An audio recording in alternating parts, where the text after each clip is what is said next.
Agnes Grey ******** Agnes Grey, a novel, by Acton Bell. London, Thomas Courtly Newby, Publisher, 72, Mortimer St. Cavendish Square 1847. Illustration, Birthplace of Charlotte, Emily and Anne Brontë, Thornton. Contents: I. The Parsonage 2.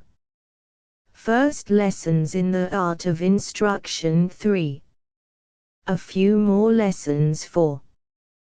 The Grandmamma v. the Uncle 6. The Parsonage again 7. Horton Lodge 8. The Coming Out 9. The Ball x the Church 11. The Cottagers 12. The Shower 13. The Primroses 14. The Rector 15. The Walk 16. The Substitution 17.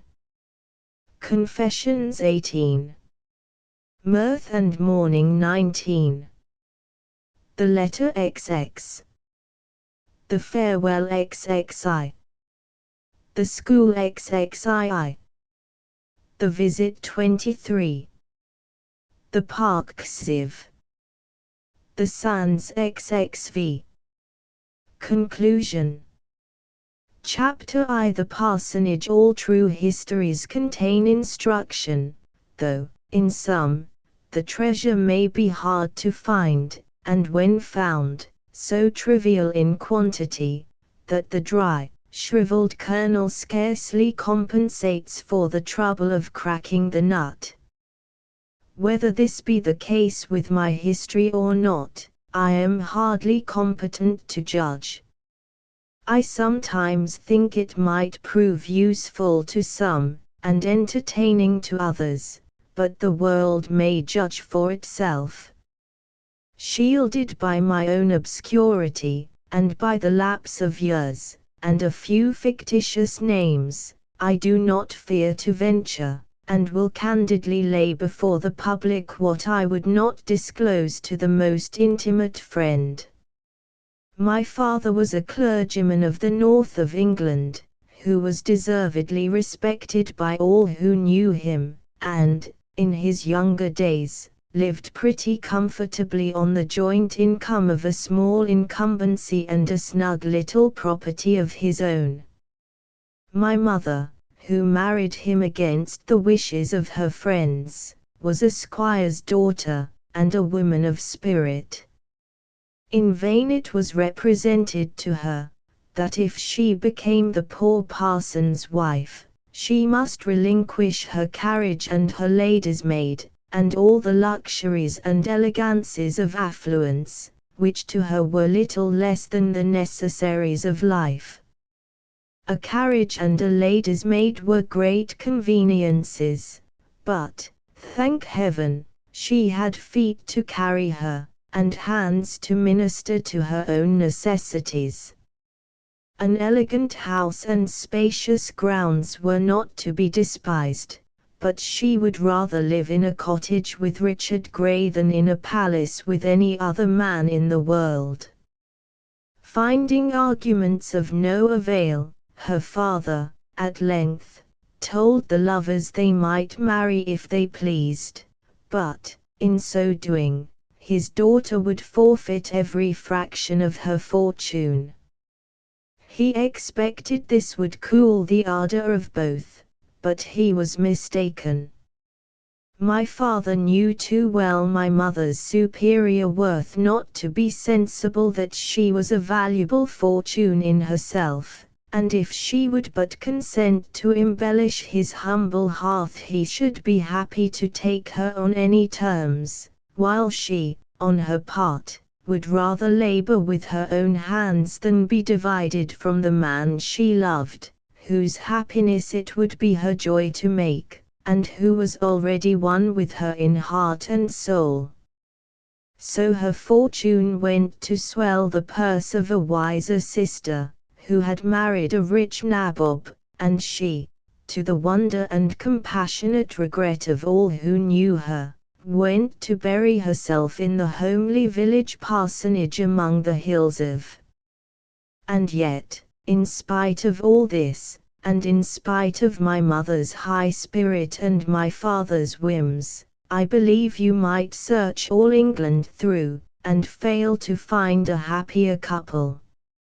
Of 6 children, my sister Mary and myself were the only 2 that survived the perils of infancy and early childhood. I, being the younger by 5 or 6 years, was always regarded as the child, and the pet of the family. Father, mother, and sister, all combined to spoil me, not by foolish indulgence, to render me fractious and ungovernable, but by ceaseless kindness, to make me too helpless and dependent, too unfit for buffeting with the cares and turmoils of life. Mary and I were brought up in the strictest seclusion.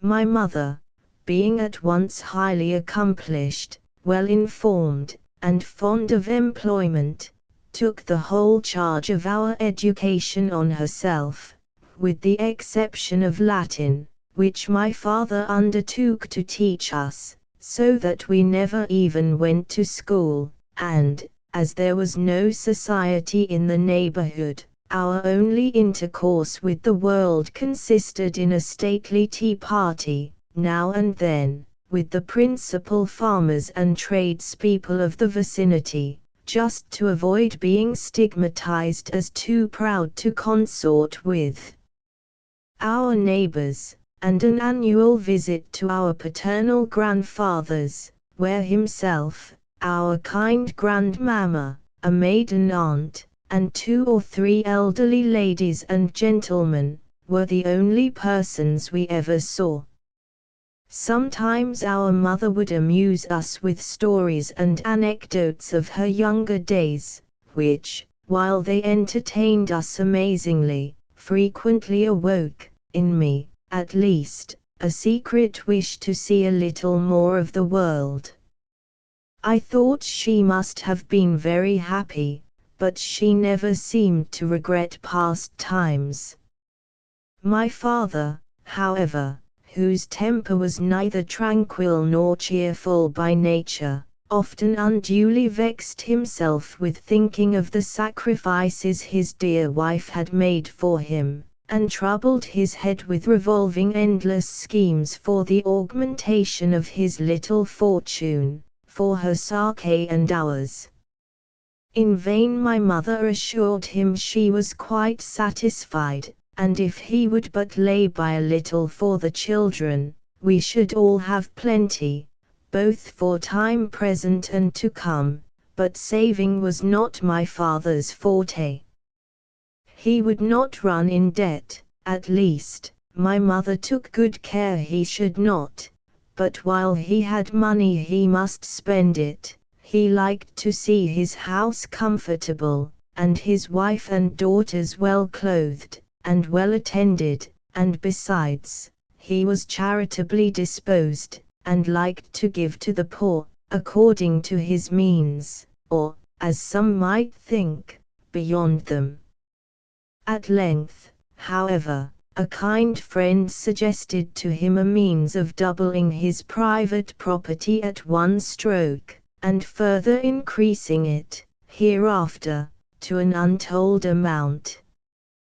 This friend was a merchant, a man of enterprising spirit and undoubted talent, who was somewhat straitened in his mercantile pursuits for want of capital, but generously proposed to give my father a fair share of his profits, if he would only entrust him with what he could spare, and he thought he might safely promise that whatever sum the latter chose to put into his hands, it should bring him in cent.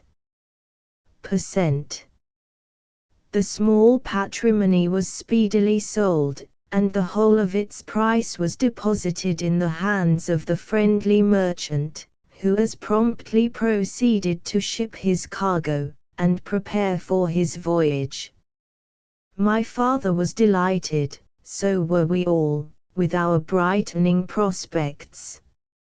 For the present, it is true, we were reduced to the narrow income of the curacy, but my father seemed to think there was no necessity for scrupulously restricting our expenditure to that, so, with a standing bill at Mr. Jackson's, another at Smith's, and a third at Hobson's, we got along even more comfortably than before, though my mother affirmed we had better keep within bounds, for our prospects of wealth were but precarious, after all, and if my father would only trust everything to her management, he should never feel himself stinted, but he, for once, was incorrigible.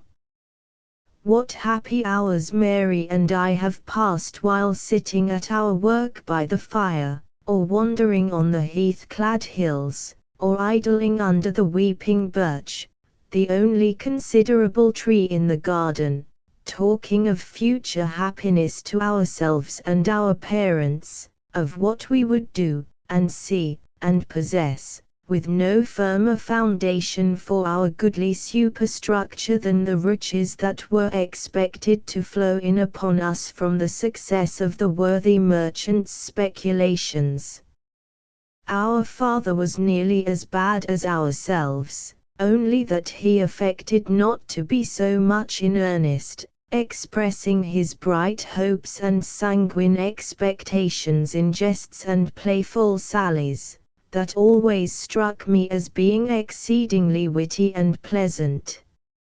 Our mother laughed with delight to see him so hopeful and happy, but still she feared he was setting his heart too much upon the matter, and once I heard her whisper as she left the room, "God grant he be not disappointed. I know not how he would bear it." Disappointed he was, and bitterly, too.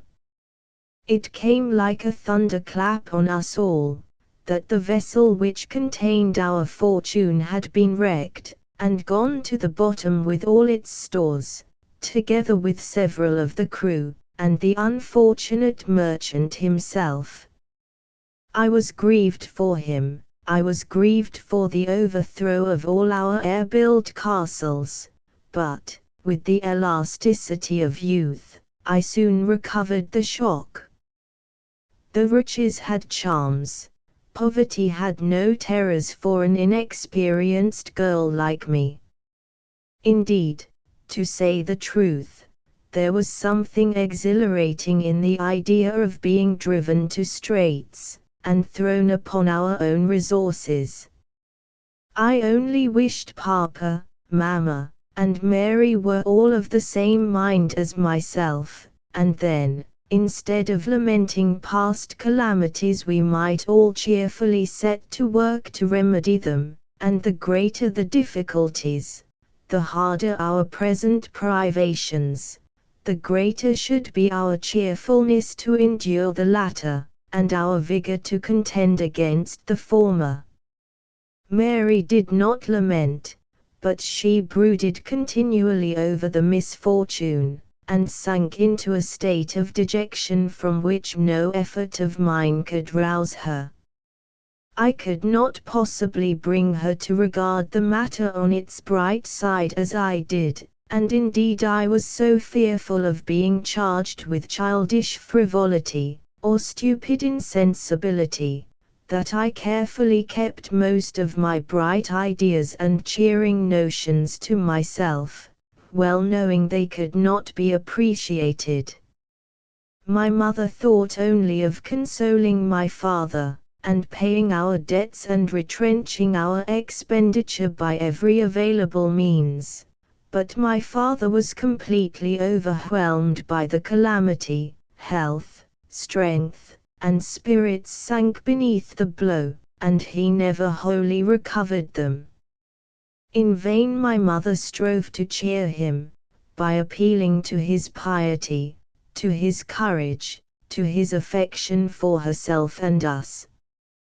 That very affection was his greatest torment, It was for our sakes he had so ardently longed to increase his fortune, it was our interest that had lent such brightness to his hopes, and that imparted such bitterness to his present distress. He now tormented himself with remorse at having neglected my mother's advice, which would at least have saved him from the additional burden of debt. He vainly reproached himself for having brought her from the dignity, the ease, the luxury of her former station to toil with him through the cares and toils of poverty. It was gall and wormwood to his soul to see that splendid, highly accomplished woman, once so courted and admired, transformed into an active managing housewife, with hands and head continually occupied with household labors and household economy. The very willingness with which she performed these duties, the cheerfulness with which she bore her reverses, and the kindness which withheld her from imputing the smallest blame to him, were all perverted by this ingenious self-tormentor into further aggravations of his sufferings. And thus the mind preyed upon the body, and disordered the system of the nerves, and they in turn increased the troubles of the mind, till by action and reaction his health was seriously impaired, and not one of us could convince him that the aspect of our affairs was not half so gloomy, so utterly hopeless, as his morbid imagination represented it to be. The useful pony phaeton was sold, together with the stout, well-fed pony, the old favorite that we had fully determined should end its days in peace, and never pass from our hands. The little coach house and stable were let, the servant boy, and the more efficient, being the more expensive, of the two maid servants, were dismissed.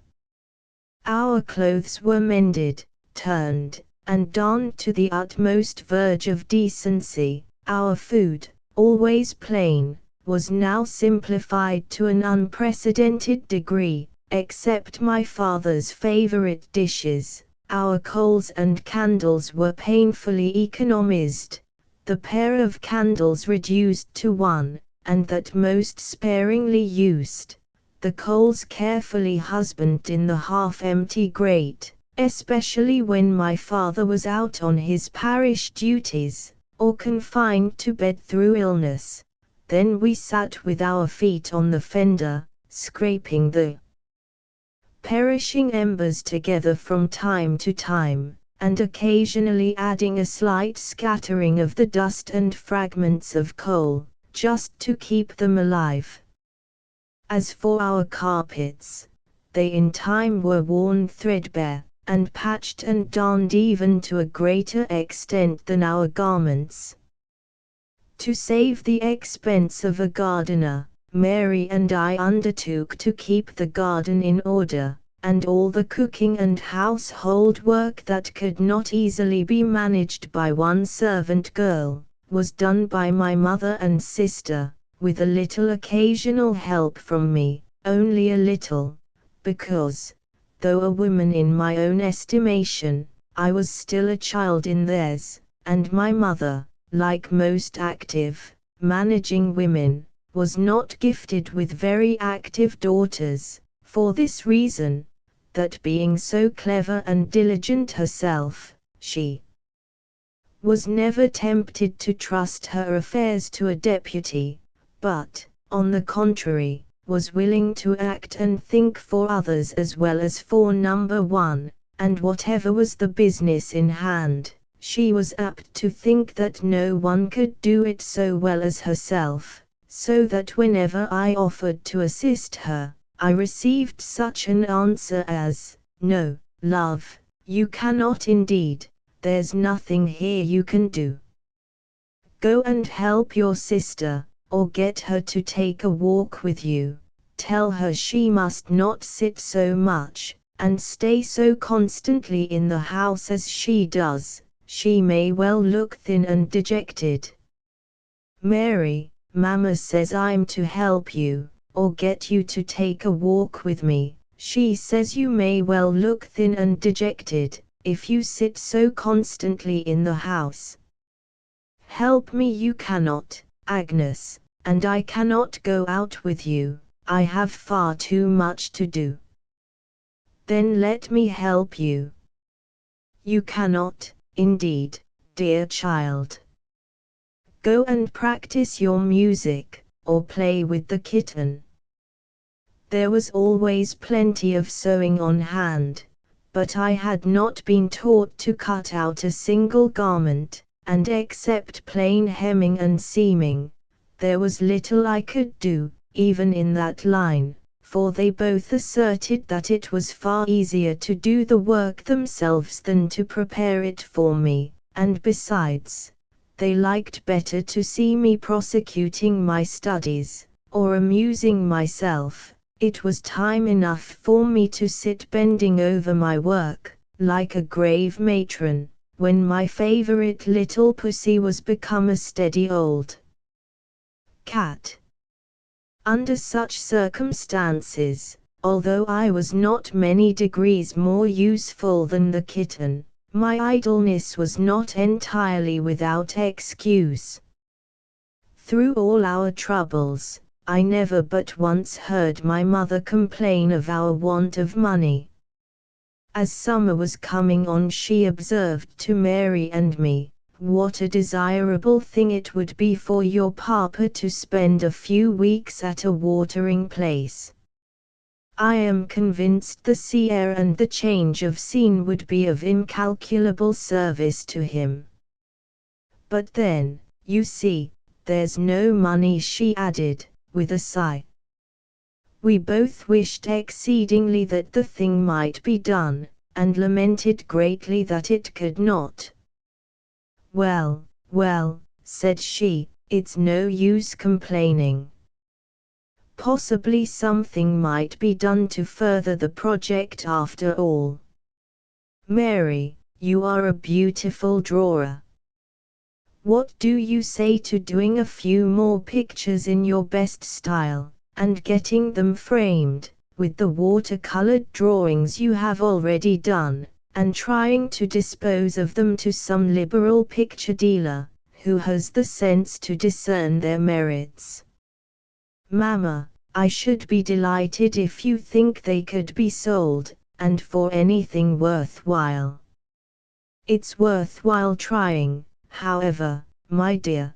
Do you procure the drawings, and I'll endeavor to find a purchaser." "I wish I could do something," said Agnes. "Well, who knows? You draw pretty well, too. If you choose some simple piece for your subject, I dare say you will be able to produce something we shall all be proud to exhibit. But I have another scheme in my head, Mamma, and have had long, only I did not like to mention it." "Indeed, pray tell us what it is." "I should like to be a governess." My mother uttered an exclamation of surprise, and laughed. My sister dropped her work in astonishment, exclaiming, "You a governess, Agnes? What can you be dreaming of?" "Well, I don't see anything so very extraordinary in it. I do not pretend to be able to instruct great girls, but surely I could teach little ones, and I should like it so much. I am so fond of children. Do let me, Mamma." "But, my love, you have not learned to take care of yourself yet, and young children require more judgment and experience to manage than elder ones."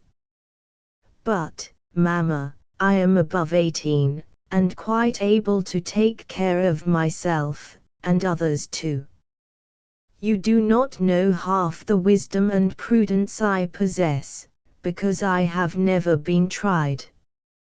"Only think," said Mary, what would you do in a house full of strangers, without me or mamma to speak and act for you, with a parcel of children, besides yourself, to attend to, and no one to look to for advice? You would not even know what clothes to put on. You think, because I always do as you bid me, I have no judgment of my own, but only try me, that is all I ask, and you shall see what I can do. At that moment my father entered and the subject of our discussion was explained to him. "What, my little Agnes a governess?" cried he, and, in spite of his dejection, he laughed at the idea. "Yes, Papa, don't you say anything against it, I should like it so much, and I am sure I could manage delightfully. But, my darling, we could not spare you." And a tear glistened in his eye as he added, "No, no, afflicted as we are, surely we are not brought to that pass yet." "Oh, no," said my mother. "There is no necessity whatever for such a step, it is merely a whim of her own. So you must hold your tongue, you naughty girl, for, though you are so ready to leave us, you know very well we cannot part with you." I was silenced for that day, and for many succeeding ones, but still I did not wholly relinquish my darling scheme. Mary got her drawing materials, and steadily set to work. I got mine too, but while I drew, I thought of other things. How delightful it would be a governess! To go out into the world, to enter upon a new life, to act for myself, to exercise my unused faculties, to try my unknown powers, to earn my own maintenance, and something to comfort and help my father, mother, and sister, besides exonerating them from the provision of my food and clothing, to show Papa what his little Agnes could do, to convince Mamma and Mary that I was not quite the helpless, thoughtless being they supposed. And then, how charming to be entrusted with the care and education of children! Whatever others said, I felt I was fully competent to the task. The clear remembrance of my own thoughts in early childhood would be a surer guide than the instructions of the most mature adviser. I had but to turn from my little pupils to myself at their age, and I should know, at once, how to win their confidence and affections, how to waken the contrition of the erring, how to embolden the timid and console the afflicted, how to make virtue practicable, instruction desirable, and religion lovely and comprehensible. Delightful task! To teach the young idea how to shoot. To train the tender plants, and watch their buds unfolding day by day. Influenced by so many inducements, I determined still to persevere, though the fear of displeasing my mother, or distressing my father's feelings, prevented me from resuming the subject for several days. At length, again, I mentioned it to my mother in private, and, with some difficulty, got her to promise to assist me with her endeavors. My father's reluctant consent was next obtained, and then, though Mary still sighed her disapproval, my dear, kind mother began to look out for a situation for me. She wrote to my father's relations, and consulted the newspaper advertisements. Her own relations she had long dropped all communication with. A formal interchange of occasional letters was all she had ever had since her marriage, and she would not at any time have applied to them in a case of this nature. But so long and so entire had been my parents' seclusion from the world, that many weeks elapsed before a suitable situation could be procured. At last, to my great joy, it was decreed that I should take charge of the young family of a certain Mrs. Bloomfield, whom my kind, prim Aunt Gray had known in her youth, and asserted to be a very nice woman. Her husband was a retired tradesman, who had realized a very comfortable fortune, but could not be prevailed upon to give a greater salary than £25 to the instructress of his children. I, however, was glad to accept this, rather than refuse the situation, which my parents were inclined to think the better plan. But some weeks more were yet to be devoted to preparation. How long, how tedious those weeks appeared to me! Yet they were happy ones in the main, full of bright hopes and ardent expectations. With what peculiar pleasure I assisted at the making of my new clothes, and, subsequently, the packing of my trunks.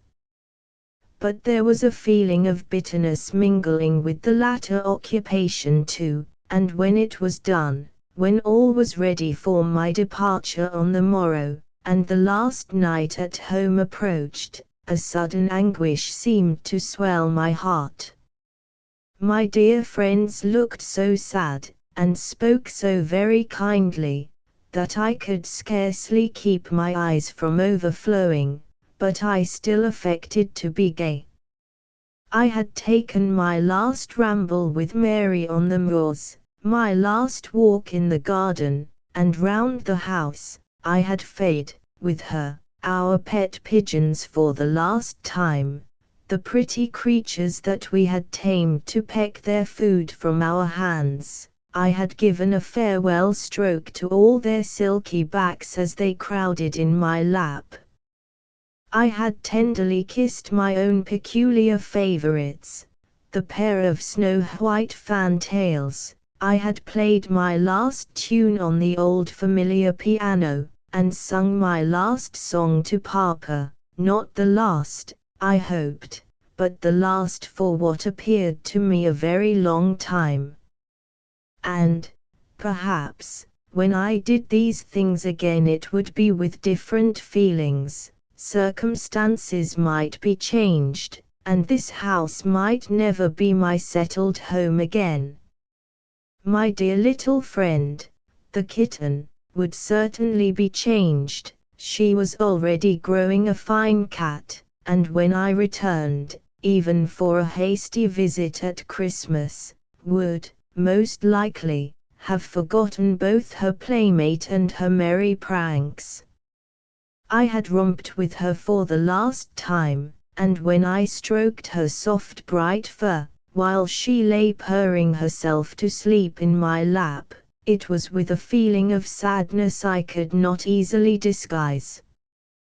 Then at bedtime, when I retired with Mary to our quiet little chamber, where already my drawers were cleared out and my share of the bookcase was empty, and where, hereafter, she would have to sleep alone, in dreary solitude, as she expressed it, my heart sank more than ever. I felt as if I had been selfish and wrong to persist in leaving her, and when I knelt once more beside our little bed, I prayed for a blessing on her and on my parents more fervently than ever I had done before.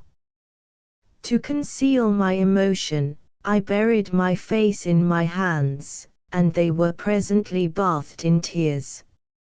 I perceived, on rising, that she had been crying too, but neither of us spoke, and in silence we betook ourselves to our repose, creeping more closely together from the consciousness that we were to part so soon.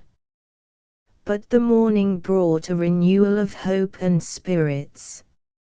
I was to depart early, that the conveyance which took me, a gig, hired from Mr. Smith, the draper, grocer, and tea dealer of the village, might return the same day.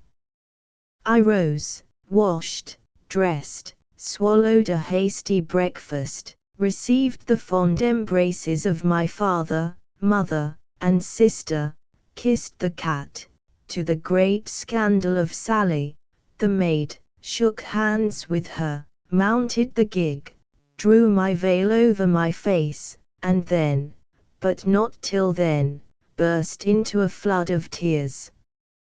The gig rolled on. I looked back. My dear mother and sister were still standing at the door, looking after me, and waving their adieu. I returned their salute, and prayed God to bless them from my heart. We descended the hill, and I could see them no more. "It's a coldish morning for you, Miss Agnes," observed Smith, "and a darksome UN too. But wis happen get to yon spot afore there come much rain to signify." "Yes, I hope so," replied I, as calmly as I could. "It's comed a good sup last night too." "Yes. But this cold wind will happen keep it off." "Perhaps it will." Here ended our colloquy. We crossed the valley, and began to ascend the opposite hill. As we were toiling up, I looked back again. There was the village spire, and the old grey parsonage beyond it, basking in a slanting beam of sunshine. It was but a sickly ray, but the village and surrounding hills were all in sombre shade, and I hailed the wandering beam as a propitious omen to my home. With clasped hands I fervently implored a blessing on its inhabitants, and hastily turned away, for I saw the sunshine was departing, and I carefully avoided another glance, lest I should see it in gloomy shadow, like the rest of the landscape. Chapter 2. First lessons in the art of instruction. As we drove along, my spirits revived again, and I turned, with pleasure, to the contemplation of the new life upon which I was entering. But though it was not far past the middle of September, the heavy clouds and strong northeasterly wind combined to render the day extremely cold and dreary, and the journey seemed a very long one, for, as Smith observed, the roads were very heavy, and certainly, his horse was very heavy too. It crawled up the hills, and crept down them, and only condescended to shake its sides in a trot where the road was at a dead level or a very gentle slope, which was rarely the case in those rugged regions, so that it was nearly 1 o'clock before we reached the place of our destination. Yet, after all, when we entered the lofty iron gateway, when we drove softly up the smooth, well-rolled carriage road, with the green lawn on each side, studded with young trees, and approached the new but stately mansion of Wellwood, rising above its mushroom poplar groves, my heart failed me, and I wished it were a mile or two farther off. For the first time in my life I must stand alone. There was no retreating now. I must enter that house, and introduce myself among its strange inhabitants. But how was it to be done? True, I was near 19, but, thanks to my retired life and the protecting care of my mother and sister, I well knew that many a girl of 15, or under, was gifted with a more womanly address, and greater ease and self-possession, than I was. Yet, if Mrs. Bloomfield were a kind, motherly woman, I might do very well, after all, and the children, of course, I should soon be at ease with them, and Mr. Bloomfield, I hoped, I should have but little to do with. Be calm, whatever happens, I said within myself, and truly I kept this resolution so well, and was so fully occupied in steadying my nerves and stifling the rebellious flutter of my heart, that when I was admitted into the hall and ushered into the presence of Mrs. Bloomfield, I almost forgot to answer her polite salutation, and it afterwards struck me that the little I did say was spoken in the tone of one half dead or half asleep. The lady, too, was somewhat chilly in her manner, as I discovered when I had time to reflect. She was a tall, spare, stately woman, with thick black hair, cold grey eyes, and extremely sallow complexion. With due politeness, however, she showed me my bedroom, and left me there to take a little refreshment. I was somewhat dismayed at my appearance on looking in the glass. The cold wind had swelled and reddened my hands, uncurled and entangled my hair, and dyed my face of a pale purple. Add to this my collar was horridly crumpled, my frock splashed with mud, my feet clad in stout new boots, and as the trunks were not brought up, there was no remedy, so having smoothed my hair as well as I could, and repeatedly twitched my obdurate collar, I proceeded to clomp down the 2 flights of stairs. Philosophizing as I went, and with some difficulty found my way into the room where Mrs. Bloomfield awaited me. She led me into the dining room, where the family luncheon had been laid out. Some beefsteaks and half-cold potatoes were set before me, and while I dined upon these, she sat opposite, watching me, as I thought, and endeavoring to sustain something like a conversation, consisting chiefly of a succession of commonplace remarks, expressed with frigid formality, but this might be more my fault than hers, for I really could not converse. In fact, my attention was almost wholly absorbed in my dinner, not from ravenous appetite, but from distress at the toughness of the beefsteaks, and the numbness of my hands, almost palsied by their 5 hours' exposure to the bitter wind.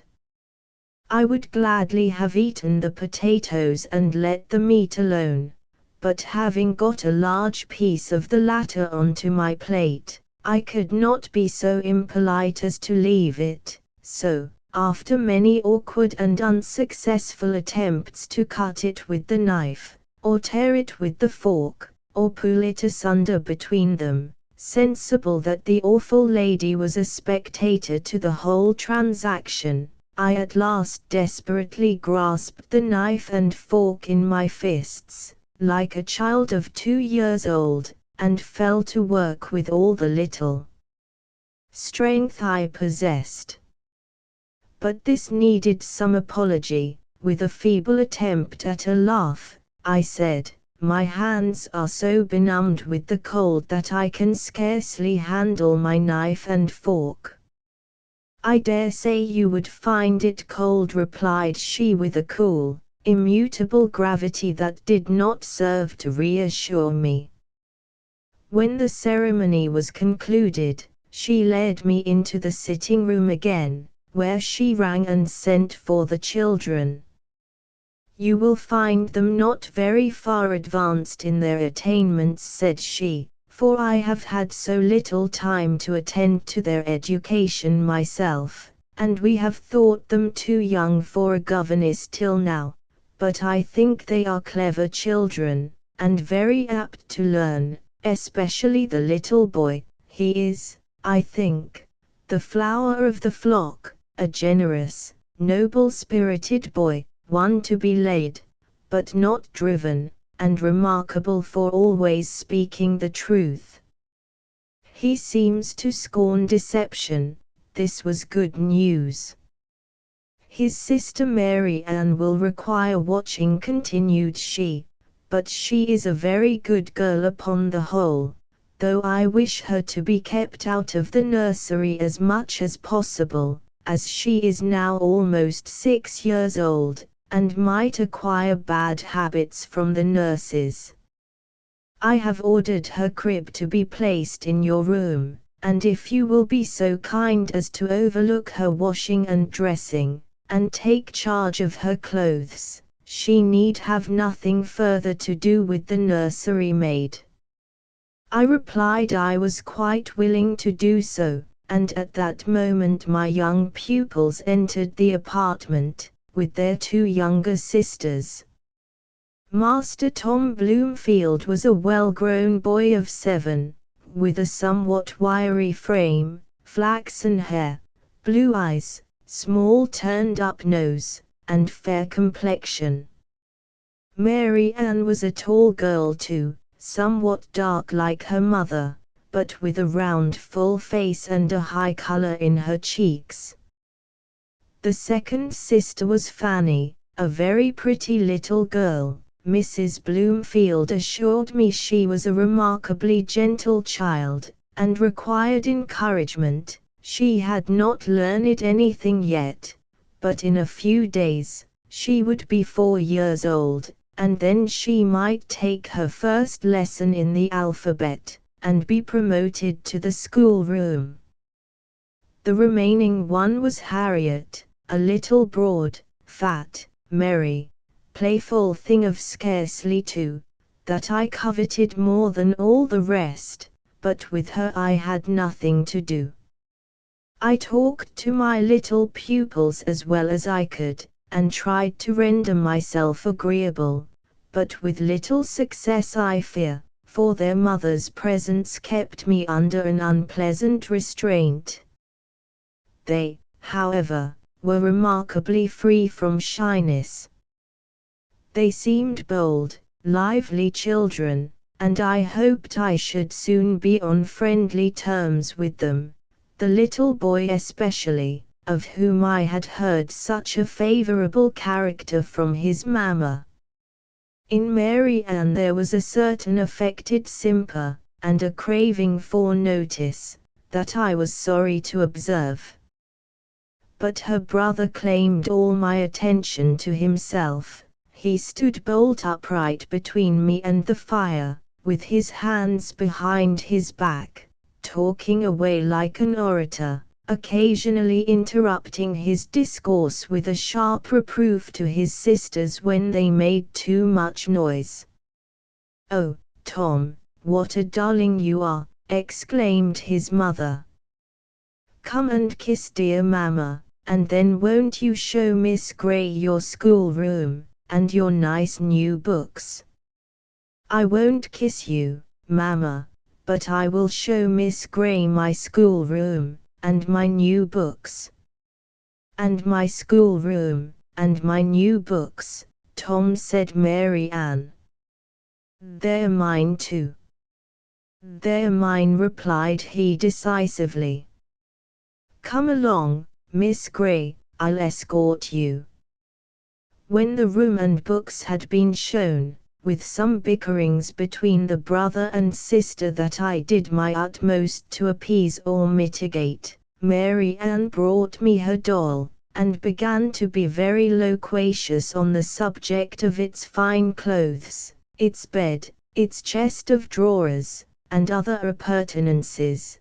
But Tom told her to hold her clamor, that Miss Gray might see his rocking horse, which, with a most important bustle, he dragged forth from its corner into the middle of the room, loudly calling on me to attend to it. Then, ordering his sister to hold the reins, he mounted, and made me stand for 10 minutes, watching how manfully he used his whip and spurs. Meantime, however, I admired Mary Ann's pretty doll, and all its possessions, and then told Master Tom he was a capital rider, but I hoped he would not use his whip and spurs so much when he rode a real pony. "Oh, yes, I will," said he, laying on with redoubled ardor. "I'll cut into him like smoke. My word! But he shall sweat for it." This was very shocking, but I hoped in time to be able to work a reformation. "Now you must put on your bonnet and shawl," said the little hero, "and I'll show you my garden." "And mine," said Mary Ann. Tom lifted his fist with a menacing gesture. She uttered a loud, shrill scream, ran to the other side of me, and made a face at him. "Surely, Tom, you would not strike your sister. I hope I shall never see you do that." "You will sometimes. I'm obliged to do it now and then to keep her in order." "But it is not your business to keep her in order, you know. That is for, well, now go and put on your bonnet." "I don't know, it is so very cloudy and cold. It seems likely to rain, and you know I have had a long drive." "No matter, you must come. I shall allow of no excuses," replied the consequential little gentleman. And, as it was the first day of our acquaintance, I thought I might as well indulge him. It was too cold for Mary Ann to venture, so she stayed with her mamma, to the great relief of her brother, who liked to have me all to himself. The garden was a large one, and tastefully laid out. Besides several splendid dahlias, there were some other fine flowers still in bloom, but my companion would not give me time to examine them. I must go with him, across the wet grass, to a remote sequestered corner, the most important place in the grounds, because it contained his garden. There were 2 round beds, stocked with a variety of plants. In one there was a pretty little rose tree. I paused to admire its lovely blossoms. "Oh, never mind that," said he, contemptuously. "That's only Mary Ann's garden. Look, this is mine." After I had observed every flower, and listened to a disquisition on every plant, I was permitted to depart, but first, with great pomp, he plucked a polyanthus and presented it to me, as one conferring a prodigious favor. I observed, on the grass about his garden, certain apparatus of sticks and corn, and asked what they were. "Traps for birds." "Why do you catch them?" "Papa says they do harm."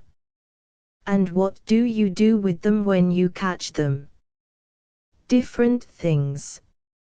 Sometimes I give them to the cat, sometimes I cut them in pieces with my penknife, but the next, I mean to roast alive."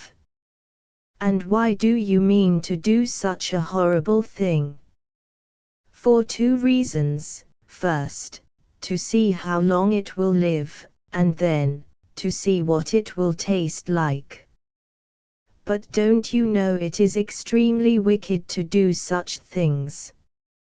Remember, the birds can feel as well as you, and think, how would you like it yourself?" "Oh, that's nothing. I'm not a bird, and I can't feel what I do to them."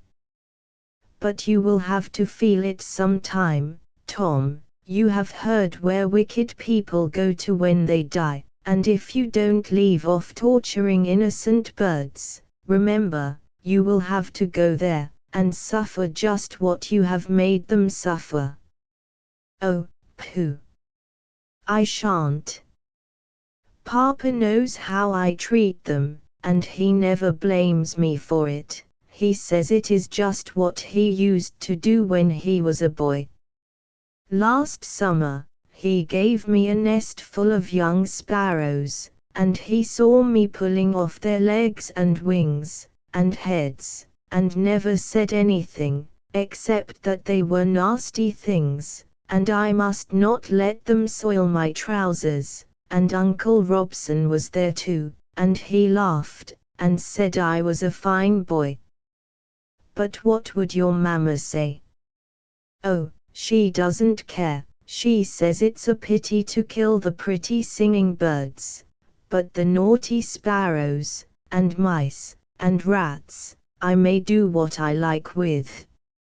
So now, Miss Gray, you see it is not wicked.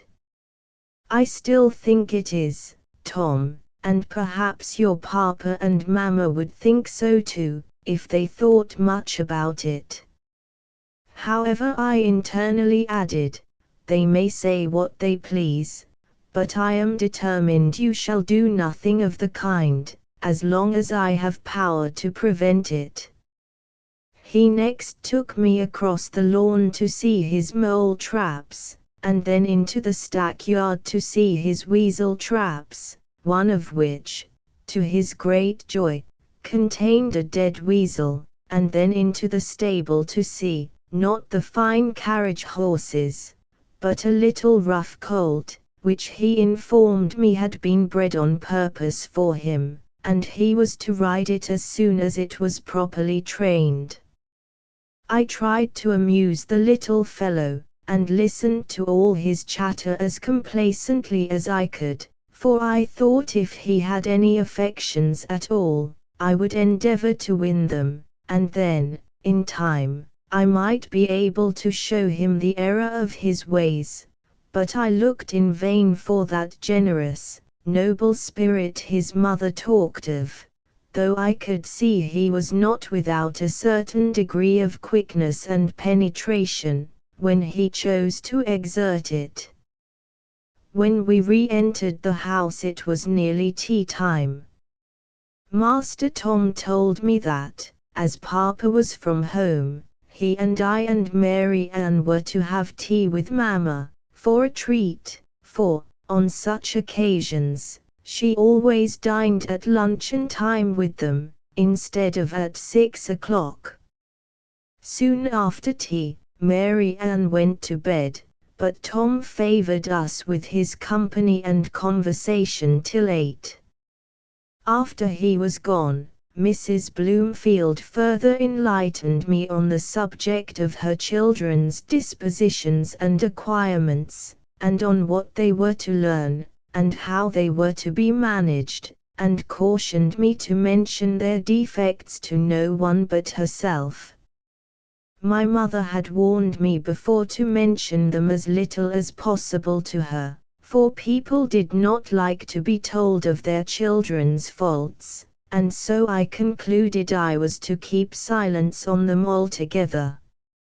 About 9:30, Mrs. Bloomfield invited me to partake of a frugal supper of cold meat and bread. I was glad when that was over, and she took her bedroom candlestick and retired to rest, for though I wished to be pleased with her, her company was extremely irksome to me, and I could not help feeling that she was cold, grave, and forbidding, the very opposite of the kind, warm-hearted matron my hopes had depicted her to be. Chapter 3. A few more lessons. I rose next morning with a feeling of hopeful exhilaration, in spite of the disappointments already experienced, but I found the dressing of Mary Ann was no light matter, as her abundant hair was to be smeared with pomade, plaited in 3 long tails, and tied with bows of ribbon, a task my unaccustomed fingers found great difficulty in performing. She told me her nurse could do it in half the time, and, by keeping up a constant fidget of impatience, contrived to render me still longer. When all was done, we went into the schoolroom, where I met my other pupil, and chatted with the two till it was time to go down to breakfast. That meal being concluded, and a few civil words having been exchanged with Mrs. Bloomfield, we repaired to the schoolroom again, and commenced the business of the day. I found my pupils very backward, indeed, but Tom, though averse to every species of mental exertion, was not without abilities. Mary Ann could scarcely read a word, and was so careless and inattentive that I could hardly get on with her at all. However, by dint of great labor and patience, I managed to get something done in the course of the morning, and then accompanied my young charge out into the garden and adjacent grounds, for a little recreation before dinner. There we got along tolerably together, except that I found they had no notion of going with me. I must go with them, wherever they chose to lead me. I must run, walk, or stand, exactly as it suited their fancy. This, I thought, was reversing the order of things, and I found it doubly disagreeable, as on this as well as subsequent occasions, they seemed to prefer the dirtiest places and the most dismal occupations. But there was no remedy, either I must follow them, or keep entirely apart from them, and thus appear neglectful of my charge. Today, they manifested a particular attachment to a well at the bottom of the lawn, where they persisted in dabbling with sticks and pebbles for above half an hour. I was in constant fear that their mother would see them from the window, and blame me for allowing them thus to draggle their clothes and wet their feet and hands, instead of taking exercise, but no arguments, commands, or entreaties could draw them away. If she did not see them, someone else did. A gentleman on horseback had entered the gate and was proceeding up the road. At the distance of a few paces from us he paused, and calling to the children in a waspish penetrating tone, bade them keep out of that water. "Miss Gray," said he, "I suppose it is Miss Gray. I am surprised that you should allow them to dirty their clothes in that manner. Don't you see how Miss Bloomfield has soiled her frock? And that Master Bloomfield's socks are quite wet. And both of them without gloves. Dear, dear. Let me request that in future you will keep them decent at least." So saying, he turned away, and continued his ride up to the house. This was Mr. Bloomfield. I was surprised that he should nominate his children Master and Miss Bloomfield, and still more so, that he should speak so uncivilly to me, their governess, and a perfect stranger to himself. Presently the bell rang to summon us in. I dined with the children at one, while he and his lady took their luncheon at the same table. His conduct there did not greatly raise him in my estimation. He was a man of ordinary stature, rather below than above, and rather thin than stout, apparently between 30 and 40 years of age. He had a large mouth, pale, dingy complexion, milky blue eyes, and hair the color of a hempen cord.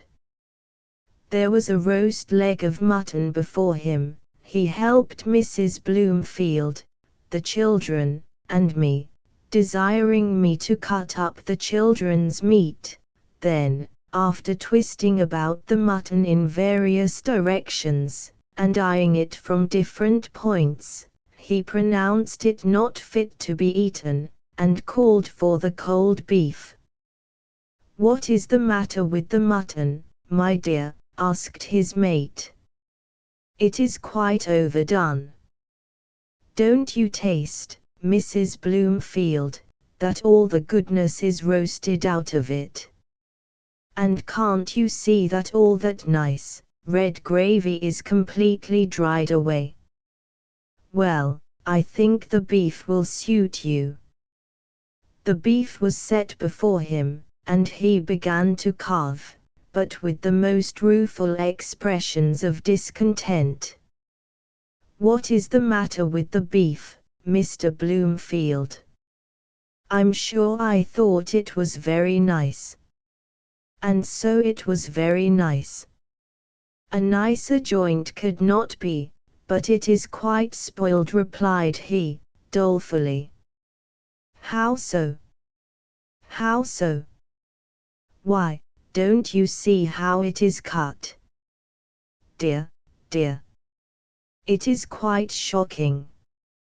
They must have cut it wrong in the kitchen, then, for I'm sure I carved it quite properly here, yesterday. No doubt they cut it wrong in the kitchen, the savages. Dear, dear. Did ever anyone see such a fine piece of beef so completely ruined? But remember that, in future, when a decent dish leaves this table, they shall not touch it in the kitchen. Remember that, Mrs. Bloomfield." Notwithstanding the ruinous state of the beef, the gentleman managed to cut himself some delicate slices, part of which he ate in silence. When he next spoke, it was, in a less querulous tone, to ask what there was for dinner. "Turkey and grouse," was the concise reply. "And what besides?" "Fish." "What kind of fish?" "I don't know." "You don't know?"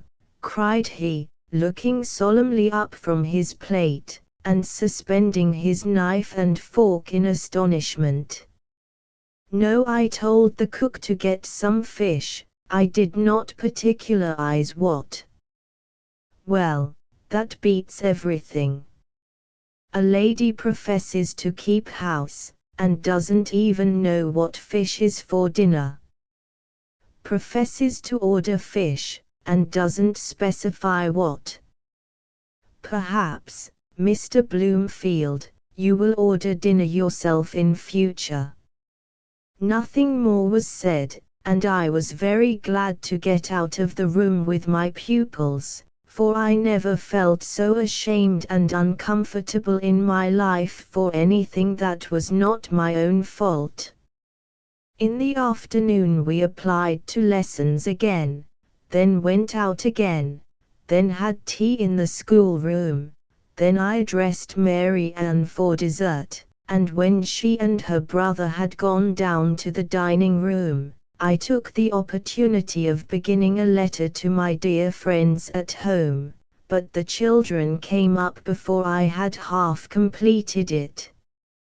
At 7 I had to put Mary Ann to bed, then I played with Tom till 8, when he, too, went, and I finished my letter and unpacked my clothes, which I had hitherto found no opportunity for doing, and, finally, went to bed myself. But this is a very favorable specimen of a day's proceedings. My task of instruction and surveillance, instead of becoming easier as my charges and I got better accustomed to each other, became more arduous as their characters unfolded. The name of governess, I soon found, was a mere mockery as applied to me. My pupils had no more notion of obedience than a wild, unbroken colt. The habitual fear of their father's peevish temper, and the dread of the punishments he was wont to inflict when irritated, kept them generally within bounds in his immediate presence. The girls, too, had some fear of their mother's anger, and the boy might occasionally be bribed to do as she bid him by the hope of reward. But I had no rewards to offer, and as for punishments, I was given to understand, the parents reserved that privilege to themselves, and yet they expected me to keep my pupils in order. Other children might be guided by the fear of anger and the desire of approbation, but neither the one nor the other had any effect upon these. Master Tom, not content with refusing to be ruled, must needs set up as a ruler, and manifested a determination to keep, not only his sisters, but his governess in order, by violent manual and pedal applications, and, as he was a tall, strong boy of his years, this occasioned no trifling inconvenience.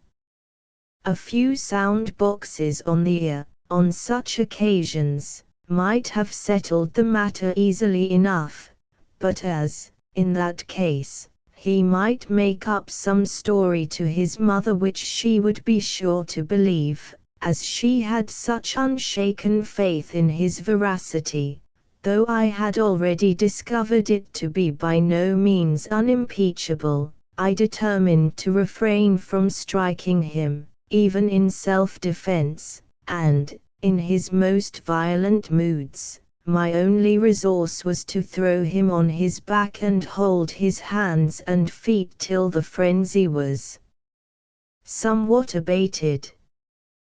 To the difficulty of preventing him from doing what he ought not, was added that of forcing him to do what he ought. Often he would positively refuse to learn, or to repeat his lessons, or even to look at his book.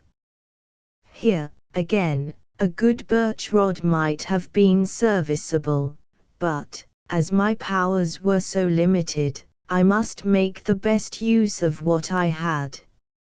As there were no settled hours for study and play, I resolved to give my pupils a certain task, which, with moderate attention, they could perform in a short time. Until this was done, however weary I was, or however perverse they might be, nothing short of parental interference should induce me to suffer them to leave the schoolroom, even if I should sit with my chair against the door to keep them in. Patience, firmness, and perseverance were my only weapons, and these I resolved to use to the utmost.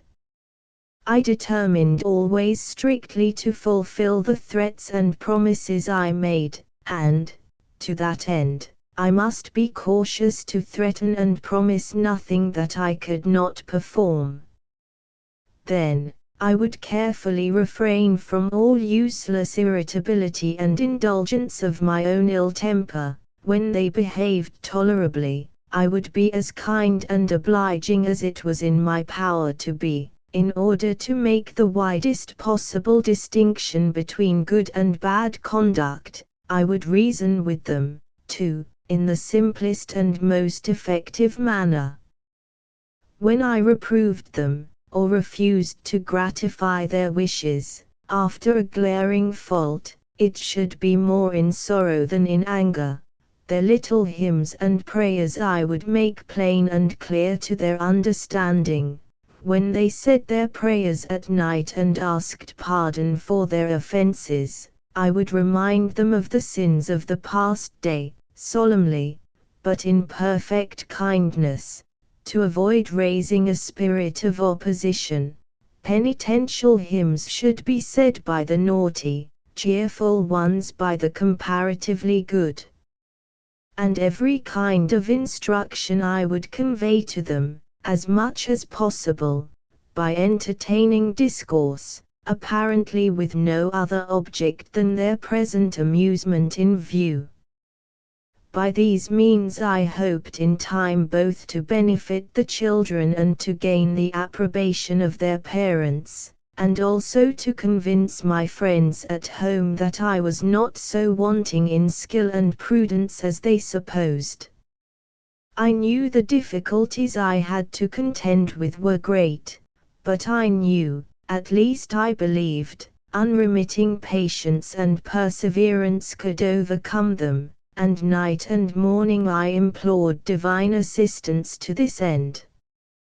But either the children were so incorrigible, the parents so unreasonable, or myself so mistaken in my views, or so unable to carry them out, that my best intentions and most strenuous efforts seemed productive of no better result than sport to the children, dissatisfaction to their parents, and torment to myself.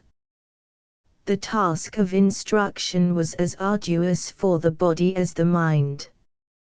I had to run after my pupils to catch them, to carry or drag them to the table, and often forcibly to hold them there till the lesson was done. Tom I frequently put into a corner, seating myself before him in a chair, with a book which contained the little task that must be said or read, before he was released, in my hand. He was not strong enough to push both me and the chair away, so he would stand twisting his body and face into the most grotesque and singular contortions, laughable, no doubt, to an unconcerned spectator, but not to me, and uttering loud yells and doleful outcries, intended to represent weeping but wholly without the accompaniment of tears. I knew this was done solely for the purpose of annoying me, and, therefore, however I might inwardly tremble with impatience and irritation, I manfully strove to suppress all visible signs of molestation, and affected to sit with calm indifference, waiting till it should please him to cease this pastime, and prepare for a run in the garden, by casting his eye on the book and reading or repeating the few words he was required to say. Sometimes he was determined to do his writing badly, and I had to hold his hand to prevent him from purposely blotting or disfiguring the paper. Frequently I threatened that, if he did not do better, he should have another line.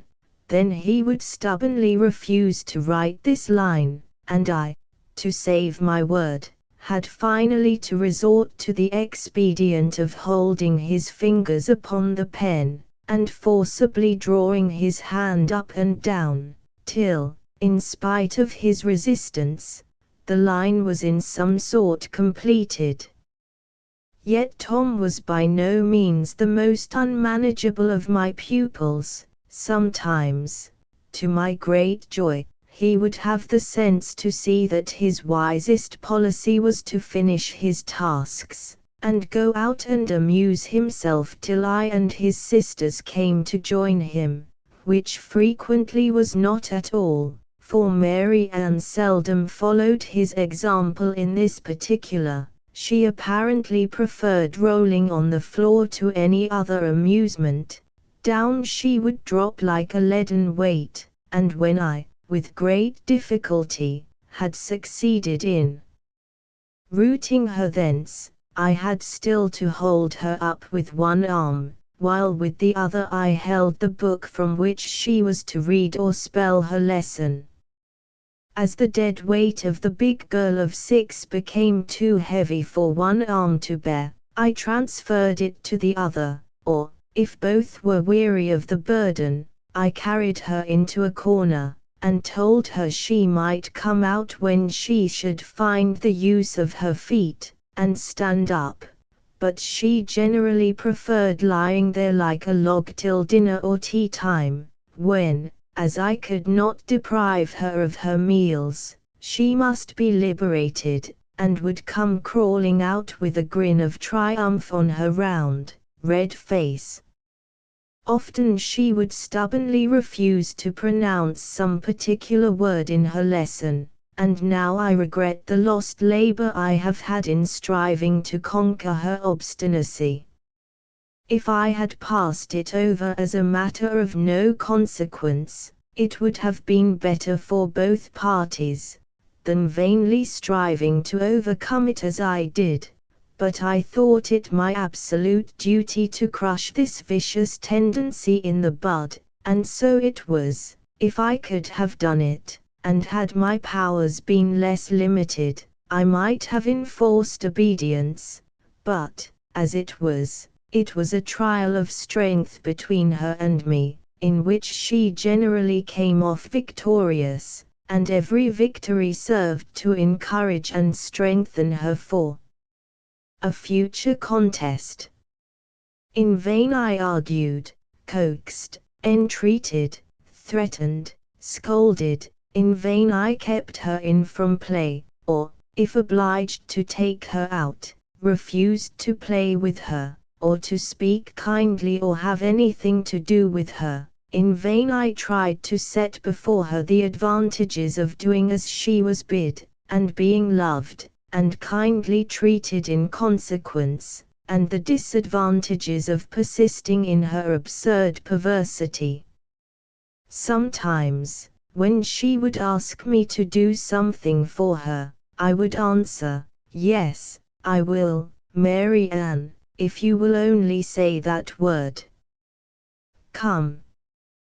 You'd better say it at once, and have no more trouble about it.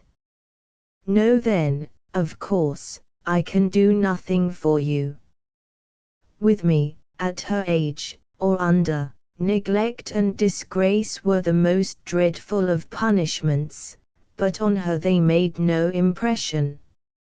Sometimes, exasperated to the utmost pitch, I would shake her violently by the shoulder, or pull her long hair, or put her in the corner, for which she punished me with loud, shrill, piercing screams, that went through my head like a knife. She knew I hated this, and when she had shrieked her utmost, would look into my face with an air of vindictive satisfaction, exclaiming, "Now, then, that's for you," and then shriek again and again, till I was forced to stop my ears. Often these dreadful cries would bring Mrs. Bloomfield up to inquire what was the matter. "Mary Ann is a naughty girl, But what are these shocking screams? She is screaming in a passion. I never heard such a dreadful noise. You might be killing her. Why is she not out with her brother? I cannot get her to finish her lessons. But Mary Ann must be a good girl, and finish her lessons." This was blandly spoken to the child. "And I hope I shall never hear such terrible cries again." And fixing her cold, stony eyes upon me with a look that could not be mistaken, she would shut the door, and walk away. Sometimes I would try to take the little obstinate creature by surprise, and casually ask her the word while she was thinking of something else. Frequently she would begin to say it, and then suddenly check herself, with a provoking look that seemed to say, "Ah, I'm too sharp for you, you shan't trick it out of me, either." On another occasion, I pretended to forget the whole affair, and talked and played with her as usual, till night, when I put her to bed. Then bending over her, while she lay all smiles and good humor, just before departing, I said, as cheerfully and kindly as before, "Now, Mary Ann, just tell me that word before I kiss you good night. You are a good girl now, and, of course, you will say it." "No, I won't." "Then I can't kiss you." "Well, I don't care." In vain I expressed my sorrow, in vain I lingered for some symptom of contrition. She really didn't care, and I left her alone, and in darkness, wondering most of all at this last proof of insensate stubbornness. In my childhood I could not imagine a more afflictive punishment than for my mother to refuse to kiss me at night. The very idea was terrible. More than the idea I never felt, for, happily, I never committed a fault that was deemed worthy of such penalty, but once I remember, for some transgression of my sister's, our mother thought proper to inflict it upon her. What she felt, I cannot tell, but my sympathetic tears and suffering for her sake I shall not soon forget. Another troublesome trait in Mary Ann was her incorrigible propensity to keep running into the nursery, to play with her little sisters and the nurse. This was natural enough, but, as it was against her mother's express desire, I, of course, forbade her to do so, and did my utmost to keep her with me, but that only increased her relish for the nursery, and the more I strove to keep her out of it, the oftener she went, and the longer she stayed, to the great dissatisfaction of Mrs. Bloomfield, who, I well knew, would impute all the blame of the matter to me. Another of my trials was the dressing in the morning. At one time she would not be washed, at another she would not be dressed, unless she might wear some particular frock, that I knew her mother would not like her to have, at another she would scream and run away if I attempted to touch her hair.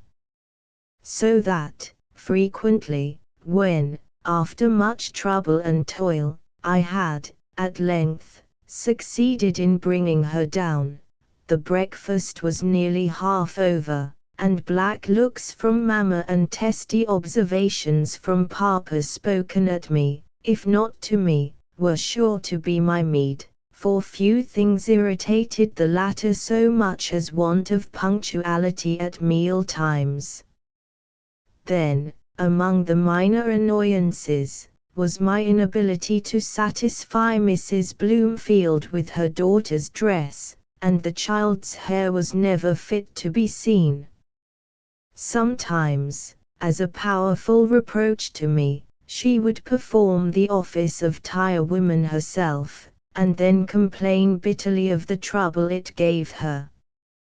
When little Fanny came into the schoolroom, I hoped she would be mild and inoffensive, at least, but a few days, if not a few hours, sufficed to destroy the illusion. I found her a mischievous, intractable little creature, given up to falsehood and deception, young as she was, and alarmingly fond of exercising her two favorite weapons of offense and defense, that of spitting in the faces of those who incurred her displeasure, and bellowing like a bull when her unreasonable desires were not gratified. As she, generally, was pretty quiet in her parents' presence, and they were impressed with the notion of her being a remarkably gentle child, her falsehoods were readily believed, and her loud uproars led them to suspect harsh and injudicious treatment on my part, and when, at length, her bad disposition became manifest even to their prejudiced eyes, I felt that the whole was attributed to me. "What a naughty girl Fanny is getting," Mrs. Bloomfield would say to her spouse. "Don't you observe, my dear, how she is altered since she entered the schoolroom?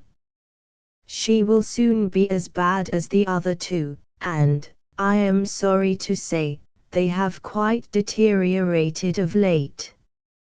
You may say that was the answer. I've been thinking that same myself. I thought when we got them a governess they'd improve, but, instead of that, they get worse and worse. I don't know how it is with their learning, but their habits, I know, make no sort of improvement.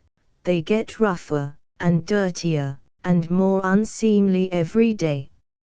I knew this was all pointed at me, and these, and all similar innuendos, affected me far more deeply than any open accusations would have done, for against the latter I should have been roused to speak in my own defense. Now I judged it my wisest plan to subdue every resentful impulse, suppress every sensitive shrinking, and go on perseveringly, doing my best, for, irksome as my situation was, I earnestly wished to retain it.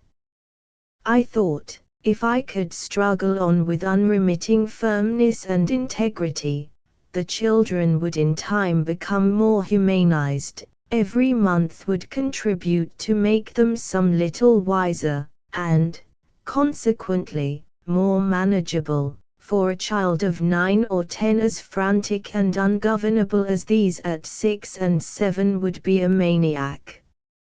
I flattered myself I was benefiting my parents and sister by my continuance here, for small as the salary was, I still was earning something, and with strict economy I could easily manage to have something to spare for them, if they would favor me by taking it.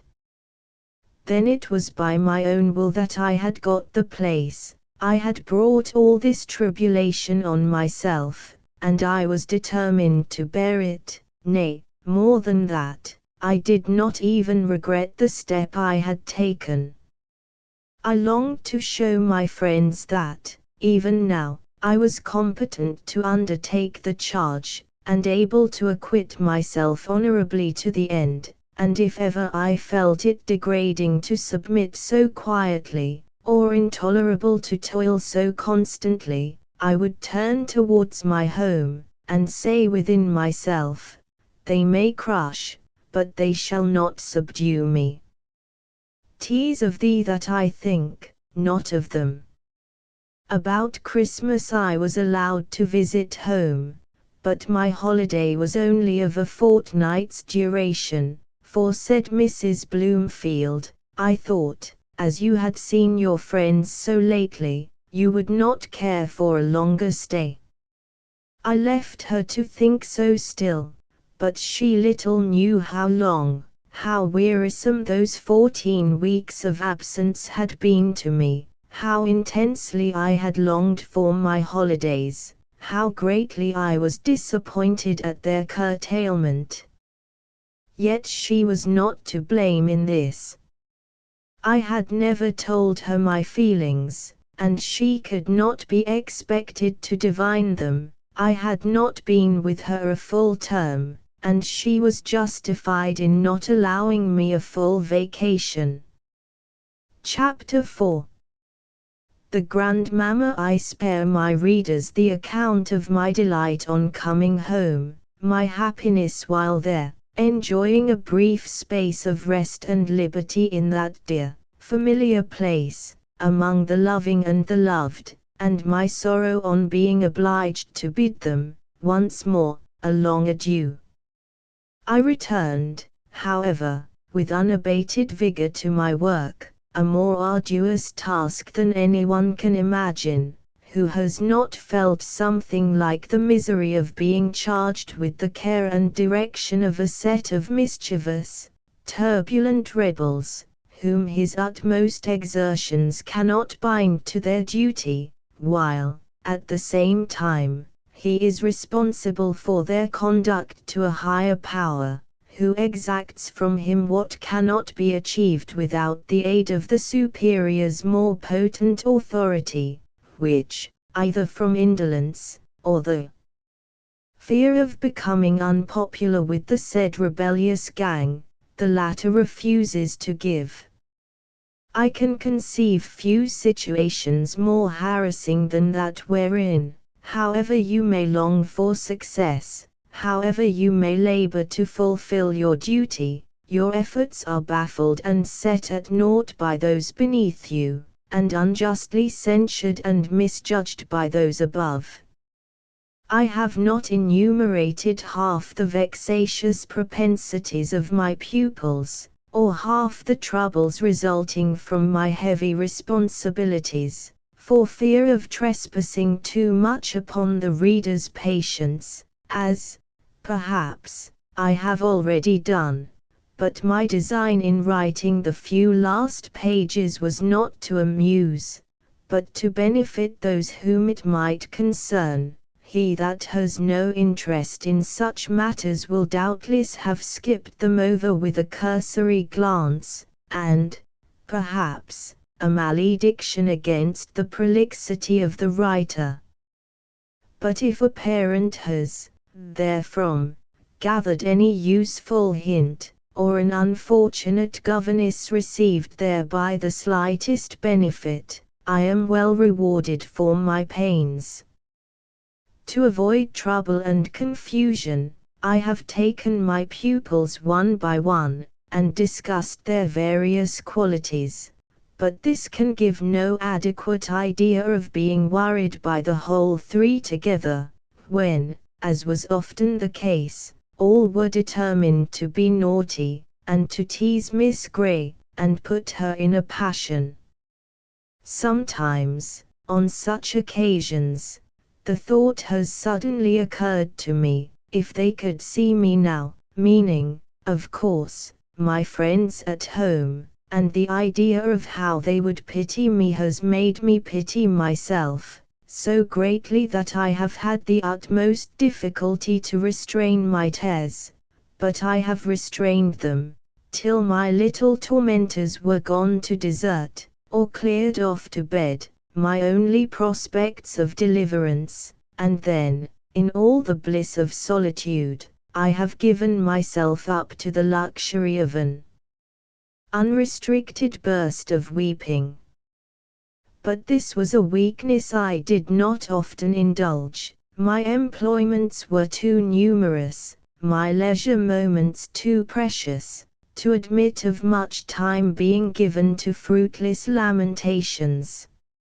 I particularly remember one wild, snowy afternoon, soon after my return in January. The children had all come up from dinner, loudly declaring that they meant to be naughty, and they had well kept their resolution, though I had talked myself hoarse, and wearied every muscle in my throat, in the vain attempt to reason them out of it. I had got Tom pinned up in a corner, whence, I told him, he should not escape till he had done his appointed task. Meantime, Fanny had possessed herself of my work-bag, and was rifling its contents, and spitting into it besides.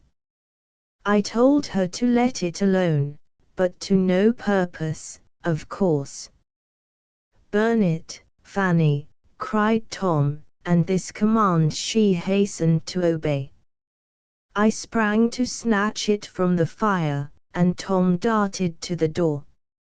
"Mary Ann, throw her desk out of the window," cried he, and my precious desk, containing my letters and papers, my small amount of cash, and all my valuables, was about to be precipitated from the 3-story window.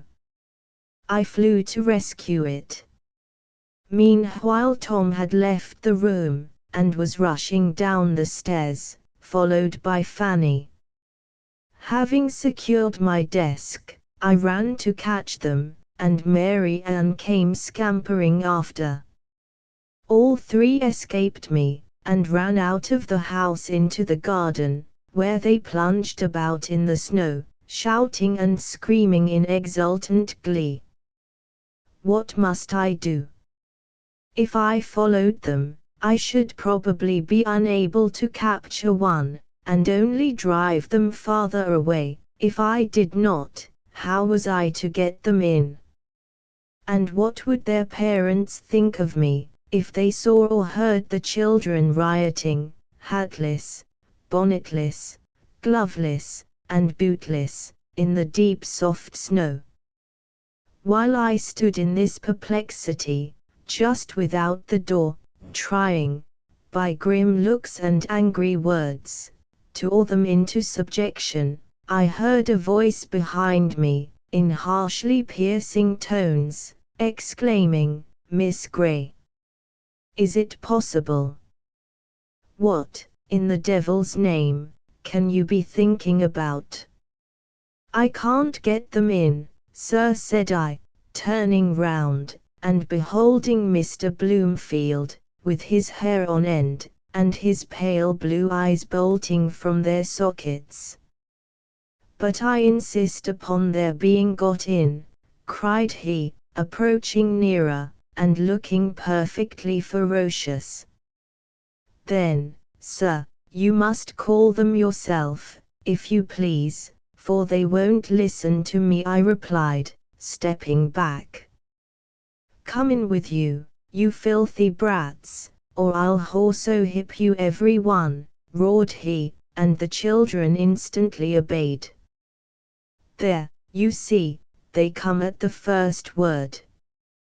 "Yes, when you speak. And it's very strange, that when you've the care of 'em you've no better control over 'em than that. Now, there they are, gone upstairs with their nasty snowy feet. Do go after 'em and see them made decent, for heaven's sake." That gentleman's mother was then staying in the house, and, as I ascended the stairs and passed the drawing-room door, I had the satisfaction of hearing the old lady declaiming aloud to her daughter-in-law to this effect, for I could only distinguish the most emphatic words: "Gracious heavens, never in all my life, get their death as sure as. Do you think, my dear, she's a proper person?" Take my word for it, I heard no more, but that sufficed. The senior Mrs. Bloomfield had been very attentive and civil to me, until now I had thought her a nice, kind-hearted, chatty old body. She would often come to me and talk in a confidential strain, nodding and shaking her head, and gesticulating with hands and eyes, as a certain class of old ladies are wont to do, though I never knew one that carried the peculiarity to so great an extent. She would even sympathize with me for the trouble I had with the children, and express at times, by half-sentences, interspersed with nods and knowing winks, her sense of the injudicious conduct of their mamma in so restricting my power, and neglecting to support me with her authority. Such a mode of testifying disapprobation was not much to my taste, and I generally refused to take it in, or understand anything more than was openly spoken. At least, I never went farther than an implied acknowledgment that, if matters were otherwise ordered, my task would be a less difficult one, and I should be better able to guide and instruct my charge, but now I must be doubly cautious. Hitherto, though I saw the old lady had her defects, of which one was a proneness to proclaim her perfections, I had always been wishful to excuse them, and to give her credit for all the virtues she professed, and even imagine others yet untold. Kindness, which had been the food of my life through so many years, had lately been so entirely denied me, that I welcomed with grateful joy the slightest semblance of it. No wonder, then, that my heart warmed to the old lady, and always gladdened at her approach and regretted her departure. But now, the few words luckily or unluckily heard in passing had wholly revolutionized my ideas respecting her. Now I looked upon her as hypocritical and insincere, a flatterer, and a spy upon my words and deeds. Doubtless it would have been my interest still to meet her with the same cheerful smile and tone of respectful cordiality as before, but I could not. If I would, my manner altered with my feelings, and became so cold and shy that she could not fail to notice it. She soon did notice it, and her manner altered too. The familiar nod was changed to a stiff bow, the gracious smile gave place to a glare of Gorgon ferocity. Her vivacious loquacity was entirely transferred from me to the darling boy and girls whom she flattered and indulged more absurdly than ever their mother had done. I confess I was somewhat troubled at this change. I feared the consequences of her displeasure, and even made some efforts to recover the ground I had lost, and with better apparent success than I could have anticipated. At one time, I, merely in common civility, asked after her cough. Immediately her long visage relaxed into a smile, and she favored me with a particular history of that and her other infirmities, followed by an account of her pious resignation, delivered in the usual emphatic, declamatory style, which no writing can portray. But there's one remedy for all, my dear, and that's resignation, a toss of the head, resignation to the will of heaven, an uplifting of the hands and eyes. It has always supported me through all my trials, and always will do, a succession of nods. But then, it isn't everybody that can say that, a shake of the head, but I'm one of the pious ones, Miss Gray. A very significant nod and toss. And, thank heaven, I always was, another nod, and I glory in it. An emphatic clasping of the hands and shaking of the head. And with several texts of scripture, misquoted or misapplied, and religious exclamations so redolent of the ludicrous in the style of delivery and manner of bringing in, if not in the expressions themselves, that I decline repeating them, she withdrew, tossing her large head in high good humor, with herself at least, and left me hoping that, after all, she was rather weak than wicked. At her next visit to Wellwood House, I went so far as to say I was glad to see her looking so well. The effect of this was magical. The words, intended as a mark of civility, were received as a flattering compliment. Her countenance brightened up, and from that moment she became as gracious and benign as heart could wish, in outward semblance at least. From what I now saw of her, and what I heard from the children, I know that, in order to gain her cordial friendship, I had but to utter a word of flattery at each convenient opportunity, but this was against my principles, and for lack of this, the capricious old dame soon deprived me of her favor again, and I believe did me much secret injury. She could not greatly influence her daughter-in-law against me, because, between that lady and herself there was a mutual dislike, chiefly shown by her in secret detractions and calumniations, by the other, in an excess of frigid formality in her demeanor, and no fawning flattery of the elder could thaw away the wall of ice which the younger interposed between them. But with her son, the old lady had better success.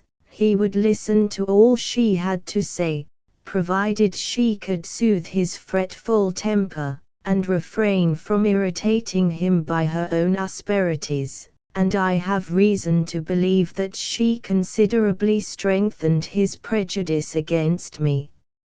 She would tell him that I shamefully neglected the children, and even his wife did not attend to them as she ought, and that he must look after them himself, or they would all go to ruin.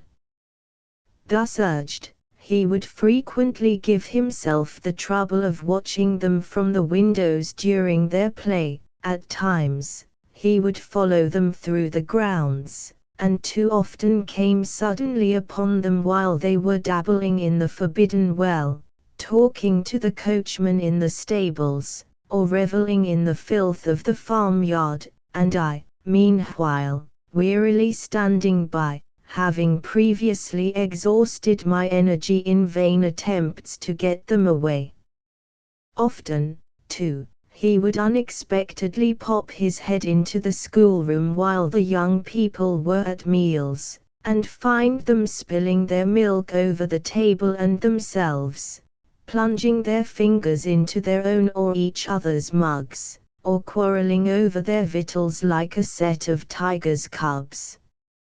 If I were quiet at the moment, I was conniving at their disorderly conduct. If, as was frequently the case, I happened to be exalting my voice to enforce order, I was using undue violence, and setting the girls a bad example by such ungentleness of tone and language.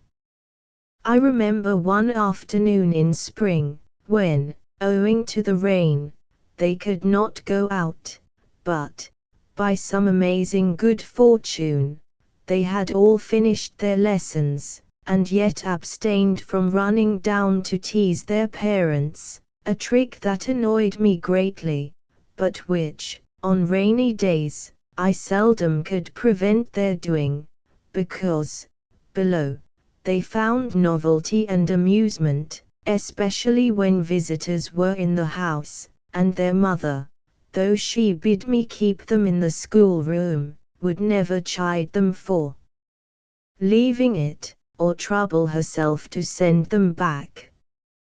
But this day they appeared satisfied with their present abode, and what is more wonderful still, seemed disposed to play together without depending on me for amusement, and without quarreling with each other.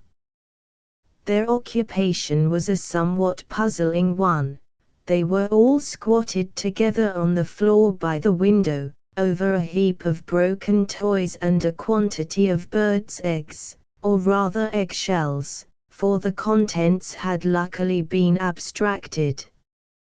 These shells they had broken up and were pounding into small fragments, to what end I could not imagine, but so long as they were quiet and not in positive mischief, I did not care, and, with a feeling of unusual repose, I sat by the fire, putting the finishing stitches to a frock for Mary Ann's doll, intending, when that was done, to begin a letter to my mother. Suddenly the door opened, and the dingy head of Mr. Bloomfield looked in. "All very quiet here." "What are you doing?" said he. "No harm today, at least thought I." But he was of a different opinion. Advancing to the window, and seeing the children's occupations, he testily exclaimed, "What in the world are you about?" "We're grinding eggshells, Papa," cried Tom. "How dare you make such a mess, you little devils? Don't you see what confounded work you're making of the carpet?" The carpet was a plain brown drugget. "Miss Gray, did you know what they were doing?" "Yes, sir." "You knew it?" "Yes." "You knew it, and you actually sat there and permitted them to go on without a word of reproof." "I didn't think they were doing any harm." "Any harm? Why, look there. Just look at that carpet, and see, was there ever anything like it in a Christian house before? No wonder your room is not fit for a pigsty, No wonder your pupils are worse than a litter of pigs, no wonder, oh. I declare, it puts me quite past my patience, and he departed, shutting the door after him with a bang that made the children laugh. It puts me quite past my patience too, muttered I, getting up, and, seizing the poker, I dashed it repeatedly into the cinders, and stirred them up with unwonted energy, thus easing my irritation under pretense of mending the fire. After this, Mr. Bloomfield was continually looking in to see if the schoolroom was in order, and, as the children were continually littering the floor with fragments of toys, sticks, stones, stubble, leaves, and other rubbish, which I could not prevent their bringing, or oblige them to gather up, and which the servants refused to clean after them, I had to spend a considerable portion of my valuable leisure moments on my knees upon the floor, in painfully reducing things to order. Once I told them that they should not taste their supper till they had picked up everything from the carpet. Fanny might have hers when she had taken up a certain quantity, Mary Ann when she had gathered twice as many, and Tom was to clear away the rest.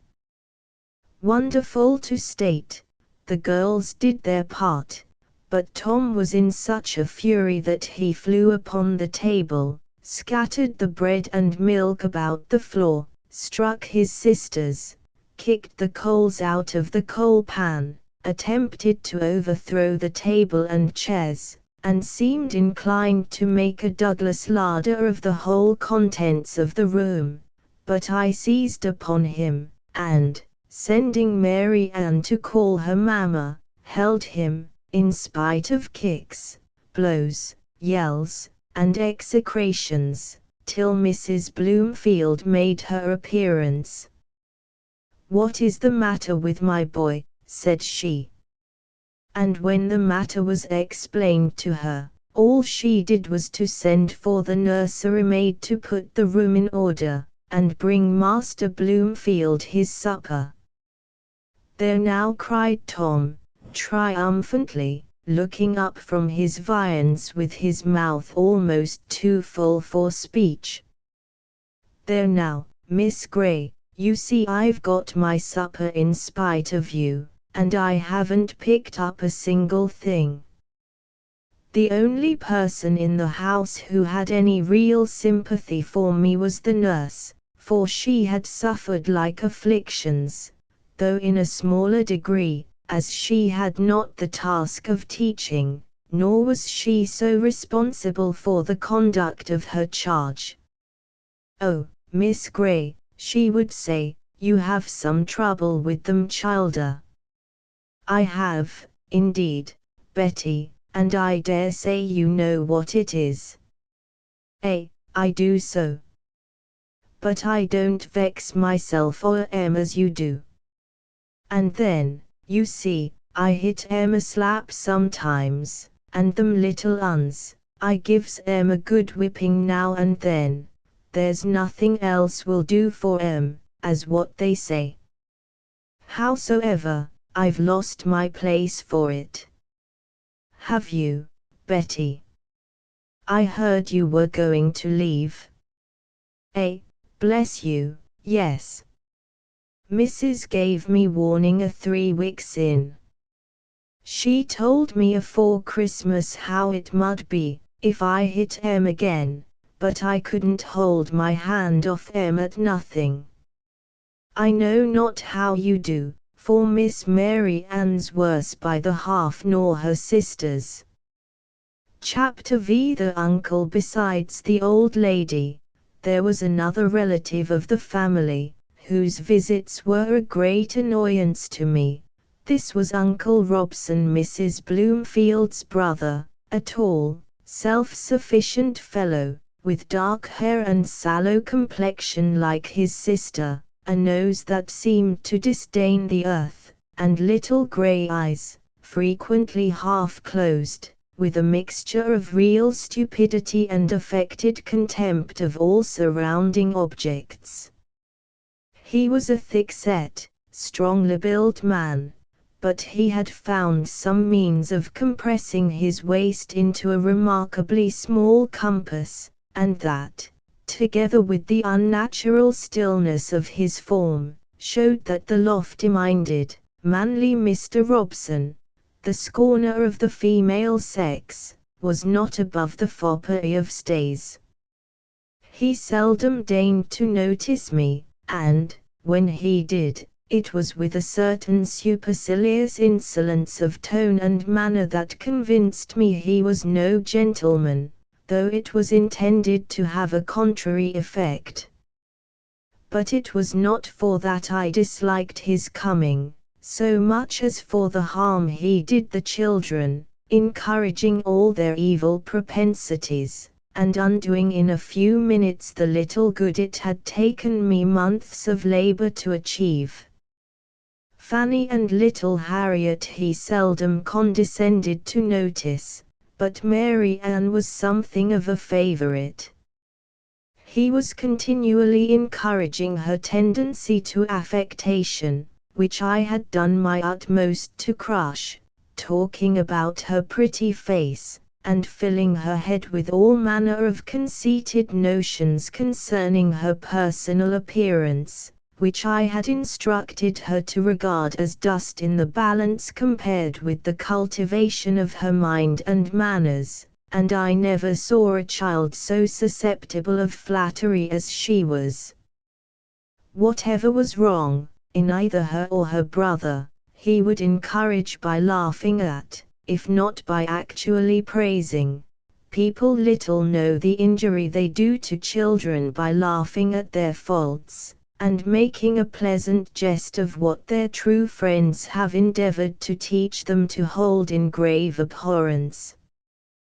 Though not a positive drunkard, Mr. Robson habitually swallowed great quantities of wine, and took with relish an occasional glass of brandy and water.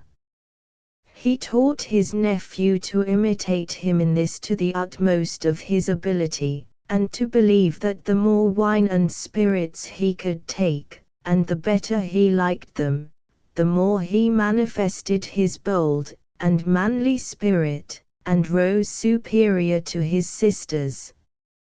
Mr. Bloomfield had not much to say against it, for his favorite beverage was gin and water, of which he took a considerable portion every day, by dint of constant sipping, and to that I chiefly attributed his dingy complexion and waspish temper.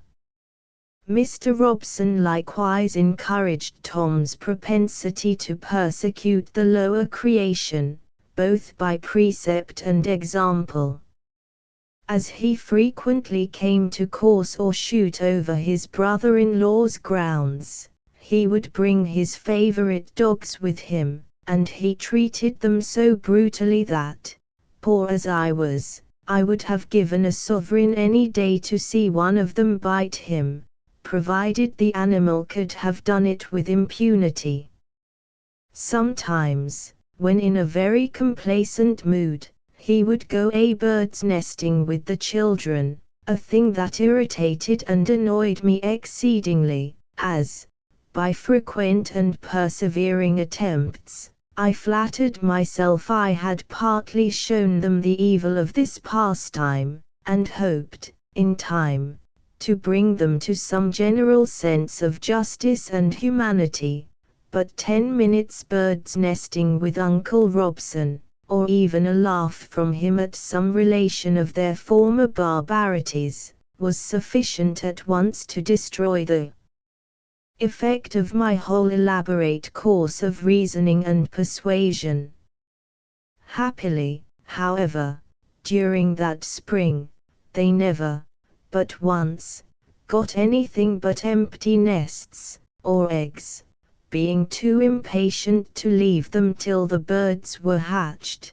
That once, Tom, who had been with his uncle into the neighboring plantation, came running in high glee into the garden, with a brood of little callow nestlings in his hands. Mary Ann and Fanny, whom I was just bringing out, ran to admire his spoils, and to beg each a bird for themselves. "No, not one," cried Tom. "They are all mine. Uncle Robson gave them to me. 1, 2, 3, 4, 5. You shan't touch one of them, no, not one, for your lives," continued he, exultingly, laying the nest on the ground, and standing over it with his legs wide apart, his hands thrust into his breeches pockets, his body bent forward, and his face twisted into all manner of contortions in the ecstasy of his delight. "But you shall see me fettle 'em off. My word, but I will wallop 'em. See if I don't now. By gum! But there's rare sport for me in that nest." "But, Tom," said I shall not allow you to torture those birds. They must either be killed at once or carried back to the place you took them from, that the old birds may continue to feed them." "But you don't know where that is, madam. It's only me and Uncle Robson that knows that." "But if you don't tell me, I shall kill them myself, much as I hate it." "You daren't. You daren't touch them for your life. Because you know Papa and Mama, and Uncle Robson, would be angry." "Ha, ha! I've caught you there, miss. I shall do what I think right in a case of this sort without consulting anyone. If your Papa and Mama don't happen to approve of it, I shall be sorry to offend them, but your Uncle Robson's opinions, of course, are nothing to me." So saying, urged by a sense of duty, at the risk of both making myself sick and incurring the wrath of my employers, I got a large flat stone, that had been reared up for a mouse trap by the gardener. Then, having once more vainly endeavored to persuade the little tyrant to let the birds be carried back, I asked what he intended to do with them.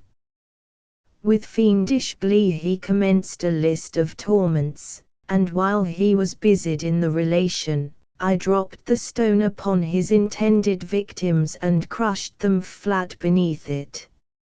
Loud were the outcries, terrible the execrations, consequent upon this daring outrage. Uncle Robson had been coming up the walk with his gun, and was just then pausing to kick his dog. Tom flew towards him, vowing he would make him kick me instead of Juno. Mr. Robson leant upon his gun, and laughed excessively at the violence of his nephew's passion, and the bitter maledictions and opprobrious epithets he heaped upon me.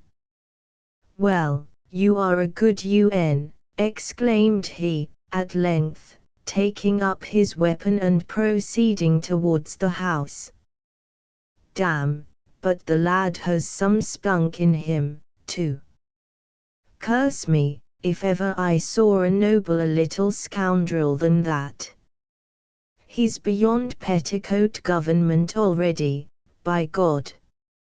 He defies mother, granny, governess, and all. Ha, ha, ha. Never mind, Tom, I'll get you another brood tomorrow." "If you do, Mr. Robson, I shall kill them too," said I. "Humph," replied he, and having honored me with a broad stare, which, contrary to his expectations, I sustained without flinching, he turned away with an air of supreme contempt, and stalked into the house. Tom next went to tell his mamma. It was not her way to say much on any subject, but, when she next saw me, Her aspect and demeanor were doubly dark and chilled. After some casual remark about the weather, she observed, "I am sorry, Miss Gray, you should think it necessary to interfere with Master Bloomfield's amusements. He was very much distressed about your destroying the birds." "When Master Bloomfield's amusements consist in injuring sentient creatures," I answered, "I think it my duty to interfere." "You seem to have forgotten," said she, calmly, "that the creatures were all created for our convenience." I thought that doctrine admitted some doubt, but merely replied, "If they were, we have no right to torment them for our amusement." "I think," said she, "a child's amusement is scarcely to be weighed against the welfare of a soulless brute. But, for the child's own sake, it ought not to be encouraged to have such amusements," answered I, as meekly as I could, to make up for such unusual pertinacity. "Blessed are the merciful, for they shall obtain mercy." "Oh, of course, but that refers to our conduct towards each other." "The merciful man shows mercy to his beast," I ventured to add. "I think you have not shown much mercy," replied she, with a short, bitter laugh, "killing the poor birds by wholesale in that shocking manner, and putting the dear boy to such misery for a mere whim." I judged it prudent to say no more. This was the nearest approach to a quarrel I ever had with Mrs. Bloomfield, as well as the greatest number of words I ever exchanged with her at one time, since the day of my first arrival.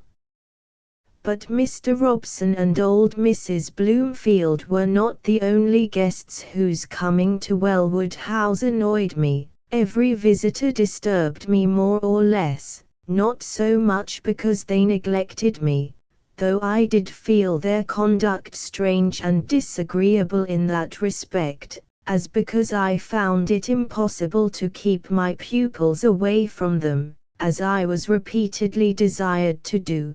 Tom must talk to them, and Mary Ann must be noticed by them. Neither the one nor the other knew what it was to feel any degree of shamefacedness, or even common modesty. They would indecently and clamorously interrupt the conversation of their elders, tease them with the most impertinent questions, roughly collar the gentlemen, climb their knees uninvited, hang about their shoulders or rifle their pockets, pull the ladies' gowns, disorder their hair, tumble their collars, and importunately beg for their trinkets. Mrs. Bloomfield had the sense to be shocked and annoyed at all this, but she had not sense to prevent it. She expected me to prevent it.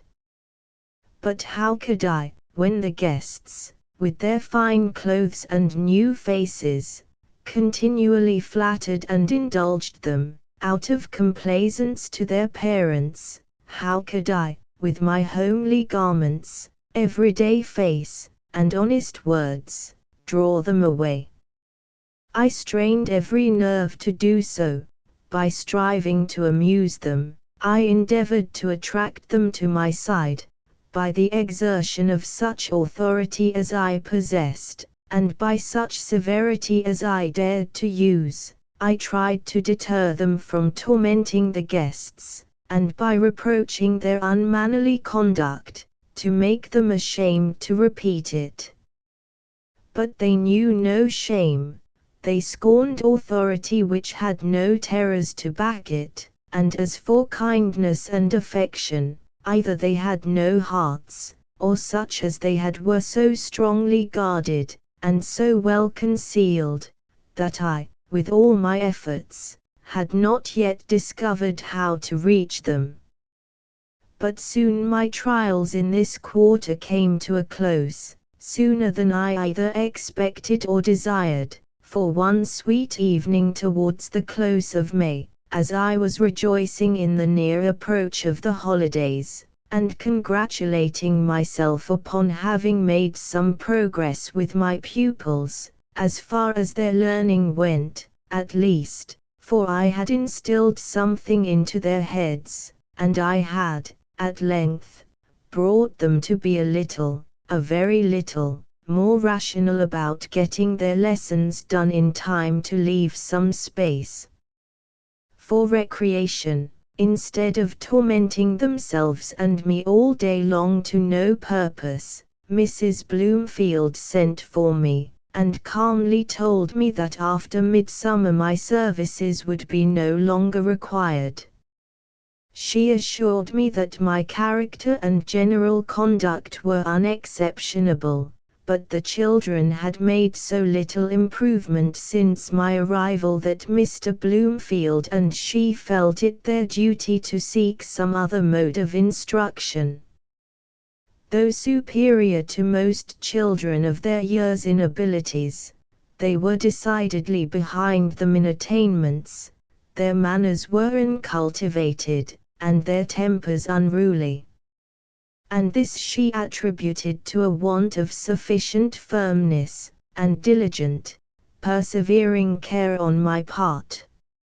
Unshaken firmness, devoted diligence, unwearied perseverance, unceasing care, were the very qualifications on which I had secretly prided myself, and by which I had hoped in time to overcome all difficulties, and obtain success at last.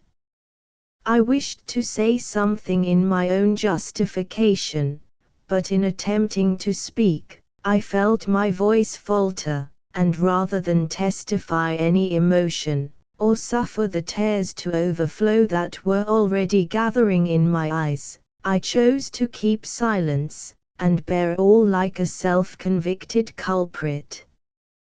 Thus was I dismissed, and thus I sought my home. Alas! What would they think of me? Unable, after all my boasting, to keep my place, even for a single year, as governess to 3 small children, whose mother was asserted by my own aunt to be a very nice woman. Having been thus weighed in the balance and found wanting, I need not hope they would be willing to try me again.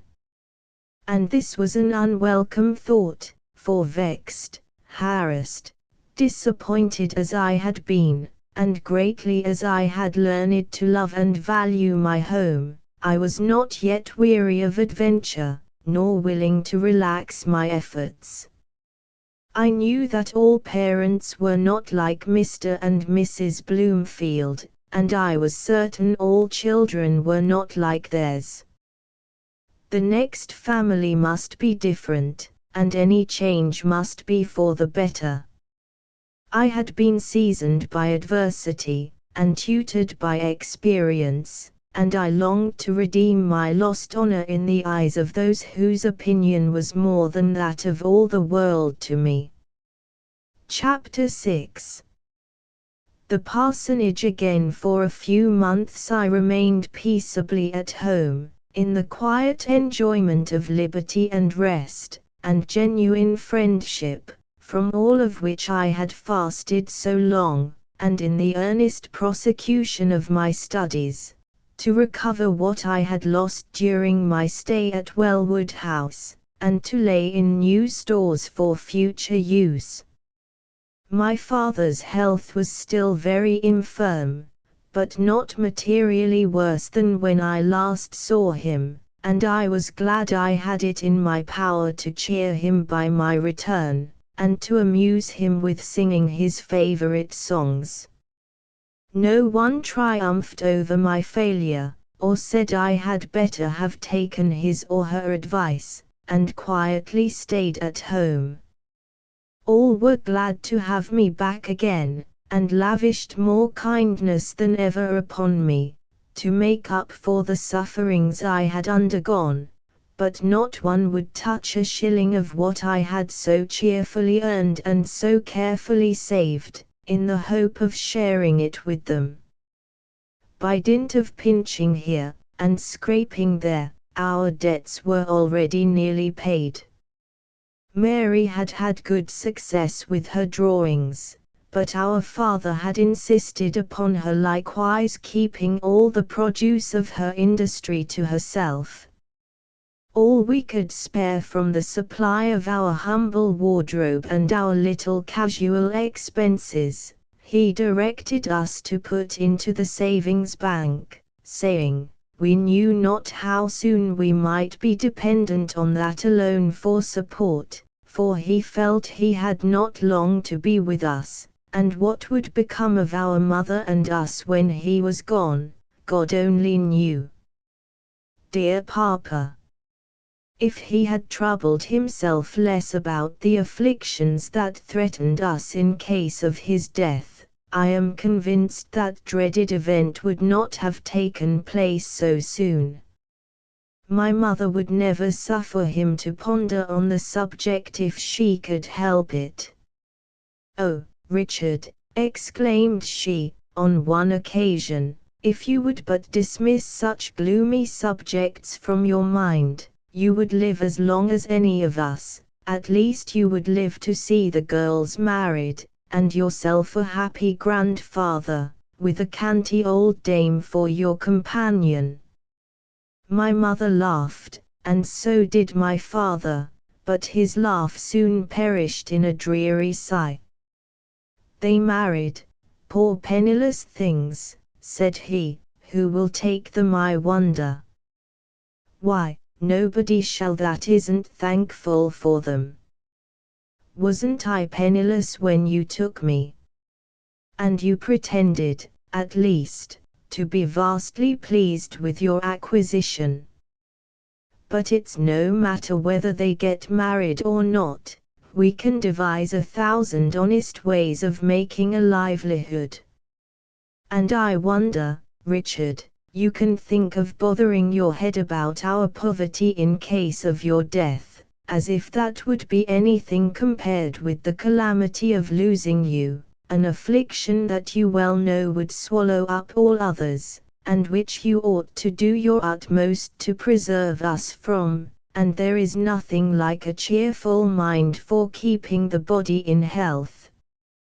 I know, Alice, it is wrong to keep repining as I do, but I cannot help it, you must bear with me." "I won't bear with you, if I can alter you," replied my mother, but the harshness of her words was undone by the earnest affection of her tone and pleasant smile, that made my father smile again, less sadly and less transiently than was his wont. "Mamma," said I, as soon as I could find an opportunity of speaking with her alone, "my money is but little, and cannot last long. If I could increase it, it would lessen Papa's anxiety, on one subject at least. I cannot draw like Mary, and so the best thing I could do would be to look out for another situation." "And so you would actually try again, Agnes?" "Decidedly, I would." "Why, my dear, I should have thought you had had enough of it."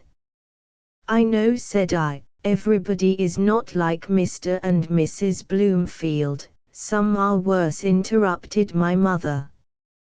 "But not many, I think," replied I, "and I'm sure all children are not like theirs, for I and Mary were not. We always did as you bid us, didn't we?" "Generally, but then, I did not spoil you, and you were not perfect angels after all. Mary had a fund of quiet obstinacy, and you were somewhat faulty in regard to temper, but you were very good children on the whole." "I know I was sulky sometimes, and I should have been glad to see these children sulky sometimes too, for then I could have understood them, but they never were, for they could not be offended, nor hurt, nor ashamed. They could not be unhappy in any way, except when they were in a passion. Well, if they could not, it was not their fault. You cannot expect stone to be as pliable as clay. No, but still it is very unpleasant to live with such unimpressible, incomprehensible creatures. You cannot love them, and if you could, your love would be utterly thrown away.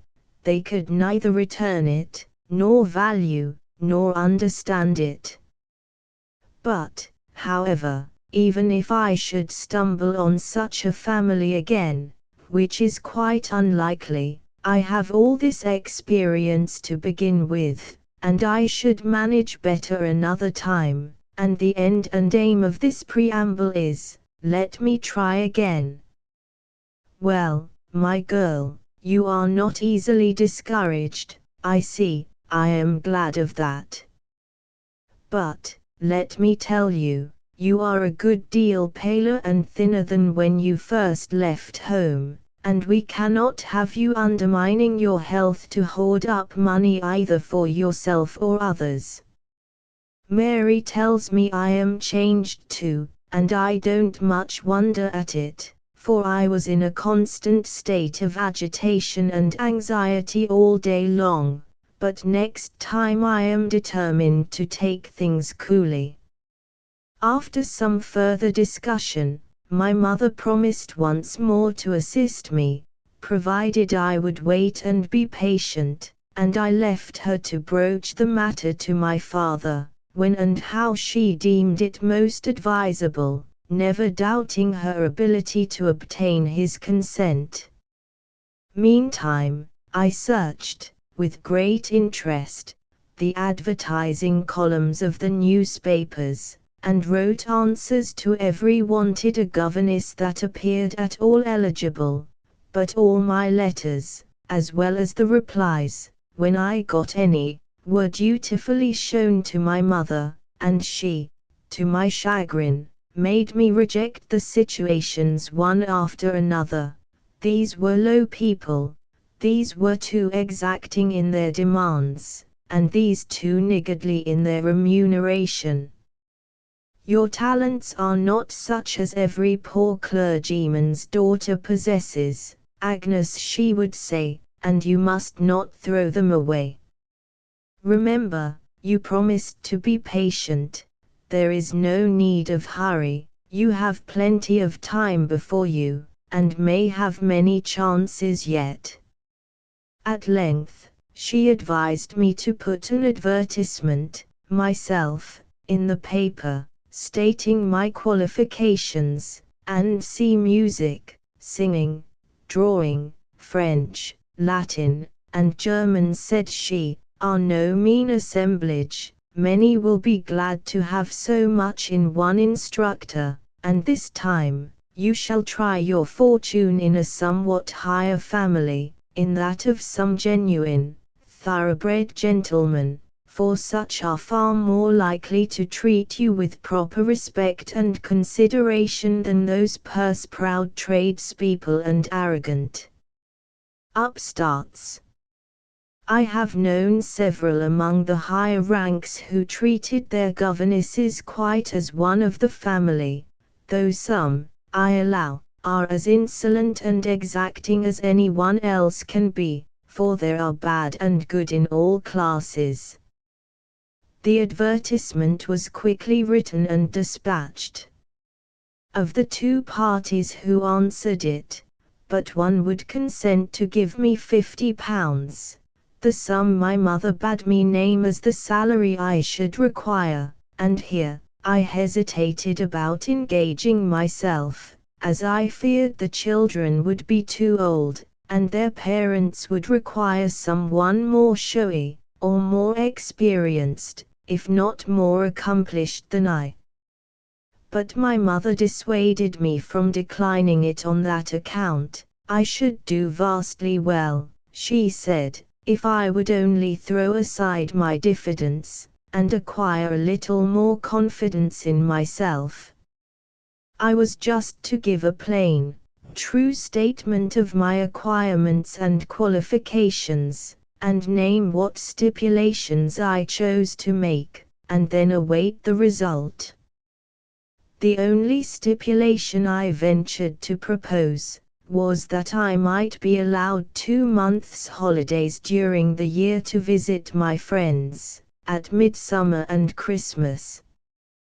The unknown lady, in her reply, made no objection to this, and stated that, as to my acquirements, she had no doubt I should be able to give satisfaction, but in the engagement of governesses she considered those things as but subordinate points, as being situated in the neighborhood of O. She could get masters to supply any deficiencies in that respect, but, in her opinion, next to unimpeachable morality, a mild and cheerful temper and obliging disposition were the most essential requisites. My mother did not relish this at all, and now made many objections to my accepting the situation, in which my sister warmly supported her, but, unwilling to be balked again, I overruled them all, and, having first obtained the consent of my father, who had, a short time previously, been apprised of these transactions, I wrote a most obliging epistle to my unknown correspondent, and, finally, the bargain was concluded. It was decreed that on the last day of January I was to enter upon my new office as governess in the family of Mr. Murray, of Horton Lodge, near O, about 70 miles from our village, a formidable distance to me, as I had never been above 20 miles from home in all the course of my 20 years' sojourn on earth, and as, moreover, every individual in that family and in the neighborhood was utterly unknown to myself and all my acquaintances. But this rendered it only the more piquant to me.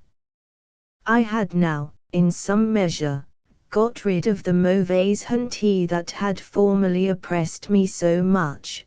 There was a pleasing excitement in the idea of entering these unknown regions, and making my way alone among its strange inhabitants. I now flattered myself I was going to see something in the world. Mr. Murray's residence was near a large town, and not in a manufacturing district, where the people had nothing to do but to make money. His rank, from what I could gather, appeared to be higher than that of Mr. Bloomfield, and, doubtless, he was one of those genuine thoroughbred gentry my mother spoke of, who would treat his governess with due consideration as a respectable, well-educated lady, the instructor and guide of his children, and not a mere upper servant. Then, my pupils being older, would be more rational, more teachable, and less troublesome than the last. They would be less confined to the schoolroom, and not require that constant labor and incessant watching, and, finally, bright visions mingled with my hopes, with which the care of children and the mere duties of a governess had little or nothing to do.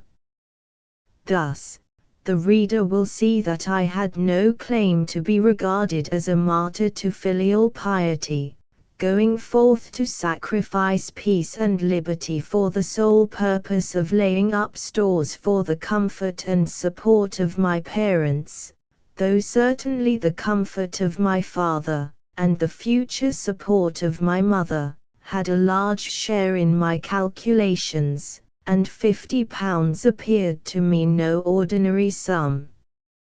I must have decent clothes becoming my station. I must, it seemed, put out my washing, and also pay for my 4 annual journeys between Horton Lodge and home, but with strict attention to economy. Surely £20, or little more, would cover those expenses, and then there would be 30 for the bank, or little less. What a valuable addition to our stock.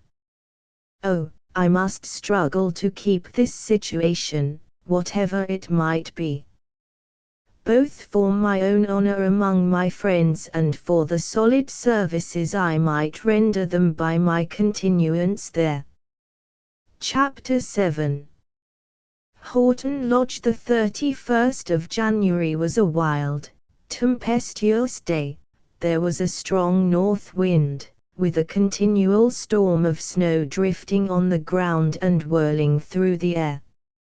My friends would have had me delay my departure, but fearful of prejudicing my employers against me by such want of punctuality at the commencement of my undertaking, I persisted in keeping the appointment.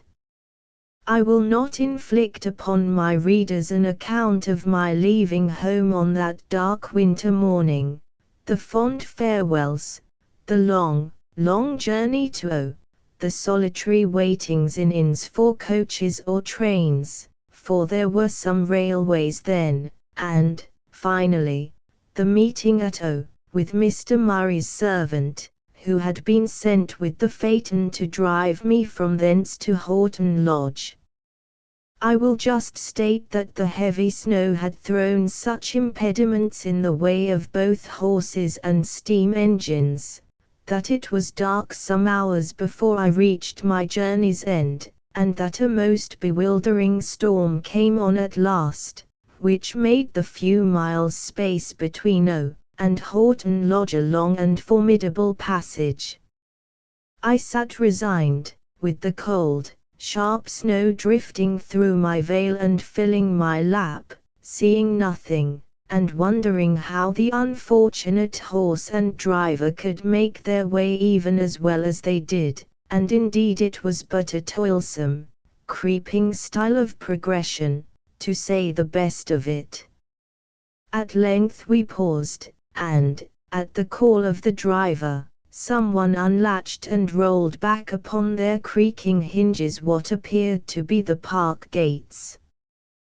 Then we proceeded along a smoother road, whence, occasionally, I perceived some huge, hoary mass gleaming through the darkness, which I took to be a portion of a snow-clad tree.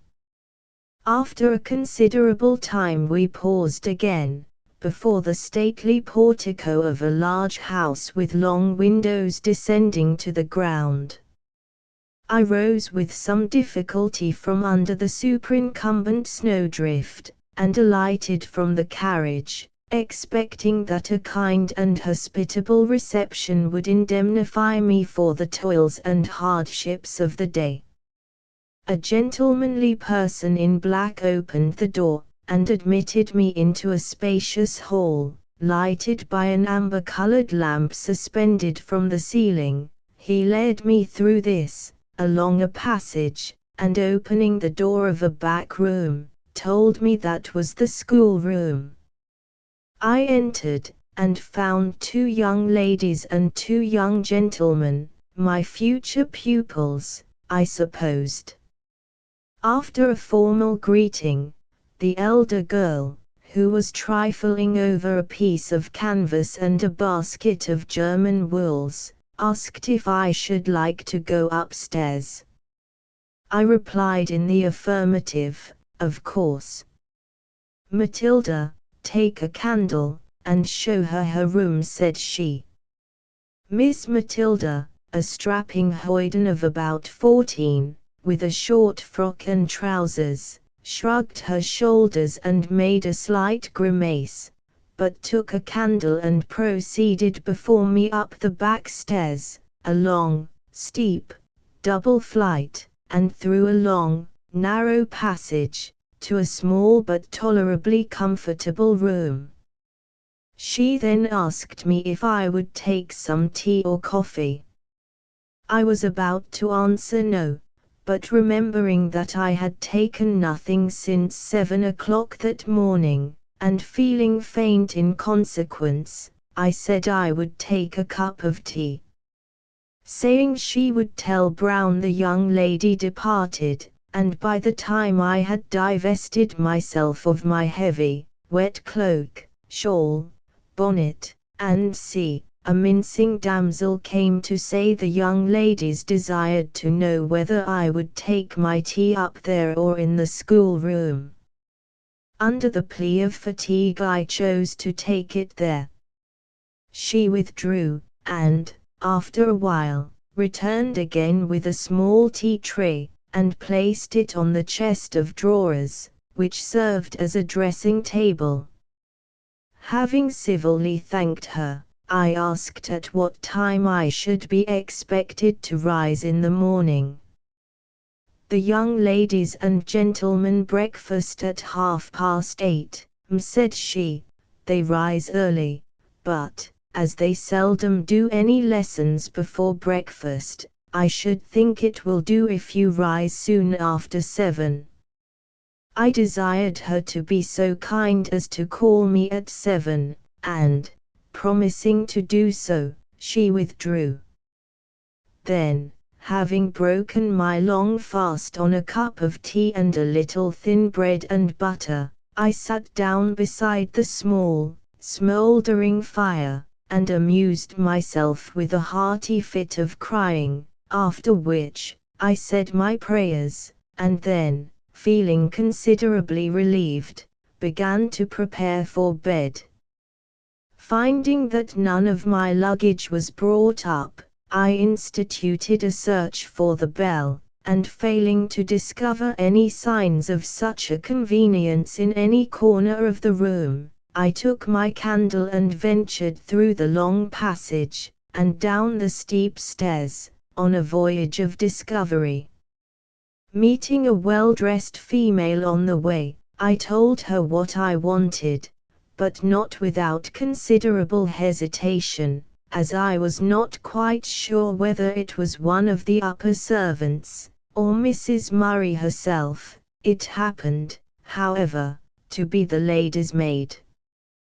With the air of one conferring an unusual favor, she vouchsafed to undertake the sending up of my things, and when I had re-entered my room, and waited and wondered a long time, greatly fearing that she had forgotten or neglected to perform her promise, and doubting whether to keep waiting or go to bed, or go down again, my hopes, at length, were revived by the sound of voices and laughter, accompanied by the tramp of feet along the passage, and presently the luggage was brought in by a rough-looking maid and a man, neither of them very respectful in their demeanor to me. Having shut the door upon their retiring footsteps, and unpacked a few of my things, I betook myself to rest, gladly enough, for I was weary in body and mind. It was with a strange feeling of desolation, mingled with a strong sense of the novelty of my situation, and a joyless kind of curiosity concerning what was yet unknown, that I awoke the next morning, feeling like one whirled away by enchantment, and suddenly dropped from the clouds into a remote and unknown land, widely and completely isolated from all he had ever seen or known before, or like a thistle seed borne on the wind to some strange nook of uncongenial soil, where it must lie long enough before it can take root and germinate, extracting nourishment from what appears so alien to its nature, if, indeed, it ever can. But this gives no proper idea of my feelings at all, and no one that has not lived such a retired, stationary life as mine, can possibly imagine what they were, hardly even if he has known what it is to awake some morning, and find himself in Port Nelson, in New Zealand, with a world of waters between himself and all that knew him. I shall not soon forget the peculiar feeling with which I raised my blind and looked out upon the unknown world, a wide, White wilderness was all that met my gaze, a waste of deserts tossed in snow, and heavy-laden groves. I descended to the schoolroom with no remarkable eagerness to join my pupils, though not without some feeling of curiosity respecting what a further acquaintance would reveal. One thing, among others of more obvious importance, I determined with myself, I must begin with calling them Miss and Master. It seemed to me a chilling and unnatural piece of punctilio between the children of a family and their instructor and daily companion, especially where the former were in their early childhood, as at Wellwood House. But even there, my calling the little Bloomfields by their simple names had been regarded as an offensive liberty, as their parents had taken care to show me, by carefully designating them Master and Miss Bloomfield, and in speaking to me. I had been very slow to take the hint, because the whole affair struck me as so very absurd, but now I determined to be wiser, and begin at once with as much form and ceremony as any member of the family would be likely to require, and, indeed, the children being so much older, there would be less difficulty, though the little words Miss and Master seemed to have a surprising effect in repressing all familiar, open-hearted kindness, and extinguishing every gleam of cordiality that might arise between us. As I cannot, like Dogberry, find it in my heart to bestow all my tediousness upon the reader, I will not go on to bore him with a minute detail of all the discoveries and proceedings of this and the following day. No doubt he will be amply satisfied with a slight sketch of the different members of the family, and a general view of the first year or two of my sojourn among them.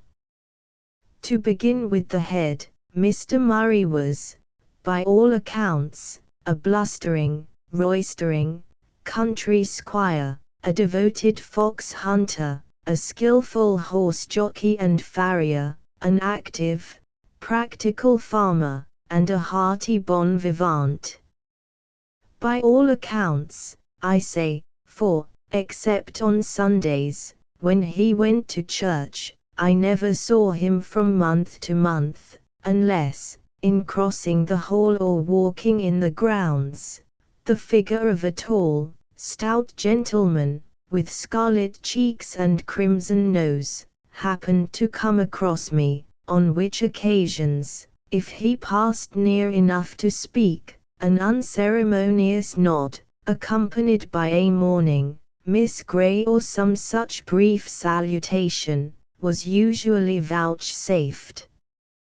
Frequently, indeed, his loud laugh reached me from afar, and oftener still I heard him swearing and blaspheming against the footman, groom, coachman, or some other hapless dependent. Mrs. Murray was a handsome, dashing lady of 40, who certainly required neither rouge nor padding to add to her charms, and whose chief enjoyments were, or seemed to be, in giving or frequenting parties, and in dressing at the very top of the fashion. I did not see her till 11 o'clock on the morning after my arrival, when she honored me with a visit, just as my mother might step into the kitchen to see a new servant girl, yet not so, either, for my mother would have seen her immediately after her arrival, and not waited till the next day, and, moreover, she would have addressed her in a more kind and friendly manner, and given her some words of comfort as well as a plain exposition of her duties, but Mrs. Murray did neither the one nor the other. She just stepped into the schoolroom on her return from ordering dinner in the housekeeper's room, bade me good morning, stood for 2 minutes by the fire, said a few words about the weather and the rather rough journey I must have had yesterday, petted her youngest child, a boy of 10, who had just been wiping his mouth and hands on her gown, after indulging in some savory morsel from the housekeeper's store, told me what a sweet, good boy he was, and then sailed out, with a self-complacent smile upon her face, thinking, no doubt, that she had done quite enough for the present, and had been delightfully condescending into the bargain. Her children evidently held the same opinion, and I alone thought otherwise. After this she looked in upon me once or twice, during the absence of my pupils, to enlighten me concerning my duties towards them. For the girls she seemed anxious only to render them as superficially attractive and showily accomplished as they could possibly be made, without present trouble or discomfort to themselves, and I was to act accordingly, to study and strive to amuse and oblige, instruct, refine, and polish, with the least possible exertion on their part, and no exercise of authority on mine.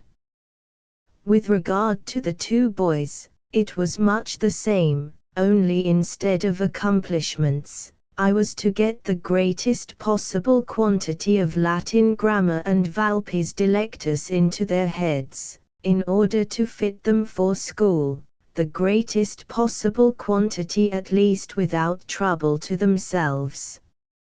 John might be a little high-spirited and Charles might be a little nervous and tedious, but at all events, Miss Gray, said she, I hope you will keep your temper, and be mild and patient throughout, especially with the dear little Charles. He is so extremely nervous and susceptible, and so utterly unaccustomed to anything but the tenderest treatment. You will excuse my naming these things to you, for the fact is, I have hitherto found all the governesses, even the very best of them, faulty in this particular. They wanted that meek and quiet spirit, which Saint Matthew, or some of them, says is better than the putting on of apparel. You will know the passage to which I allude, for you are a clergyman's daughter. But I have no doubt you will give satisfaction in this respect as well as the rest.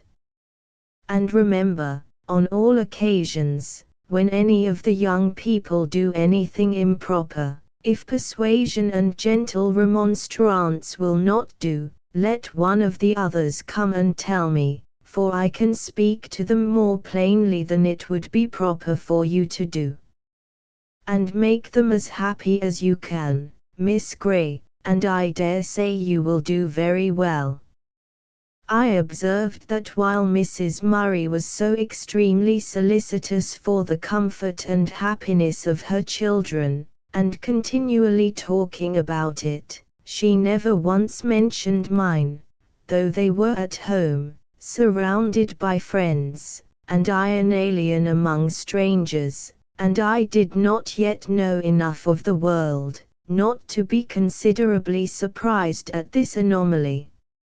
Miss Murray, otherwise Rosalie, was about 16 when I came, and decidedly a very pretty girl, and in 2 years longer, as time more completely developed her form and added grace to her carriage and deportment, she became positively beautiful, and that in no common degree.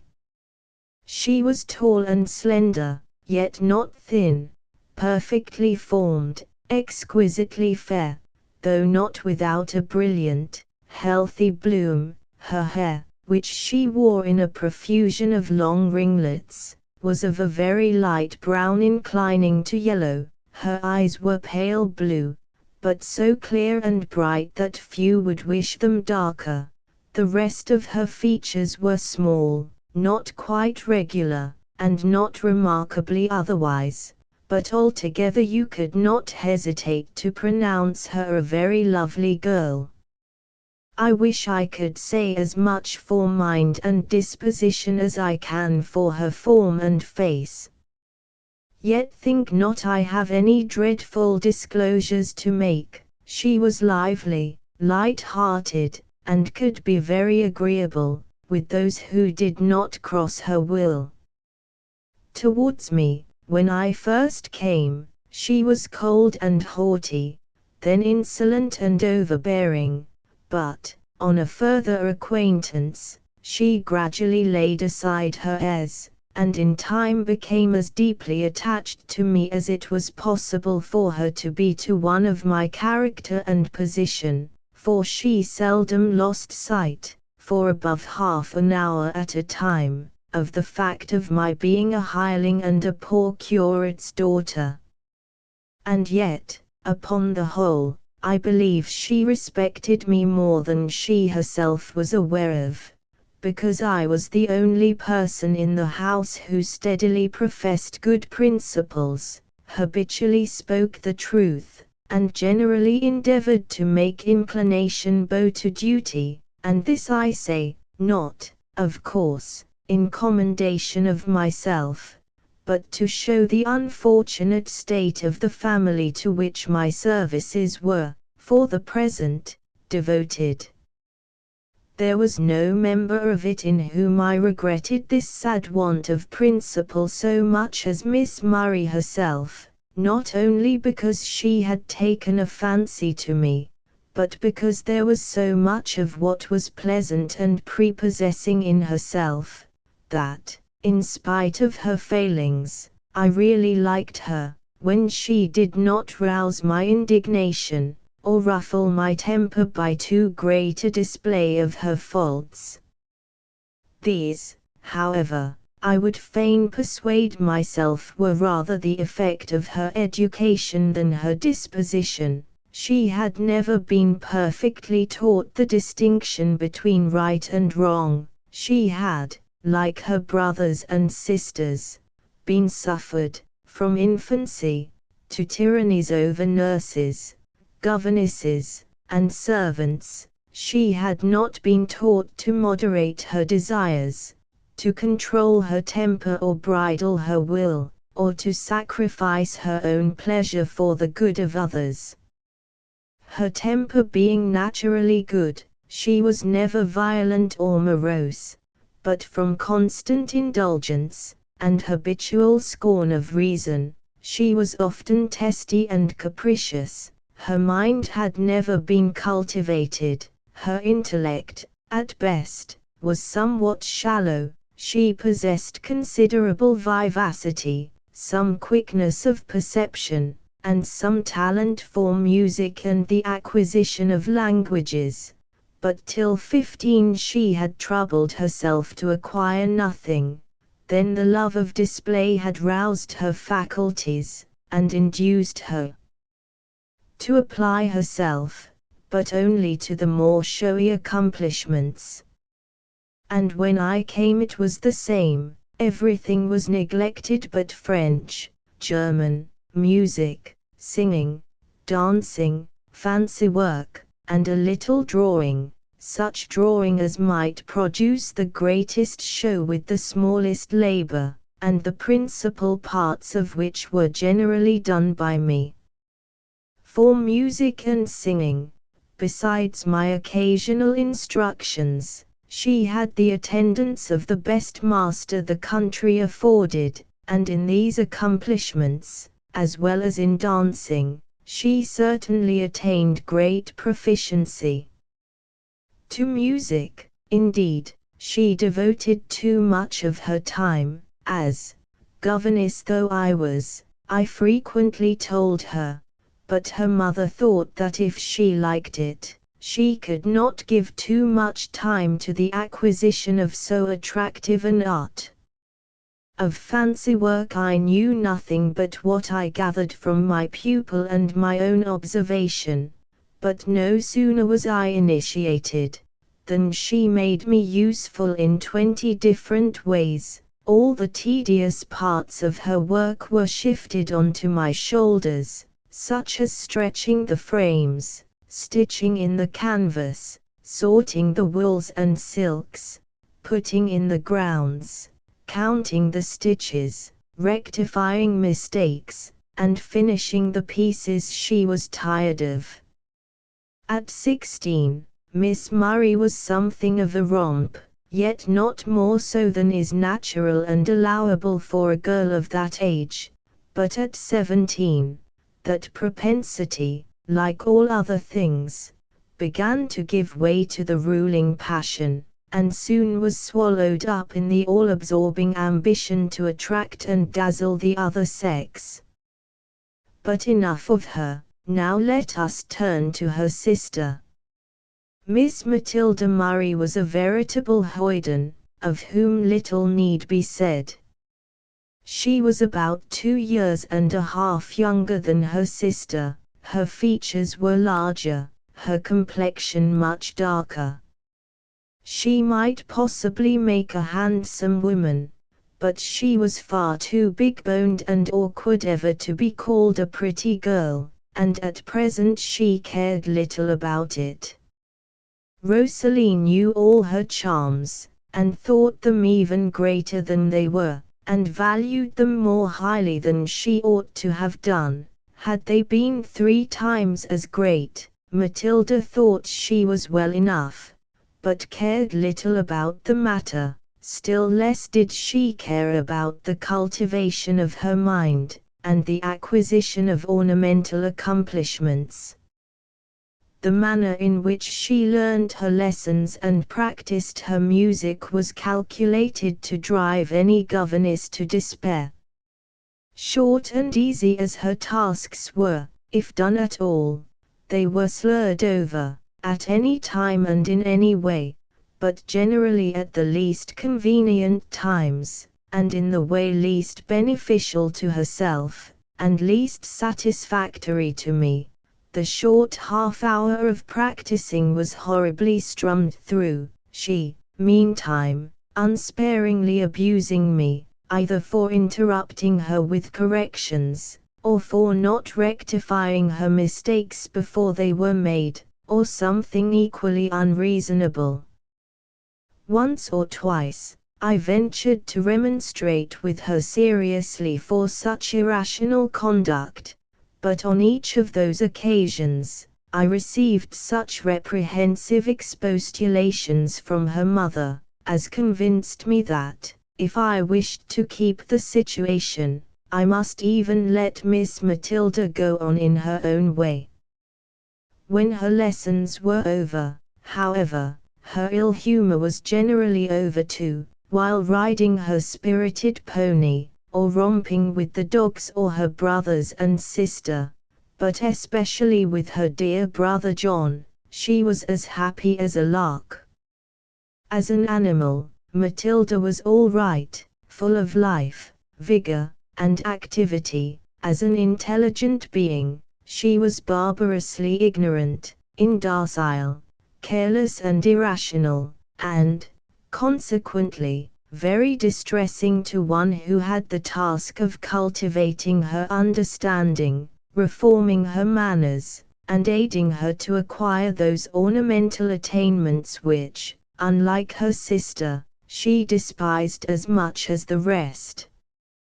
Her mother was partly aware of her deficiencies, and gave me many a lecture as to how I should try to form her tastes, and endeavor to rouse and cherish her dormant vanity, and, by insinuating, skillful flattery, to win her attention to the desired objects, which I would not do, and how I should prepare and smooth the path of learning till she could glide along it without the least exertion to herself, which I could not. For nothing can be taught to any purpose without some little exertion on the part of the learner. As a moral agent, Matilda was reckless, headstrong, violent, and unamenable to reason. One proof of the deplorable state of her mind was, that from her father's example she had learned to swear like a trooper. Her mother was greatly shocked at the unladylike trick and wondered how she had picked it up. "But you can soon break her of it, Miss Gray," said she. "It is only a habit, and if you will just gently remind her every time she does so, I am sure she will soon lay it aside." I not only gently reminded her, I tried to impress upon her how wrong it was, and how distressing to the ears of decent people, but all in vain. I was only answered by a careless laugh, and, "Oh, Miss Gray, how shocked you are! I'm so glad, or, well, I can't help it. Papa shouldn't have taught me, I learned it all from him, and maybe a bit from the coachman." Her brother John, alias Master Murray, was about 11 when I came, a fine, stout, healthy boy, frank and good-natured in the main, and might have been a decent lad had he been properly educated, but now he was as rough as a young bear, boisterous, unruly, unprincipled, untaught, unteachable, at least, for a governess under his mother's eye.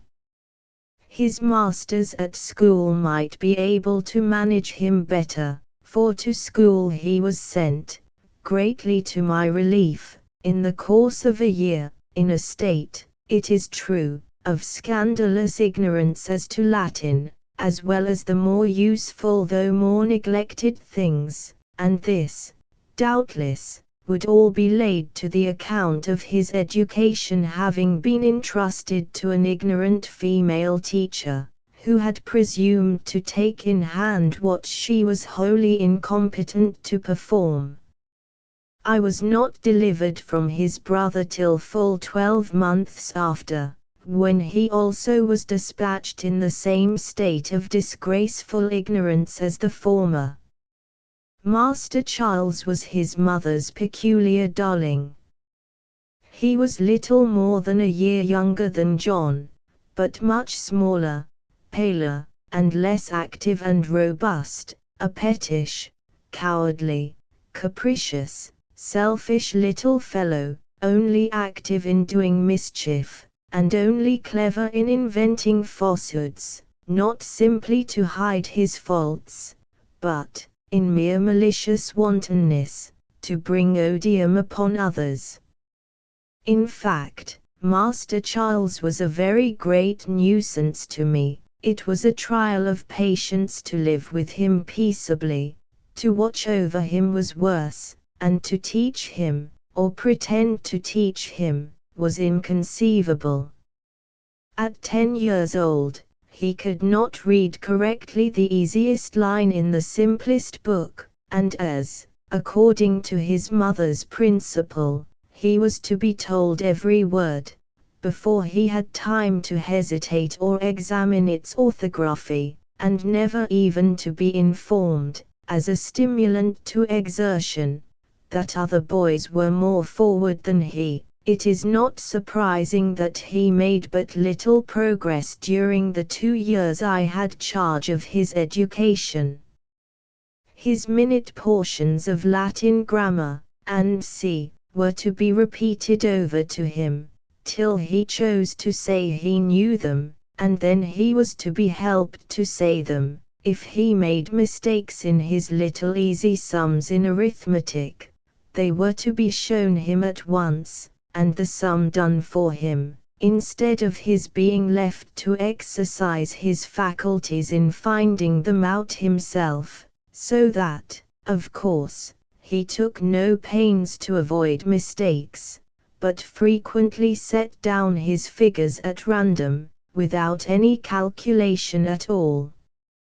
I did not invariably confine myself to these rules. It was against my conscience to do so, but I seldom could venture to deviate from them in the slightest degree, without incurring the wrath of my little pupil, and subsequently of his mamma, to whom he would relate my transgressions maliciously exaggerated, or adorned with embellishments of his own, and often, in consequence, was I on the point of losing or resigning my situation. But, for their sakes at home, I smothered my pride and suppressed my indignation, and managed to struggle on till my little tormentor was dispatched to school, his father declaring that home education was no go for him. It was plain, his mother spoiled him outrageously, and his governess could make no hand of him at all. A few more observations about Horton Lodge and its ongoings, and I have done with dry description for the present. The house was a very respectable one, superior to Mr. Bloomfield's, both in age, size, and magnificence.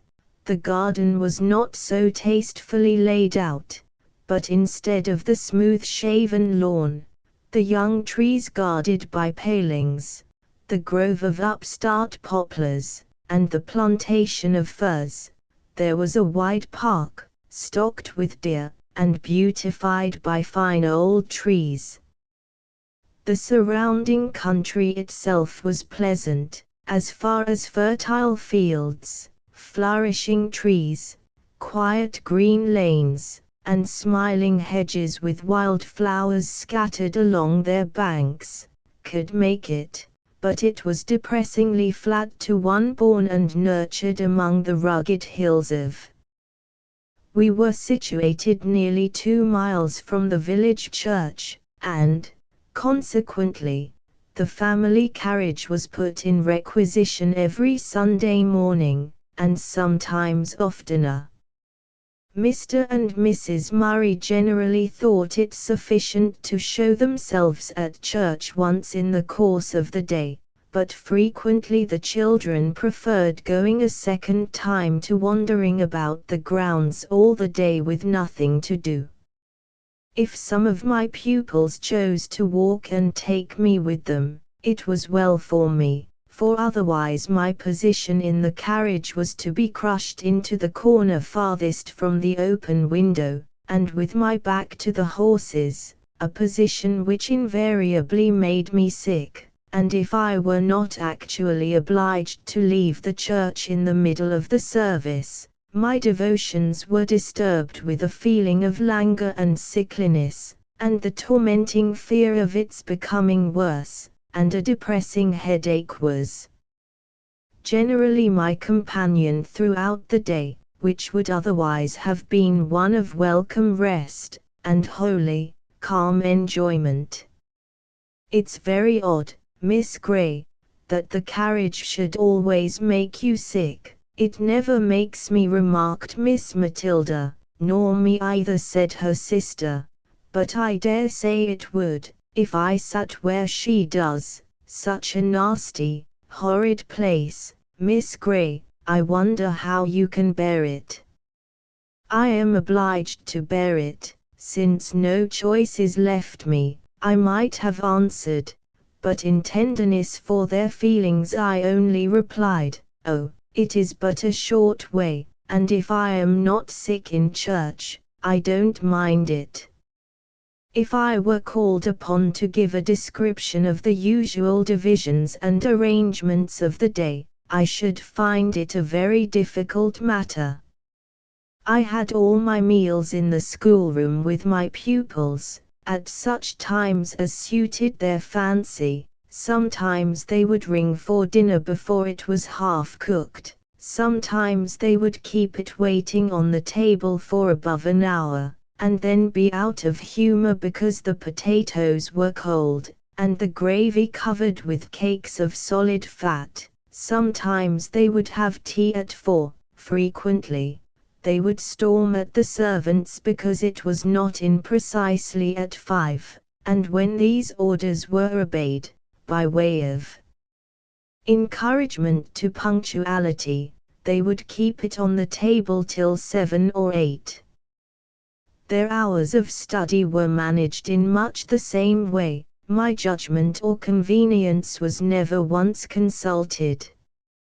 Sometimes Matilda and John would determine to get all the plaguey business over before breakfast and send the maid to call me up at 5:30, without any scruple or apology. Sometimes I was told to be ready precisely at 6, and, having dressed in a hurry, came down to an empty room, and after waiting a long time in suspense, discovered that they had changed their minds, and were still in bed, or, perhaps, if it were a fine summer morning, Brown would come to tell me that the young ladies and gentlemen had taken a holiday, and were gone out, and then I was kept waiting for breakfast till I was almost ready to faint, they having fortified themselves with something before they went.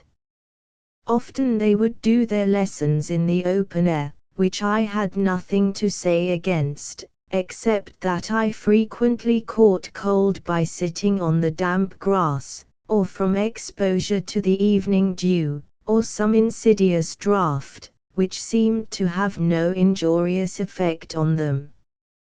It was quite right that they should be hardy, yet, surely, they might have been taught some consideration for others who were less so. But I must not blame them for what was, perhaps, my own fault, for I never made any particular objections to sitting where they pleased, foolishly choosing to risk the consequences, rather than trouble them for my convenience. Their indecorous manner of doing their lessons was quite as remarkable as the caprice displayed in their choice of time and place. While receiving my instructions, or repeating what they had learned, they would lounge upon the sofa, lie on the rug, stretch, yawn, talk to each other, or look out of the window, whereas I could not so much as stir the fire, or pick up the handkerchief I had dropped, without being rebuked for inattention by one of my pupils, or told that Mamma would not like me to be so careless. The servants, seeing in what little estimation the governess was held by both parents and children, regulated their behavior by the same standard. I have frequently stood up for them, at the risk of some injury to myself, against the tyranny and injustice of their young masters and mistresses, and I always endeavored to give them as little trouble as possible, but they entirely neglected my comfort, despised my requests, and slighted my directions. All servants, I am convinced, would not have done so, but domestics in general, being ignorant and little accustomed to reason and reflection, are too easily corrupted by the carelessness and bad example of those above them, and these, I think, were not of the best order to begin with. I sometimes felt myself degraded by the life I led, and ashamed of submitting to so many indignities, and sometimes I thought myself a fool for caring so much about them, and feared I must be sadly wanting in Christian humility, or that charity which suffereth long and is kind, seeketh not her own, is not easily provoked, beareth all things, endureth all things. But, with time and patience, matters began to be slightly ameliorated, slowly, it is true, and almost imperceptibly, but I got rid of my male pupils. That was no trifling advantage, and the girls, as I intimated before concerning one of them, became a little less insolent, and began to show some symptoms of esteem. Miss Grey was a queer creature. She never flattered, and did not praise them half enough, but whenever she did speak favorably of them, or anything belonging to them, they could be quite sure her approbation was sincere. She was very obliging, quiet, and peaceable in the main, but there were some things that put her out of temper.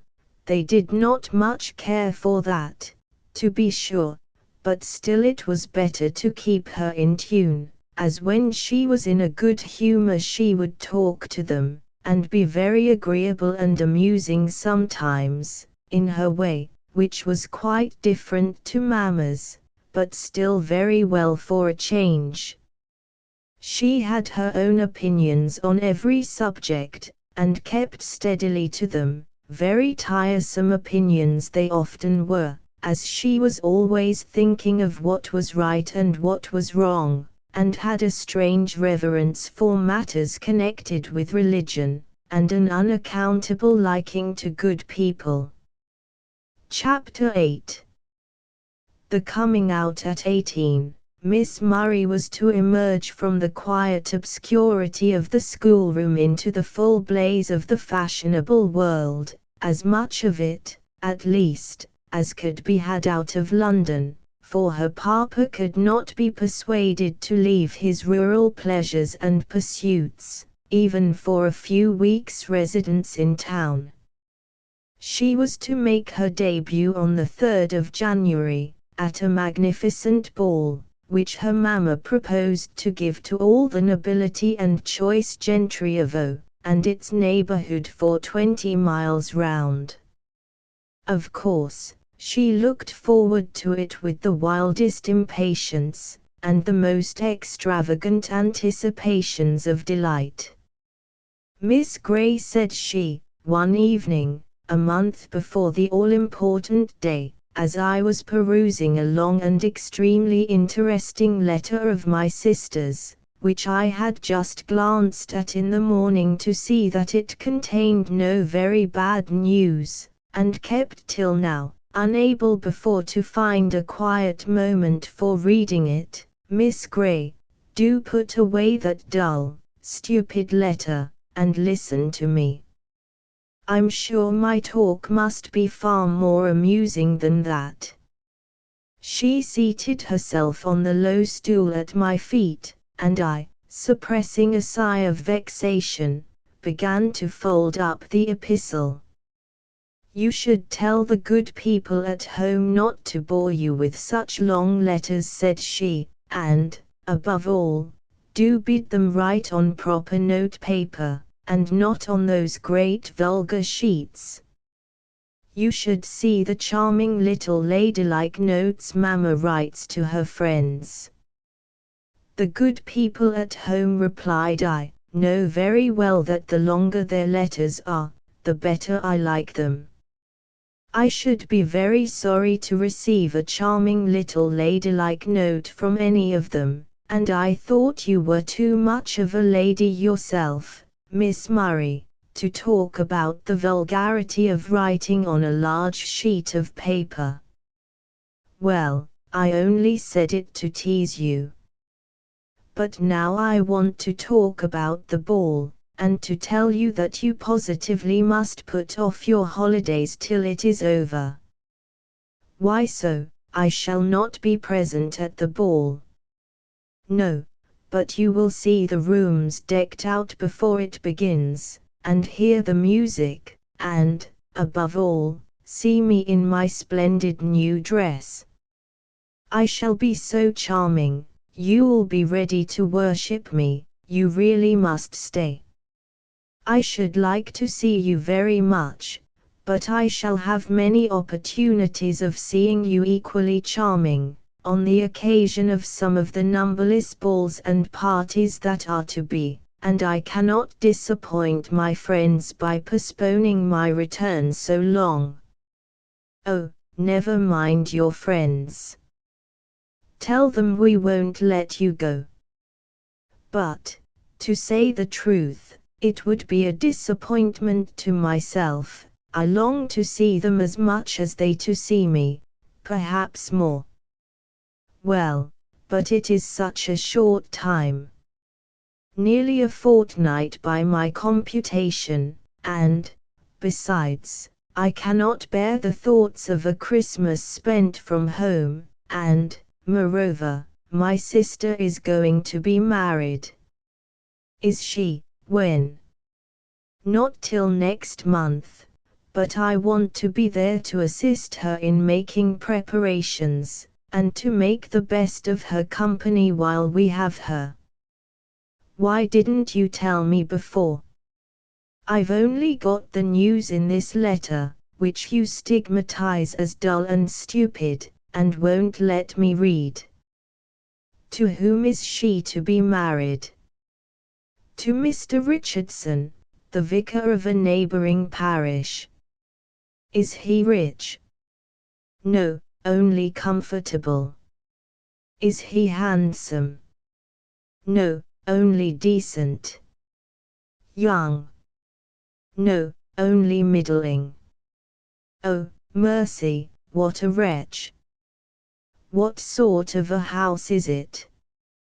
A quiet little vicarage, with an ivy-clad porch, an old-fashioned garden, and, oh, stop, you'll make me sick. How can she bear it? I expect she'll not only be able to bear it, but to be very happy. You did not ask me if Mr. Richardson were a good, wise, or amiable man. I could have answered yes to all these questions, at least so Mary thinks, and I hope she will not find herself mistaken. But, miserable creature, how can she think of spending her life there, cooped up with that nasty old man, and no hope of change? He is not old, he's only 6 or 7 and 30, and she herself is 28, and as sober as if she were 50. Oh, that's better then, they're well matched, but do they call him the worthy vicar? I don't know, but if they do, I believe he merits the epithet. Mercy, how shocking! And will she wear a white apron and make pies and puddings? I don't know about the white apron, but I dare say she will make pies and puddings now and then, but that will be no great hardship, as she has done it before. And will she go about in a plain shawl, and a large straw bonnet, carrying tracts and bone soup to her husband's poor parishioners? I'm not clear about that, but I dare say she will do her best to make them comfortable in body and mind, in accordance with our mother's example. Chapter 9. The ball now, Miss Gray, exclaimed Miss Murray. Immediately I entered the schoolroom, after having taken off my outdoor garments, upon returning from my 4 weeks' recreation. Now, shut the door, and sit down, and I'll tell you all about the ball. No, damn it, no, shouted Miss Matilda. Hold your tongue, can't ye, and let me tell her about my new mare, such a splendor, Miss Gray, a fine blood mare.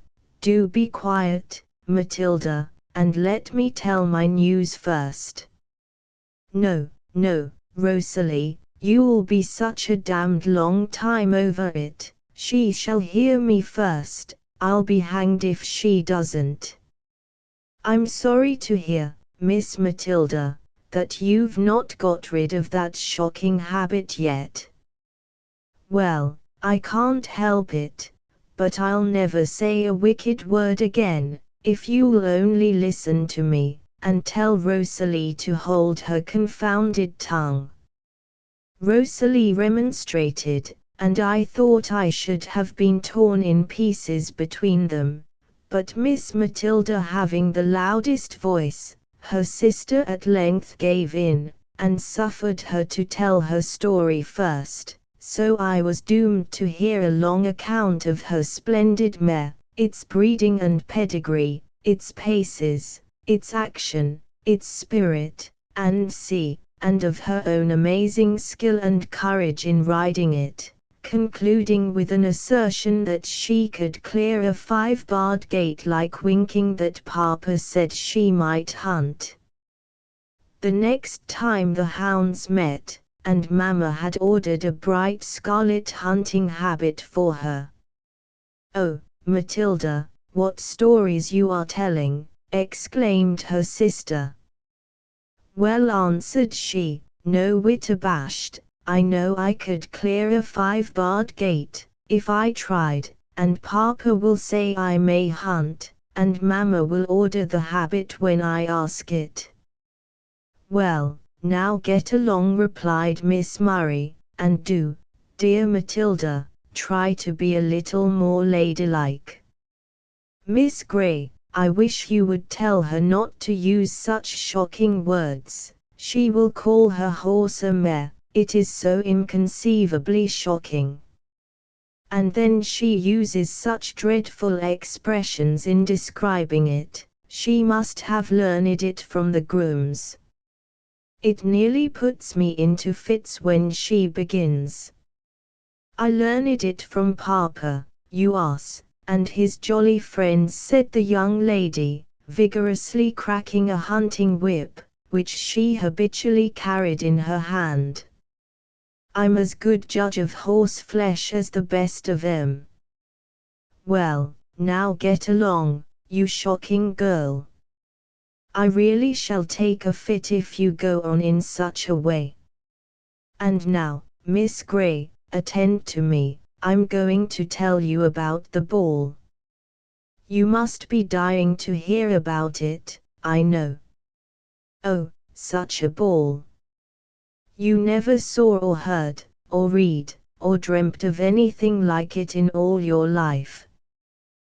The decorations, the entertainment, the supper, the music were indescribable. And then the guests. There were 2 noblemen, 3 baronets, and 5 titled ladies, and other ladies and gentlemen innumerable. The ladies, of course, were of no consequence to me, except to put me in a good humor with myself, by showing how ugly and awkward most of them were, and the best, Mamma told me, the most transcendent beauties among them, were nothing to me. As for me, Miss Gray, I'm so sorry you didn't see me. I was charming, wasn't I, Matilda? Middling. No, but I really was, at least so Mamma said, and Brown and Williamson. Brown said she was sure no gentleman could set eyes on me without falling in love that minute, and so I may be allowed to be a little vain. I know you think me a shocking, conceited, frivolous girl, but then, you know, I don't attribute it all to my personal attractions. I give some praise to the hairdresser, and some to my exquisitely lovely dress. You must see it tomorrow, white gauze over pink satin, and so sweetly made. And a necklace and bracelet of beautiful, large pearls. I have no doubt you looked very charming, but should that delight you so very much? Oh, no, not that alone, but, then, I was so much admired, and I made so many conquests in that one night, you'd be astonished to hear, but what good will they do you? What good? Think of any woman asking that. Well, I should think one conquest would be enough, and too much, unless the subjugation were mutual. Oh, but you know I never agree with you on those points. Now, wait a bit, and I'll tell you my principal admirers, those who made themselves very conspicuous that night and after, for I've been to 2 parties since. Unfortunately the 2 noblemen, Lord G. and Lord F., were married, or I might have condescended to be particularly gracious to them. As it was, I did not. The Lord F., who hates his wife, was evidently much struck with me. He asked me to dance with him twice. He is a charming dancer, by the by, and so am I. You can't think how well I did. I was astonished at myself. My lord was very complimentary too, rather too much so in fact, and I thought proper to be a little haughty and repellent, but I had the pleasure of seeing his nasty, cross wife ready to perish with spite and vexation. Oh, Miss Murray, you don't mean to say that such a thing could really give you pleasure? However cross or, well, I know it's very wrong, but never mind. I mean to be good some time, only don't preach now, there's a good creature. I haven't told you half yet. Let me see. Oh, I was going to tell you how many unmistakable admirers I had. Sir Thomas Ashby was one. Sir Hugh Meltham and Sir Broadley Wilson are old codgers, only fit companions for Papa and Mamma. Sir Thomas is young, rich, and gay, but an ugly beast. Nevertheless, however, Mamma says I should not mind that after a few months' acquaintance. Then, there was Henry Meltham, Sir Hugh's younger son, rather good-looking, and a pleasant fellow to flirt with, but being a younger son, that is all he is good for. Then there was young Mr. Green, rich enough, but of no family, and a great stupid fellow, a mere country booby. And then, our good rector, Mr. Hatfield, an humble admirer he ought to consider himself, but I fear he has forgotten to number humility among his stock of Christian virtues. Was Mr. Hatfield at the ball? Yes, to be sure. Did you think he was too good to go? I thought B might consider it unclerical. By no means. He did not profane his cloth by dancing, but it was with difficulty he could refrain. Poor man, he looked as if he were dying to ask my hand just for one set, and, oh, by the by, he's got a new curate. That seedy old fellow Mr. Bligh has got his long-wished-for living at last, and is gone. And what is the new one like? Oh, such a beast. Weston his name is. I can give you his description in 3 words, an insensate, ugly, stupid blockhead. That's 4, but no matter, enough of him now. Then she returned to the ball, and gave me a further account of her deportment there, and at the several parties she had since attended, and further particulars respecting Sir Thomas Ashby and Messrs. Meltham, Green, and Hatfield, and the ineffaceable impression she had wrought upon each of them. Well, which of the 4 do you like best? Said I, suppressing my 3rd or 4th yawn. I detest them all, replied she, shaking her bright ringlets in vivacious scorn. That means, I suppose, I like them all, but which most? No, I really detest them all, but Harry Meltham is the handsomest and most amusing, and Mr. Hatfield the cleverest, Sir Thomas the wickedest, and Mr. Green the most stupid. But the one I'm to have, I suppose, if I'm doomed to have any of them, is Sir Thomas Ashby. Surely not, if he's so wicked, and if you dislike him. Oh, I don't mind his being wicked, he's all the better for that, and as for disliking him, I shouldn't greatly object to being Lady Ashby of Ashby Park, if I must marry. But if I could be always young, I would be always single. I should like to enjoy myself thoroughly, and coquet with all the world, till I am on the verge of being called an old maid, and then, to escape the infamy of that, after having made 10,000 conquests, to break all their hearts save one, by marrying some high-born, rich, indulgent husband, whom, on the other hand, 50 ladies were dying to have. Well, as long as you entertain these views, keep single by all means, and never marry at all, not even to escape the infamy of old maidenhood. Chapter X. The Church. Well, Miss Gray, what do you think of the new curate? Asked Miss Murray, on our return from church the Sunday after the recommencement of our duties. I can scarcely tell, was my reply. I have not even heard him preach. Well, but you saw him, didn't you?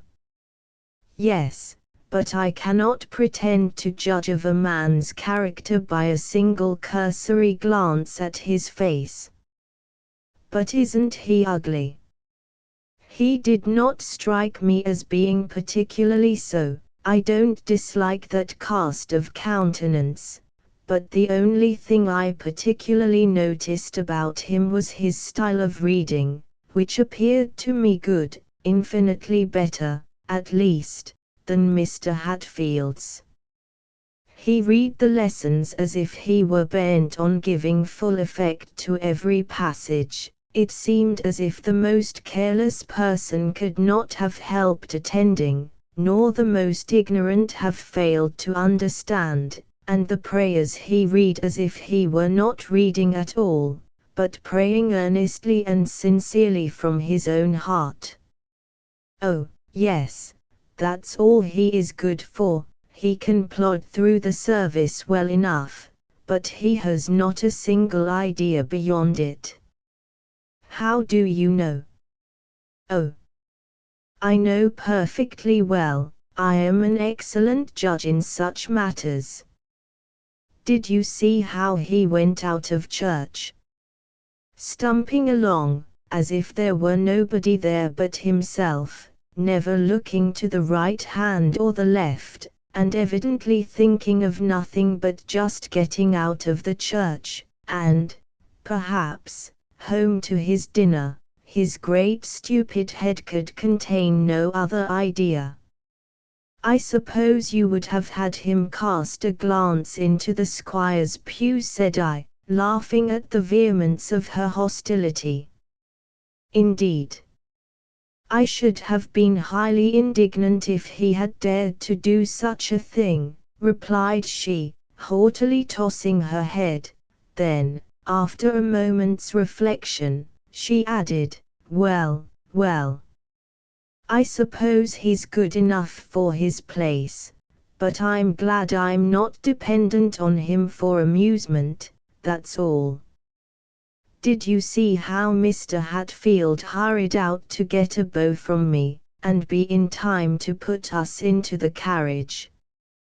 Yes, answered I, internally adding, and I thought it somewhat derogatory to his dignity as a clergyman to come flying from the pulpit in such eager haste to shake hands with the squire, and hand his wife and daughters into their carriage, and, moreover, I owe him a grudge for nearly shutting me out of it, for, in fact, though I was standing before his face, close beside the carriage steps, waiting to get in, he would persist in putting them up and closing the door, till one of the family stopped him by calling out that the governess was not in yet. Then, without a word of apology, he departed, wishing them good morning, and leaving the footman to finish the business. Nota bene. Mr. Hatfield never spoke to me, neither did Sir Hugh or Lady Meltham, nor Mr. Harry or Miss Meltham, nor Mr. Green or his sisters, nor any other lady or gentleman who frequented that church, nor, in fact, anyone that visited at Horton Lodge. Miss Murray ordered the carriage again, in the afternoon, for herself and her sister. She said it was too cold for them to enjoy themselves in the garden, and besides, she believed Harry Meltham would be at church. For, said she, smiling slyly at her own fair image in the glass, he has been a most exemplary attendant at church these last few Sundays. You would think he was quite a good Christian. And you may go with us, Miss Grey. I want you to see him. He is so greatly improved since he returned from abroad, you can't think. And besides, then you will have an opportunity of seeing the beautiful Mr. Weston again, and of hearing him preach. I did hear him preach, and was decidedly pleased with the evangelical truth of his doctrine, as well as the earnest simplicity of his manner, and the clearness and force of his style. It was truly refreshing to hear such a sermon, after being so long accustomed to the dry, prosy discourses of the former curate, and the still less edifying harangues of the rector. Mr. Hatfield would come sailing up the aisle, or rather sweeping along like a whirlwind, with his rich silk gown flying behind him and rustling against the pew doors, mount the pulpit like a conqueror ascending his triumphal car, then, sinking on the velvet cushion in an attitude of studied grace, remain in silent prostration for a certain time, then mutter over a collect, and gabble through the Lord's Prayer, rise, draw off one bright lavender glove, to give the congregation the benefit of his sparkling rings, lightly pass his fingers through his well-curled hair, flourish a cambric handkerchief, recite a very short passage, or, perhaps, a mere phrase of Scripture, as a headpiece to his discourse, and, finally, deliver a composition which, as a composition, might be considered good, though far too studied and too artificial to be pleasing to me.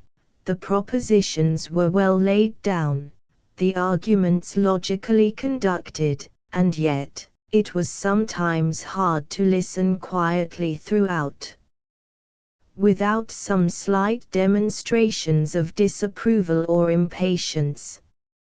His favorite subjects were church discipline, rites and ceremonies, apostolical succession, the duty of reverence and obedience to the clergy, the atrocious criminality of dissent, the absolute necessity of observing all the forms of godliness, the reprehensible presumption of individuals who attempted to think for themselves in matters connected with religion, or to be guided by their own interpretations of Scripture, and, occasionally, to please his wealthy parishioners, the necessity of deferential obedience from the poor to the rich, supporting his maxims and exhortations throughout with quotations from the Fathers, with whom he appeared to be far better acquainted than with the apostles and evangelists, and whose importance he seemed to consider at least equal to theirs.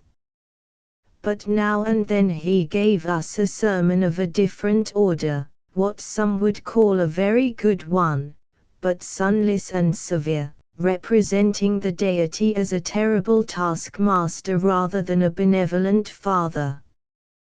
Yet, as I listened, I felt inclined to think the man was sincere in all he said. He must have changed his views, and become decidedly religious, gloomy and austere, yet still devout.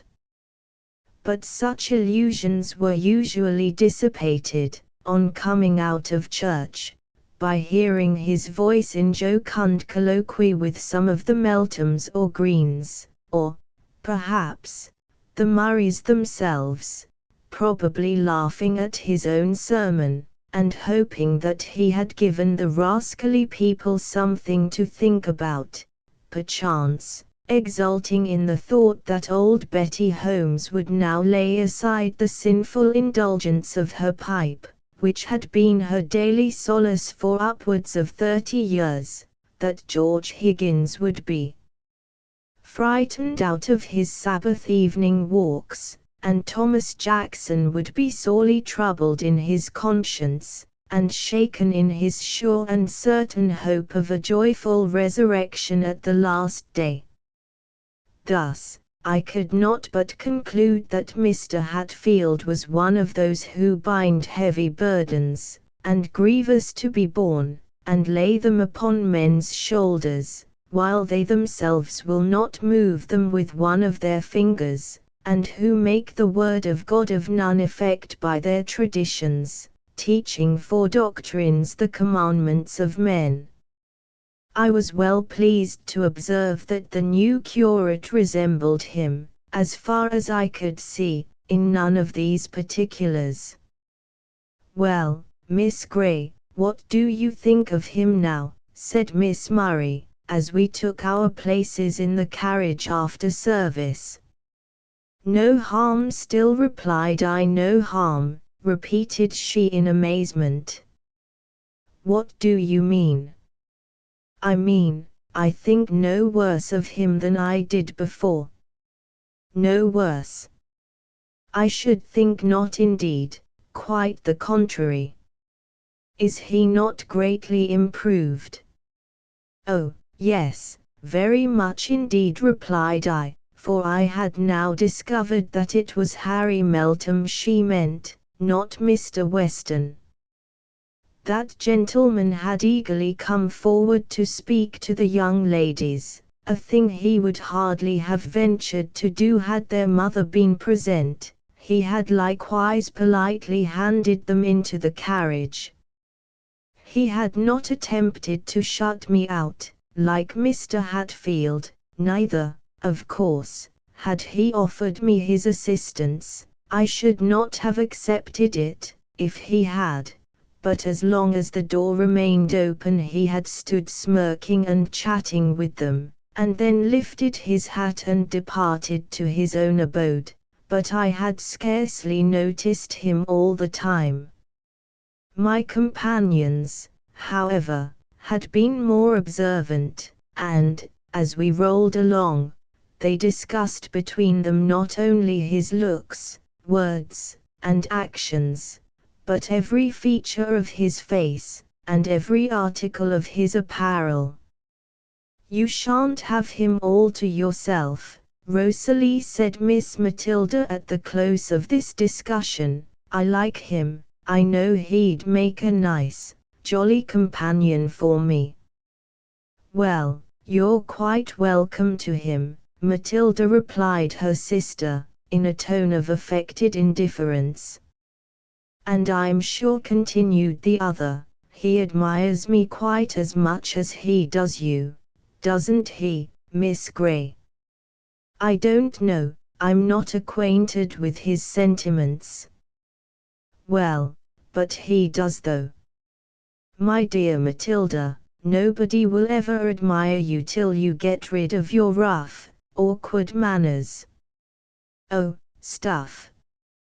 Harry Meltham likes such manners, and so do Papa's friends." "Well, you may captivate old men, and younger sons, but nobody else, I am sure, will ever take a fancy to you." "I don't care, I'm not always grabbing after money, like you and Mama. If my husband is able to keep a few good horses and dogs, I shall be quite satisfied, and all the rest may go to the devil." "Well, if you use such shocking expressions, I'm sure no real gentleman will ever venture to come near you. Really, Miss Gray, you should not let her do so. I can't possibly prevent it, Miss Murray. And you're quite mistaken, Matilda, in supposing that Harry Meltham admires you. I assure you he does nothing of the kind. Matilda was beginning an angry reply, but, happily, our journey was now at an end, and the contention was cut short by the footman opening the carriage door, and letting down the steps for our descent. Chapter 11. The cottagers, as I had now only one regular pupil, though she contrived to give me as much trouble as 3 or 4 ordinary ones, and though her sister still took lessons in German and drawing, I had considerably more time at my own disposal than I had ever been blessed with before, since I had taken upon me the governess's yoke, which time I devoted partly to correspondence with my friends, partly to reading, study, and the practice of music, singing, and partly to wandering in the grounds or adjacent fields, with my pupils if they wanted me, alone if they did not. Often, when they had no more agreeable occupation at hand, the Misses Murray would amuse themselves with visiting the poor cottagers on their father's estate, to receive their flattering homage, or to hear the old stories or gossiping news of the garrulous old women, or, perhaps, to enjoy the purer pleasure of making the poor people happy with their cheering presents and their occasional gifts, so easily bestowed, so thankfully received. Sometimes, I was called upon to accompany one or both of the sisters in these visits, and sometimes I was desired to go alone, to fulfill some promise which they had been more ready to make than to perform, to carry some small donation, or read to one who was sick or seriously disposed, and thus I made a few acquaintances among the cottagers, and, occasionally, I went to see them on my own account. I generally had more satisfaction in going alone than with either of the young ladies, for they, chiefly owing to their defective education, comported themselves towards their inferiors in a manner that was highly disagreeable for me to witness. They never, in thought, exchanged places with them, and, consequently, had no consideration for their feelings, regarding them as an order of beings entirely different from themselves. They would watch the poor creatures at their meals, making uncivil remarks about their food, and their manner of eating. They would laugh at their simple notions and provincial expressions, till some of them scarcely durst venture to speak. They would call the grave elderly men and women old fools and silly old blockheads to their faces, and all this without meaning to offend. I could see that the people were often hurt and annoyed by such conduct, though their fear of the grand ladies prevented them from testifying any resentment, but they never perceived it. They thought that, as these cottagers were poor and untaught, they must be stupid and brutish, and as long as they, their superiors, condescended to talk to them, and to give them shillings and half-crowns, or articles of clothing, they had a right to amuse themselves, even at their expense, and the people must adore them as angels of light, condescending to minister to their necessities, and enlighten their humble dwellings. I made many and various attempts to deliver my pupils from these delusive notions without alarming their pride, which was easily offended, and not soon appeased, but with little apparent result, and I know not which was the more reprehensible of the two. Matilda was more rude and boisterous, but from Rosalie's womanly age and ladylike exterior better things were expected. Yet she was as provokingly careless and inconsiderate as a giddy child of 12. One bright day in the last week of February, I was walking in the park, enjoying the threefold luxury of solitude, a book, and pleasant weather, for Miss Matilda had set out on her daily ride, and Miss Murray was gone in the carriage with her mamma to pay some morning calls. But it struck me that I ought to leave these selfish pleasures, and the park with its glorious canopy of bright blue sky, the west wind sounding through its yet leafless branches, the snow wreaths still lingering in its hollows, but melting fast beneath the sun, and the graceful deer browsing on its moist herbage already assuming the freshness and verdure of spring, and go to the cottage of one Nancy Brown, a widow, whose son was at work all day in the fields, and who was afflicted with an inflammation in the eyes, which had for some time incapacitated her from reading, to her own great grief, for she was a woman of a serious, thoughtful turn of mind.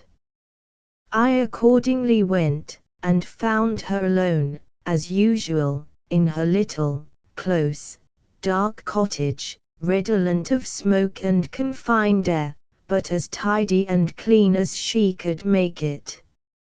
She was seated beside her little fire, consisting of a few red cinders and a bit of stick, busily knitting, with a small sackcloth cushion at her feet, placed for the accommodation of her gentle friend the cat, who was seated thereon, with her long tail half encircling her velvet paws, and her half-closed eyes dreamily gazing on the low, crooked fender.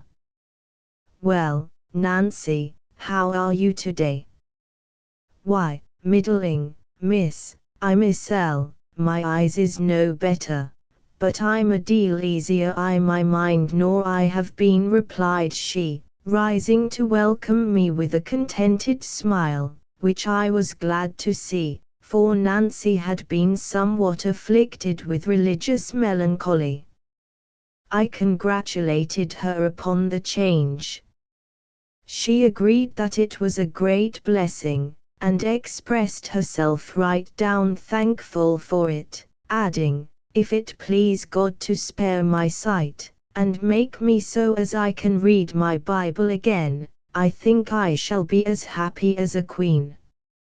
"I hope He will," Nancy replied I, "and, meantime, I'll come and read to you now and then, when I have a little time to spare." With expressions of grateful pleasure, the poor woman moved to get me a chair, but, as I saved her the trouble, she busied herself with stirring the fire, and adding a few more sticks to the decaying embers, and then, taking her well-used Bible from the shelf, dusted it carefully, and gave it me. On my asking if there was any particular part she should like me to read, she answered, "Well, Miss Gray, if it's all the same to you, I should like to hear that chapter in the first epistle of St. John, that says, 'God is love, and he that dwelleth in love dwelleth in God, and God in him.'" With a little searching, I found these words in the 4th chapter. When I came to the 7th verse she interrupted me, and, with needless apologies for such a liberty, desired me to read it very slowly, that she might take it all in, and dwell on every word, hoping I would excuse her, as she was but a simple body. "The wisest person," I replied, "might think over each of these verses for an hour, and be all the better for it, and I would rather read them slowly than not." Accordingly, I finished the chapter as slowly as need be, and at the same time as impressively as I could. My auditor listened most attentively all the while, and sincerely thanked me when I had done. I sat still about half a minute to give her time to reflect upon it, when, somewhat to my surprise, she broke the pause by asking me how I liked Mr. Weston. "I don't know," I replied, a little startled by the suddenness of the question. "I think he preaches very well." He does so, and talks well too." "Does he?" "He does." "Maybe, you haven't seen him, not to talk to him much, yet." "No, I never see anyone to talk to, except the young ladies of the hall." "Ah, they're nice, kind young ladies, but they can't talk as he does." "Then he comes to see you, Nancy?" "He does, miss, and I.s.e. thankful for it. He comes to see all us poor bodies a deal often nor Maester Bligh, or Th Rector ever did, and it's well he does, for he's always welcome. We can't say as much for Th Rector, there is at says they are fair feared on him. When he comes into a house, they say he's sure to find somewhat wrong, and begin calling as soon as he crosses door stuns, but maybe he thinks it his duty like to tell what's wrong. And very oft he comes o' purpose to reprove folk for not coming to church, or not kneeling and standing when other folk does, or going to the Methody chapel, or somewhat o' that sort, but I can't say 'at he ever fund much fault wi' me. He came to see me once or twice, afore Maester Weston come, when I was so ill troubled in my mind, and as I had only very poor health besides, I made bold to send for him, and he came right enough. I was sore distressed, Miss Grey, thank God, it's oured now, but when I took my Bible, I could get no comfort of it at all. That very chapter 'at you've just been reading troubled me as much as aught. He that loveth not, knoweth not God. It seemed fearsome to me, for I felt that I loved neither God nor man as I should do, and could not, if I tried ever so. And chapter 4, where it says, "He that is born of God cannot commit sin." And another place where it says, "Love is the fulfilling of the law." And many, many others, miss, I should fair weary you out, if I was to tell them all.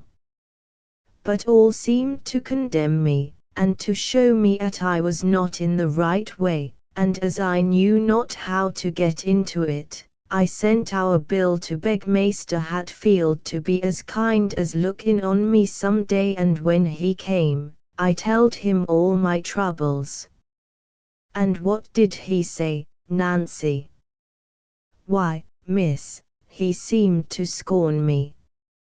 I might be Mr. E.N., but he like gave a sort of a whistle, and I saw a bit of a smile on his face, and he said, "Oh, it's all stuff. You've been among the Methodists, my good woman."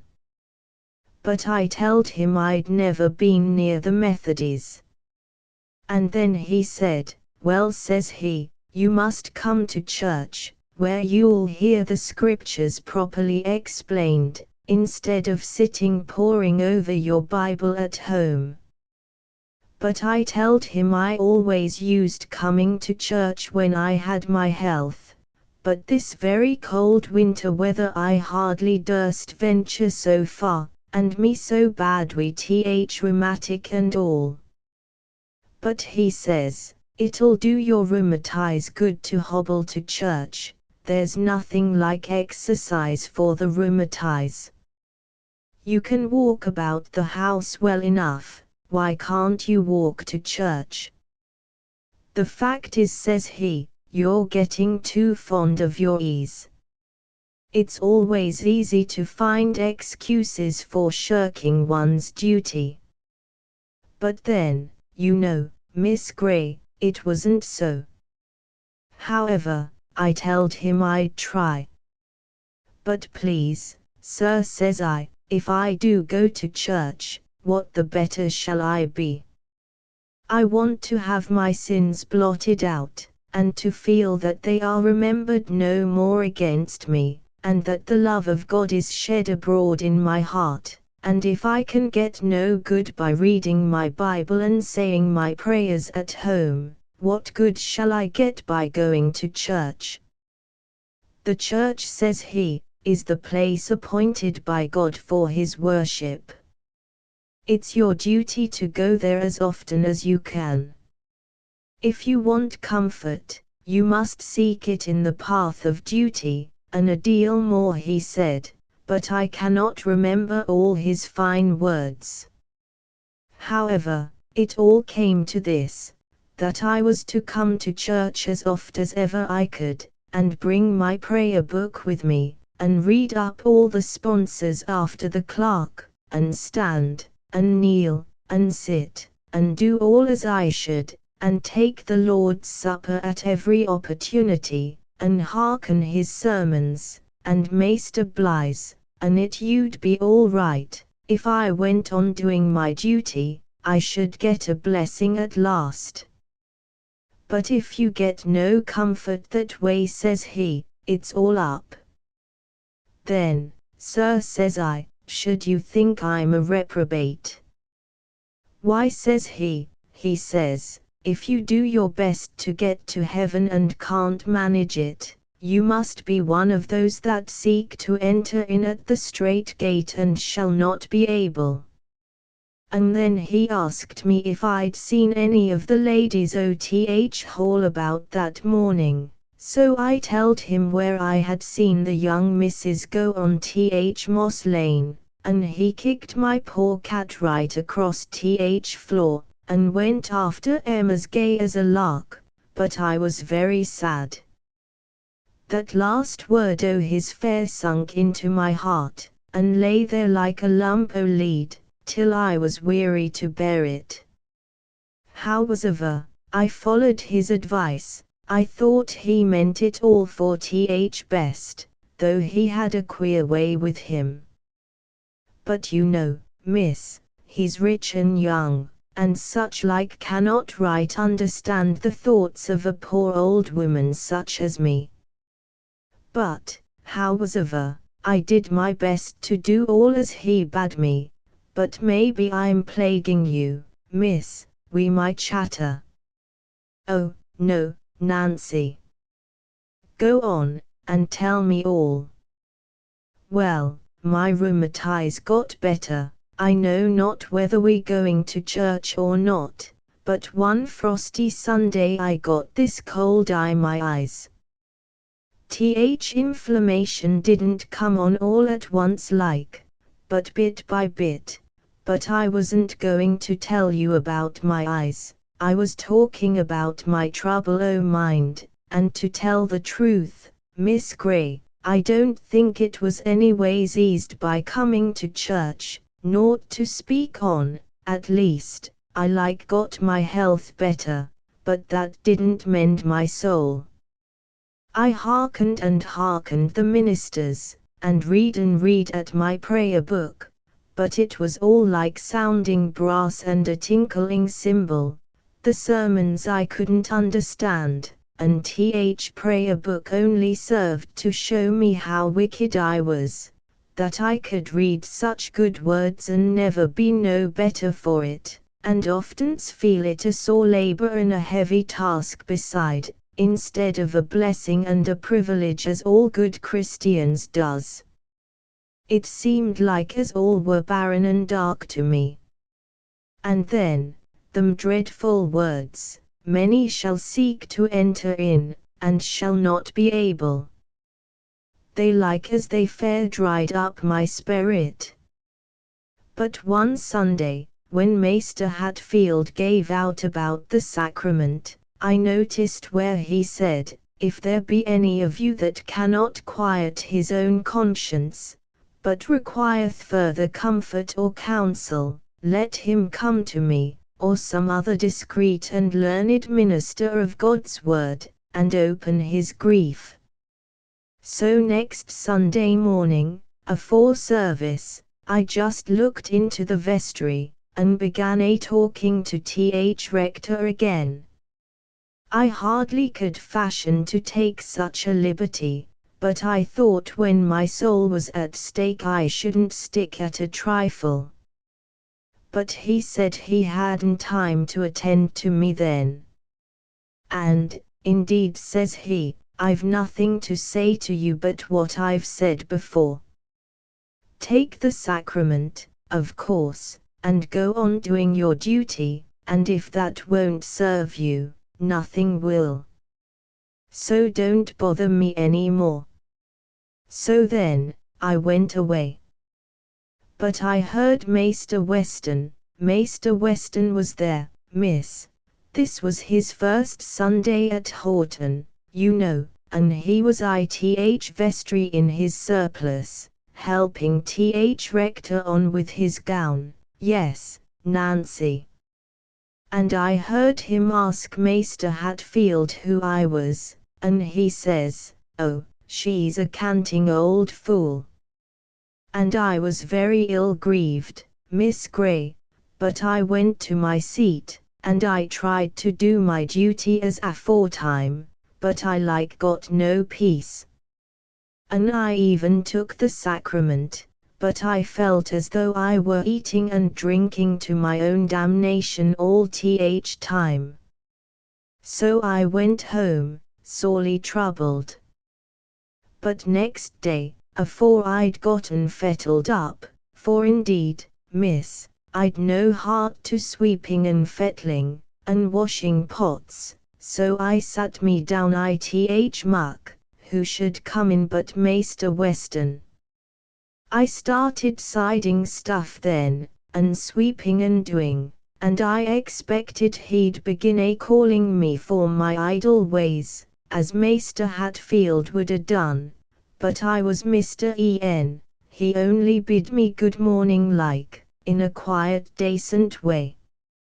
So I dusted him a chair, and fettled up th fireplace a bit, but I hadn't forgotten Th Rector's words, so says I wonder, sir, you should give yourself that trouble, to come so far to see a canting old fool such as me.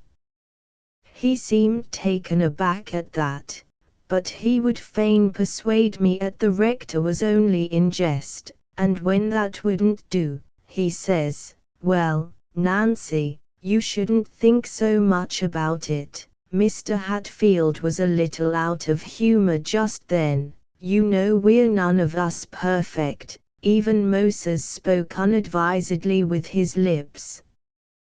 But now sit down a minute, if you can spare the time, and tell me all your doubts and fears, and I'll try to remove them. So I sat me down anent him. He was quite a stranger, you know, Miss Grey, and even younger nor Maester Hatfield, I believe, and I had thought him not so pleasant looking as him, and rather a bit crossish, at first, to look at, but he spake so civil-like, and when Th Cat, poor thing, jumped onto his knee, he only stroked her, and gave a bit of a smile, so I thought that was a good sign, for once, when she did so to Th Rector, he knocked her off, like as it might be in scorn and anger, poor thing. But you can't expect a cat to know manners like a Christian, you know, Miss Grey. No, of course not, Nancy. But what did Mr. Weston say then? He said naught, but he listened to me as steady and patient as could be, and never a bit o' scorn about him, So I went on, and telled him all, just as I've telled you, and more too.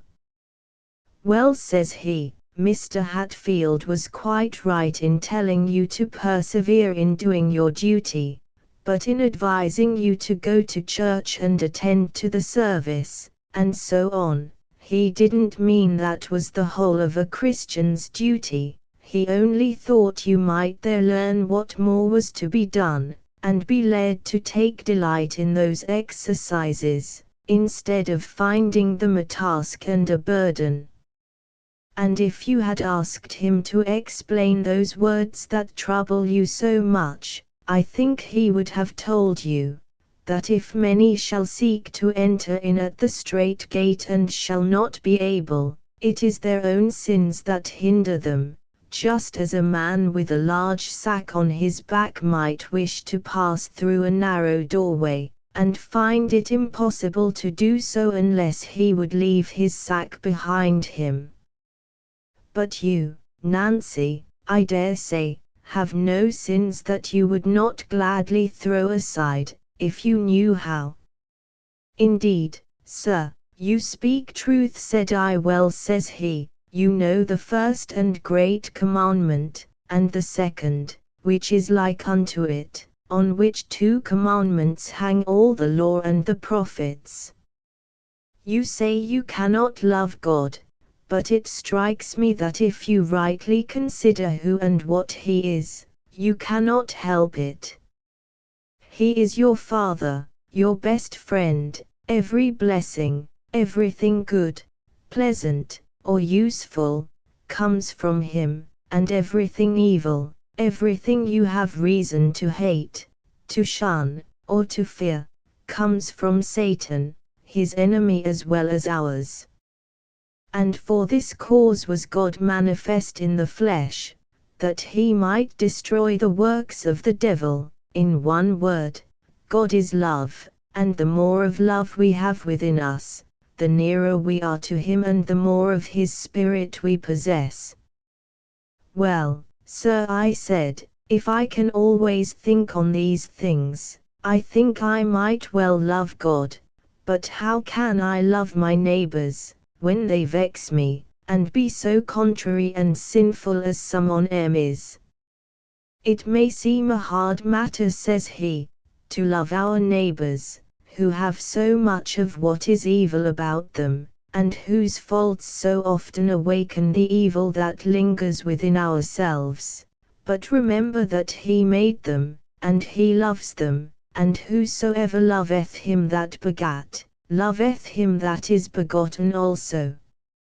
And if God so loveth us, that He gave His only begotten Son to die for us, we ought also to love one another. But if you cannot feel positive affection for those who do not care for you, you can at least try to do to them as you would they should do unto you. You can endeavor to pity their failings and excuse their offenses, and to do all the good you can to those about you.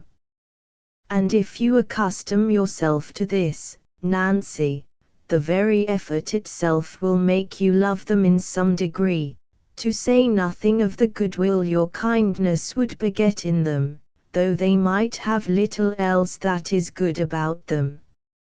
If we love God and wish to serve Him, let us try to be like Him, to do His work, to labor for His glory, which is the good of man, to hasten the coming of His kingdom, which is the peace and happiness of all the world. However powerless we may seem to be, in doing all the good we can through life, the humblest of us may do much towards it, and let us dwell in love, that He may dwell in us and we in Him.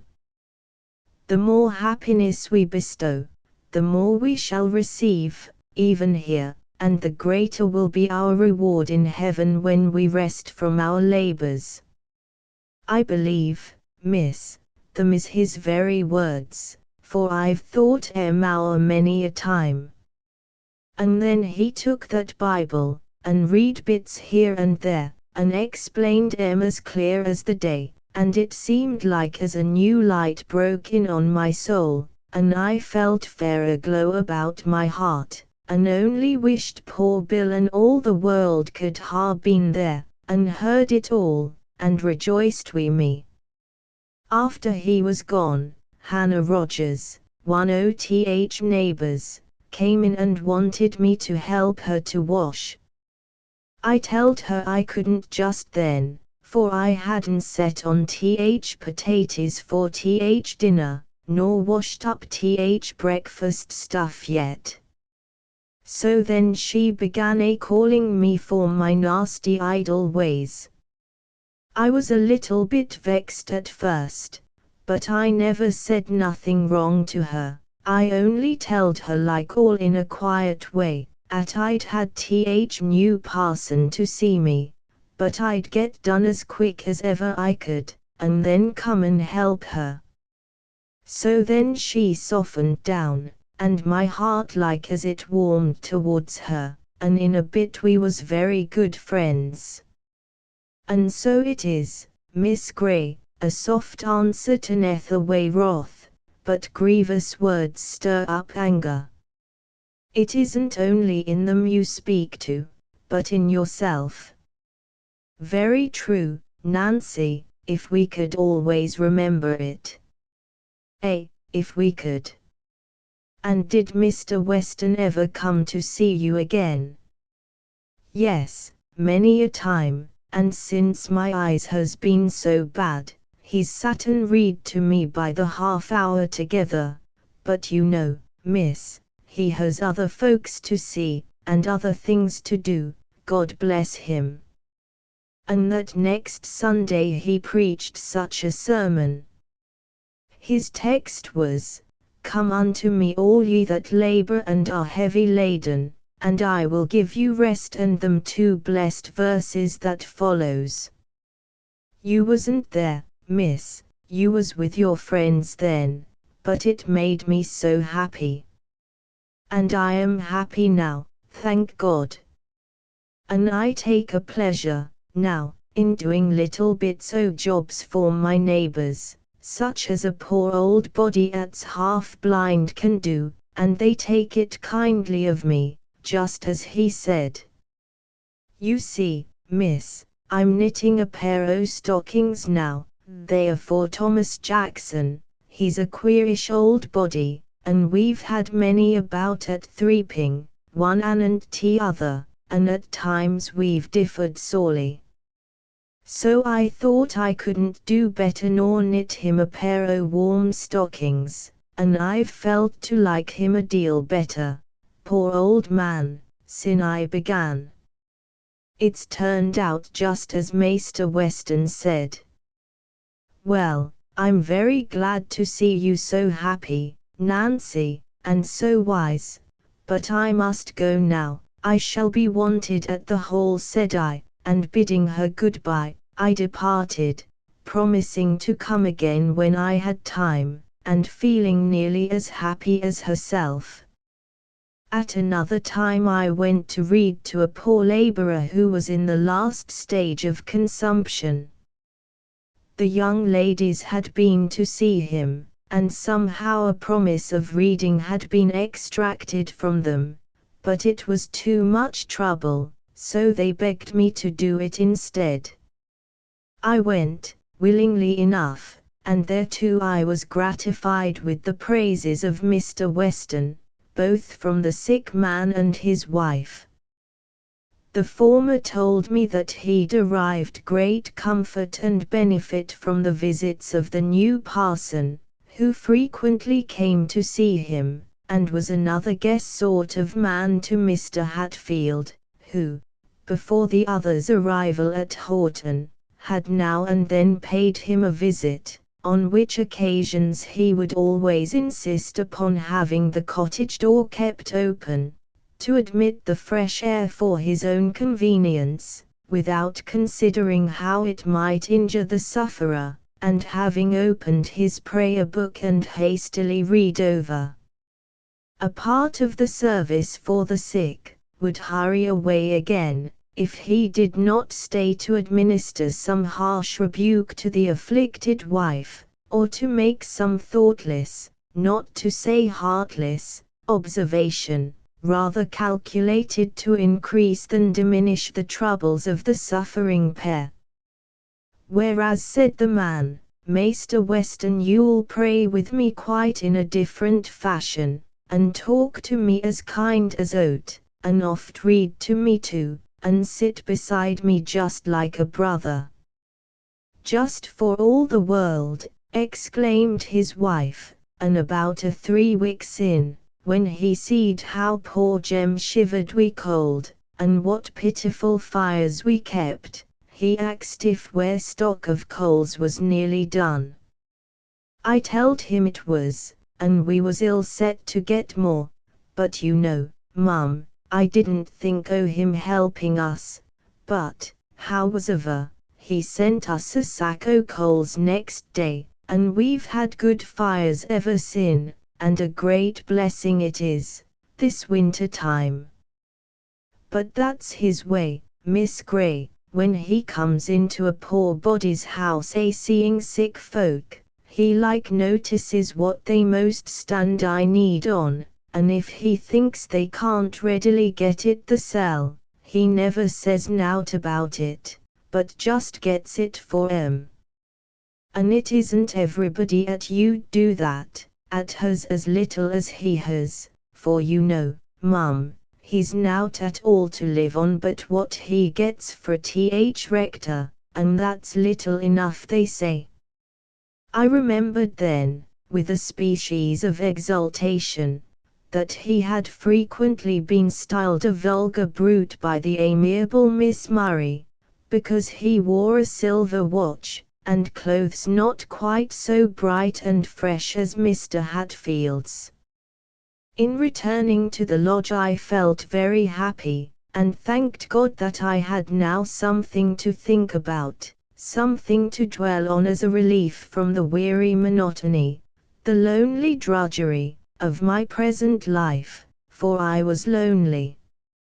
Never, from month to month, from year to year, except during my brief intervals of rest at home, did I see one creature to whom I could open my heart, or freely speak my thoughts with any hope of sympathy, or even comprehension, never one, unless it were poor Nancy Brown, with whom I could enjoy a single moment of real social intercourse, or whose conversation was calculated to render me better, wiser, or happier than before, or who, as far as I could see, could be greatly benefited by mine.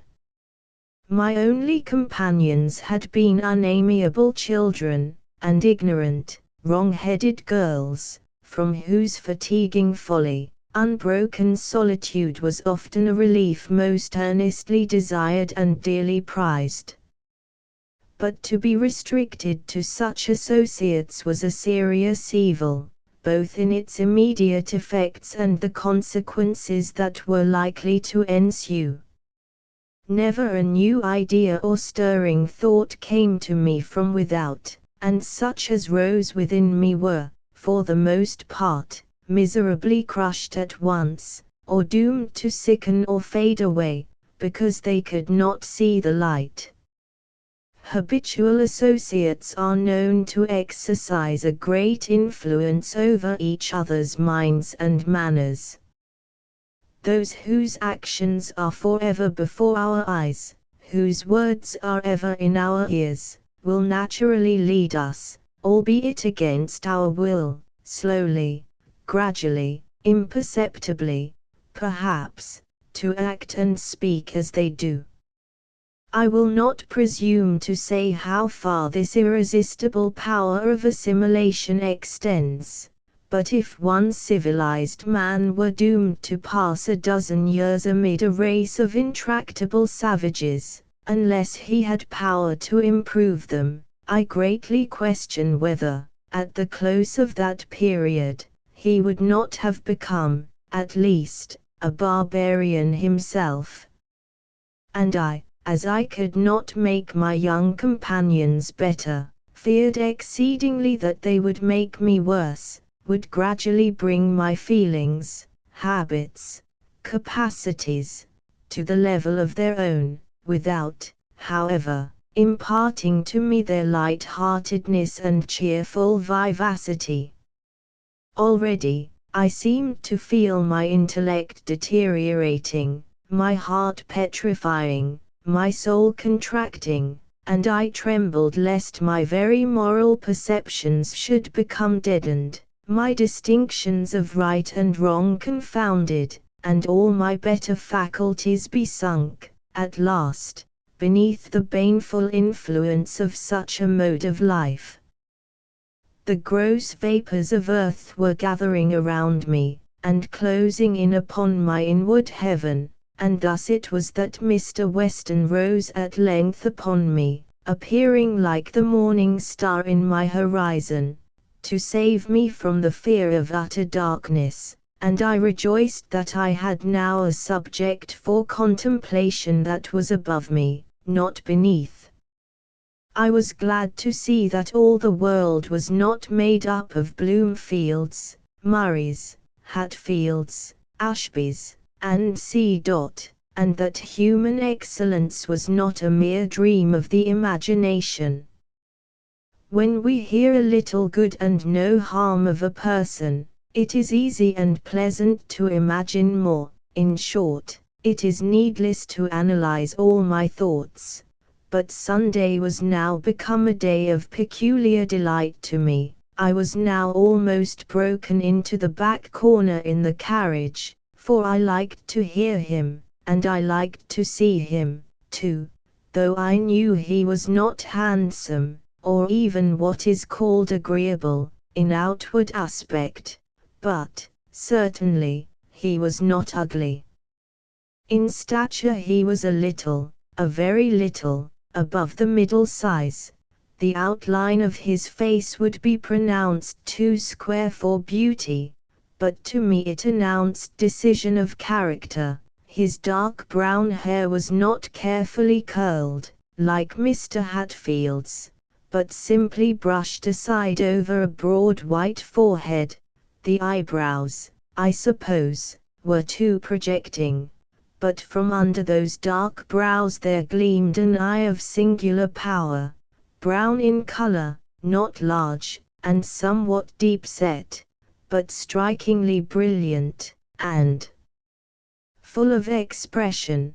There was character, too, in the mouth, something that bespoke a man of firm purpose and an habitual thinker, and when he smiled, but I will not speak of that yet. For, at the time I mention, I had never seen him smile, and, indeed, his general appearance did not impress me with the idea of a man given to such a relaxation, nor of such an individual as the cottagers described him. I had early formed my opinion of him, and, in spite of Miss Murray's objurgations, was fully convinced that he was a man of strong sense, firm faith, and ardent piety, but thoughtful and stern, and when I found that, to his other good qualities, was added that of true benevolence and gentle, considerate kindness, the discovery, perhaps, delighted me the more, as I had not been prepared to expect it. Chapter 12. The shower. The next visit I paid to Nancy Brown was in the second week in March, for, though I had many spare minutes during the day, I seldom could look upon an hour as entirely my own, since, where everything was left to the caprices of Miss Matilda and her sister, there could be no order or regularity. Whatever occupation I chose, when not actually busied about them or their concerns, I had, as it were, to keep my loins girded, my shoes on my feet, and my staff in my hand, for not to be immediately forthcoming when called for, was regarded as a grave and inexcusable offense, not only by my pupils and their mother, but by the very servant, who came in breathless haste to call me, exclaiming, "You're to go to the schoolroom directly, Mum, the young ladies is waiting." Climax of horror.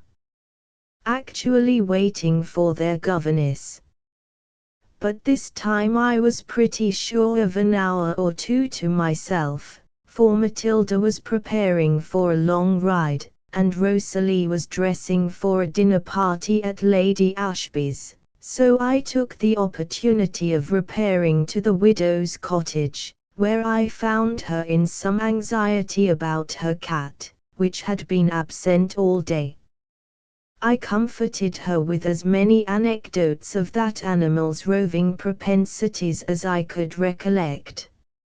"I'm feared o.th. gamekeepers," said she, "that's all 'at I think on. If th young gentlemen had been at home, I should 'a thought they'd been setting their dogs at her, and worried her, poor thing, as they did many a poor thing's cat. But I haven't that to be feared on now." Nancy's eyes were better, but still far from well. She had been trying to make a Sunday shirt for her son, but told me she could only bear to do a little bit at it now and then, so that it progressed but slowly, though the poor lad wanted it sadly. So I proposed to help her a little, after I had read to her, for I had plenty of time that evening, and need not return till dusk. She thankfully accepted the offer. "And you'll be a bit o' company for me too, miss," said she. "I like as I feel lonesome without my cat." But when I had finished reading, and done the half of a seam, with Nancy's capacious brass thimble fitted onto my finger by means of a roll of paper, I was disturbed by the entrance of Mr. Weston, with the identical cat in his arms. I now saw that he could smile, and very pleasantly too. "I've done you a piece of good service, Nancy," he began, then seeing me, he acknowledged my presence by a slight bow. "I should have been invisible to Hatfield, or any other gentleman of those parts. I've delivered your cat," he continued, "from the hands, or rather the gun, of Mr. Murray's gamekeeper." "God bless you, sir," cried the grateful old woman, ready to weep for joy as she received her favorite from his arms. "Take care of it," said he, "and don't let it go near the rabbit warren, for the gamekeeper swears he'll shoot it if he sees it there again. He would have done so today, if I had not been in time to stop him. I believe it is raining, Miss Gray," added he, more quietly, observing that I had put aside my work, and was preparing to depart. "Don't let me disturb you. I shan't stay 2 minutes." "You'll both stay while this shower gets out," said Nancy, as she stirred the fire, and placed another chair beside it. "What, there's room for all." "I can see better here, thank you," Nancy replied I, taking my work to the window, where she had the goodness to suffer me to remain unmolested, while she got a brush to remove the cat's hairs from Mr. Weston's coat, carefully wiped the rain from his hat, and gave the cat its supper, busily talking all the time, now thanking her clerical friend for what he had done, now wondering how the cat had found out the warren, and now lamenting the probable consequences of such a discovery. He listened with a quiet, good-natured smile, and at length took a seat in compliance with her pressing invitations, but repeated that he did not mean to stay. "I have another place to go to," said he, "and I see," glancing at the book on the table, someone else has been reading to you. Yes, sir, Miss Gray has been as kind as read me a chapter, and now she's helping me with a shirt for our bill, but I'm feared she'll be cold there. Won't you come to fire, miss? No, thank you, Nancy, I'm quite warm. I must go as soon as this shower is over. Oh, miss. You said you could stop while dusk, cried the provoking old woman, and Mr. Weston seized his hat. Nay, sir, exclaimed she, pray don't go now, while it rains so fast. But it strikes me I'm keeping your visitor away from the fire. No, you're not, Mr. Weston, replied I, hoping there was no harm in a falsehood of that description. No, sure, cried Nancy. What, there's lots of room. Miss Gray, said he, half jestingly, as if he felt it necessary to change the present subject, whether he had anything particular to say or not. I wish you would make my peace with the squire, when you see him. He was by when I rescued Nancy's cat, and did not quite approve of the deed. I told him I thought he might better spare all his rabbits than she her cat, for which audacious assertion he treated me to some rather ungentlemanly language, and I fear I retorted a trifle too warmly. Oh, lawful sir! I hope you didn't fall out with Maester for Sark-o my cat. He cannot bide answering again, can Maester. Oh, it's no matter, Nancy, I don't care about it, really, I said nothing very uncivil, and I suppose Mr. Murray is accustomed to use rather strong language when he's heated. Sir, it's a pity. And now, I really must go. I have to visit a place a mile beyond this, and you would not have me to return in the dark. Besides, it has nearly done raining now, so good evening, Nancy. Good evening, Miss Gray. Good evening, Mr. Weston, but don't depend upon me for making your peace with Mr. Murray, for I never see him, to speak to. Don't you? It can't be helped then, replied he, in dolorous resignation. Then, with a peculiar half-smile, he added, but never mind, I imagine the squire has more to apologize for than I, and left the cottage. I went on with my sewing as long as I could see, and then bade Nancy good evening, checking her too lively gratitude by the undeniable assurance that I had only done for her what she would have done for me, if she had been in my place and I in hers. I hastened back to Horton Lodge, where, having entered the schoolroom, I found the tea-table all in confusion, the tray flooded with slops, and Miss Matilda in a most ferocious humour. Miss Gray, whatever have you been about? I've had tea half an hour ago, and had to make it myself, and drink it all alone. I wish you would come in sooner. I've been to see Nancy Brown. I thought you would not be back from your ride. How could I ride in the rain, I should like to know? That damned pelting shower was vexatious enough, coming on when I was just in full swing, and then to come and find nobody in to tea. And you know I can't make the tea as I like it. I didn't think of the shower, replied I, and, indeed, the thought of its driving her home had never entered my head. No, of course. You were under shelter yourself, and you never thought of other people.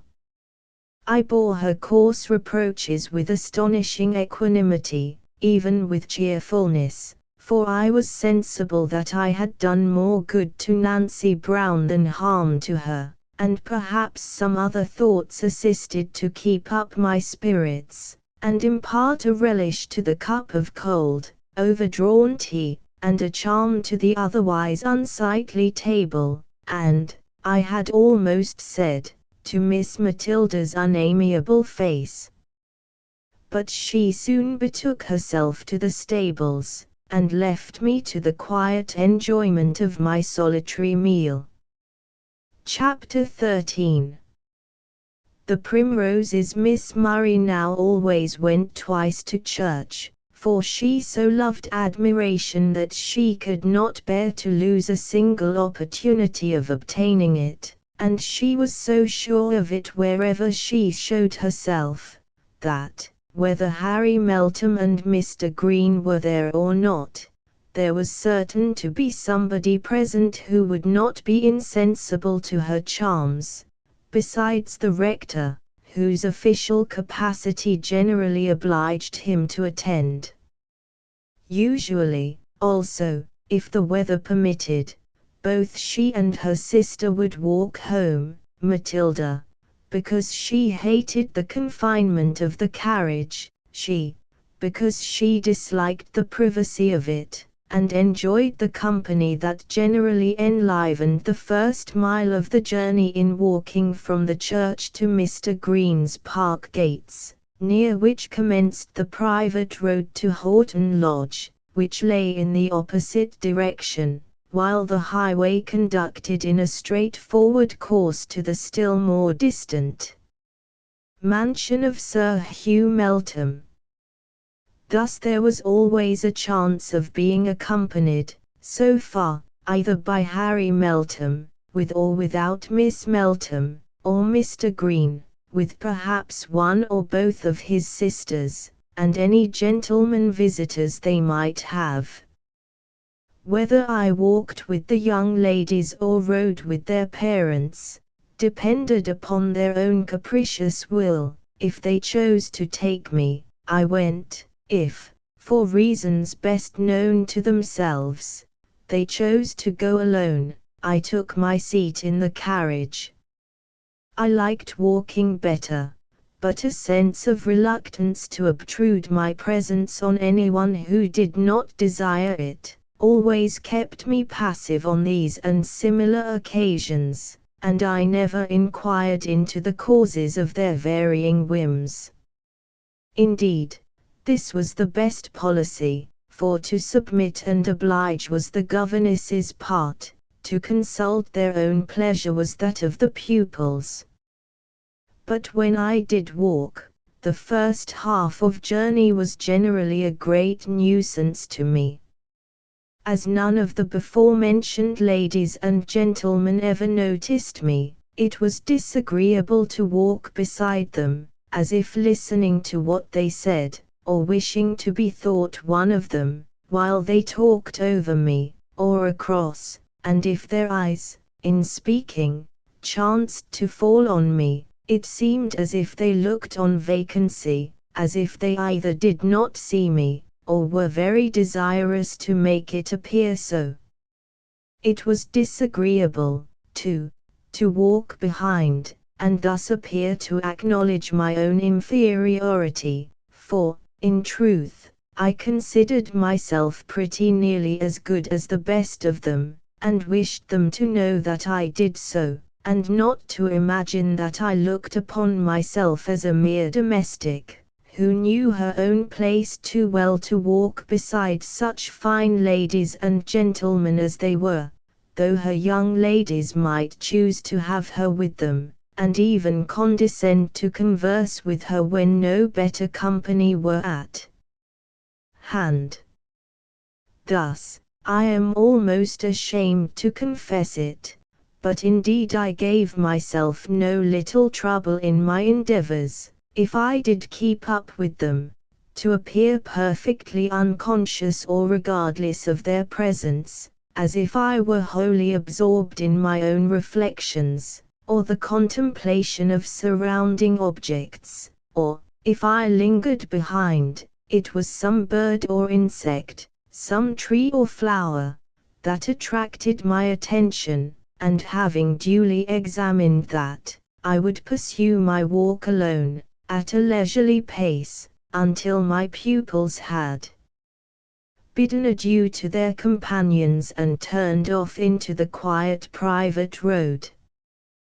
One such occasion I particularly well remember. It was a lovely afternoon about the close of March. Mr. Green and his sisters had sent their carriage back empty, in order to enjoy the bright sunshine and balmy air in a sociable walk home along with their visitors, Captain Somebody and Lieutenant Somebody else, a couple of military fops, and the Misses Murray, who, of course, contrived to join them. Such a party was highly agreeable to Rosalie, but not finding it equally suitable to my taste, I presently fell back, and began to botanize and entomologize along the green banks and budding hedges, till the company was considerably in advance of me, and I could hear the sweet song of the happy lark.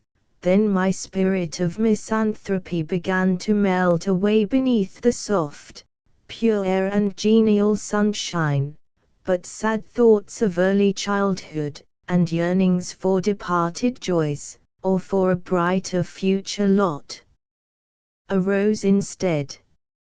As my eyes wandered over the steep banks covered with young grass and green-leaved plants, and surmounted by budding hedges, I longed intensely for some familiar flower that might recall the woody dales or green hillsides of home. The brown moorlands, of course, were out of the question. Such a discovery would make my eyes gush out with water, no doubt, but that was one of my greatest enjoyments now. At length I descried, high up between the twisted roots of an oak, 3 lovely primroses, peeping so sweetly from their hiding place that the tares already started at the sight, but they grew so high above me, that I tried in vain to gather 1 or 2, to dream over and to carry with me. I could not reach them unless I climbed the bank, which I was deterred from doing by hearing a footstep at that moment behind me, and was, therefore, about to turn away, when I was startled by the words, "Allow me to gather them for you, Miss Gray," spoken in the grave, low tones of a well-known voice. Immediately the flowers were gathered, and in my hand. It was Mr. Weston, of course, who else would trouble himself to do so much for me. I thanked him, whether warmly or coldly, I cannot tell, but certain I am that I did not express half the gratitude I felt. It was foolish, perhaps, to feel any gratitude at all, but it seemed to me, at that moment, as if this were a remarkable instance of his good nature, an act of kindness, which I could not repay, but never should forget. So utterly unaccustomed was I to receive such civilities, so little prepared to expect them from anyone within 50 miles of Horton Lodge. Yet this did not prevent me from feeling a little uncomfortable in his presence, and I proceeded to follow my pupils at a much quicker pace than before, though, perhaps, if Mr. Weston had taken the hint, and let me pass without another word, I might have repeated it an hour after, but he did not. A somewhat rapid walk for me was but an ordinary pace for him. "Your young ladies have left you alone," said he. "Yes, they are occupied with more agreeable company." "Then don't trouble yourself to overtake them." I slackened my pace, but next moment regretted having done so. My companion did not speak, and I had nothing in the world to say, and feared he might be in the same predicament. At length, however, he broke the pause by asking, with a certain quiet abruptness peculiar to himself, if I liked flowers. Yes, very much, I answered, wild flowers especially. I like wild flowers, said he, others I don't care about, because I have no particular associations connected with them, except one or two. What are your favorite flowers? Primroses, bluebells, and heath blossoms. Not violets. No, because, as you say, I have no particular associations connected with them, for there are no sweet violets among the hills and valleys round my home. It must be a great consolation to you to have a home, Miss Gray, observed my companion after a short pause. However remote, or however seldom visited, still it is something to look to. It is so much that I think I could not live without it, replied I, with an enthusiasm of which I immediately repented, for I thought it must have sounded essentially silly. Oh, yes, you could, said he, with a thoughtful smile. The ties that bind us to life are tougher than you imagine, or than anyone can who has not felt how roughly they may be pulled without breaking. You might be miserable without a home, but even you could live, and not so miserably as you suppose. The human heart is like india rubber, a little swells it, but a great deal will not burst it. If little more than nothing will disturb it, little less than all things will suffice to break it. As in the outer members of our frame, there is a vital power inherent in itself that strengthens it against external violence. Every blow that shakes it will serve to harden it against a future stroke, as constant labor thickens the skin of the hand, and strengthens its muscles instead of wasting them away, so that a day of arduous toil, that might excoriate a lady's palm, would make no sensible impression on that of a hardy ploughman. I speak from experience, partly my own. There was a time when I thought as you do, at least. I was fully persuaded that home and its affections were the only things that made life tolerable, that, if deprived of these, existence would become a burden hard to be endured.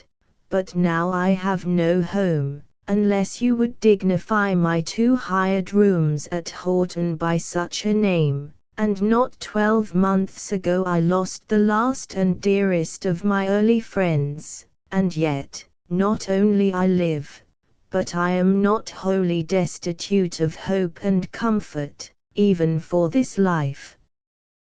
Though I must acknowledge that I can seldom enter even an humble cottage at the close of day, and see its inhabitants peaceably gathered around their cheerful hearth, without a feeling almost of envy at their domestic enjoyment. You don't know what happiness lies before you yet, said I. You are now only in the commencement of your journey. The best of happiness, replied he, is mine already, the power and the will to be useful.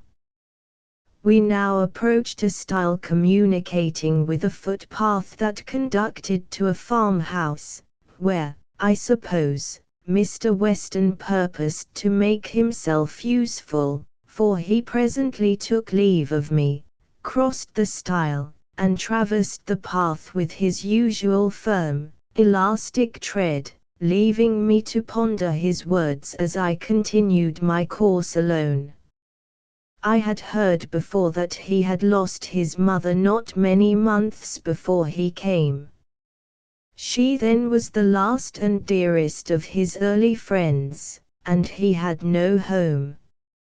I pitied him from my heart, I almost wept for sympathy. And this, I thought, accounted for the shade of premature thoughtfulness that so frequently clouded his brow, and obtained for him the reputation of a morose and sullen disposition with the charitable Miss Murray and all her kin. But thought I, he is not so miserable as I should be under such a deprivation. He leads an active life, and a wide field for useful exertion lies before him. He can make friends, and he can make a home too, if he pleases, and, doubtless, he will please some time. God grant the partner of that home may be worthy of his choice, and make it a happy one, such a home as he deserves to have. And how delightful it would be to, but no matter what I thought. I began this book with the intention of concealing nothing, that those who liked might have the benefit of perusing a fellow creature's heart. But we have some thoughts that all the angels in heaven are welcome to behold, but not our brother men, not even the best and kindest amongst them.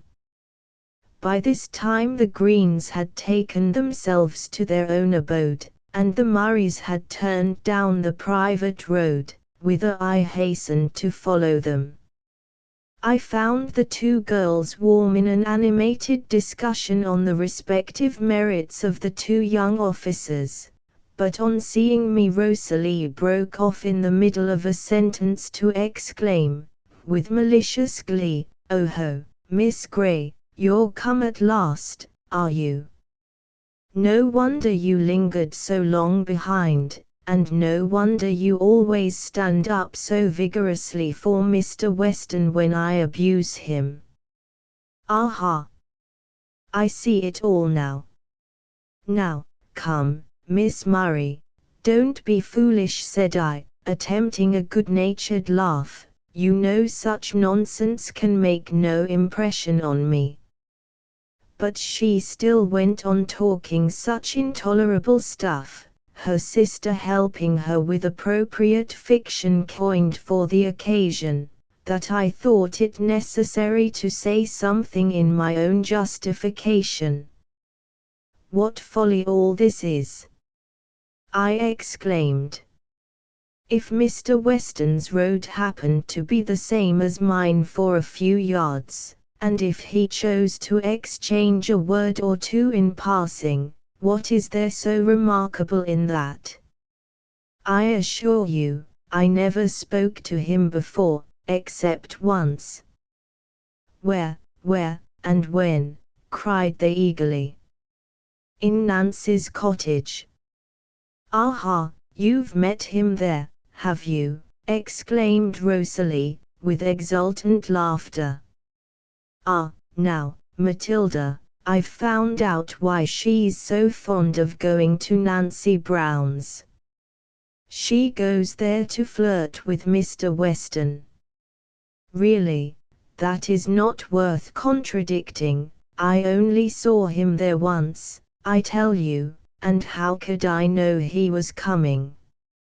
Irritated as I was at their foolish mirth and vexatious imputations, the uneasiness did not continue long. When they had had their laugh out, they returned again to the captain and lieutenant, and, while they disputed and commented upon them, my indignation rapidly cooled.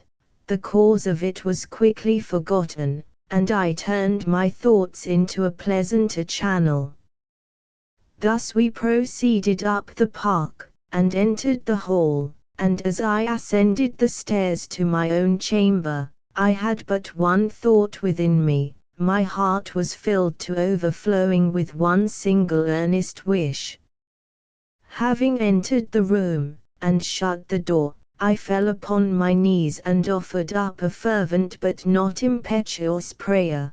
Thy will be done, I strove to say throughout, but, Father, all things are possible with thee, and may it be thy will was sure to follow. That wish, that prayer, both men and women would have scorned me for, but, Father, thou wilt not despise. I said, and felt that it was true. It seemed to me that another's welfare was at least as ardently implored for as my own, nay, even that was the principal object of my heart's desire. I might have been deceiving myself, but that idea gave me confidence to ask, and power to hope I did not ask in vain. As for the primroses, I kept 2 of them in a glass in my room until they were completely withered, and the housemaid threw them out, and the petals of the other I pressed between the leaves of my Bible. I have them still, and mean to keep them always. Chapter 14. The rector the following day was as fine as the preceding one. Soon after breakfast Miss Matilda, having galloped and blundered through a few unprofitable lessons, and vengeably thumped the piano for an hour, in a terrible humor with both me and it, because her mamma would not give her a holiday, had betaken herself to her favorite places of resort, the yards, the stables, and the dog kennels, and Miss Murray was gone forth to enjoy a quiet ramble with a new fashionable novel for her companion, leaving me in the schoolroom hard at work upon a water color drawing which I had promised to do for her, and which she insisted upon my finishing that day. At my feet lay a little rough terrier. It was the property of Miss Matilda, but she hated the animal, and intended to sell it, alleging that it was quite spoiled. It was really an excellent dog of its kind, but she affirmed it was fit for nothing, and had not even the sense to know its own mistress. The fact was she had purchased it when but a small puppy, insisting at first that no one should touch it but herself, but soon becoming tired of so helpless and troublesome a nursling, she had gladly yielded to my entreaties to be allowed to take charge of it, and I, by carefully nursing the little creature from infancy to adolescence, of course, had obtained its affections, a reward I should have greatly valued, and looked upon as far outweighing all the trouble I had had with it, had not poor Snap's grateful feelings exposed him to many a harsh word and many a spiteful kick and pinch from his owner, and were he not now in danger of being put away in consequence, or transferred to some rough, stony-hearted master. But how could I help it? I could not make the dog hate me by cruel treatment, and she would not propitiate him by kindness. However, while I thus sat, working away with my pencil, Mrs. Murray came, half sailing, half bustling, into the room. "Miss Gray," she began, "dear, how can you sit at your drawing such a day as this?" She thought I was doing it for my own pleasure.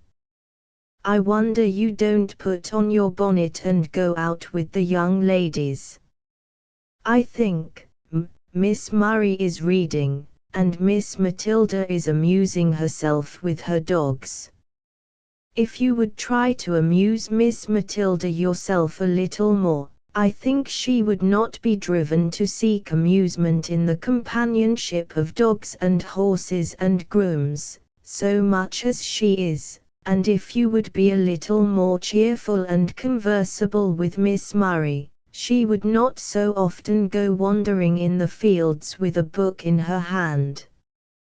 However, I don't want to vex you," added she, seeing, I suppose, that my cheeks burned and my hand trembled with some unamiable emotion. "Do, pray, try not to be so touchy, there's no speaking to you else. And tell me if you know where Rosalie is gone, and why she likes to be so much alone." "She says she likes to be alone when she has a new book to read." "But why can't she read it in the park or the garden? Why should she go into the fields and lanes? And how is it that Mr. Hatfield so often finds her out? She told me last week he'd walked his horse by her side all up Moss Lane, and now I'm sure it was he I saw, from my dressing-room window, walking so briskly past the park gates, and on towards the field where she so frequently goes. I wish you would go and see if she is there, and just gently remind her that it is not proper for a young lady of her rank and prospects to be wandering about by herself in that manner, exposed to the attentions of anyone that presumes to address her, like some poor neglected girl that has no park to walk in, and no friends to take care of her, and tell her that her papa would be extremely angry if he knew of her treating Mr. Hatfield in the familiar manner that I fear she does, and, oh, if any governess had but half a mother's watchfulness, half a mother's anxious care, I should be saved this trouble, and you would see at once the necessity of keeping your eye upon her, and making your company agreeable to. Well, go, go, there's no time to be lost," cried she, seeing that I had put away my drawing materials, and was waiting in the doorway for the conclusion of her address. According to her prognostications, I found Miss Murray in her favourite field just without the park, and, unfortunately, not alone, for the tall, stately figure of Mr. Hatfield was slowly sauntering by her side. Here was a poser for me. It was my duty to interrupt the tête-à-tête, but how was it to be done? Mr. Hatfield could not to be driven away by so insignificant person as I, and to go and place myself on the other side of Miss Murray, and intrude my unwelcome presence upon her without noticing her companion, was a piece of rudeness I could not be guilty of, neither had I the courage to cry aloud from the top of the field that she was wanted elsewhere. So I took the intermediate course of walking slowly but steadily towards them, resolving, if my approach failed to scare away the beau, to pass by and tell Miss Murray her mamma wanted her. She certainly looked very charming as she strolled, lingering along under the budding horse-chestnut trees that stretched their long arms over the park palings, with her closed book in one hand, and in the other a graceful sprig of myrtle, which served her as a very pretty plaything, her bright ringlets escaping profusely from her little bonnet, and gently stirred by the breeze, her fair cheek flushed with gratified vanity, her smiling blue eyes, now slyly glancing towards her admirer, now gazing downward at her myrtle sprig. But Snap, running before me, interrupted her in the midst of some half-pert, half-playful repartee, by catching hold of her dress and vehemently tugging thereat, till Mr. Hatfield, with his cane, administered a resounding thwack upon the animal's skull, and sent it yelping back to me with a clamorous outcry that afforded the reverend gentleman great amusement, but seeing me so near, he thought, I suppose, he might as well be taking his departure, and, as I stooped to caress the dog, with ostentatious pity to show my disapproval of his severity, I heard him say, "When shall I see you again, Miss Murray?" "At church, I suppose," replied she, "unless your business chances to bring you here again at the precise moment when I happen to be walking by. I could always manage to have business here, if I knew precisely when and where to find you. But if I would, I could not inform you, for I am so immethodical, I never can tell today what I shall do tomorrow." "Then give me that, meantime, to comfort me," said he, half jestingly and half in earnest, extending his hand for the sprig of myrtle. "No, indeed, I shan't." "Do, pray do. I shall be the most miserable of men if you don't." "You cannot be so cruel as to deny me a favor so easily granted and yet so highly prized," pleaded he as ardently as if his life depended on it.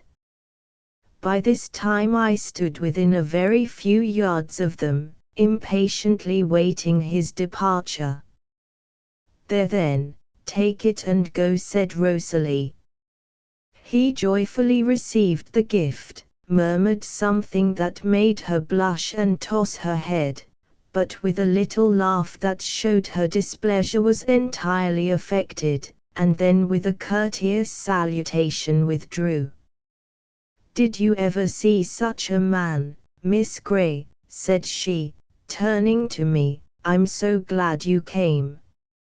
I thought I never should get rid of him, and I was so terribly afraid of Papa seeing him." "Has he been with you long?" "No, not long, but he's so extremely impertinent, and he's always hanging about, pretending his business or his clerical duties require his attendance in these parts, and really watching for poor me, and pouncing upon me wherever he sees me." "Well, your mamma thinks you ought not to go beyond the park or garden without some discreet, matronly person like me to accompany you, and keep off all intruders." She descried Mr. Hatfield hurrying past the park gates, and forthwith dispatched me with instructions to seek you up and to take care of you, and likewise to warn, "Oh, mamma's so tiresome."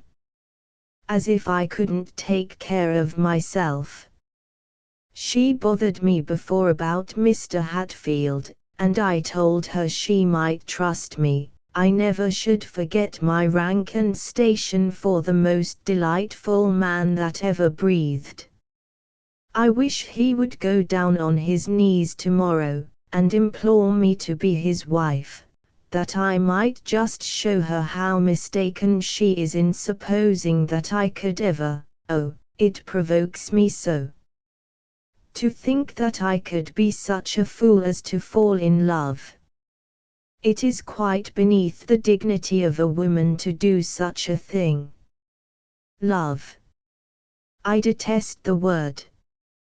As applied to one of our sex, I think it a perfect insult.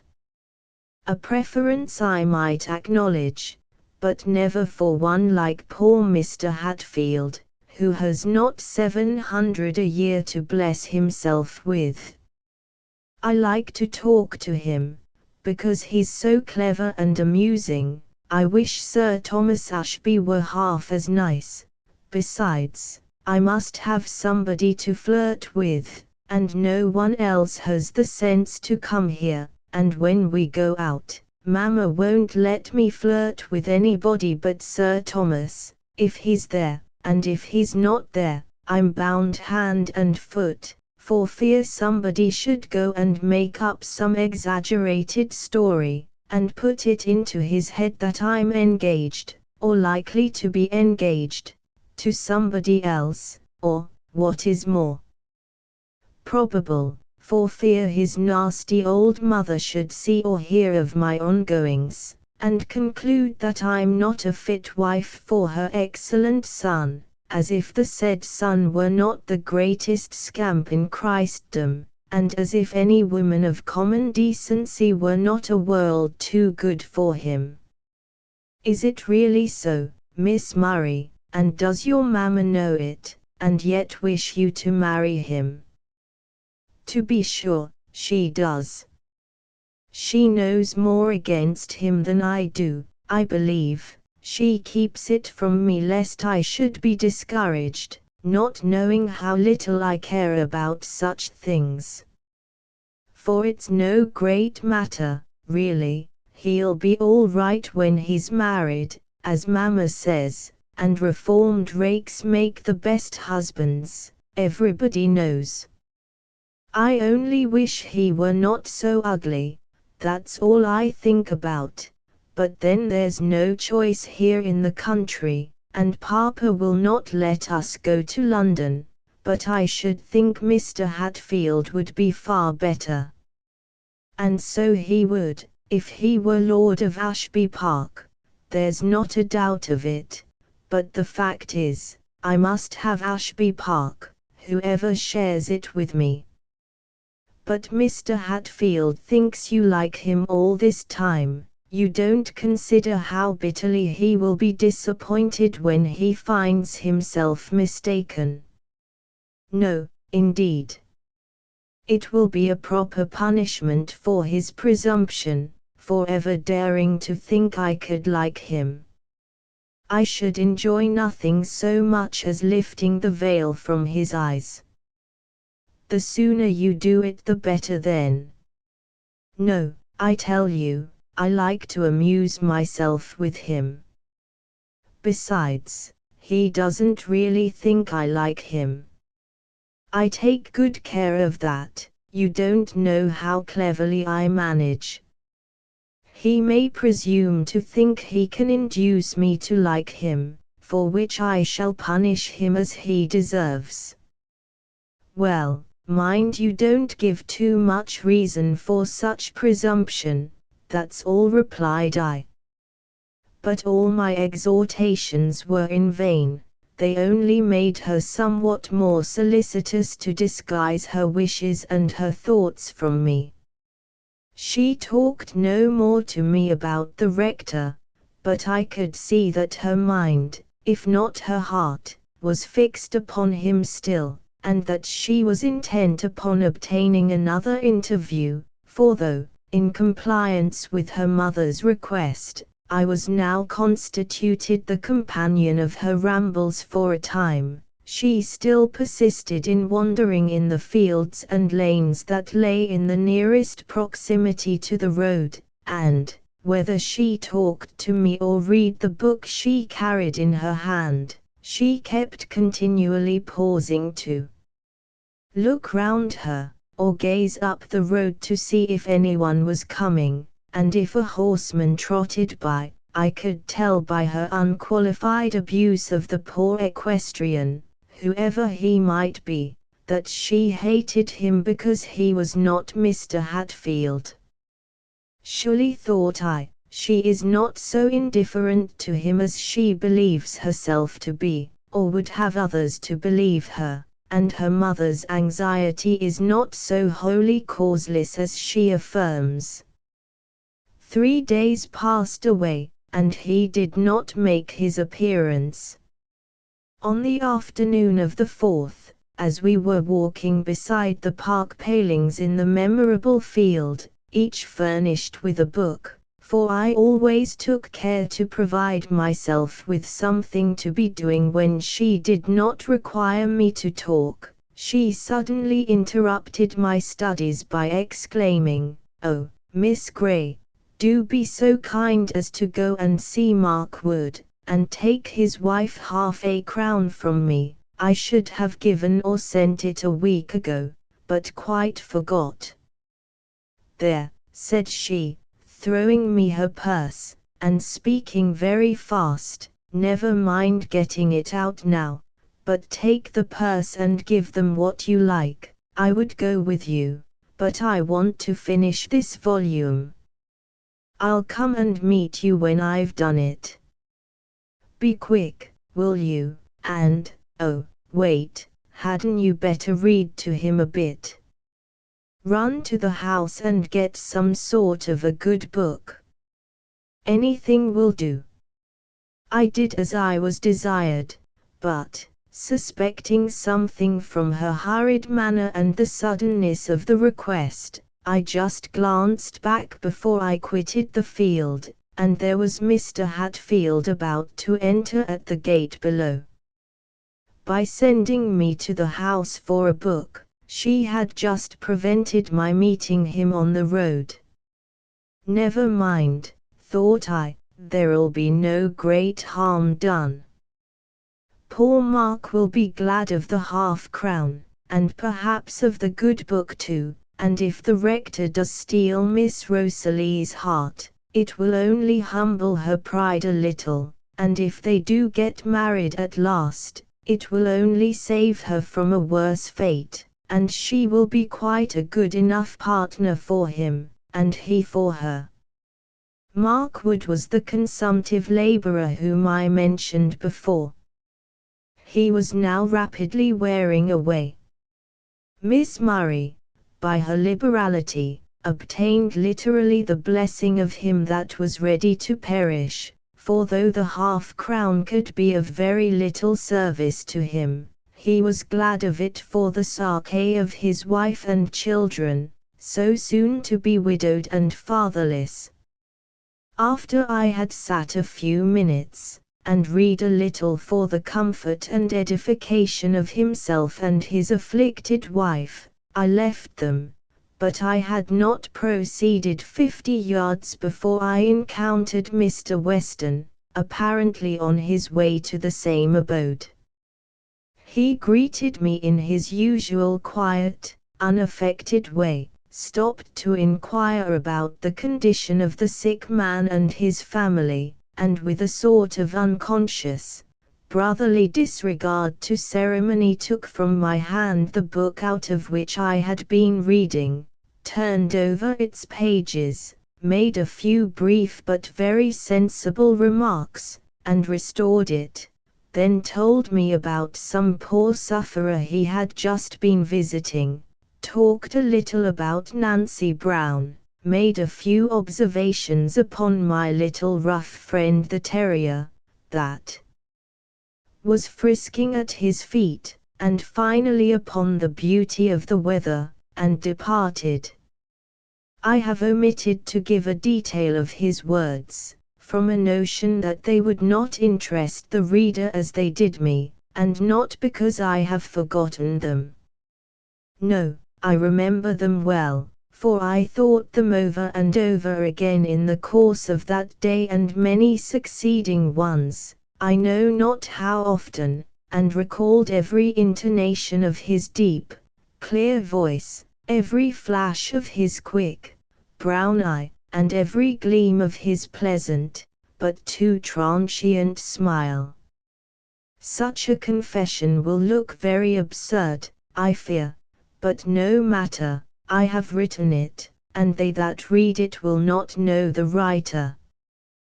While I was walking along, happy within, and pleased with all around, Miss Murray came hastening to meet me, her buoyant step, flushed cheek, and radiant smiles showing that she, too, was happy, in her own way. Running up to me, she put her arm through mine, and without waiting to recover breath, began, "Now, Miss Gray, think yourself highly honored, for I'm come to tell you my news before I've breathed a word of it to anyone else." "Well, what is it?" "Oh, such news. In the first place, you must know that Mr. Hatfield came upon me just after you were gone. I was in such a way for fear Papa or Mamma should see him, but you know I couldn't call you back again, and so, oh, dear.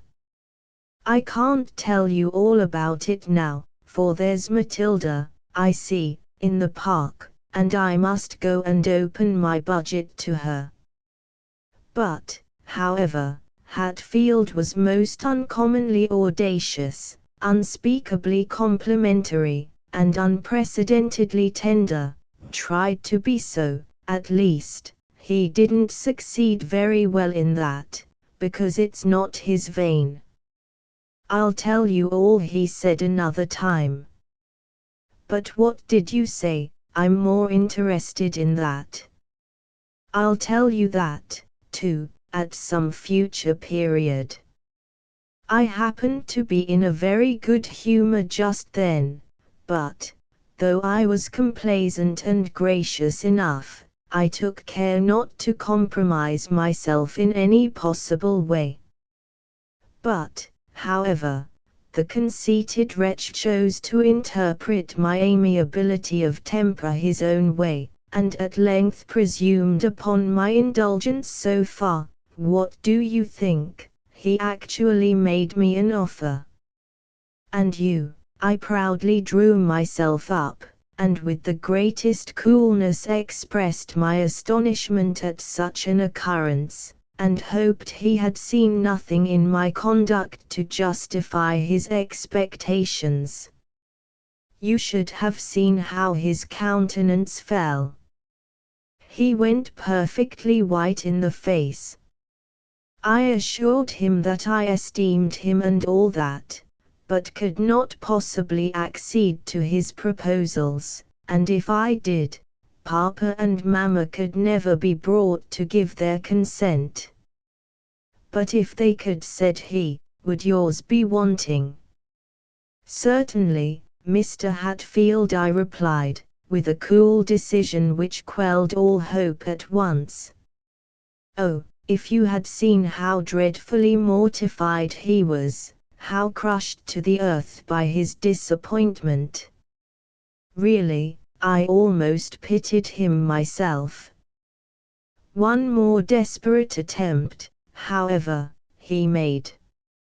After a silence of considerable duration, during which he struggled to be calm, and I to be grave, for I felt a strong propensity to laugh, which would have ruined all, he said, with the ghost of a smile, but tell me plainly, Miss Murray, if I had the wealth of Sir Hugh Meltham, or the prospects of his eldest son, would you still refuse me? Answer me truly, upon your honor. Certainly, said I, that would make no difference whatever.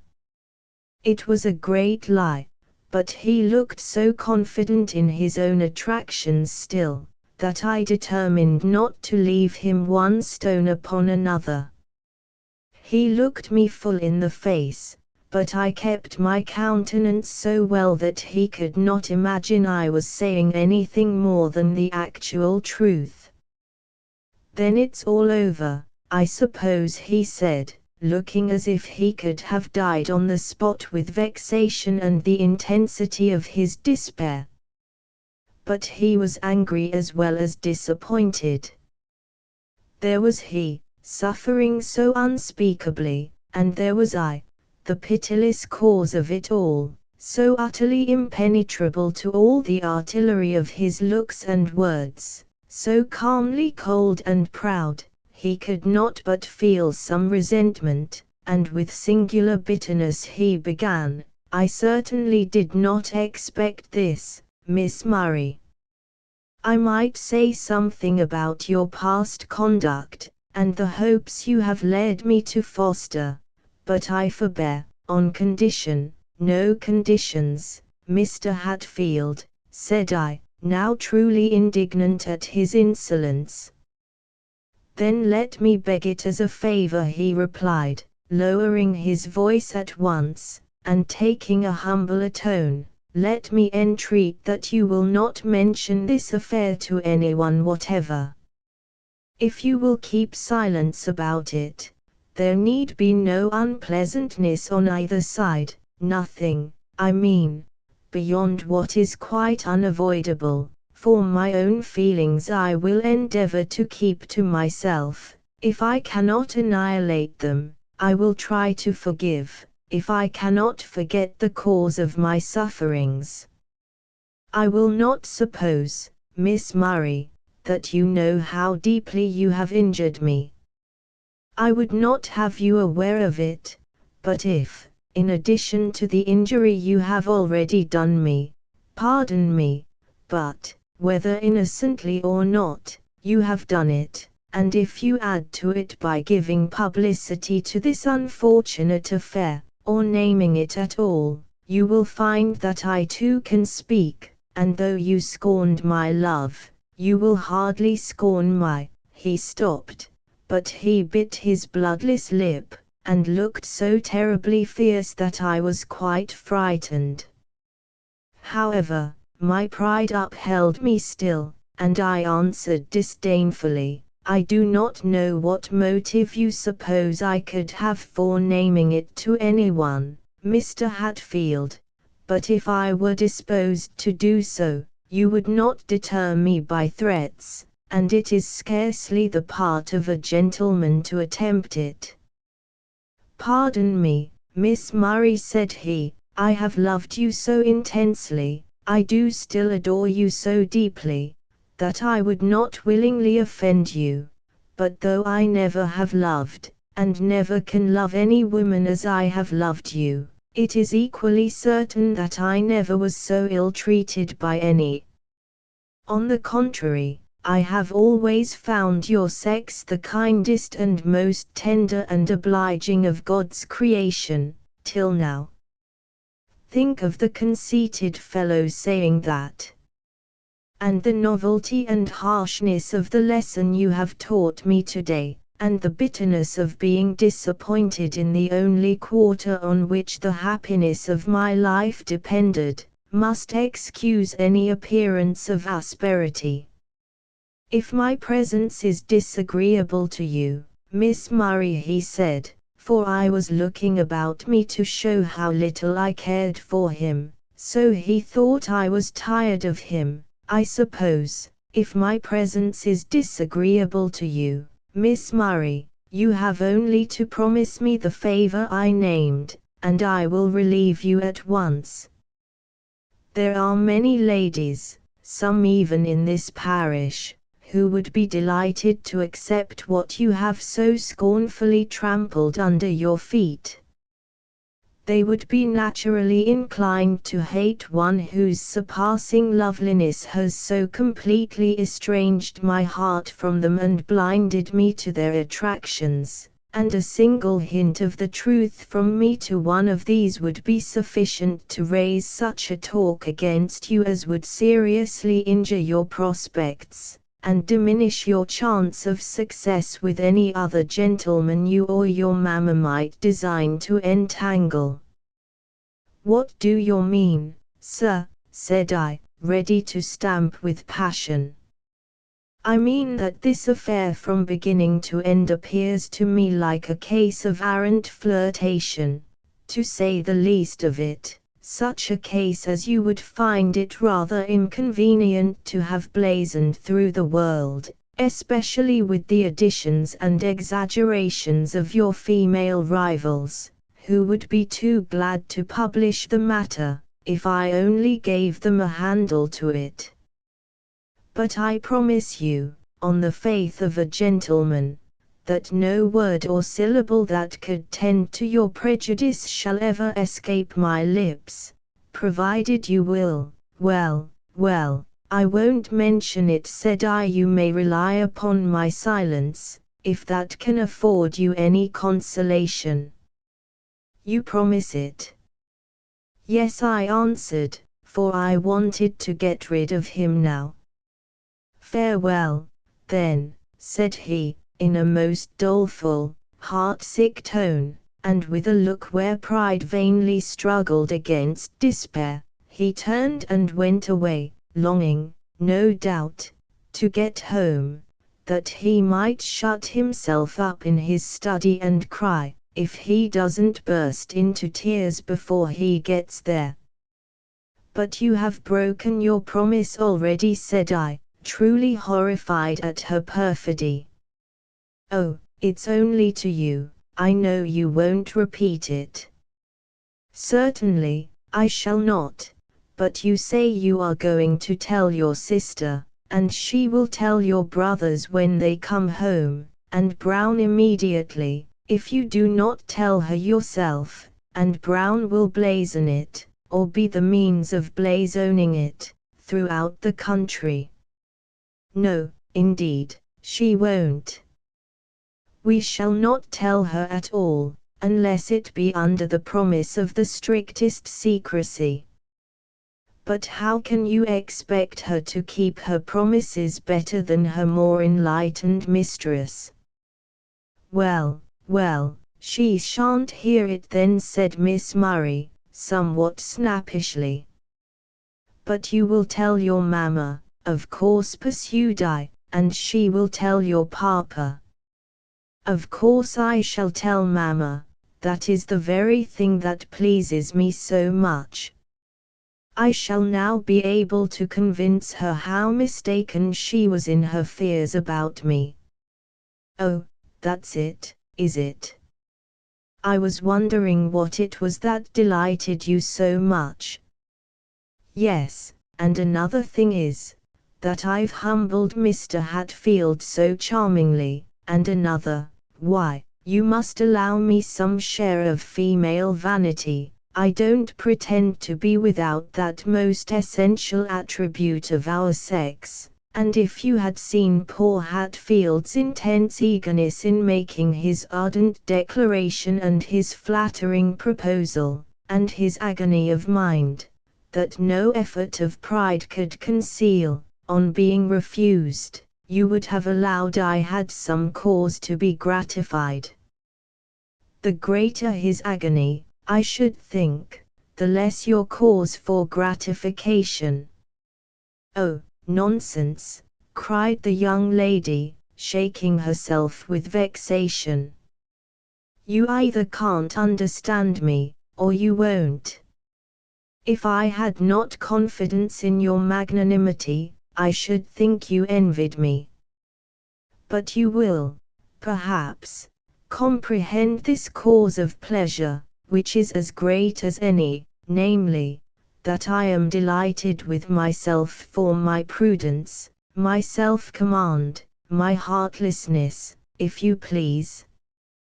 I was not a bit taken by surprise, not a bit confused, or awkward, or foolish. I just acted and spoke as I ought to have done, and was completely my own mistress throughout. And here was a man, decidedly good-looking. Jane and Susan Green call him bewitchingly handsome. I suppose they are two of the ladies he pretends would be so glad to have him, but, however, he was certainly a very clever, witty, agreeable companion, not what you call clever, but just enough to make him entertaining, and a man one needn't be ashamed of anywhere, and would not soon grow tired of, and to confess the truth, I rather liked him, better even, of late, than Harry Meltham, and he evidently idolized me, and yet, though he came upon me all alone and unprepared, I had the wisdom, and the pride, and the strength to refuse him, and so scornfully and coolly as I did, I have good reason to be proud of that. And are you equally proud of having told him that his having the wealth of Sir Hugh Meltham would make no difference to you, when that was not the case, and of having promised to tell no one of his misadventure, apparently without the slightest intention of keeping your promise? Of course, what else could I do? You would not have had me, but I see, Miss Grey, you're not in a good temper. Here's Matilda, I'll see what she and Mamma have to say about it. She left me, offended at my want of sympathy, and thinking, no doubt, that I envied her. I did not, at least, I firmly believed I did not. I was sorry for her, I was amazed, disgusted at her heartless vanity. I wondered why so much beauty should be given to those who made so bad a use of it, and denied to some who would make it a benefit to both themselves and others. But, God knows best, I concluded. There are, I suppose, some men as vain, as selfish, and as heartless as she is, and, perhaps, such women may be useful to punish them. Chapter 15. The walk. Oh, dear. I wish Hatfield had not been so precipitate, said Rosalie next day at 4 p.m., as, with a portentous yawn, she laid down her worsted work and looked listlessly towards the window. There's no inducement to go out now, and nothing to look forward to. The days will be so long and dull when there are no parties to enliven them, and there are none this week, or next either, that I know of. Pity you were so cross to him, observed Matilda, to whom this lamentation was addressed. He'll never come again, and I suspect you liked him after all. I hoped you would have taken him for your beau, and left dear Harry to me. Humph, my beau must be an Adonis indeed, Matilda, the admired of all beholders, if I am to be contented with him alone. I'm sorry to lose Hatfield, I confess, but the first decent man, or number of men, that come to supply his place, will be more than welcome. It's Sunday tomorrow. I do wonder how he'll look, and whether he'll be able to go through the service. Most likely he'll pretend he's got a cold, and make Mr. Weston do it all. Not he, exclaimed Matilda, somewhat contemptuously. Fool as he is, he's not so soft as that comes to.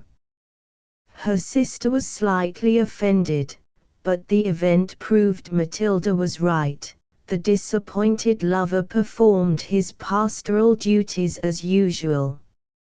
Rosalie, indeed, affirmed he looked very pale and dejected. He might be a little paler, but the difference, if any, was scarcely perceptible. As for his dejection, I certainly did not hear his laugh ringing from the vestry as usual, nor his voice loud in hilarious discourse, though I did hear it uplifted in rating the sexton in a manner that made the congregation stare, and, in his transits to and from the pulpit and the communion table, there was more of solemn pomp, and less of that irreverent, self-confident, or rather self-delighted imperiousness with which he usually swept along, that air that seemed to say, "You all reverence and adore me, I know, but if anyone does not, I defy him to the teeth." But the most remarkable change was, that he never once suffered his eyes to wander in the direction of Mr. Murray's pew, and did not leave the church till we were gone. Mr. Hatfield had doubtless received a very severe blow, but his pride impelled him to use every effort to conceal the effects of it. He had been disappointed in his certain hope of obtaining not only a beautiful, and, to him, highly attractive wife, but one whose rank and fortune might give brilliance to far inferior charms. He was likewise, no doubt, intensely mortified by his repulse, and deeply offended at the conduct of Miss Murray throughout. It would have given him no little consolation to have known how disappointed she was to find him apparently so little moved, and to see that he was able to refrain from casting a single glance at her throughout both services, though, she declared, It showed he was thinking of her all the time, or his eyes would have fallen upon her, if it were only by chance, but if they had so chanced to fall, she would have affirmed it was because they could not resist the attraction.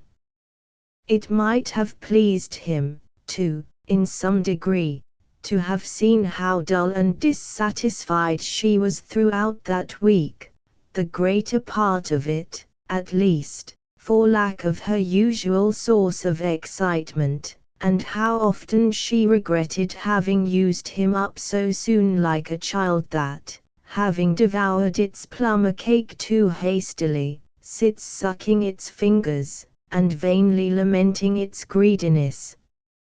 At length I was called upon, one fine morning, to accompany her in a walk to the village.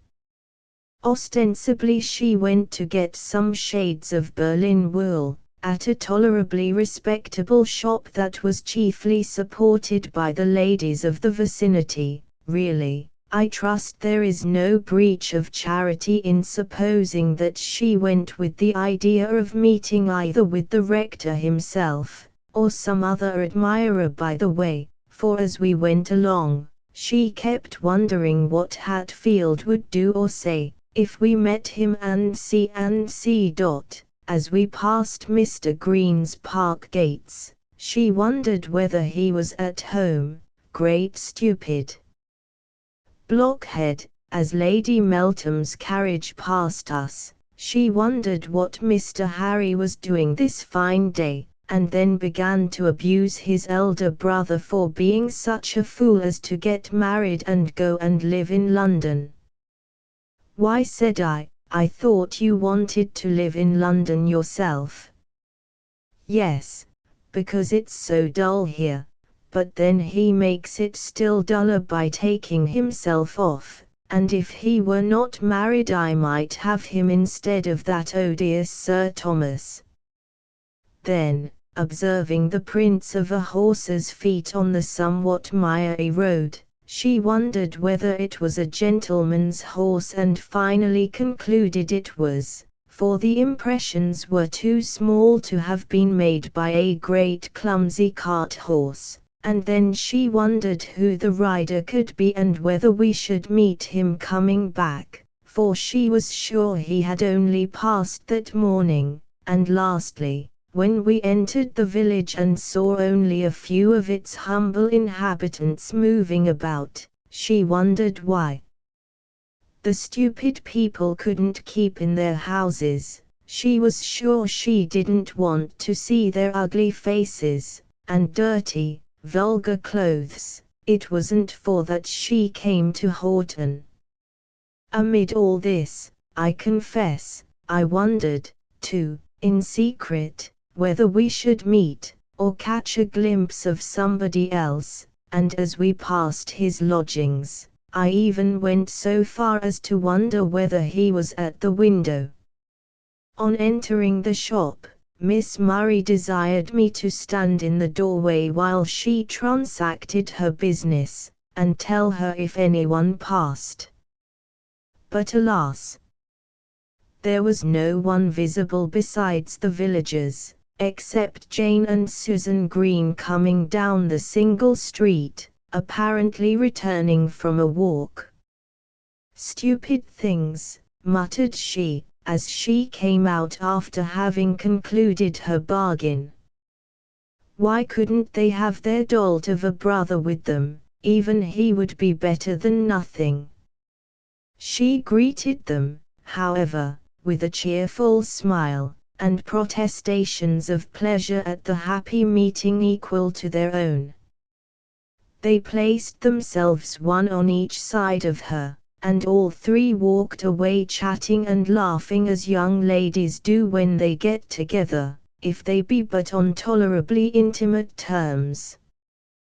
But I, feeling myself to be one too many, left them to their merriment and lagged behind. As usual on such occasions, I had no relish for walking beside Miss Green or Miss Susan like one deaf and dumb, who could neither speak nor be spoken to. But this time I was not long alone.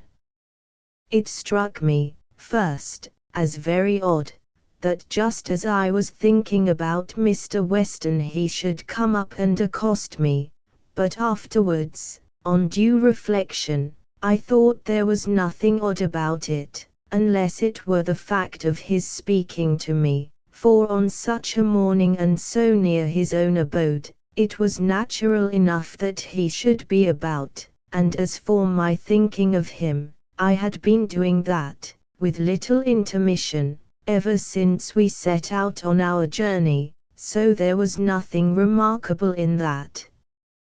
"You are alone again, Miss Grey," said he. "Yes." "What kind of people are those ladies, the Mrs. Green?" "I really don't know." "That's strange, when you live so near and see them so often." "Well, I suppose they are lively, good-tempered girls, but I imagine you must know them better than I do, yourself, for I never exchanged a word with either of them." "Indeed?" "They don't strike me as being particularly reserved." "Very likely they are not so to people of their own class, but they consider themselves as moving in quite a different sphere from me." He made no reply to this, but after a short pause, he said, "I suppose it's these things, Miss Grey, that make you think you could not live without a home." "Not exactly. The fact is I am too socially disposed to be able to live contentedly without a friend, and as the only friends I have, or am likely to have, are at home, or rather, if they were gone, I will not say I could not live, but I would rather not live in such a desolate world." "But why do you say the only friends you are likely to have? Are you so unsociable that you cannot make friends?" "No, but I never made one yet, and in my present position there is no possibility of doing so, or even of forming a common acquaintance. The fault may be partly in myself, but I hope not altogether. The fault is partly in society, and partly, I should think, in your immediate neighbors, and partly, too, in yourself, for many ladies, in your position, would make themselves be noticed and accounted of. But your pupils should be companions for you in some degree, they cannot be many years younger than yourself." "Oh, yes, they are good company sometimes, but I cannot call them friends, nor would they think of bestowing such a name on me. They have other companions better suited to their tastes." "Perhaps you are too wise for them." "How do you amuse yourself when alone? Do you read much?" "Reading is my favorite occupation, when I have leisure for it and books to read." From speaking of books in general, he passed to different books in particular, and proceeded by rapid transitions from topic to topic, till several matters, both of taste and opinion, had been discussed considerably within the space of half an hour, but without the embellishment of many observations from himself, he being evidently less bent upon communicating his own thoughts and predilections, than on discovering mine. He had not the tact, or the art, to effect such a purpose by skillfully drawing out my sentiments or ideas through the real or apparent statement of his own, or leading the conversation by imperceptible gradations to such topics as he wished to advert to, but such gentle abruptness, and such single-minded straightforwardness, could not possibly offend me. And why should he interest himself at all in my moral and intellectual capacities? What is it to him what I think or feel? I asked myself. And my heart throbbed in answer to the question. But Jane and Susan Green soon reached their home. As they stood parleying at the park gates, attempting to persuade Miss Murray to come in, I wished Mr. Weston would go, that she might not see him with me when she turned round, but, unfortunately, his business, which was to pay one more visit to poor Mark Wood, led him to pursue the same path as we did, till nearly the close of our journey. When, however, he saw that Rosalie had taken leave of her friends and I was about to join her, he would have left me and passed on at a quicker pace, but, as he civilly lifted his hat in passing her, to my surprise, instead of returning the salute with a stiff, ungracious bow, she accosted him with one of her sweetest smiles, and, walking by his side, began to talk to him with all imaginable cheerfulness and affability, and so we proceeded all three together. After a short pause in the conversation, Mr. Weston made some remark addressed particularly to me, as referring to something we had been talking of before, but before I could answer, Miss Murray replied to the observation and enlarged upon it. He rejoined, and, from thence to the close of the interview, she engrossed him entirely to herself. It might be partly owing to my own stupidity, my want of tact and assurance, but I felt myself wronged, I trembled with apprehension, and I listened with envy to her easy, rapid flow of utterance, and saw with anxiety the bright smile with which she looked into his face from time to time, for she was walking a little in advance, for the purpose, as I judged, of being seen as well as heard. If her conversation was light and trivial, it was amusing, and she was never at a loss for something to say, or for suitable words to express it in. There was nothing pert or flippant in her manner now, as when she walked with Mr. Hatfield.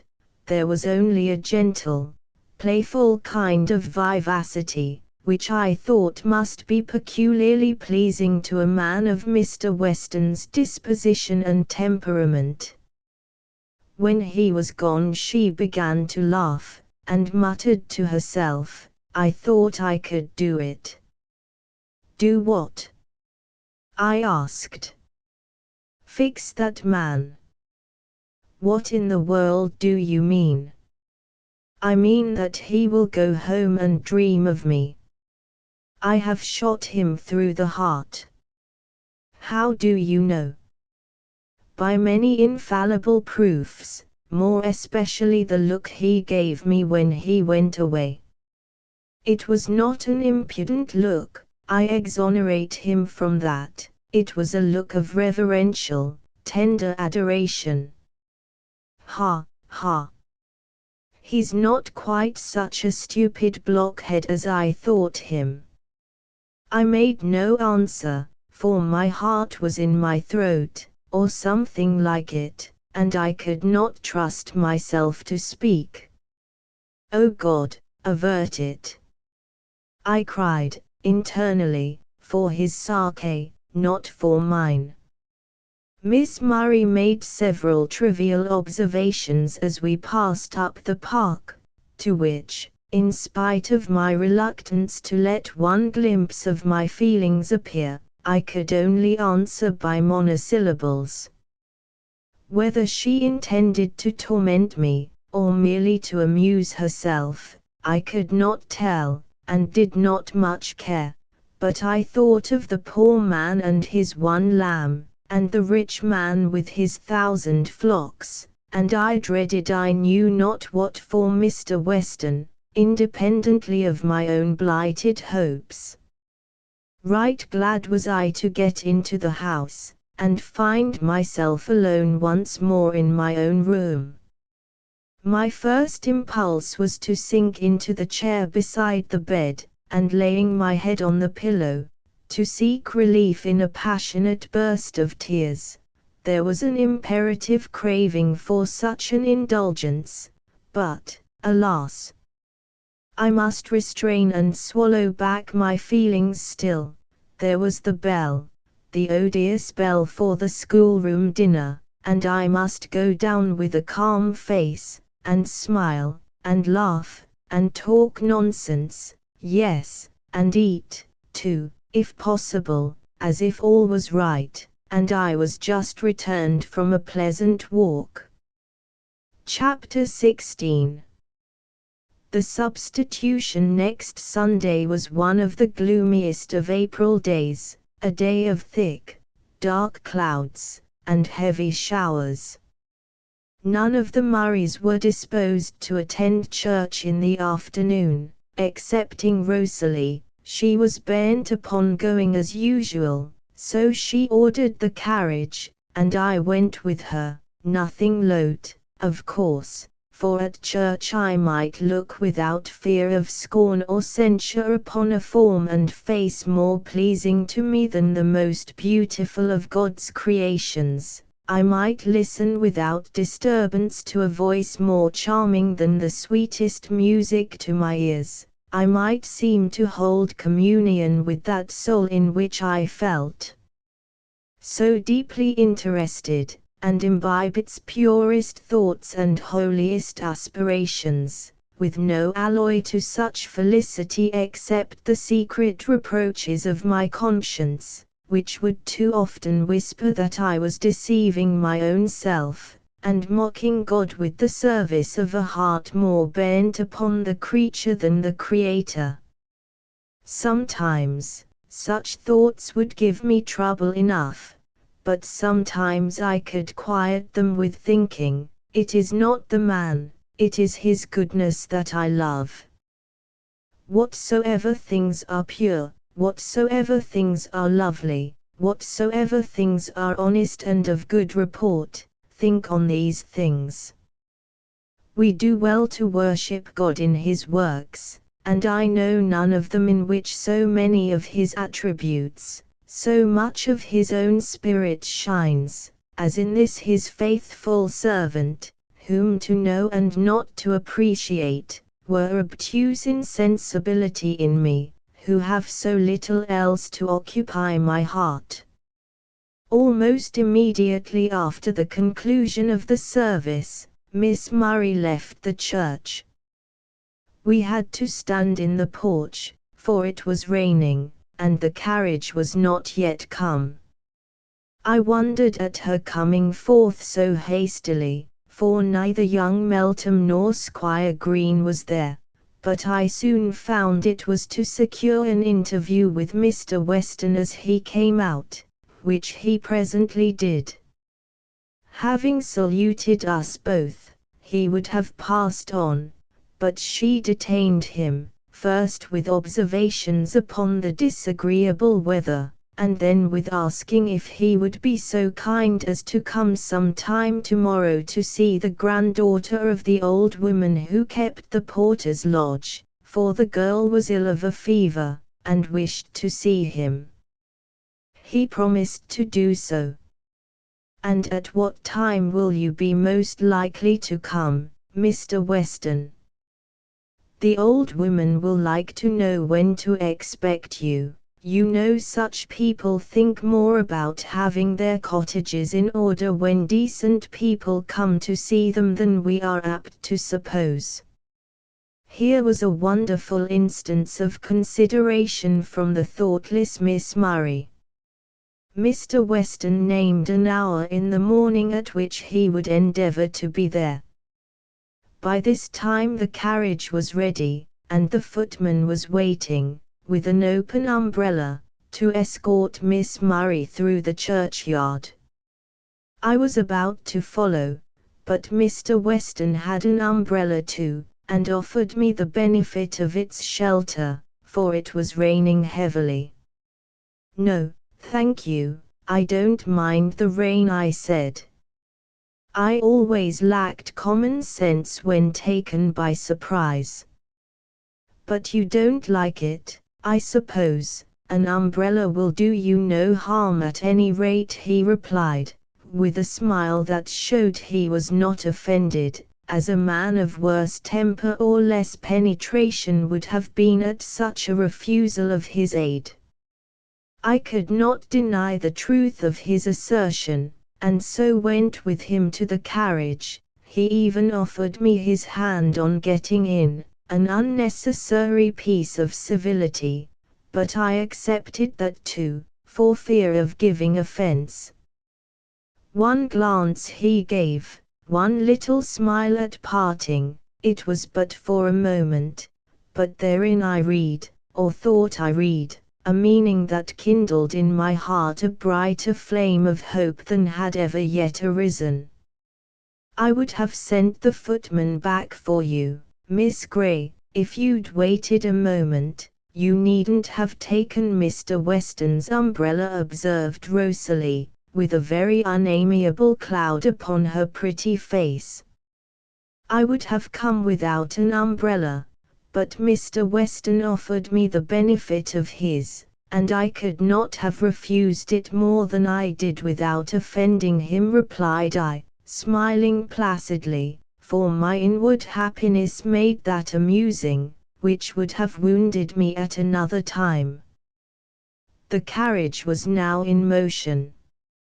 Miss Murray bent forwards, and looked out of the window as we were passing Mr. Weston. He was pacing homewards along the causeway, and did not turn his head. "Stupid ass!" cried she, throwing herself back again in the seat. "You don't know what you've lost by not looking this way." "What has he lost?" "A bow from me, that would have raised him to the seventh heaven." I made no answer. I saw she was out of humor, and I derived a secret gratification from the fact, not that she was vexed, but that she thought she had reason to be so. It made me think my hopes were not entirely the offspring of my wishes and imagination. "I mean to take up Mr. Weston instead of Mr. Hatfield," said my companion, after a short pause, resuming something of her usual cheerfulness. "The ball at Ashby Park takes place on Tuesday, you know, and Mamma thinks it very likely that Sir Thomas will propose to me then. Such things are often done in the privacy of the ballroom, when gentlemen are most easily ensnared, and ladies most enchanting.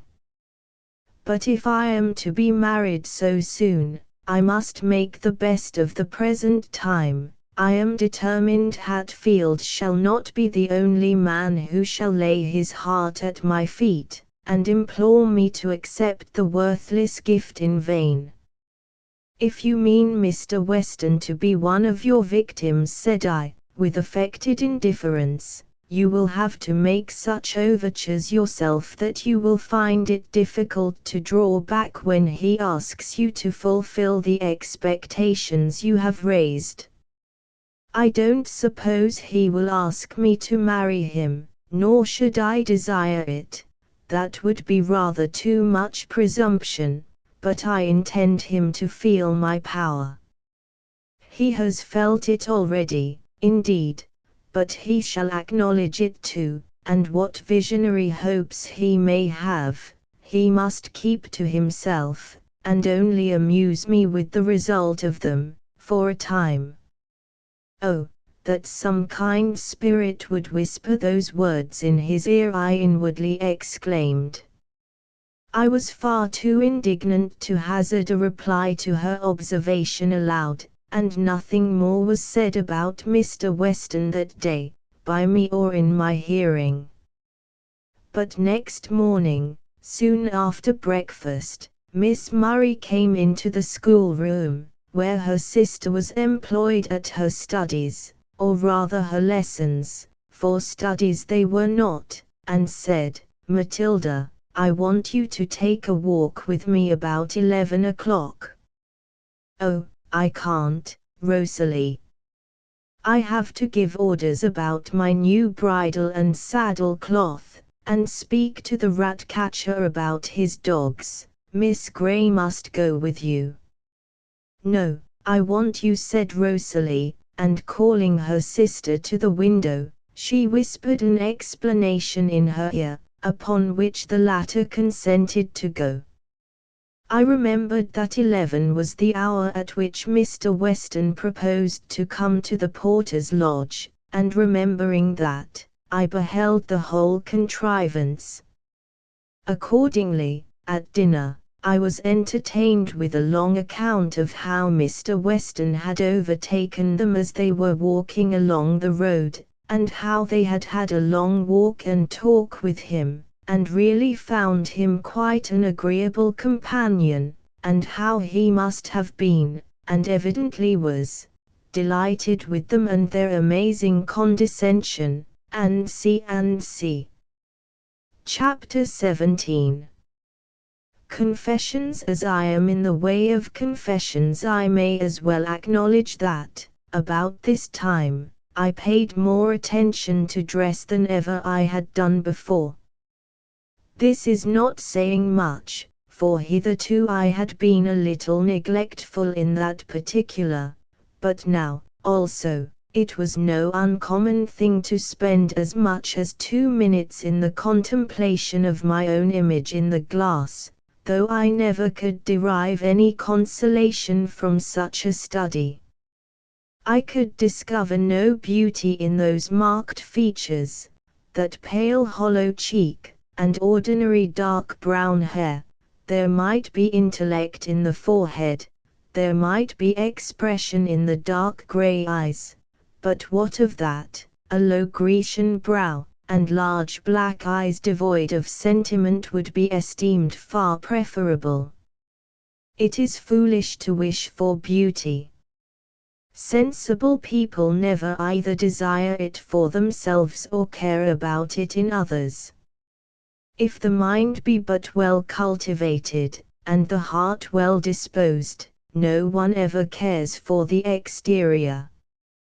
So said the teachers of our childhood, and so say we to the children of the present day. All very judicious and proper, no doubt, but are such assertions supported by actual experience?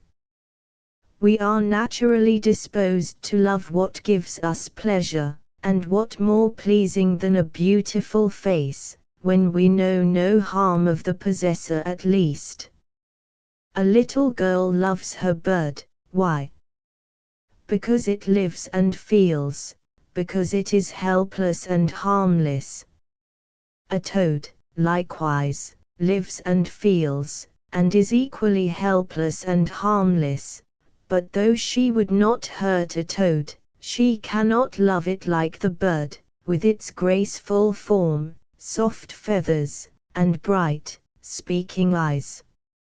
If a woman is fair and amiable, she is praised for both qualities, but especially the former, by the bulk of mankind. If, on the other hand, she is disagreeable in person and character, her plainness is commonly inveighed against as her greatest crime, because, to common observers, it gives the greatest offense, while, if she is plain and good, provided she is a person of retired manners and secluded life, no one ever knows of her goodness, except her immediate connections.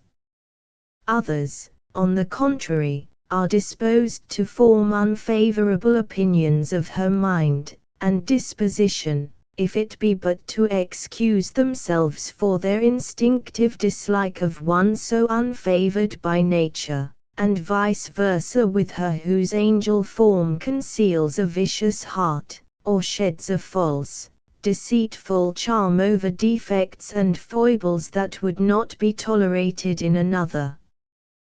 They that have beauty, let them be thankful for it, and make a good use of it, like any other talent. They that have it not, let them console themselves, and do the best they can without it. Certainly, though liable to be overestimated, it is a gift of God, and not to be despised. Many will feel this who have felt that they could love, and whose hearts tell them that they are worthy to be loved again, while yet they are debarred, by the lack of this or some such seeming trifle, from giving and receiving that happiness they seem almost made to feel and to impart. As well might the humble glowworm despise that power of giving light without which the roving fly might pass her and repass her 1,000 times, and never rest beside her. She might hear her winged darling buzzing over and around her, he vainly seeking her, she longing to be found, but with no power to make her presence known, no voice to call him, no wings to follow his flight. The fly must seek another mate, the worm must live and die alone.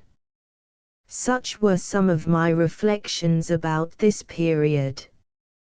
I might go on prosing more and more, I might dive much deeper, and disclose other thoughts, propose questions the reader might be puzzled to answer, and deduce arguments that might startle his prejudices, or, perhaps, provoke his ridicule, because he could not comprehend them, but I forbear.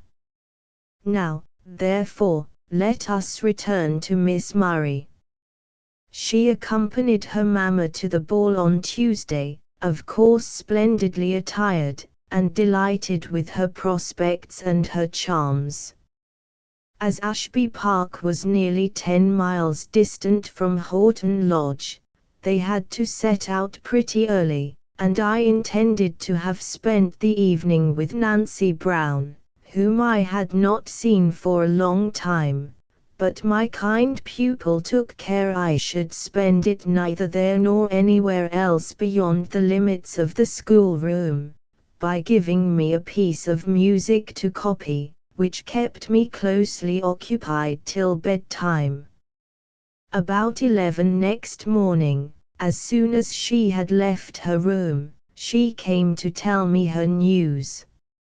Sir Thomas had indeed proposed to her at the ball, an event which reflected great credit on her mamma's sagacity, if not upon her skill in contrivance. I rather incline to the belief that she had first laid her plans, and then predicted their success. The offer had been accepted, of course, and the bridegroom-elect was coming that day to settle matters with Mr. Murray. Rosalie was pleased with the thoughts of becoming mistress of Ashby Park. She was elated with the prospect of the bridal ceremony and its attendant splendor and éclat, the honeymoon spent abroad, and the subsequent gaieties she expected to enjoy in London and elsewhere. She appeared pretty well pleased too, for the time being, with Sir Thomas himself, because she had so lately seen him, danced with him, and been flattered by him. But, after all, she seemed to shrink from the idea of being so soon united. She wished the ceremony to be delayed some months, at least, and I wished it too. It seemed a horrible thing to hurry on the inauspicious match, and not to give the poor creature time to think and reason on the irrevocable step she was about to take. I made no pretension to a mother's watchful, anxious care, but I was amazed and horrified at Mrs. Murray's heartlessness, or want of thought for the real good of her child, and by my unheeded warnings and exhortations, I vainly strove to remedy the evil. Miss Murray only laughed at what I said, and I soon found that her reluctance to an immediate union arose chiefly from a desire to do what execution she could among the young gentlemen of her acquaintance, before she was incapacitated from further mischief of the kind. It was for this cause that, before confiding to me the secret of her engagement, she had extracted a promise that I would not mention a word on the subject to anyone. And when I saw this, and when I beheld her plunge more recklessly than ever into the depths of heartless coquetry, I had no more pity for her. Come what will, I thought, she deserves it. Sir Thomas cannot be too bad for her, and the sooner she is incapacitated from deceiving and injuring others the better. The wedding was fixed for the 1st of June. Between that and the critical ball was little more than 6 weeks, but, with Rosalie's accomplished skill and resolute exertion, much might be done, even within that period, especially as Sir Thomas spent most of the interim in London, whither he went up, it was said, to settle affairs with his lawyer, and make other preparations for the approaching nuptials.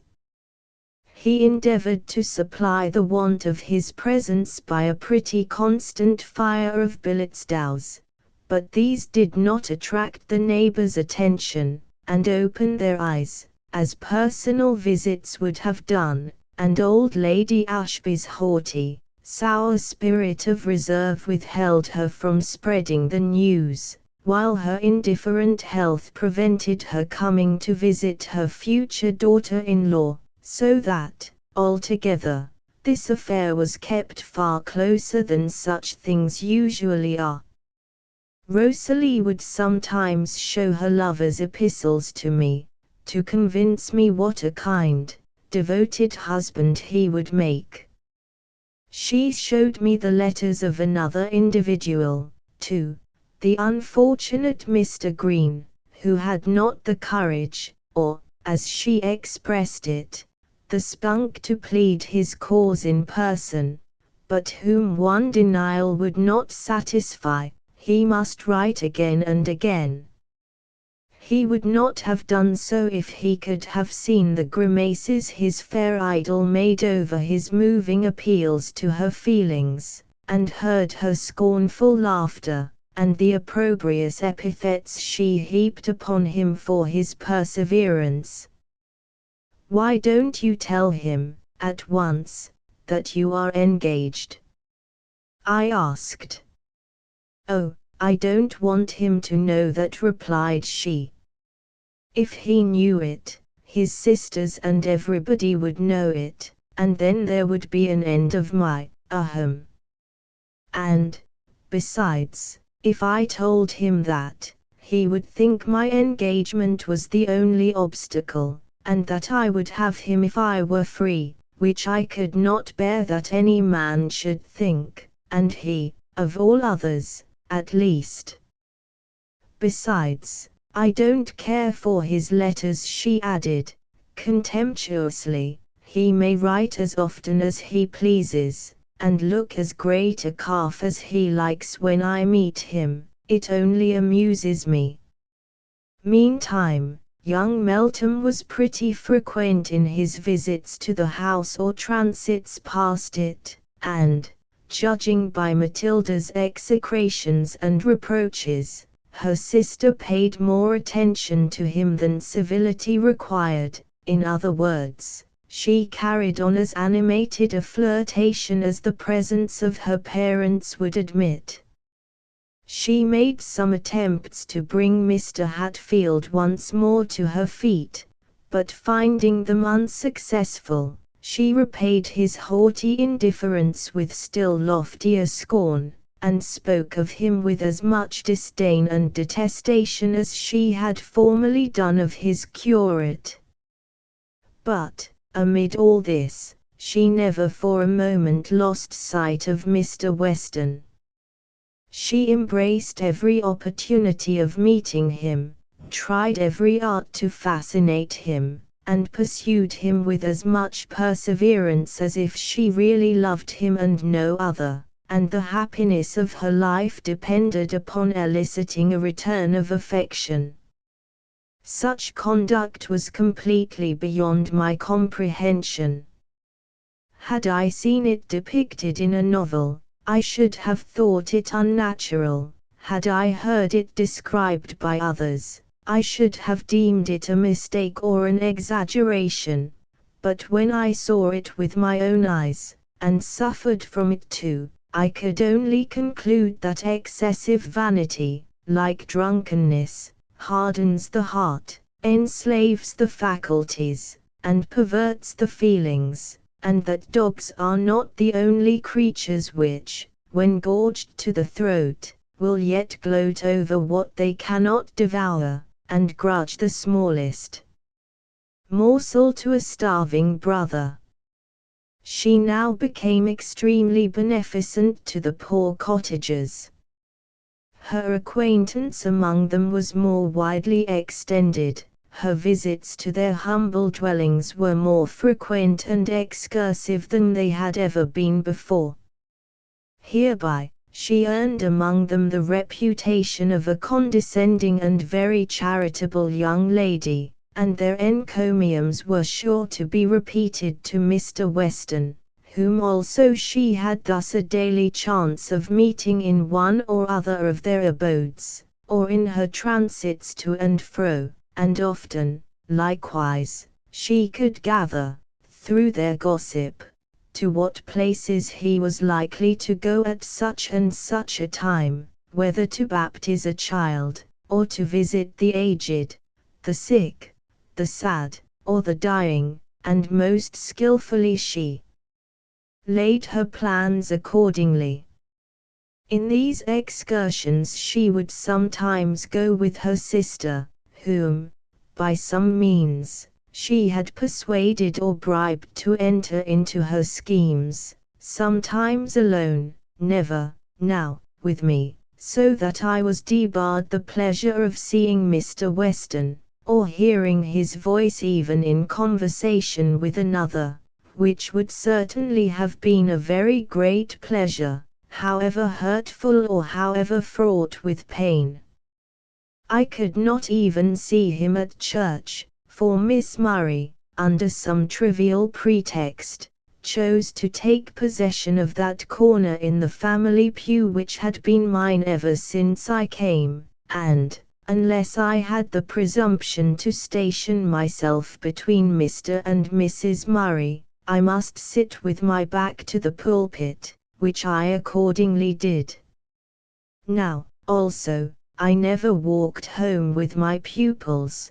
They said their mamma thought it did not look well to see 3 people out of the family walking, and only 2 going in the carriage, and, as they greatly preferred walking in fine weather, I should be honored by going with the seniors.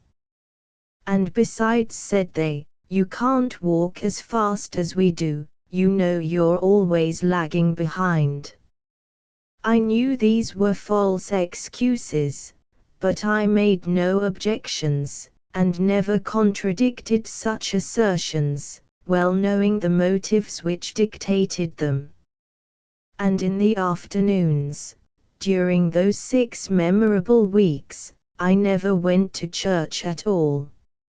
If I had a cold, or any slight indisposition, they took advantage of that to make me stay at home, and often they would tell me they were not going again that day, themselves, and then pretend to change their minds, and set off without telling me, so managing their departure that I never discovered the change of purpose till too late. Upon their return home, on one of these occasions, they entertained me with an animated account of a conversation they had had with Mr. Weston as they came along. And he asked if you were ill, Miss Gray, said Matilda, but we told him you were quite well, only you didn't want to come to church, so he'll think you're turned wicked. All chance meetings on weekdays were likewise carefully prevented, for, lest I should go to see poor Nancy Brown or any other person, Miss Murray took good care to provide sufficient employment for all my leisure hours. There was always some drawing to finish, some music to copy, or some work to do, sufficient to incapacitate me from indulging in anything beyond a short walk about the grounds, however she or her sister might be occupied. One morning, having sought and waylaid Mr. Weston, they returned in high glee to give me an account of their interview. "And he asked after you again," said Matilda, in spite of her sister's silent but imperative intimation that she should hold her tongue. "He wondered why you were never with us, and thought you must have delicate health, as you came out so seldom." "He didn't, Matilda, what nonsense you're talking." "Oh, Rosalie, what a lie." "He did, you know, and you said, 'Don't, Rosalie, hang it, I won't be pinched so.' And, Miss Gray, Rosalie told him you were quite well, but you were always so buried in your books that you had no pleasure in anything else. What an idea he must have of me, I thought. And I asked, 'Does old Nancy ever inquire about me?' 'Yes, and we tell her you are so fond of reading and drawing that you can do nothing else.' 'That is not the case though. If you had told her I was so busy I could not come to see her, it would have been nearer the truth.' 'I don't think it would,' replied Miss Murray, suddenly kindling up. "I'm sure you have plenty of time to yourself now, when you have so little teaching to do." It was no use beginning to dispute with such indulged, unreasoning creatures, so I held my peace. I was accustomed, now, to keeping silence when things distasteful to my ear were uttered, and now, too, I was used to wearing a placid smiling countenance when my heart was bitter within me. Only those who have felt the like can imagine my feelings, as I sat with an assumption of smiling indifference, listening to the accounts of those meetings and interviews with Mr. Weston, which they seemed to find such pleasure in describing to me, and hearing things asserted of him which, from the character of the man, I knew to be exaggerations and perversions of the truth, if not entirely false, things derogatory to him, and flattering to them, especially to Miss Murray, which I burned to contradict, or, at least, to show my doubts about, but dared not, lest, in expressing my disbelief, I should display my interest too. Other things I heard, which I felt or feared were indeed too true, but I must still conceal my anxiety respecting him, my indignation against them, beneath a careless aspect. Others, again, mere hints of something said or done, which I longed to hear more of, but could not venture to inquire. So passed the weary time. I could not even comfort myself with saying, "She will soon be married, and then there may be hope."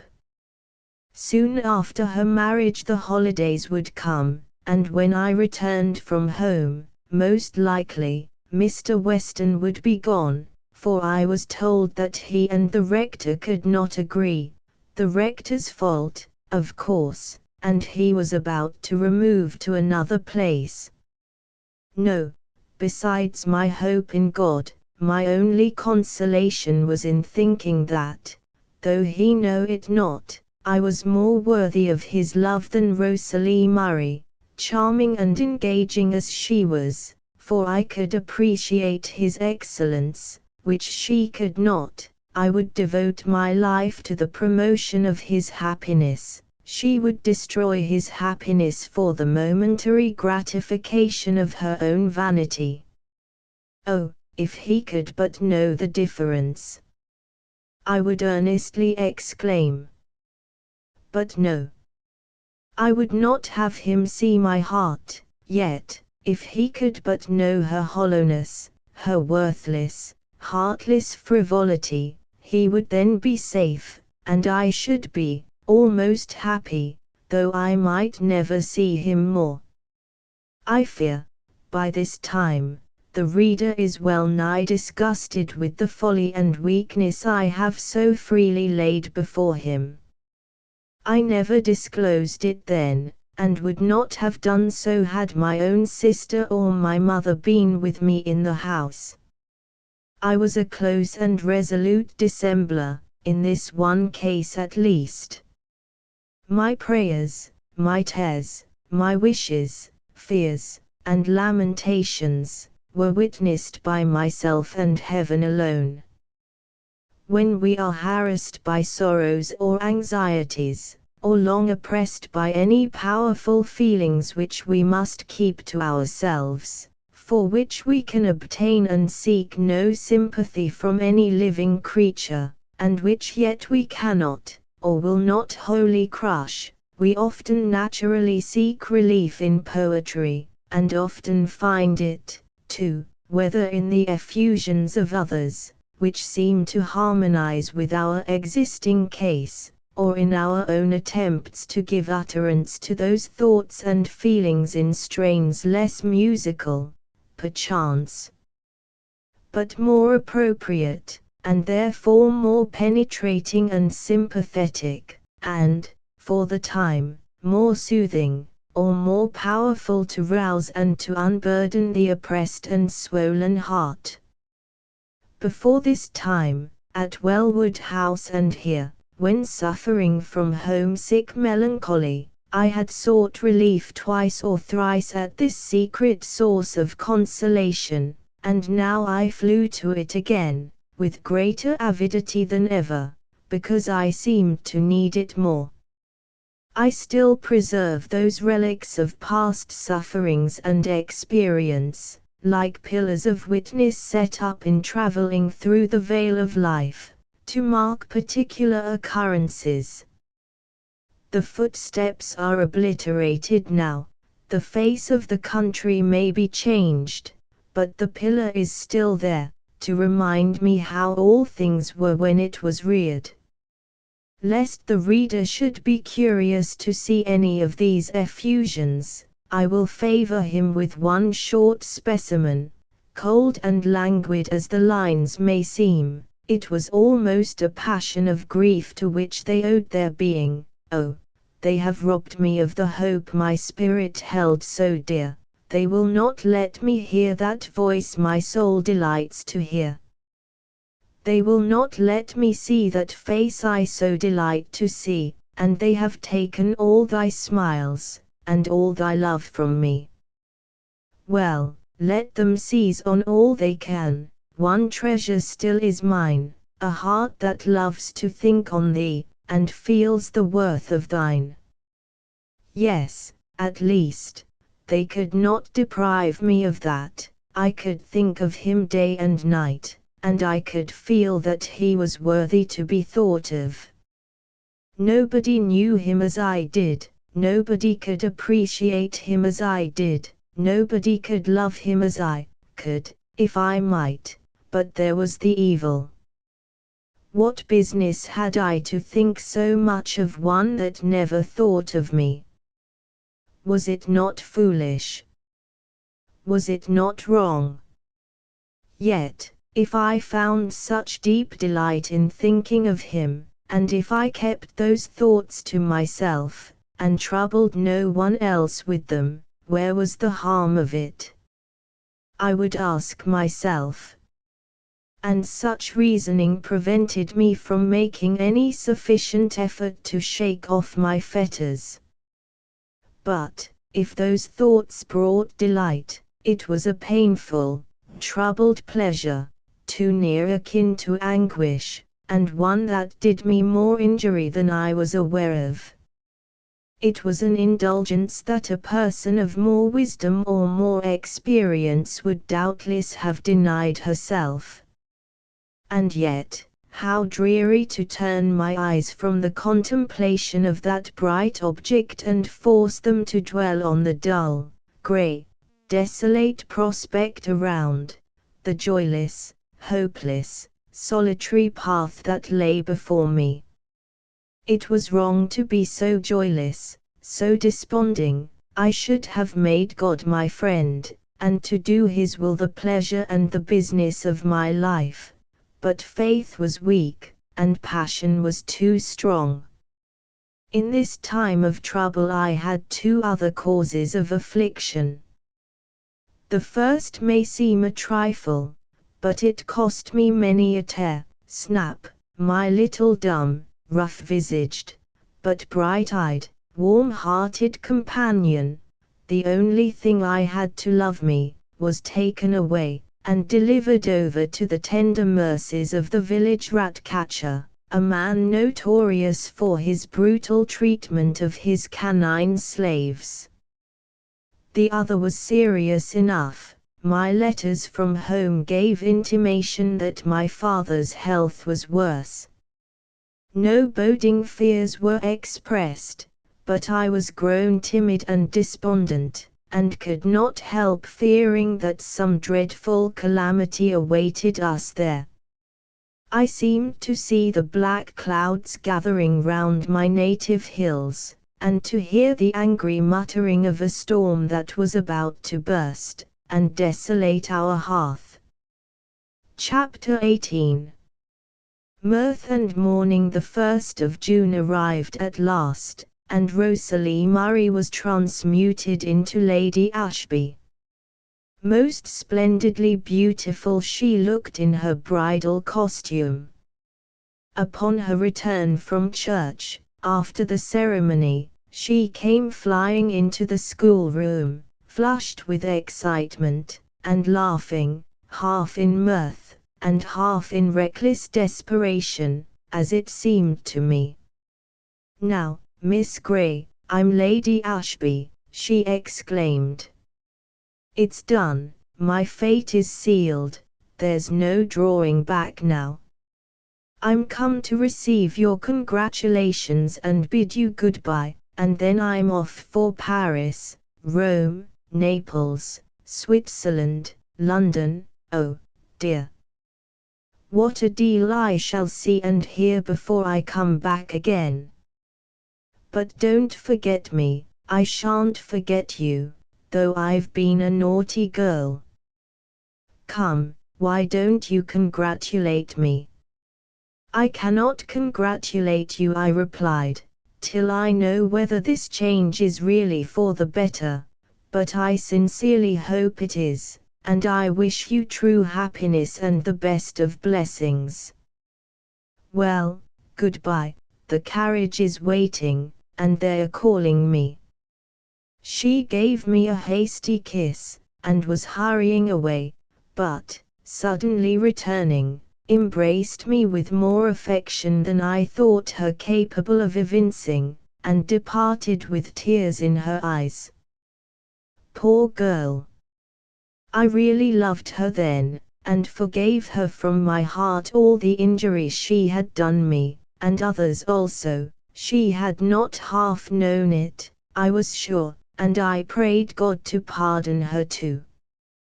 During the remainder of that day of festal sadness, I was left to my own devices.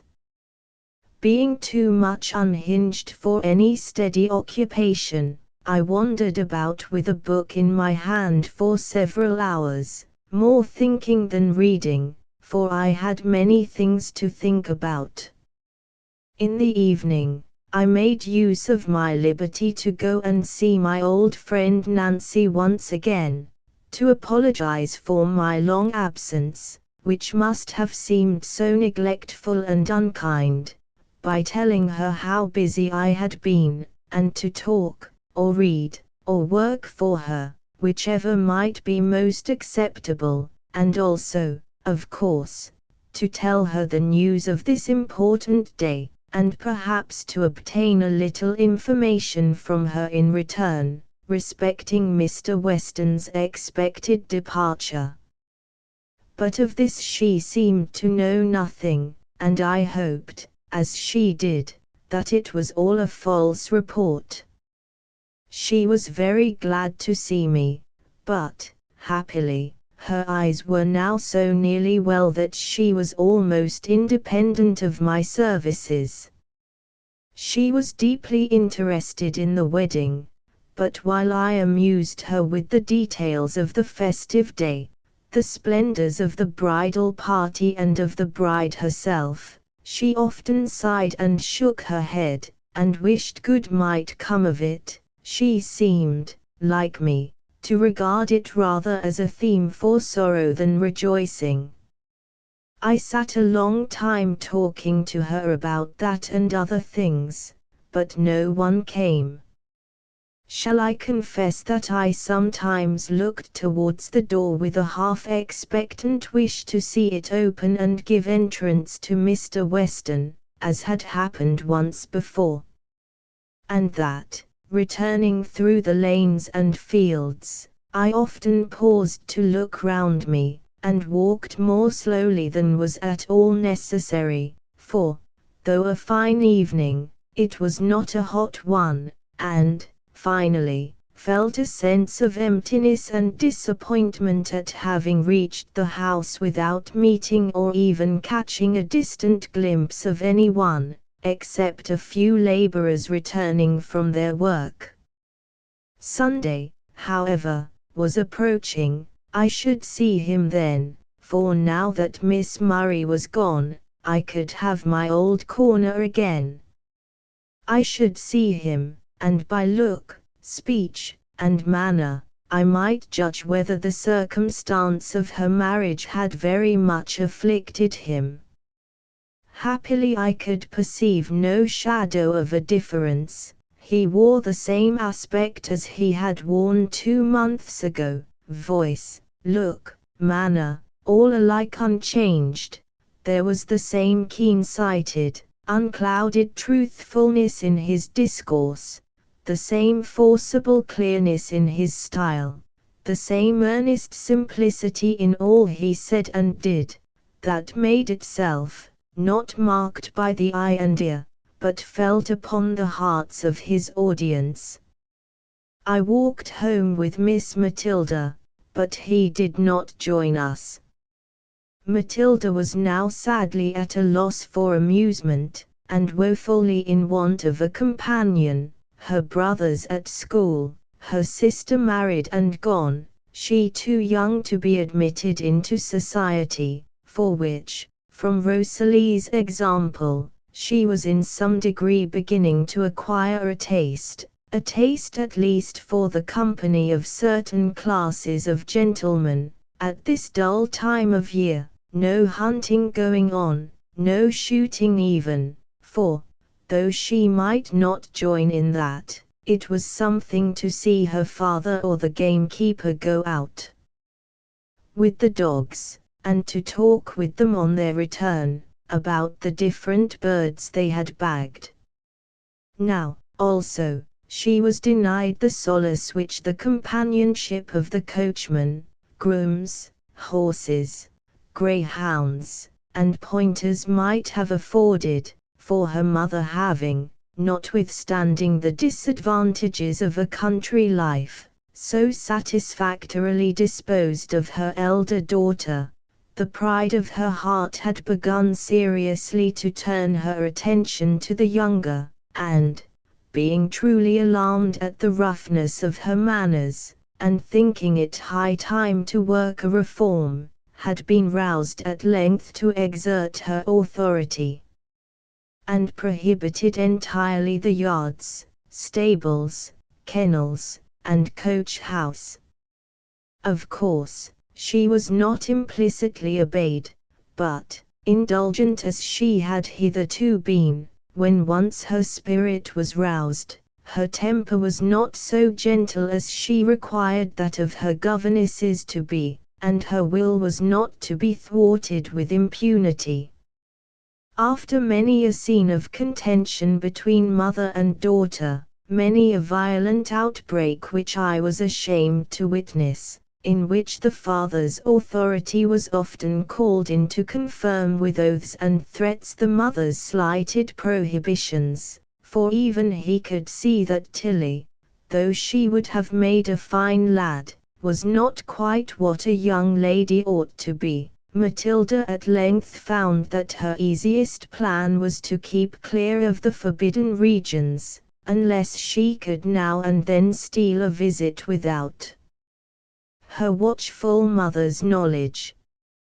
Amid all this, let it not be imagined that I escaped without many a reprimand, and many an implied reproach, that lost none of its sting from not being openly worded, but rather wounded the more deeply, because, from that very reason, it seemed to preclude self-defense.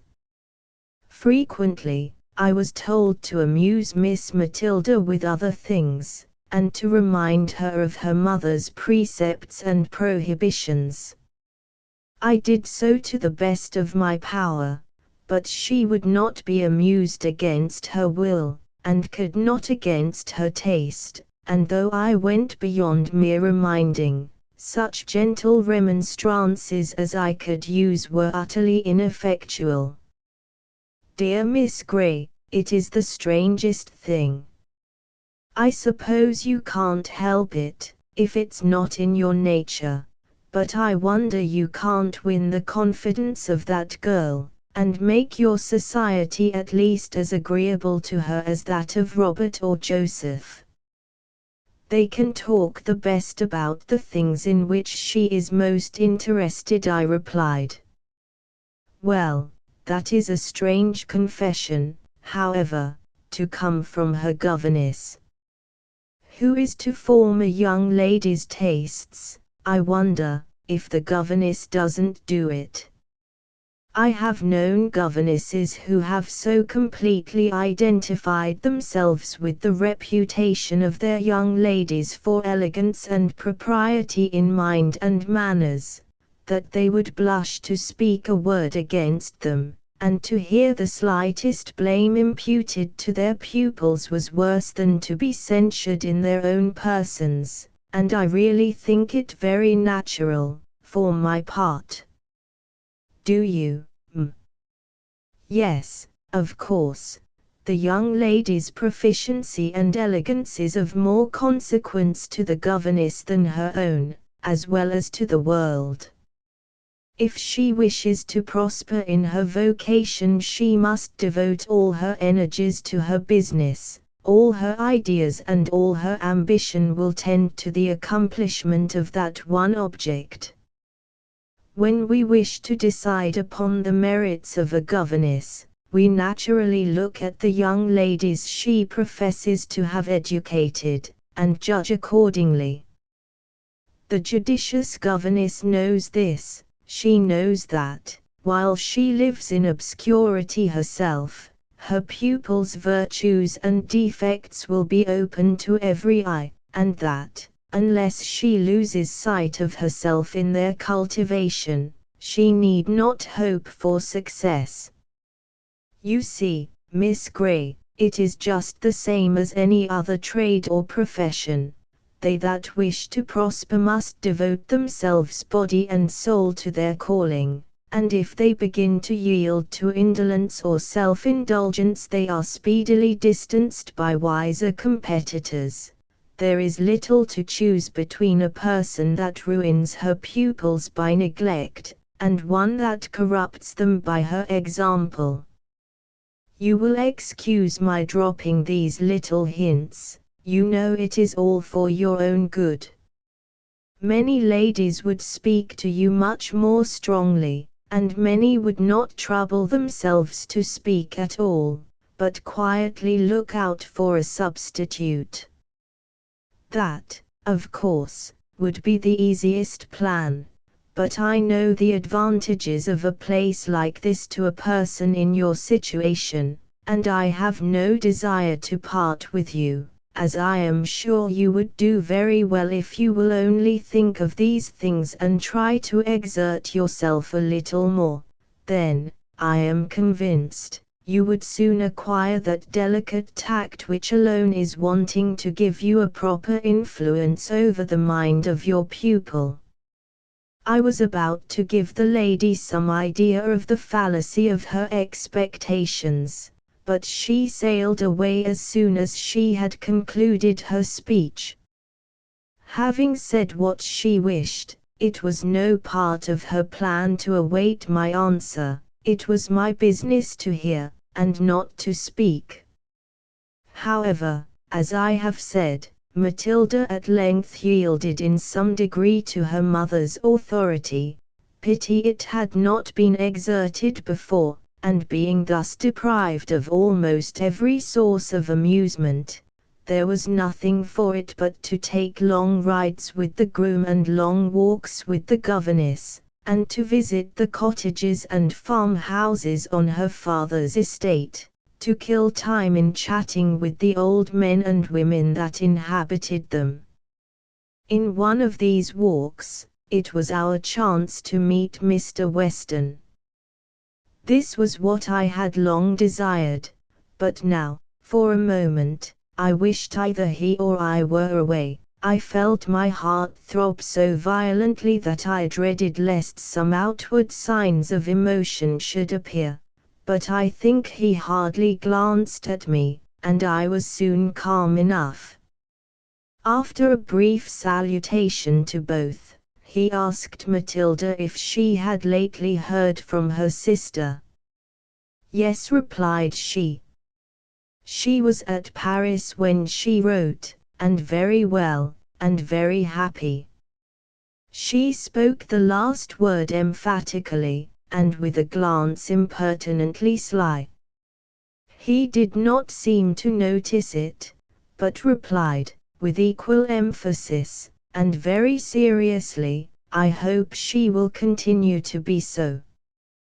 Do you think it likely?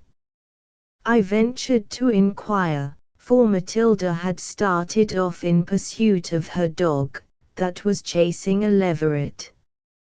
I cannot tell, replied he.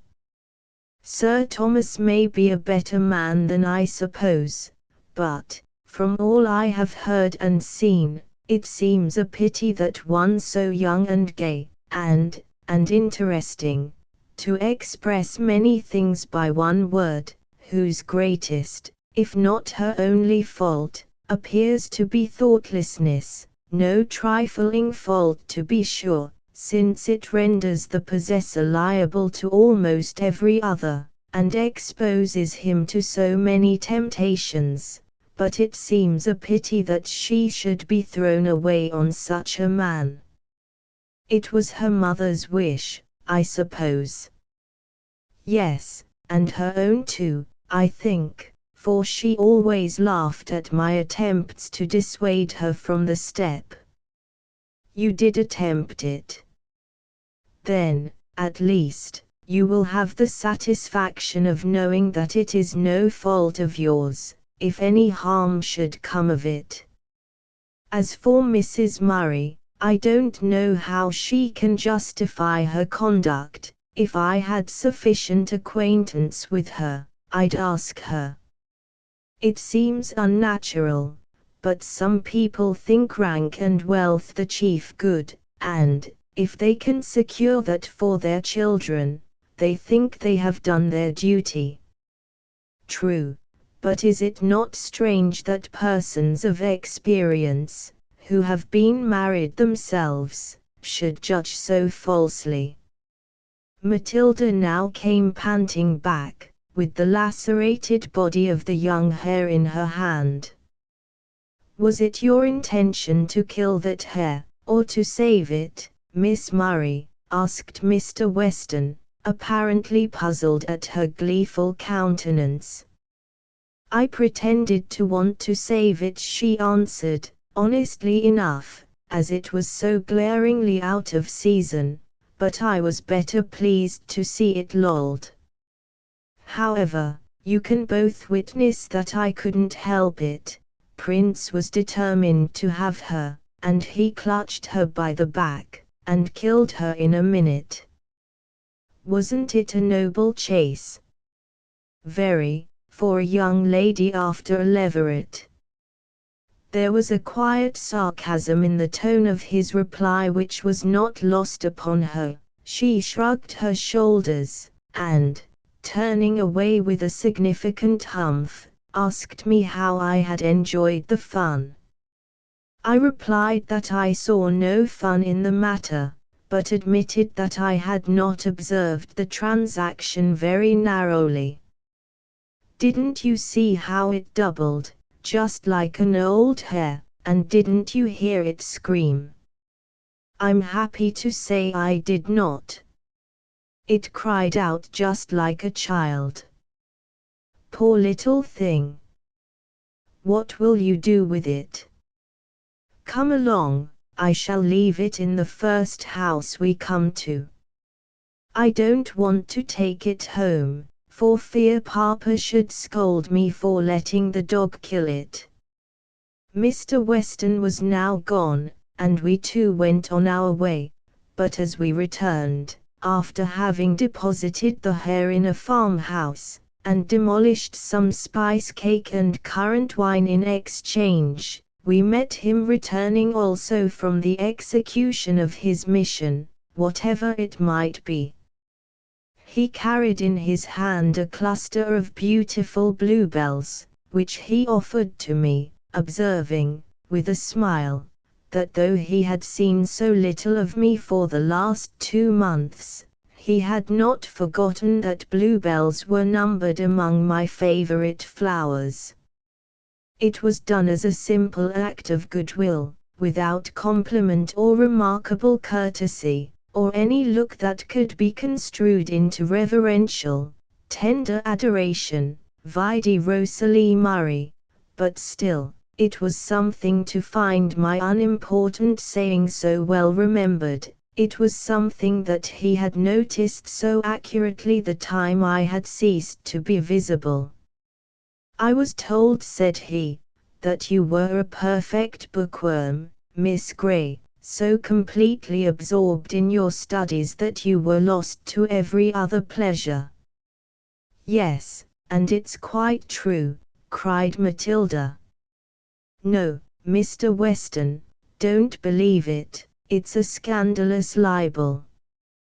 These young ladies are too fond of making random assertions at the expense of their friends, and you ought to be careful how you listen to them. I hope this assertion is groundless, at any rate. Why? Do you particularly object to ladies studying? No, but I object to anyone so devoting himself or herself to study, as to lose sight of everything else. Except under peculiar circumstances, I consider very close and constant study as a waste of time, and an injury to the mind as well as the body. Well, I have neither the time nor the inclination for such transgressions. We parted again. Well, what is there remarkable in all this? Why have I recorded it? Because, reader, it was important enough to give me a cheerful evening, a night of pleasing dreams, and a morning of felicitous hopes. Shallow-brained cheerfulness, foolish dreams, unfounded hopes, you would say, and I will not venture to deny it. Suspicions to that effect arose too frequently in my own mind. But our wishes are like tinder. The flint and steel of circumstances are continually striking out sparks, which vanish immediately, unless they chance to fall upon the tinder of our wishes. Then, they instantly ignite, and the flame of hope is kindled in a moment. But alas! That very morning, my flickering flame of hope was dismally quenched by a letter from my mother, which spoke so seriously of my father's increasing illness, that I feared there was little or no chance of his recovery, and, close at hand as the holidays were, I almost trembled lest they should come too late for me to meet him in this world. 2 days after, a letter from Mary told me his life was despaired of, and his end seemed fast approaching. Then, immediately, I sought permission to anticipate the vacation, and go without delay. Mrs. Murray stared, and wondered at the unwonted energy and boldness with which I urged the request, and thought there was no occasion to hurry, but finally gave me leave, stating, however, that there was no need to be in such agitation about the matter. It might prove a false alarm after all, and if not, why, it was only in the common course of nature. We must all die some time, and I was not to suppose myself the only afflicted person in the world, and concluding with saying I might have the phaeton to take me to O. And instead of repining, Miss Gray, be thankful for the privileges you enjoy. There's many a poor clergyman whose family would be plunged into ruin by the event of his death, but you see, have influential friends ready to continue their patronage, and to show you every consideration.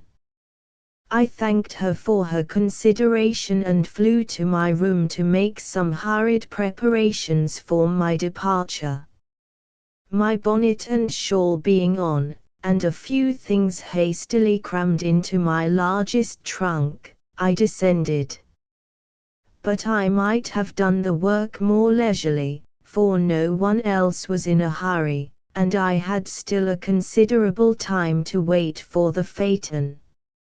At length it came to the door, and I was off, but, oh, what a dreary journey was that!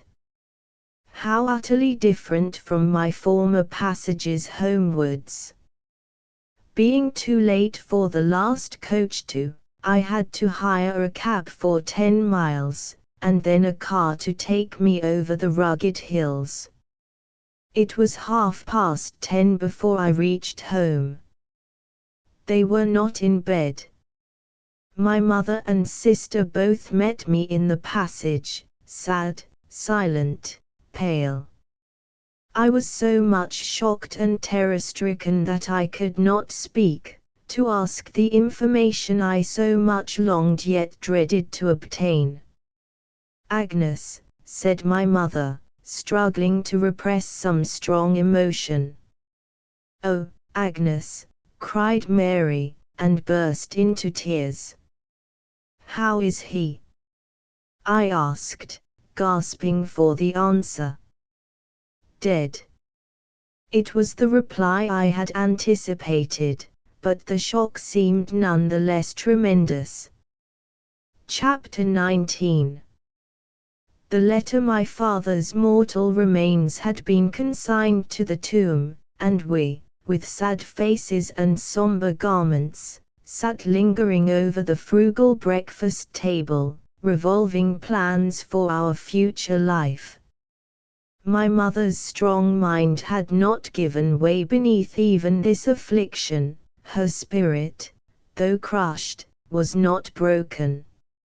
Mary's wish was that I should go back to Horton Lodge, and that our mother should come and live with her and Mr. Richardson at the vicarage. She affirmed that he wished it no less than herself, and that such an arrangement could not fail to benefit all parties, for my mother's society and experience would be of inestimable value to them, and they would do all they could to make her happy. But no arguments or entreaties could prevail. My mother was determined not to go. Not that she questioned, for a moment, the kind wishes and intentions of her daughter, but she affirmed that so long as God spared her health and strength, she would make use of them to earn her own livelihood, and be chargeable to no one, whether her dependence would be felt as a burden or not. If she could afford to reside as a lodger in vicarage, she would choose that house before all others as the place of her abode, but not being so circumstanced, she would never come under its roof, except as an occasional visitor, unless sickness or calamity should render her assistance really needful, or until age or infirmity made her incapable of maintaining herself.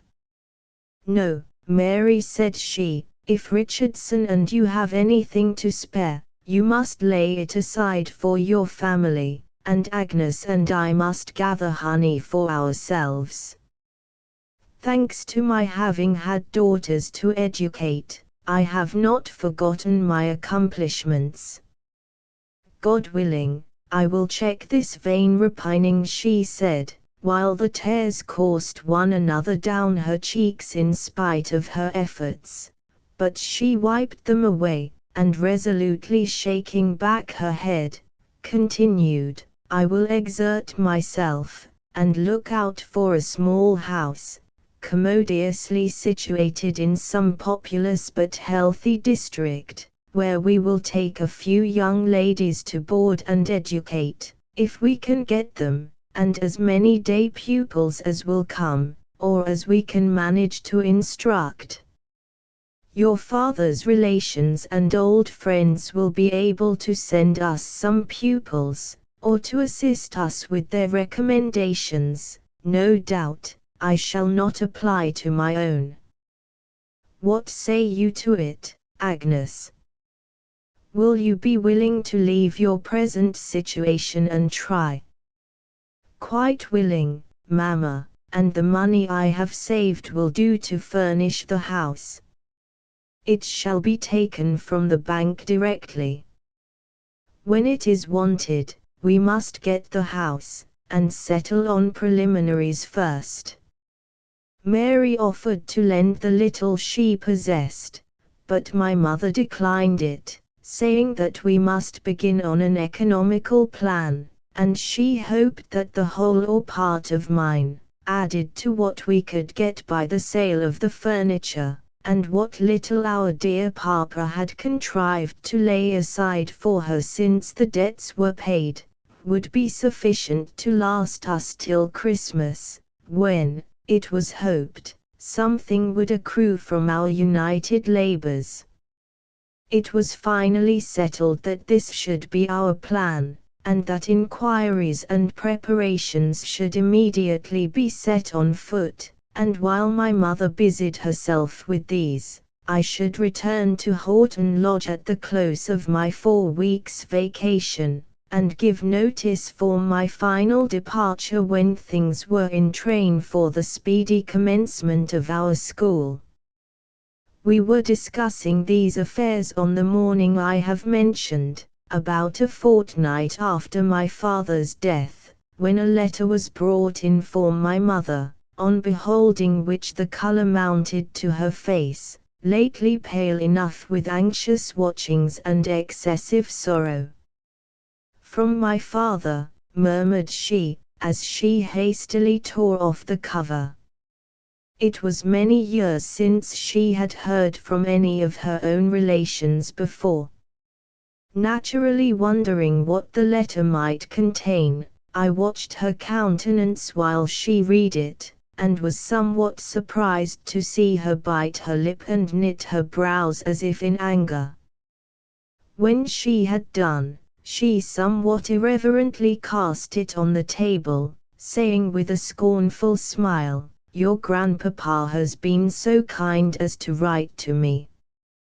He says he has no doubt I have long repented of my unfortunate marriage, and if I will only acknowledge this, and confess I was wrong in neglecting his advice, and that I have justly suffered for it, he will make a lady of me once again, if that be possible after my long degradation, and remember my girls in his will. Get my desk, Agnes, and send these things away. I will answer the letter directly. But first, as I may be depriving you both of a legacy, it is just that I should tell you what I mean to say. I shall say that he is mistaken in supposing that I can regret the birth of my daughters, who have been the pride of my life, and are likely to be the comfort of my old age, or the 30 years I have passed in the company of my best and dearest friend, that, had our misfortunes been 3 times as great as they were, unless they had been of my bringing on, I should still the more rejoice to have shared them with your father, and administered what consolation I was able, and, had his sufferings in illness been 10 times what they were, I could not regret having watched over and labored to relieve them, that, if he had married a richer wife, misfortunes and trials would no doubt have come upon him still. While I am egotist enough to imagine that no other woman could have cheered him through them so well, not that I am superior to the rest, but I was made for him, and he for me, and I can no more repent the hours, days, years of happiness we have spent together, and which neither could have had without the other, than I can the privilege of having been his nurse in sickness, and his comfort in affliction. Will this do, children, or shall I say we are all very sorry for what has happened during the last 30 years, and my daughters wish they had never been born, but since they have had that misfortune, they will be thankful for any trifle their grandpapa will be kind enough to bestow. Of course, we both applauded our mother's resolution. Mary cleared away the breakfast things, I brought the desk, the letter was quickly written and dispatched, and, from that day, we heard no more of our grandfather, till we saw his death announced in the newspaper a considerable time after, all his worldly possessions, of course, being left to our wealthy unknown cousins. Chapter XX. The Farewell. A house in the fashionable watering place, was hired for our seminary, and a promise of 2 or 3 pupils was obtained to commence with. I returned to Horton Lodge about the middle of July, leaving my mother to conclude the bargain for the house, to obtain more pupils, to sell off the furniture of our old abode, and to fit out the new one. We often pity the poor, because they have no leisure to mourn their departed relatives, and necessity obliges them to labor through their severest afflictions. But is not active employment the best remedy for overwhelming sorrow, the surest antidote for despair? It may be a rough comforter, it may seem hard to be harassed with the cares of life when we have no relish for its enjoyments, to be goaded to labor when the heart is ready to break, and the vexed spirit implores for rest only to weep in silence. But is not labor better than the rest we covet? And are not those petty, tormenting cares less hurtful than a continual brooding over the great affliction that oppresses us? Besides, we cannot have cares, and anxieties, and toil, without hope, if it be but the hope of fulfilling our joyless task, accomplishing some needful project, or escaping some further annoyance. At any rate, I was glad my mother had so much employment for every faculty of her action-loving frame. Our kind neighbors lamented that she, once so exalted in wealth and station, should be reduced to such extremity in her time of sorrow, but I am persuaded that she would have suffered thrice as much had she been left in affluence, with liberty to remain in that house, the scene of her early happiness and late affliction, and no stern necessity to prevent her from incessantly brooding over and lamenting her bereavement.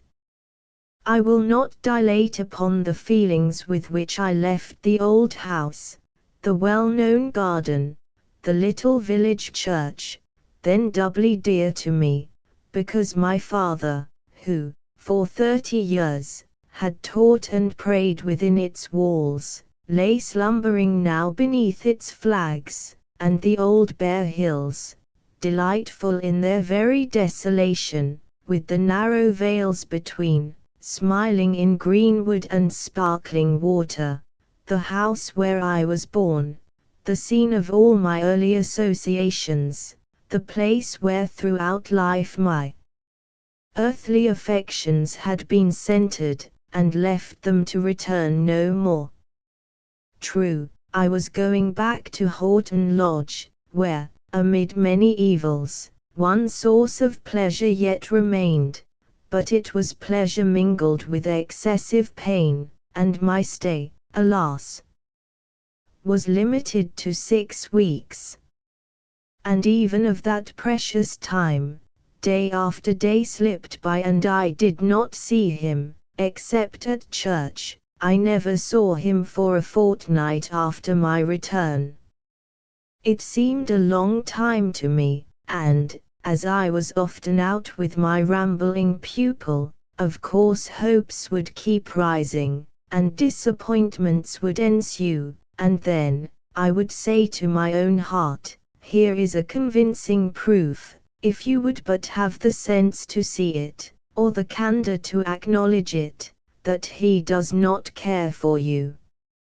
If he only thought half as much about you as you do about him, he would have contrived to meet you many times ere this. You must know that, by consulting your own feelings.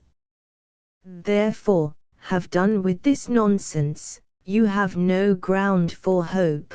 Dismiss, at once, these hurtful thoughts and foolish wishes from your mind, and turn to your own duty, and the dull blank life that lies before you. You might have known such happiness was not for you. But I saw him at last. He came suddenly upon me as I was crossing a field in returning from a visit to Nancy Brown, which I had taken the opportunity of paying while Matilda Murray was riding her matchless mare. He must have heard of the heavy loss I had sustained. He expressed no sympathy, offered no condolence, but almost the first words he uttered were, "How is your mother?"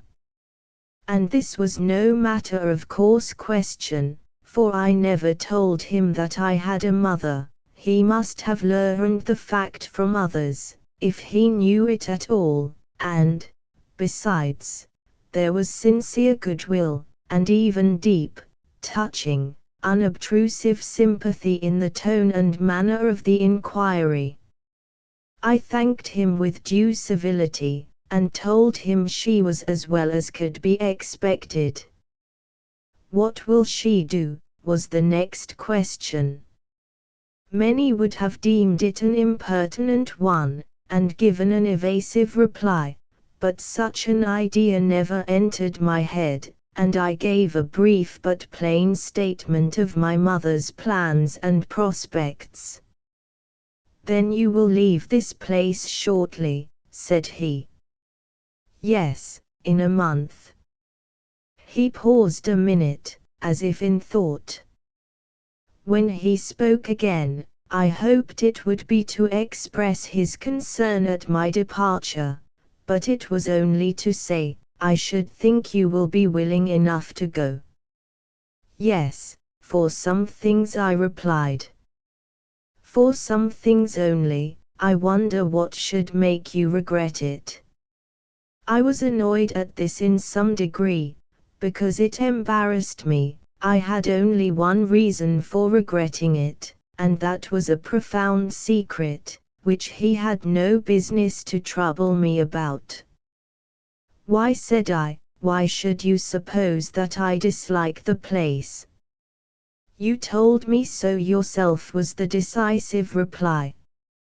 You said, at least, that you could not live contentedly, without a friend, and that you had no friend here, and no possibility of making one, and, besides, I know you must dislike it.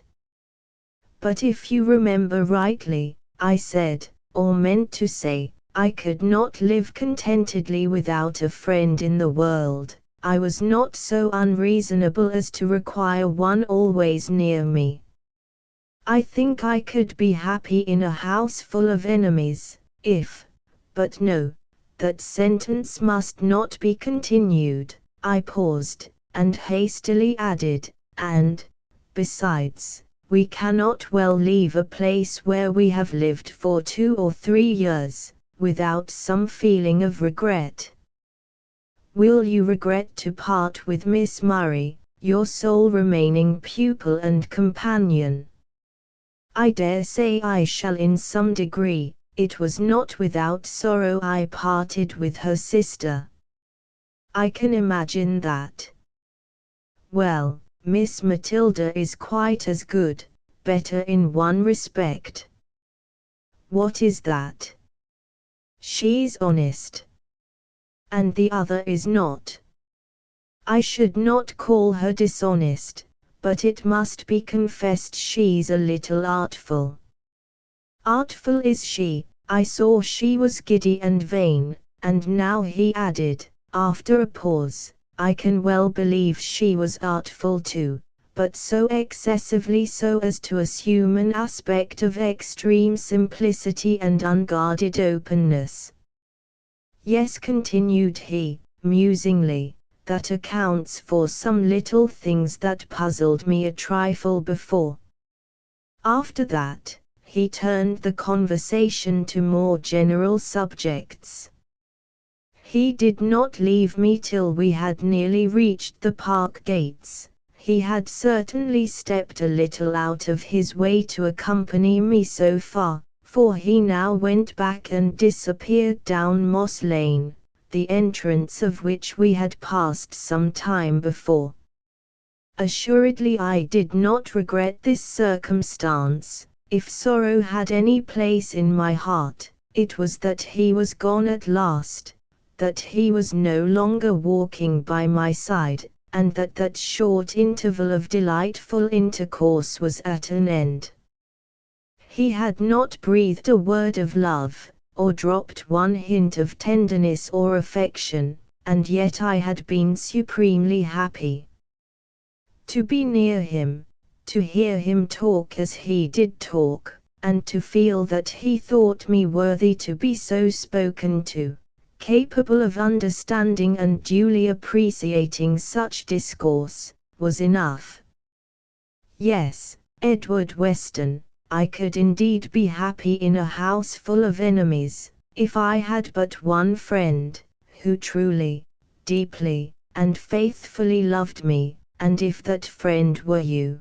Though we might be far apart, seldom to hear from each other, still more seldom to meet, though toil, and trouble, and vexation might surround me, still, it would be too much happiness for me to dream of. Yet who can tell, said I within myself, as I proceeded up the park, who can tell what this 1 month may bring forth? I have lived nearly 23 years, and I have suffered much, and tasted little pleasure yet. Is it likely my life all through will be so clouded? Is it not possible that God may hear my prayers, disperse these gloomy shadows, and grant me some beams of heaven's sunshine yet? Will he entirely deny to me those blessings which are so freely given to others, who neither ask them nor acknowledge them when received? May I not still hope and trust?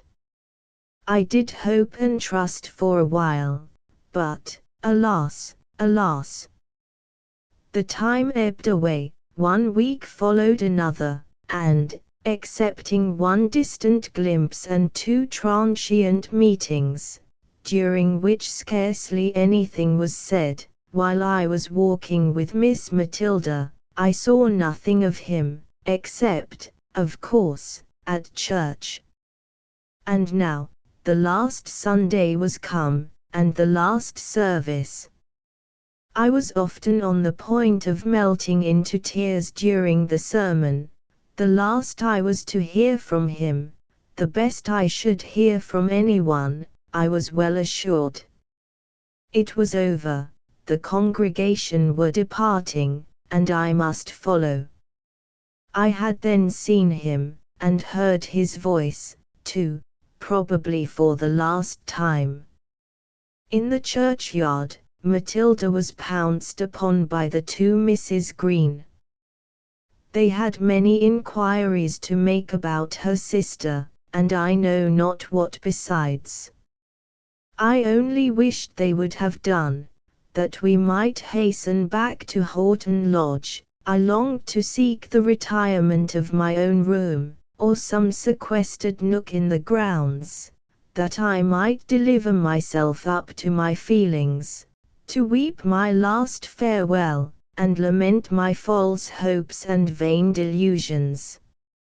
Only this once, and then adieu to fruitless dreaming. Thenceforth, only sober, solid, sad reality should occupy my mind.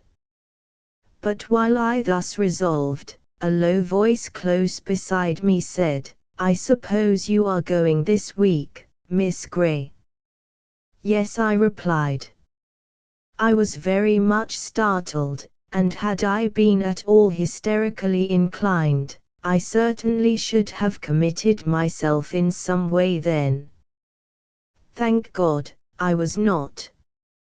"Well," said Mr. Weston, "I want to bid you good-bye. It is not likely I shall see you again before you go." "Good-bye, Mr. Weston," I said. Oh, how I struggled to say it calmly. I gave him my hand. He retained it a few seconds in his.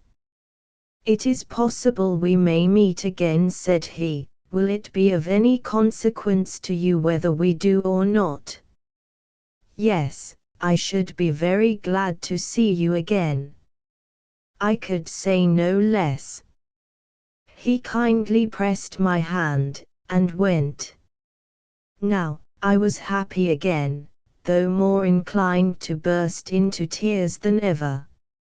If I had been forced to speak at that moment, a succession of sobs would have inevitably ensued, and as it was, I could not keep the water out of my eyes. I walked along with Miss Murray, turning aside my face, and neglecting to notice several successive remarks, till she bawled out that I was either deaf or stupid, and then, having recovered my self-possession, as one awakened from a fit of abstraction, I suddenly looked up and asked what she had been saying. Chapter XXI. The school. I left Horton Lodge, and went to join my mother in our new abode at O. I found her well in health, resigned in spirit, and even cheerful, though subdued and sober, in her general demeanor. We had only 3 boarders and half a dozen day pupils to commence with, but by due care and diligence we hoped ere long to increase the number of both. I set myself with befitting energy to discharge the duties of this new mode of life. I call it new, for there was, indeed, a considerable difference between working with my mother in a school of our own, and working as a hireling among strangers, despised and trampled upon by old and young, and for the first few weeks I was by no means unhappy. It is possible we may meet again, and will it be of any consequence to you whether we do or not? Those words still rang in my ear and rested on my heart. They were my secret solace and support. I shall see him again. He will come, or he will write. No promise, in fact, was too bright or too extravagant for hope to whisper in my ear. I did not believe half of what she told me. I pretended to laugh at it all, but I was far more credulous than I myself supposed. Otherwise, why did my heart leap up when a knock was heard at the front door, and the maid, who opened it, came to tell my mother a gentleman wished to see her? And why was I out of humor for the rest of the day? Because it proved to be a music master come to offer his services to our school. And what stopped my breath for a moment, when the postman having brought a couple of letters, my mother said, "Here, Agnes, this is for you," and threw one of them to me. And what made the hot blood rush into my face when I saw it was directed in a gentleman's hand? And why, oh, why did that cold, sickening sense of disappointment fall upon me, when I had torn open the cover and found it was only a letter from Mary, which, for some reason or other, her husband had directed for her? Was it then come to this, that I should be disappointed to receive a letter from my only sister, and because it was not written by a comparative stranger? Dear Mary! And she had written it so kindly, and thinking I should be so pleased to have it, I was not worthy to read it. And I believe, in my indignation against myself, I should have put it aside till I had schooled myself into a better frame of mind, and was become more deserving of the honor and privilege of its perusal. But there was my mother looking on, and wishful to know what news it contained, so I read it and delivered it to her, and then went into the schoolroom to attend to the pupils. But amidst the cares of copies and sums, in the intervals of correcting errors here, and reproving derelictions of duty there, I was inwardly taking myself to task with far sterner severity. "What a fool you must be," said my head to my heart, or my sterner to my softer self. "How could you ever dream that he would write to you? What grounds have you for such a hope, or that he will see you, or give himself any trouble about you, or even think of you again? What grounds?" And then hope set before me that last, short interview, and repeated the words I had so faithfully treasured in my memory. Well, and what was there in that? Who ever hung his hopes upon so frail a twig? What was there in those words that any common acquaintance might not say to another? Of course, it was possible you might meet again. He might have said so if you had been going to New Zealand, but that did not imply any intention of seeing you. And then, as to the question that followed, anyone might ask that, and how did you answer? Merely with a stupid, commonplace reply, such as you would have given to Master Murray, or anyone else you had been on tolerably civil terms with. But, then persisted hope, the tone and manner in which he spoke. "Oh, that is nonsense, he always speaks impressively," and at that moment there were the Greens and Miss Matilda Murray just before, and other people passing by, and he was obliged to stand close beside you, and to speak very low, unless he wished everybody to hear what he said, which, though it was nothing at all particular, of course, he would rather not. But then, above all, that emphatic, yet gentle pressure of the hand, which seemed to say, "Trust me," and many other things besides, too delightful, almost too flattering, to be repeated even to one's self.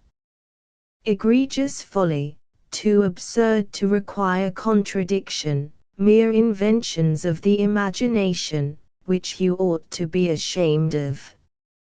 If you would but consider your own unattractive exterior, your unamiable reserve, your foolish diffidence, which must make you appear cold, dull, awkward, and perhaps ill-tempered too, if you had but rightly considered these from the beginning, you would never have harbored such presumptuous thoughts, and now that you have been so foolish, pray repent and amend, and let us have no more of it.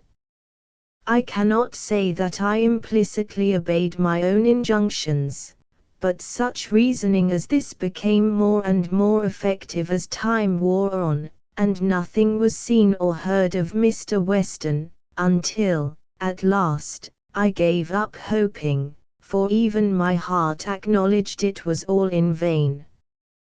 But still, I would think of him, I would cherish his image in my mind, and treasure every word, look, and gesture that my memory could retain, and brood over his excellencies and his peculiarities, and, in fact, all I had seen, heard, or imagined respecting him. Agnes, this sea air and change of scene do you no good, I think. I never saw you look so wretched.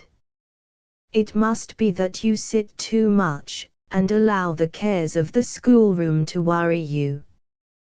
You must learn to take things easy, and to be more active and cheerful. You must take exercise whenever you can get it, and leave the most tiresome duties to me.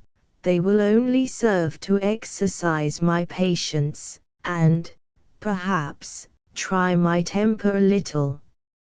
So said my mother, as we sat at work one morning during the Easter holidays.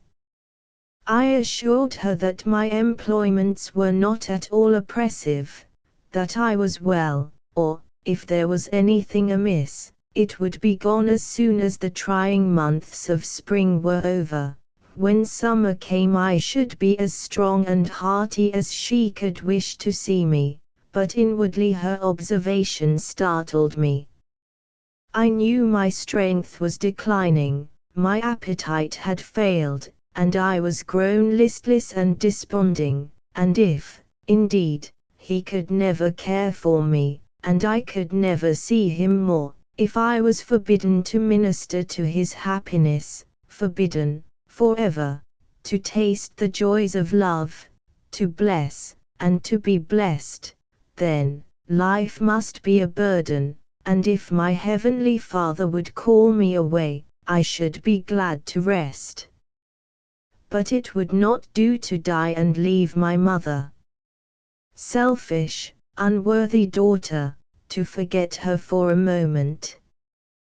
Was not her happiness committed in a great measure to my charge, and the welfare of our young pupils too? Should I shrink from the work that God had set before me, because it was not fitted to my taste? Did not He know best what I should do, and where I ought to labor, and should I long to quit His service before I had finished my task, and expect to enter into His rest without having labored to earn it? No. By His help I will arise and address myself diligently to my appointed duty. If happiness in this world is not for me, I will endeavor to promote the welfare of those around me, and my reward shall be hereafter.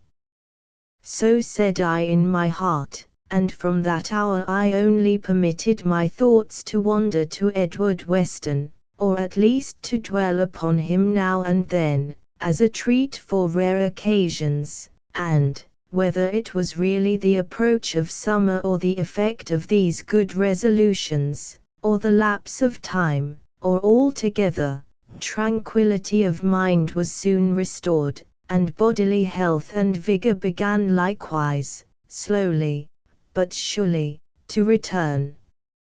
Early in June, I received a letter from Lady Ashby, late Miss Murray. She had written to me twice or thrice before, from the different stages of her bridal tour, always in good spirits, and professing to be very happy. I wondered every time that she had not forgotten me, in the midst of so much gaiety and variety of scene. At length, however, there was a pause, and it seemed she had forgotten me, for upwards of 7 months passed away and no letter. Of course, I did not break my heart about that, though I often wondered how she was getting on, and when this last epistle so unexpectedly arrived, I was glad enough to receive it. It was dated from Ashby Park, where she was come to settle down at last, having previously divided her time between the continent and the metropolis. She made many apologies for having neglected me so long, assured me she had not forgotten me, and had often intended to write, and see, but had always been prevented by something. She acknowledged that she had been leading a very dissipated life, and I should think her very wicked and very thoughtless, but, notwithstanding that, she thought a great deal, and, among other things, that she should vastly like to see me. "We have been several days here already," wrote she. "We have not a single friend with us, and are likely to be very dull. You know I never had a fancy for living with my husband like two turtles in a nest, were he the most delightful creature that ever wore a coat, so do take pity upon me and come. I suppose your midsummer holidays commence in June, the same as other people's, therefore you cannot plead want of time, and you must and shall come. In fact, I shall die if you don't. I want you to visit me as a friend, and stay a long time. There is nobody with me, as I told you before, but Sir Thomas and old Lady Ashby, but you needn't mind them, they'll trouble us but little with their company. And you shall have a room to yourself, whenever you like to retire to it, and plenty of books to read when my company is not sufficiently amusing. I forget whether you like babies. If you do, you may have the pleasure of seeing mine, the most charming child in the world, no doubt, and all the more so, that I am not troubled with nursing it. I was determined I wouldn't be bothered with that. Unfortunately, it is a girl, and Sir Thomas has never forgiven me, but, however, if you will only come, I promise you shall be its governess as soon as it can speak, and you shall bring it up in the way it should go, and make a better woman of it than its mamma. And you shall see my poodle, too, a splendid little charmer imported from Paris, and 2 fine Italian paintings of great value, I forget the artist. Doubtless you will be able to discover prodigious beauties in them, which you must point out to me, as I only admire by hearsay, and many elegant curiosities besides, which I purchased at Rome and elsewhere, and, finally, you shall see my new home, the splendid house and grounds I used to covet so greatly. Alas! How far the promise of anticipation exceeds the pleasure of possession. There's a fine sentiment. I assure you I am become quite a grave old matron. Pray come, if it be only to witness the wonderful change. Write by return of post, and tell me when your vacation commences, and say that you will come the day after, and stay till the day before it closes, in mercy to yours affectionately, Rosalie Ashby. I showed this strange epistle to my mother, and consulted her on what I ought to do. She advised me to go, and I went, willing enough to see Lady Ashby, and her baby, too, and to do anything I could to benefit her, by consolation or advice, for I imagined she must be unhappy, or she would not have applied to me thus, but feeling, as may readily be conceived, that, in accepting the invitation, I made a great sacrifice for her, and did violence to my feelings in many ways, instead of being delighted with the honourable distinction of being entreated by the baronet's lady to visit her as a friend. However, I determined my visit should be only for a few days at most, and I will not deny that I derived some consolation from the idea that, as Ashby Park was not very far from Horton, I might possibly see Mr. Weston, or, at least, hear something about him. Chapter XXII. The visit to Ashby Park was certainly a very delightful residence. The mansion was stately without, commodious and elegant within. The park was spacious and beautiful, chiefly on account of its magnificent old trees, its stately herds of deer, its broad sheet of water, and the ancient woods that stretched beyond it, for there was no broken ground to give variety to the landscape, and but very little of that undulating swell which adds so greatly to the charm of park scenery. And so, this was the place Rosalie Murray had so longed to call her own, that she must have a share of it, on whatever terms it might be offered, whatever price was to be paid for the title of mistress, and whoever was to be her partner in the honor and bliss of such a possession. Well, I am not disposed to censure her now. She received me very kindly, and, though I was a poor clergyman's daughter, a governess, and a schoolmistress, she welcomed me with unaffected pleasure to her home, and, what surprised me rather, took some pains to make my visit agreeable. I could see, it is true, that she expected me to be greatly struck with the magnificence that surrounded her, and, I confess, I was rather annoyed at her evident efforts to reassure me, and prevent me from being overwhelmed by so much grandeur, too much awed at the idea of encountering her husband and mother-in-law, or too much ashamed of my own humble appearance. I was not ashamed of it at all, for, though plain, I had taken good care not to be shabby or mean, and should have been pretty considerably at my ease, if my condescending hostess had not taken such manifest pains to make me so. And, as for the magnificence that surrounded her, nothing that met my eyes struck me or affected me half so much as her own altered appearance. Whether from the influence of fashionable dissipation, or some other evil, a space of little more than 12 months had had the effect that might be expected from as many years, in reducing the plumpness of her form, the freshness of her complexion, the vivacity of her movements, and the exuberance of her spirits. I wished to know if she was unhappy, but I felt it was not my province to inquire. I might endeavor to win her confidence, but, if she chose to conceal her matrimonial cares from me, I would trouble her with no obtrusive questions.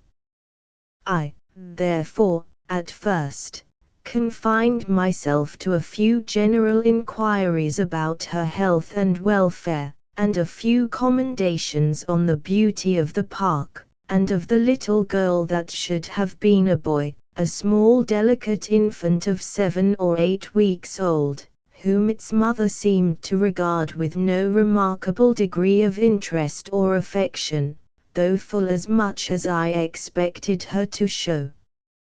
Shortly after my arrival, she commissioned her maid to conduct me to my room and see that I had everything I wanted. It was a small, unpretending, but sufficiently comfortable apartment.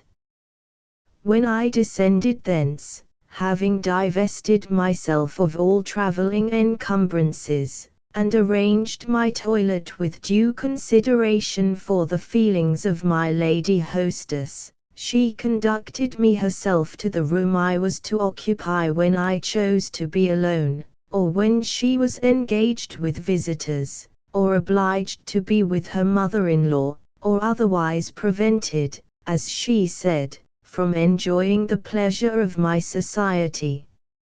It was a quiet, tidy little sitting room, and I was not sorry to be provided with such a harbour of refuge.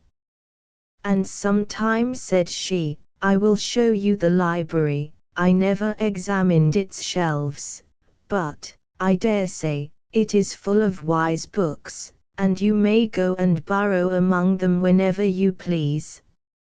And now you shall have some tea. It will soon be dinner time, but I thought, as you were accustomed to dine at 1, you would perhaps like better to have a cup of tea about this time, and to dine when we lunch, and then, you know, you can have your tea in this room, and that will save you from having to dine with Lady Ashby and Sir Thomas, which would be rather awkward, at least, not awkward, but rather, you know what I mean.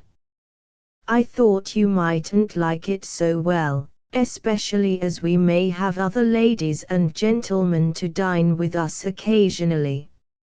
Certainly, said I would much rather have it as you say, and, if you have no objection, I should prefer having all my meals in this room. Why so?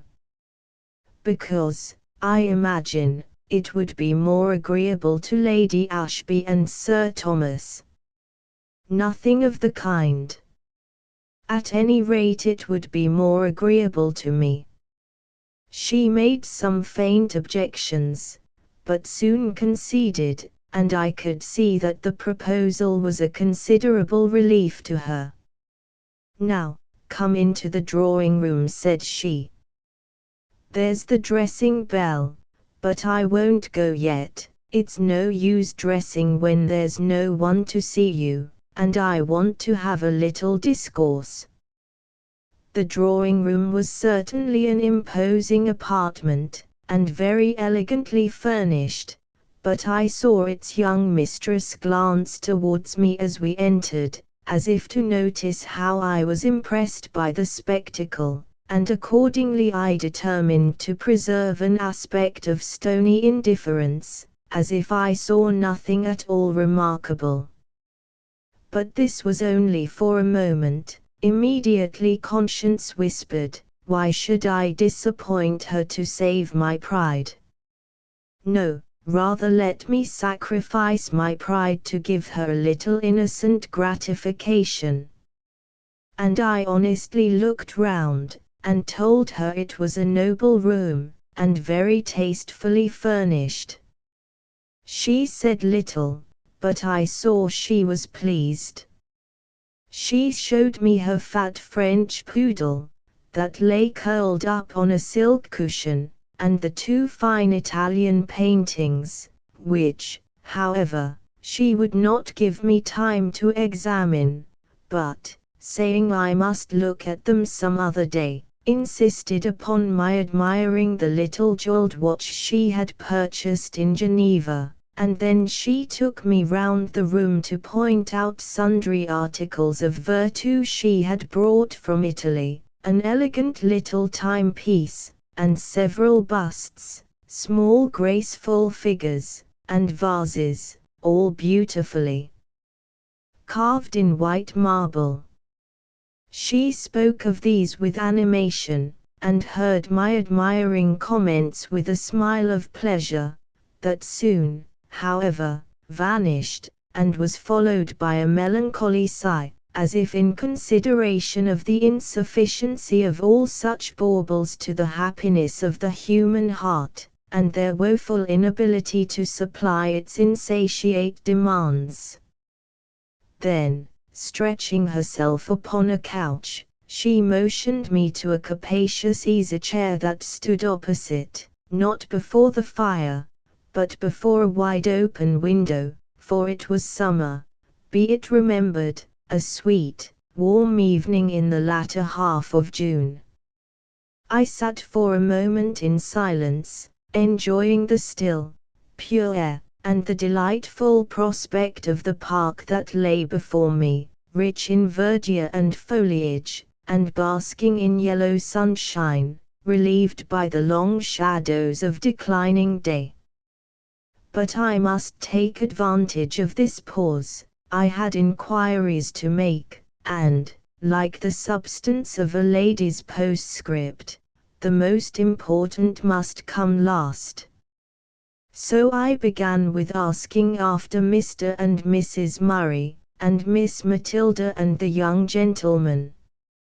I was told that Papa had the gout, which made him very ferocious, and that he would not give up his choice wines, and his substantial dinners and suppers, and had quarrelled with his physician, because the latter had dared to say that no medicine could cure him while he lived so freely, that Mamma and the rest were well. Matilda was still wild and reckless, but she had got a fashionable governess, and was considerably improved in her manners, and soon to be introduced to the world, and John and Charles, now at home for the holidays, were, by all accounts, fine, bold, unruly, mischievous boys. "And how are the other people getting on?" said I. "The Greens, for instance." "Ah, Mr. Green is heartbroken, you know," replied she, with a languid smile. "He hasn't got over his disappointment yet, and never will, I suppose. He's doomed to be an old bachelor, and his sisters are doing their best to get married." "And the Meltons?" "Oh, they are jogging on as usual, I suppose, but I know very little about any of them, except Harry," said she, blushing slightly, and smiling again. "I saw a great deal of him while we were in London, for, as soon as he heard we were there, he came up under pretence of visiting his brother, and either followed me, like a shadow, wherever I went, or met me, like a reflection, at every turn." "You needn't look so shocked, Miss Gray. I was very discreet, I assure you, but, you know, one can't help being admired." Poor fellow! He was not my only worshipper, though he was certainly the most conspicuous, and, I think, the most devoted among them all. And that detestable, and Sir Thomas chose to take offence at him, or my profuse expenditure, or something, I don't exactly know what, and hurried me down to the country at a moment's notice, where I'm to play the hermit, I suppose, for life. And she bit her lip, and frowned vindictively upon the fair domain she had once so coveted to call her own. "And Mr. Hatfield," said I, "what is become of him?" Again she brightened up, and answered gaily, "Oh, he made up to an elderly spinster, and married her, not long since, weighing her heavy purse against her faded charms, and expecting to find that solace in gold which was denied him in love. Ha, ha. Well, and I think that's all, except Mr. Weston. What is he doing?" "I don't know, I'm sure. He's gone from Horton." "How long since, and where is he gone to?" "I know nothing about him," replied she, yawning, "except that he went about a month ago. I never asked where. I would have asked whether it was to a living or merely another curacy, but thought it better not, and the people made a great rout about his leaving," continued she, much to Mr. Hatfield's displeasure, for Hatfield didn't like him, because he had too much influence with the common people, and because he was not sufficiently tractable and submissive to him, and for some other unpardonable sins, I don't know what. But now I positively must go and dress. The second bell will ring directly, and if I come to dinner in this guise, I shall never hear the end of it from Lady Ashby. It's a strange thing one can't be mistress in one's own house. Just ring the bell, and I'll send for my maid, and tell them to get you some tea. Only think of that intolerable woman, who, your maid? No, my mother-in-law, and my unfortunate mistake. Instead of letting her take herself off to some other house, as she offered to do when I married, I was fool enough to ask her to live here still, and direct the affairs of the house for me, because, in the first place, I hoped we should spend the greater part of the year in town, and in the second place, being so young and inexperienced, I was frightened at the idea of having a house full of servants to manage, and dinners to order, and parties to entertain, and all the rest of it, and I thought she might assist me with her experience, never dreaming she would prove a usurper, a tyrant, an incubus, a spy, and everything else that's detestable. I wish she was dead."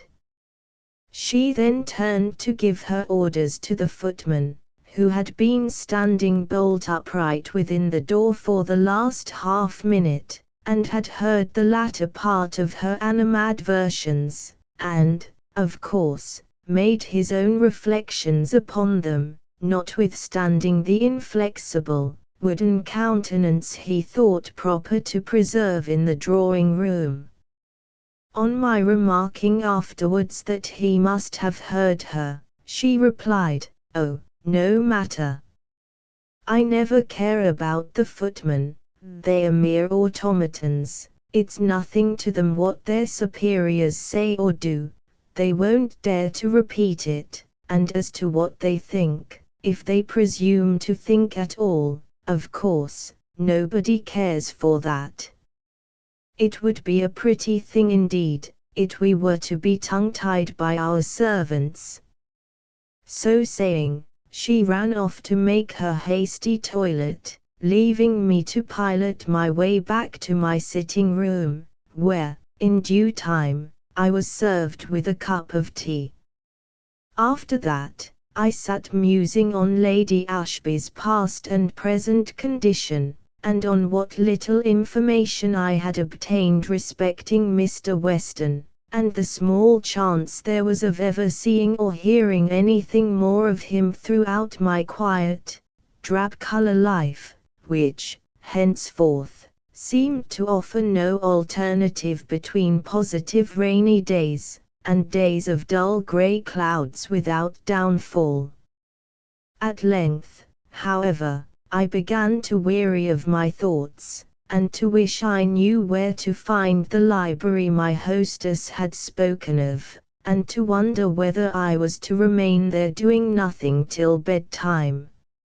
As I was not rich enough to possess a watch, I could not tell how time was passing, except by observing the slowly lengthening shadows from the window, which presented a side view, including a corner of the park, a clump of trees whose topmost branches had been colonized by an innumerable company of noisy rooks, and a high wall with a massive wooden gate, no doubt communicating with the stable yard, as a broad carriage road swept up to it from the park.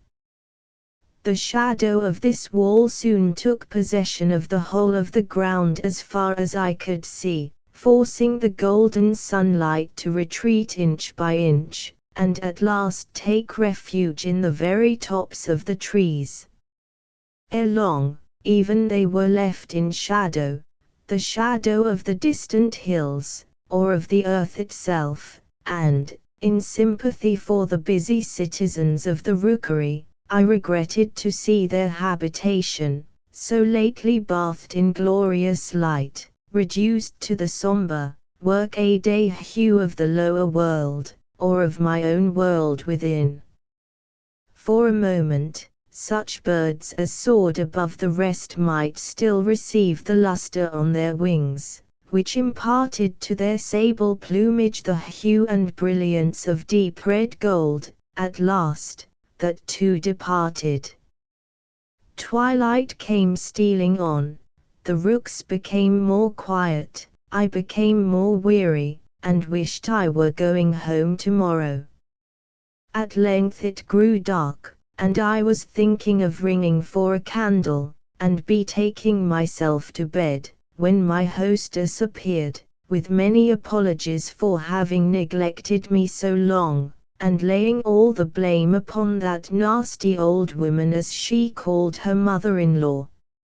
If I didn't sit with her in the drawing-room while Sir Thomas is taking his wine, said she would never forgive me, and then, if I leave the room the instant he comes, as I have done once or twice, it is an unpardonable offense against her dear Thomas. She never showed such disrespect to her husband, and as for affection, wives never think of that nowadays, she supposes, but things were different in her time, as if there was any good to be done by staying in the room, when he does nothing but grumble and scold when he's in a bad humor, talk disgusting nonsense when he's in a good one, and go to sleep on the sofa when he's too stupid for either, which is most frequently the case now, when he has nothing to do but to sot over his wine. But could you not try to occupy his mind with something better, and engage him to give up such habits? I'm sure you have powers of persuasion, and qualifications for amusing a gentleman, which many ladies would be glad to possess. And so you think I would lay myself out for his amusement? No, that's not my idea of a wife.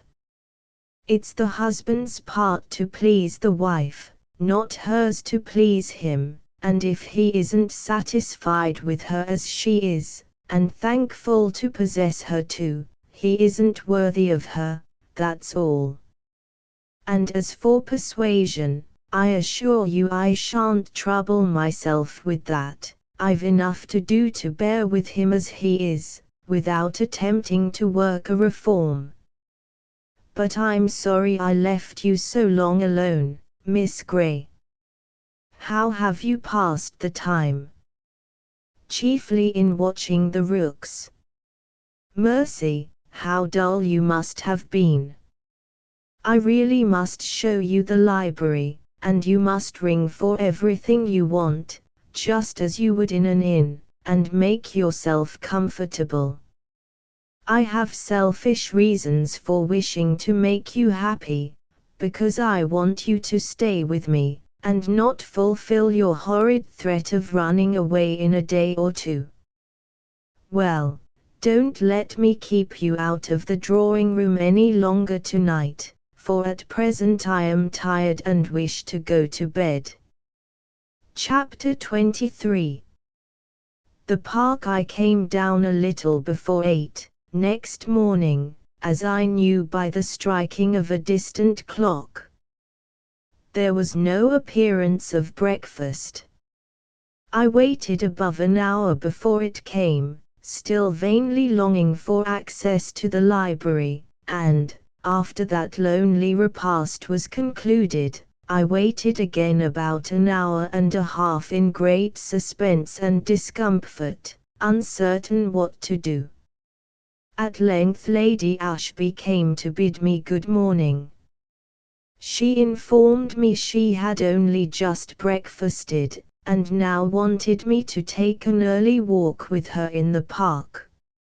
She asked how long I had been up, and on receiving my answer, expressed the deepest regret, and again promised to show me the library.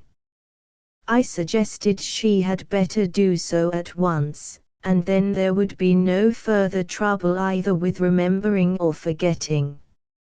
She complied, on condition that I would not think of reading, or bothering with the books now, for she wanted to show me the gardens, and take a walk in the park with me, before it became too hot for enjoyment, which, indeed, was nearly the case already. Of course I readily assented, and we took our walk accordingly. As we were strolling in the park, talking of what my companion had seen and heard during her travelling experience, a gentleman on horseback rode up and passed us. As he turned, in passing, and stared me full in the face, I had a good opportunity of seeing what he was like. He was tall, thin, and wasted, with a slight stoop in the shoulders, a pale face, but somewhat blotchy, and disagreeably red about the eyelids, plain features, and a general appearance of languor and flatness, relieved by a sinister expression in the mouth and the dull, soulless eyes. "I detest that man," whispered Lady Ashby, with bitter emphasis, as he slowly trotted by. "Who is it?" I asked, unwilling to suppose that she should so speak of her husband. "Sir Thomas Ashby," she replied, with dreary composure. "And do you detest him, Miss Murray?" said I, for I was too much shocked to remember her name at the moment. "Yes, I do, Miss Grey, and despise him too, and if you knew him you would not blame me." "But you knew what he was before you married him." "No, I only thought so, I did not half know him really." "I know you warned me against it, and I wish I had listened to you, but it's too late to regret that now. And besides, Mamma ought to have known better than either of us, and she never said anything against it, quite the contrary. And then I thought he adored me, and would let me have my own way. He did pretend to do so at first, but now he does not care a bit about me. Yet I should not care for that. He might do as he pleased, if I might only be free to amuse myself and to stay in London, or have a few friends down here, but he will do as he pleases, and I must be a prisoner and a slave. The moment he saw I could enjoy myself without him, and that others knew my value better than himself, the selfish wretch began to accuse me of coquetry and extravagance, and to abuse Harry Meltham, whose shoes he was not worthy to clean. And then he must needs have me down in the country, to lead the life of a nun, lest I should dishonor him or bring him to ruin, as if he had not been 10 times worse every way, with his betting book, and his gaming table, and his opera girls, and his lady this and Mrs. that, yes, and his bottles of wine, and glasses of brandy and water too. Oh, I would give 10,000 worlds to be Miss Murray again. It is too bad to feel life, health, and beauty wasting away, unfelt and unenjoyed, for such a brute as that," exclaimed she, fairly bursting into tears in the bitterness of her vexation. Of course, I pitied her exceedingly, as well for her false idea of happiness and disregard of duty, as for the wretched partner with whom her fate was linked. I said what I could to comfort her, and offered such counsels as I thought she most required, advising her, first, by gentle reasoning, by kindness, example, and persuasion, to try to ameliorate her husband, and then, when she had done all she could, if she still found him incorrigible, to endeavor to abstract herself from him, to wrap herself up in her own integrity, and trouble herself as little about him as possible. I exhorted her to seek consolation in doing her duty to God and man, to put her trust in heaven, and solace herself with the care and nurture of her little daughter, assuring her she would be amply rewarded by witnessing its progress in strength and wisdom, and receiving its genuine affection. "But I can't devote myself entirely to a child," said she. "It may die, which is not at all improbable. But, with care, many a delicate infant has become a strong man or woman. But it may grow so intolerably like its father that I shall hate it. That is not likely. It is a little girl, and strongly resembles its mother. No matter, I should like it better if it were a boy, only that its father will leave it no inheritance that he can possibly squander away. What pleasure can I have in seeing a girl grow up to eclipse me, and enjoy those pleasures that I am forever debarred from? But supposing I could be so generous as to take delight in this, still it is only a child, and I can't center all my hopes in a child. That is only 1 degree better than devoting oneself to a dog. And as for all the wisdom and goodness you have been trying to instill into me, that is all very right and proper, I dare say, and if I were some 20 years older, I might fructify by it. But people must enjoy themselves when they are young, and if others won't let them, why, they must hate them for it. The best way to enjoy yourself is to do what is right and hate nobody. The end of religion is not to teach us how to die, but how to live, and the earlier you become wise and good, the more of happiness you secure. And now, Lady Ashby, I have one more piece of advice to offer you, which is, that you will not make an enemy of your mother-in-law. Don't get into the way of holding her at arm's length, and regarding her with jealous distrust. I never saw her, but I have heard good as well as evil respecting her, and I imagine that, though cold and haughty in her general demeanor, and even exacting in her requirements, she has strong affections for those who can reach them, and, though so blindly attached to her son, she is not without good principles, or incapable of hearing reason. If you would but conciliate her a little, and adopt a friendly, open manner, and even confide your grievances to her, real grievances, such as you have a right to complain of, it is my firm belief that she would, in time, become your faithful friend, and a comfort and support to you, instead of the incubus you describe her. But I fear my advice had little effect upon the unfortunate young lady, and, finding I could render myself so little serviceable, my residence at Ashby Park became doubly painful.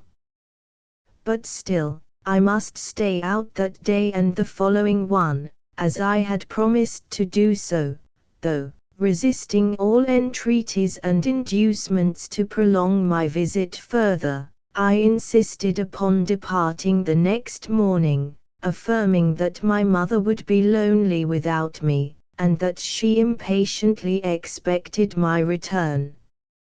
Nevertheless, it was with a heavy heart that I bade adieu to poor Lady Ashby, and left her in her princely home.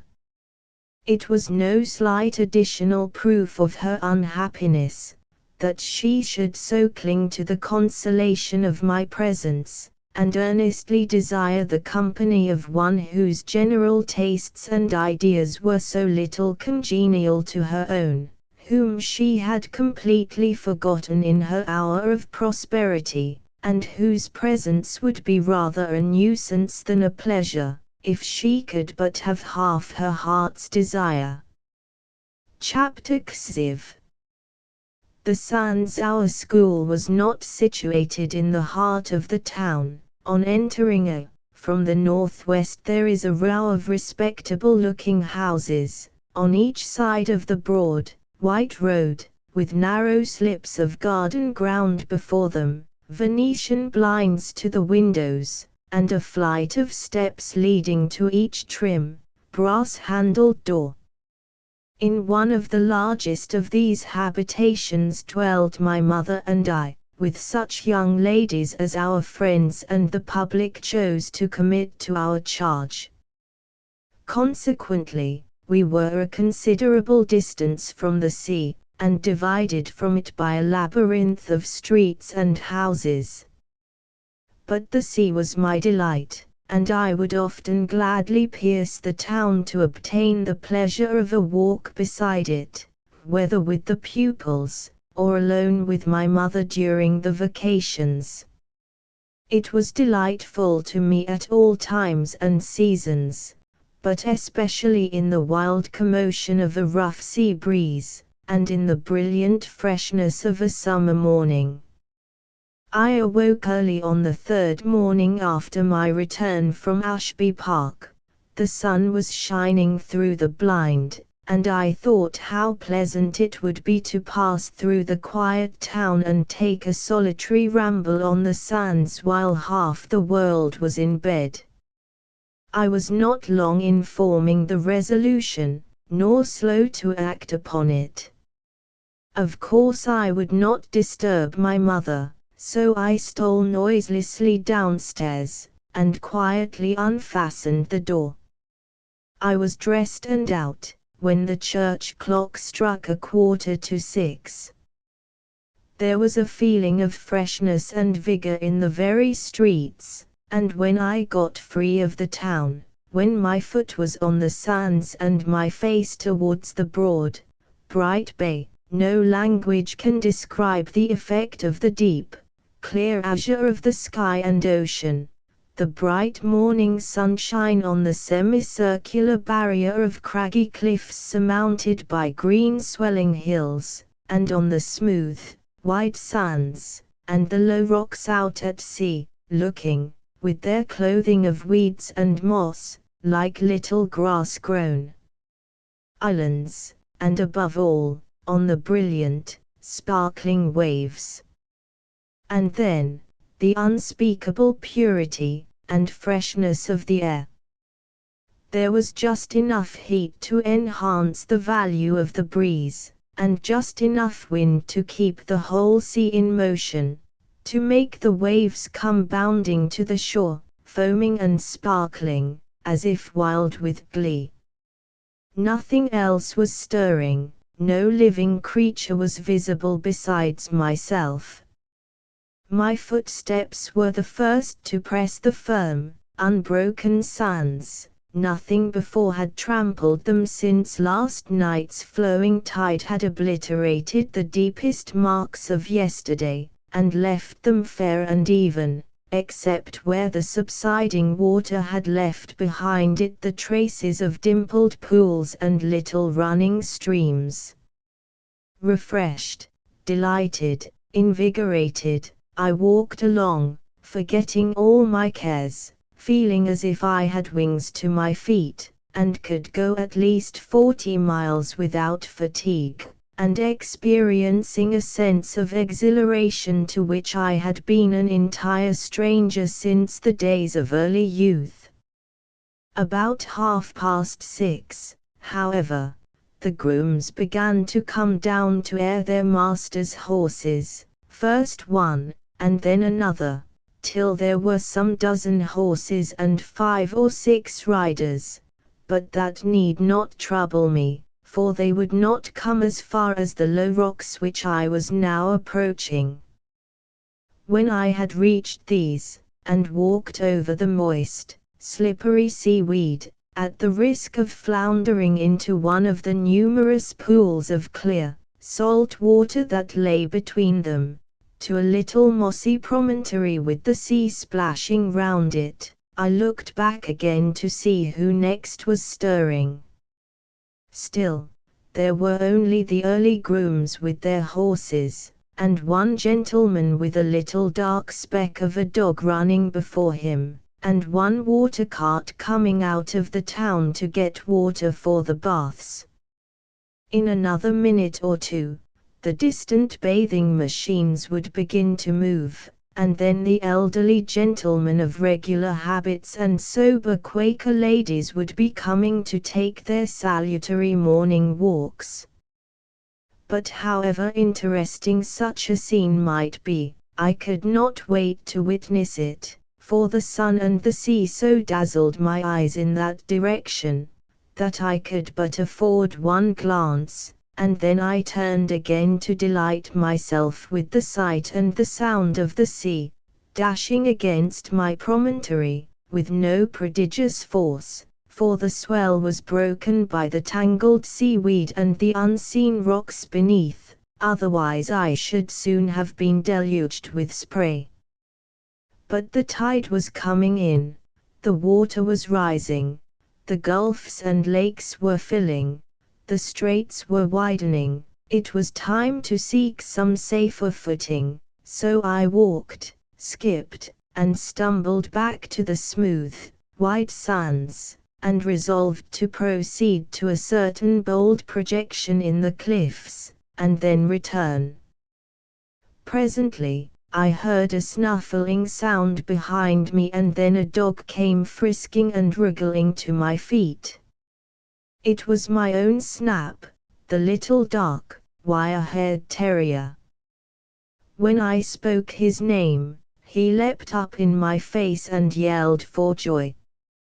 Almost as much delighted as himself, I caught the little creature in my arms, and kissed him repeatedly. But how came he to be there? He could not have dropped from the sky, or come all that way alone. It must be either his master, the rat-catcher, or somebody else that had brought him, so, repressing my extravagant caresses, and endeavoring to repress his likewise, I looked round, and beheld Mr. Weston.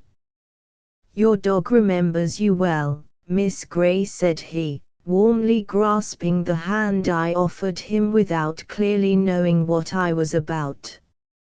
"You rise early."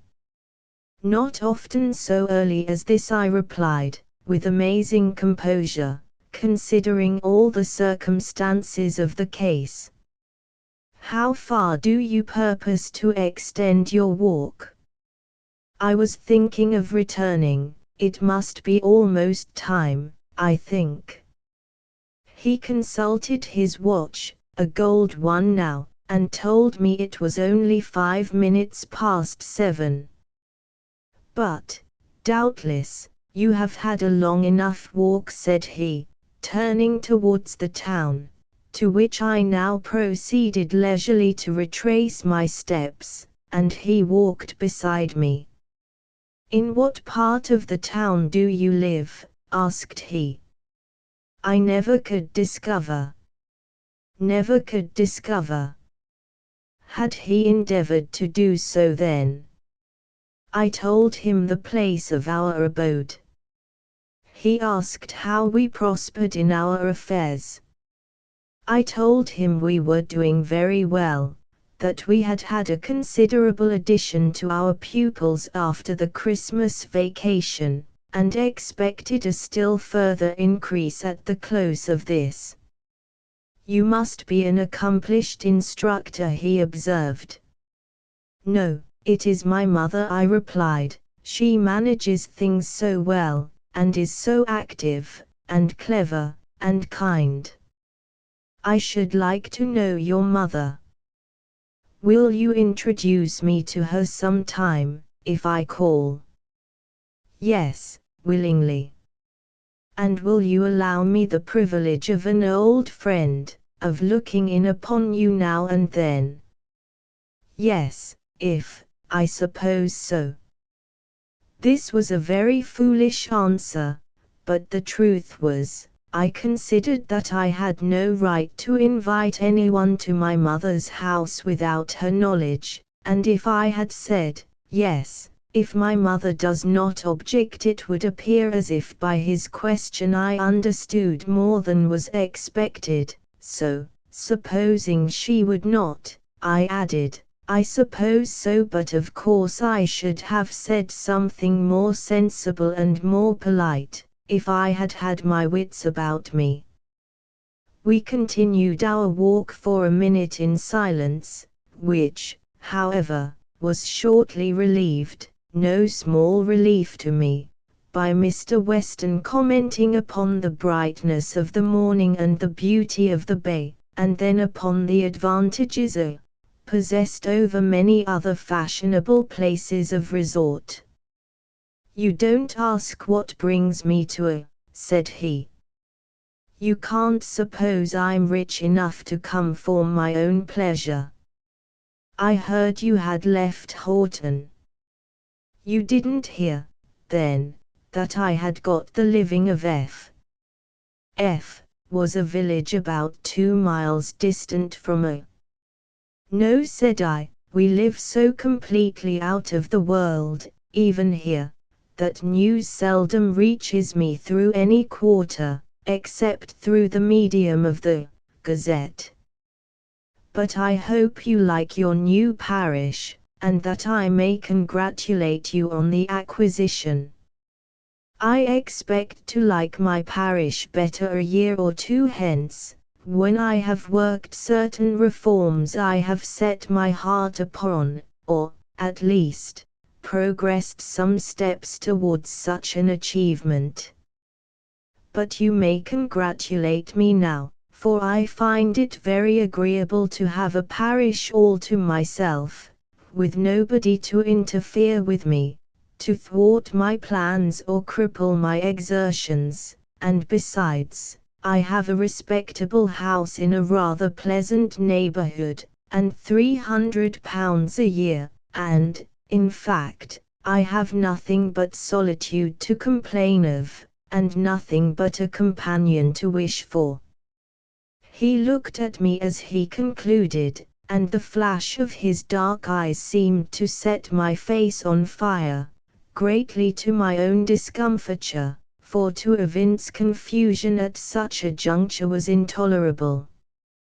I made an effort, therefore, to remedy the evil, and disclaim all personal application of the remark by a hasty, ill-expressed reply, to the effect that, if he waited till he was well known in the neighborhood, he might have numerous opportunities for supplying his want among the residents of F and its vicinity, or the visitors of if he required so ample a choice, not considering the compliment implied by such an assertion, till his answer made me aware of it. "I am not so presumptuous as to believe that," said he, though you tell it me, but if it were so, I am rather particular in my notions of a companion for life, and perhaps I might not find one to suit me among the ladies you mention. If you require perfection, you never will. I do not, I have no right to require it, as being so far from perfect myself. Here the conversation was interrupted by a water cart lumbering past us, for we were now come to the busy part of the sands, and, for the next 8 or 10 minutes, between carts and horses, and asses, and men, there was little room for social intercourse, till we had turned our backs upon the sea, and begun to ascend the precipitous road leading into the town. Here my companion offered me his arm, which I accepted, though not with the intention of using it as a support. "You don't often come on to the sands, I think," said he, "for I have walked there many times, both morning and evening, since I came, and never seen you till now, and several times, in passing through the town, too, I have looked about for your school, but I did not think of the road, and once or twice I made inquiries, but without obtaining the requisite information." When we had surmounted the acclivity, I was about to withdraw my arm from his, but by a slight tightening of the elbow was tacitly informed that such was not his will, and accordingly desisted. Discoursing on different subjects, we entered the town, and passed through several streets. I saw that he was going out of his way to accompany me, notwithstanding the long walk that was yet before him, and, fearing that he might be inconveniencing himself from motives of politeness, I observed, "I fear I am taking you out of your way, Mr. Weston. I believe the road to F lies quite in another direction." "I'll leave you at the end of the next street," said he. "And when will you come to see Mamma?" "Tomorrow, God willing." The end of the next street was nearly the conclusion of my journey.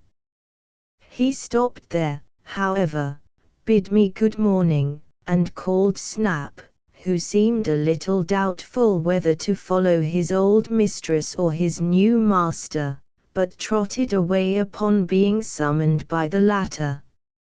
"I won't offer to restore him to you, Miss Gray," said Mr. Weston, smiling, "because I like him." "Oh, I don't want him," replied I. "Now that he has a good master, I'm quite satisfied." "You take it for granted that I am a good one, then." The man and the dog departed, and I returned home, full of gratitude to Heaven for so much bliss, and praying that my hopes might not again be crushed. Chapter XXV. Conclusion. "Well, Agnes, you must not take such long walks again before breakfast," said my mother, observing that I drank an extra cup of coffee and ate nothing, pleading the heat of the weather, and the fatigue of my long walk as an excuse. I certainly did feel feverish and tired too. "You always do things by extremes. Now, if you had taken a short walk every morning, and would continue to do so, it would do you good." "Well, Mamma, I will." "But this is worse than lying in bed or bending over your books. You have quite put yourself into a fever." "I won't do it again," said I. I was racking my brains with thinking how to tell her about Mr. Weston, for she must know he was coming tomorrow. However, I waited till the breakfast things were removed, and I was more calm and cool, and then, Having sat down to my drawing, I began, "I met an old friend on the sands today, Mamma." An old friend. Who could it be? Two old friends, indeed. One was a dog, and then I reminded her of Snap, whose history I had recounted before, and related the incident of his sudden appearance and remarkable recognition, and the other, continued I, was Mr. Weston, the curate of Horton. Mr. Weston. I never heard of him before. Yes, you have. I've mentioned him several times, I believe, but you don't remember. I've heard you speak of Mr. Hatfield. Mr. Hatfield was the rector, and Mr. Weston the curate. I used to mention him sometimes in contradistinction to Mr. Hatfield, as being a more efficient clergyman. However, he was on the sands this morning with the dog. He had bought it, I suppose, from the rat-catcher, and he knew me as well as it did, probably through its means, and I had a little conversation with him, in the course of which, as he asked about our school, I was led to say something about you, and your good management, and he said he should like to know you, and asked if I would introduce him to you, if he should take the liberty of calling tomorrow, so I said I would. Was I right? Of course. What kind of a man is he? A very respectable man, I think, but you will see him tomorrow. He is the new vicar of F, and as he has only been there a few weeks, I suppose he has made no friends yet, and wants a little society. The morrow came. What a fever of anxiety and expectation I was in from breakfast till noon, at which time he made his appearance. Having introduced him to my mother, I took my work to the window, and sat down to await the result of the interview. They got on extremely well together, greatly to my satisfaction, for I had felt very anxious about what my mother would think of him.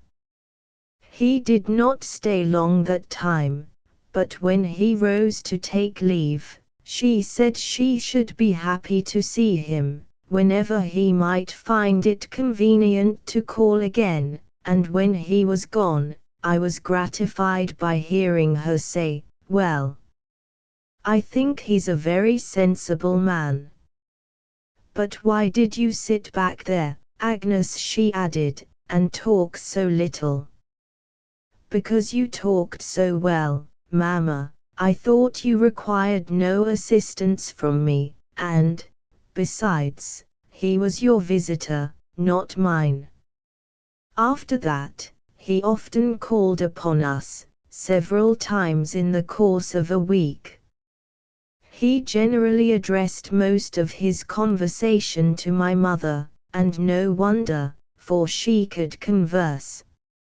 I almost envied the unfettered, vigorous fluency of her discourse, and the strong sense evinced by everything she said, and yet, I did not, for, though I occasionally regretted my own deficiencies for his sake, it gave me very great pleasure to sit and hear the two beings I loved and honored above every one else in the world, discoursing together so amicably, so wisely, and so well. I was not always silent, however, nor was I at all neglected. I was quite as much noticed as I would wish to be. There was no lack of kind words and kinder looks, no end of delicate attentions, too fine and subtle to be grasped by words, and therefore indescribable, but deeply felt at heart. Ceremony was quickly dropped between us. Mr. Weston came as an expected guest, welcome at all times, and never deranging the economy of our household affairs. He even called me Agnes. The name had been timidly spoken at first, but, finding it gave no offense in any quarter, he seemed greatly to prefer that appellation to Miss Grey, and so did I. How tedious and gloomy were those days in which he did not come! And yet not miserable, for I had still the remembrance of the last visit and the hope of the next to cheer me. But when 2 or 3 days passed without my seeing him, I certainly felt very anxious, absurdly, unreasonably so, for, of course, he had his own business and the affairs of his parish to attend to. And I dreaded the close of the holidays, when my business also would begin, and I should be sometimes unable to see him, and sometimes, when my mother was in the schoolroom, obliged to be with him alone, a position I did not at all desire, in the house, though to meet him out of doors, and walk beside him, had proved by no means disagreeable. One evening, however, in the last week of the vacation, he arrived, unexpectedly, for a heavy and protracted thunder shower during the afternoon had almost destroyed my hopes of seeing him that day, but now the storm was over, and the sun was shining brightly. "A beautiful evening, Mrs. Grey," said he, as he entered. "Agnes, I want you to take a walk with me to," he named a certain part of the coast, a bold hill on the land side, and towards the sea a steep precipice, from the summit of which a glorious view is to be had. The rain has laid the dust, and cooled and cleared the air, and the prospect will be magnificent. Will you come? Can I go, Mamma? Yes, to be sure. I went to get ready, and was down again in a few minutes, though, of course, I took a little more pains with my attire than if I had merely been going out on some shopping expedition alone. The thunder shower had certainly had a most beneficial effect upon the weather, and the evening was most delightful. Mr. Weston would have me to take his arm. He said little during our passage through the crowded streets, but walked very fast, and appeared grave and abstracted. I wondered what was the matter, and felt an indefinite dread that something unpleasant was on his mind, and vague surmises, concerning what it might be, troubled me not a little, and made me grave and silent enough. But these fantasies vanished upon reaching the quiet outskirts of the town, for as soon as we came within sight of the venerable old church, and the hill, with the deep blue beyond it, I found my companion was cheerful enough. "I'm afraid I've been walking too fast for you, Agnes," said he, "in my impatience to be rid of the town. I forgot to consult your convenience, but now we'll walk as slowly as you please.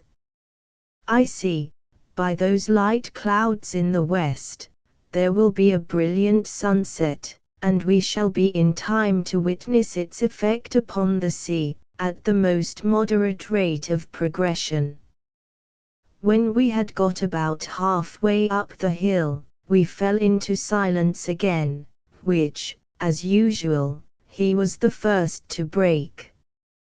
"My house is desolate yet, Miss Grey," he smilingly observed, "and I am acquainted now with all the ladies in my parish, and several in this town too, and many others I know by sight and by report, but not one of them will suit me for a companion. In fact, there is only one person in the world that will, and that is yourself, and I want to know your decision."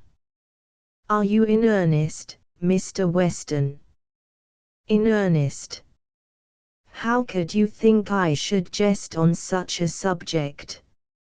He laid his hand on mine, that rested on his arm. He must have felt it tremble, but it was no great matter now.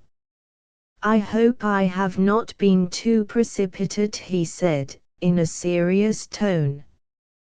You must have known that it was not my way to flatter and talk soft nonsense, or even to speak the admiration that I felt, and that a single word or glance of mine meant more than the honeyed phrases and fervent protestations of most other men. I said something about not liking to leave my mother, and doing nothing without her consent.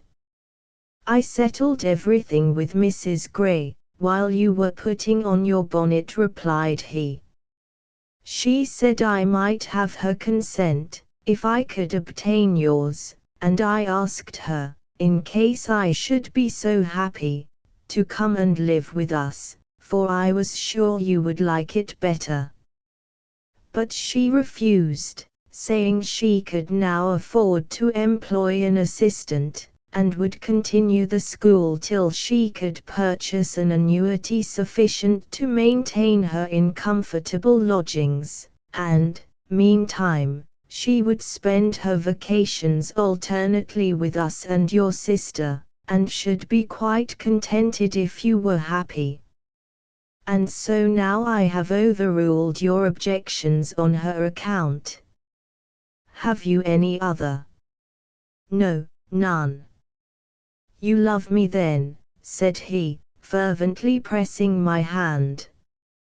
Yes. Here I pause. My diary, from which I have compiled these pages, goes but little further.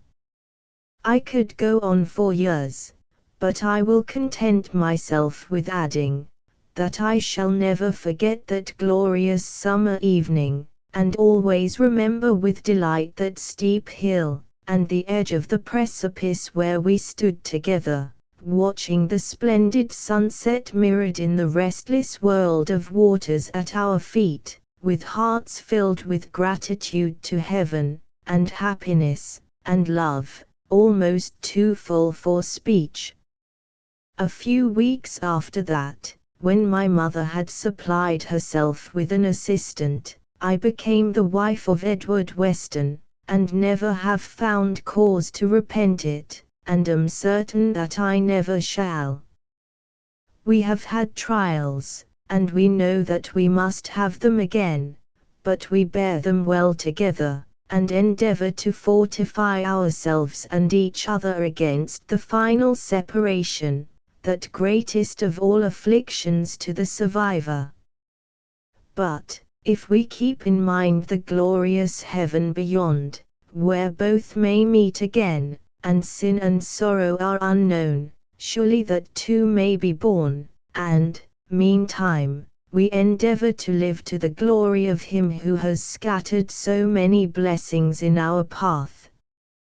Edward, by his strenuous exertions, has worked surprising reforms in his parish, and is esteemed and loved by its inhabitants, as he deserves, for whatever his faults may be as a man, and no one is entirely without. I defy anybody to blame him as a pastor, a husband, or a father. Our children, Edward, Agnes, and little Mary, promise well. Their education, for the time being, is chiefly committed to me, and they shall want no good thing that a mother's care can give.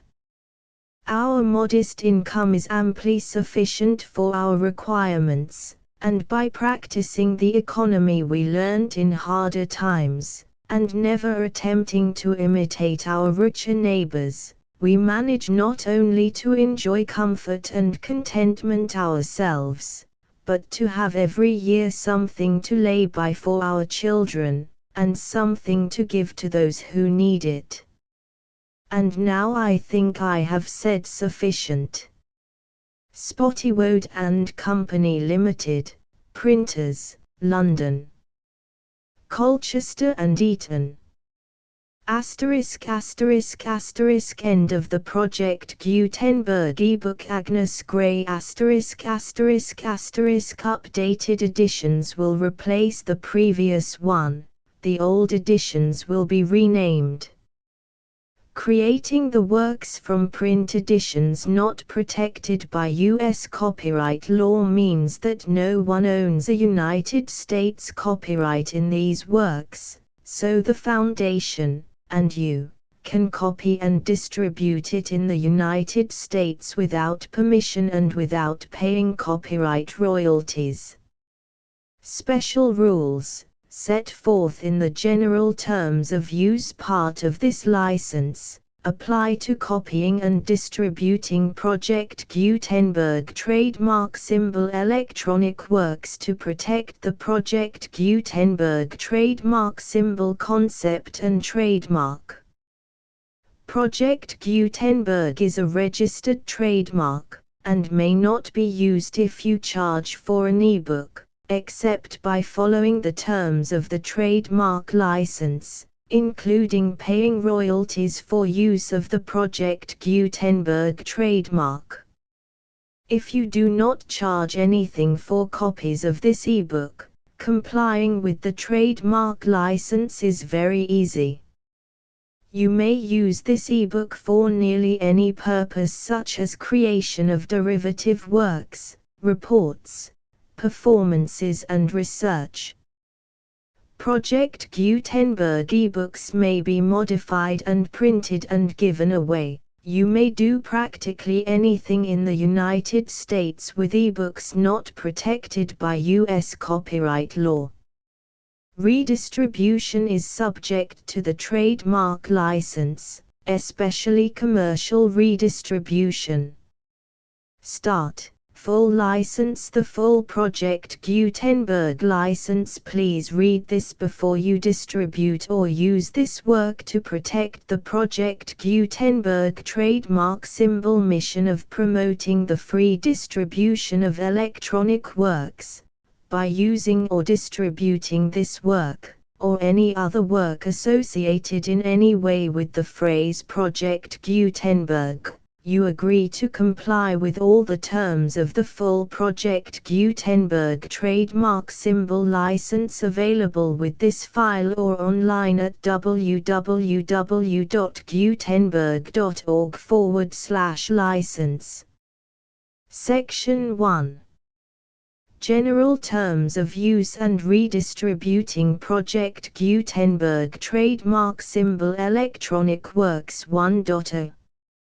By reading or using any part of this Project Gutenberg trademark symbol electronic work, you indicate that you have read, understand, agree to and accept all the terms of this license and intellectual property, trademark/copyright, agreement. If you do not agree to abide by all the terms of this agreement, you must cease using and return or destroy all copies of Project Gutenberg trademark symbol electronic works in your possession.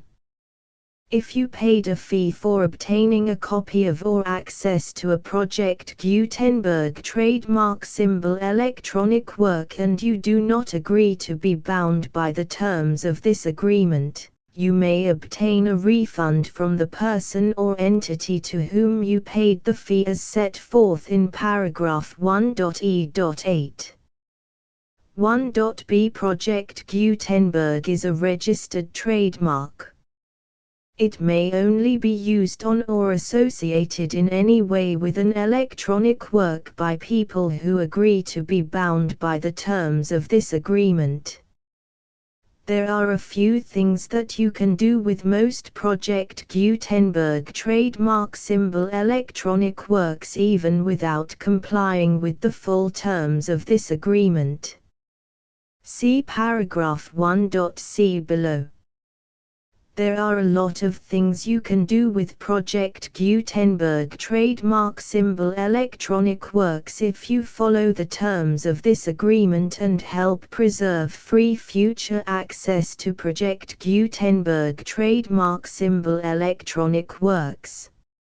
See paragraph 1.e below. 1.c. The Project Gutenberg Literary Archive Foundation, the Foundation or PGLAF, owns a compilation copyright in the collection of Project Gutenberg trademark symbol electronic works.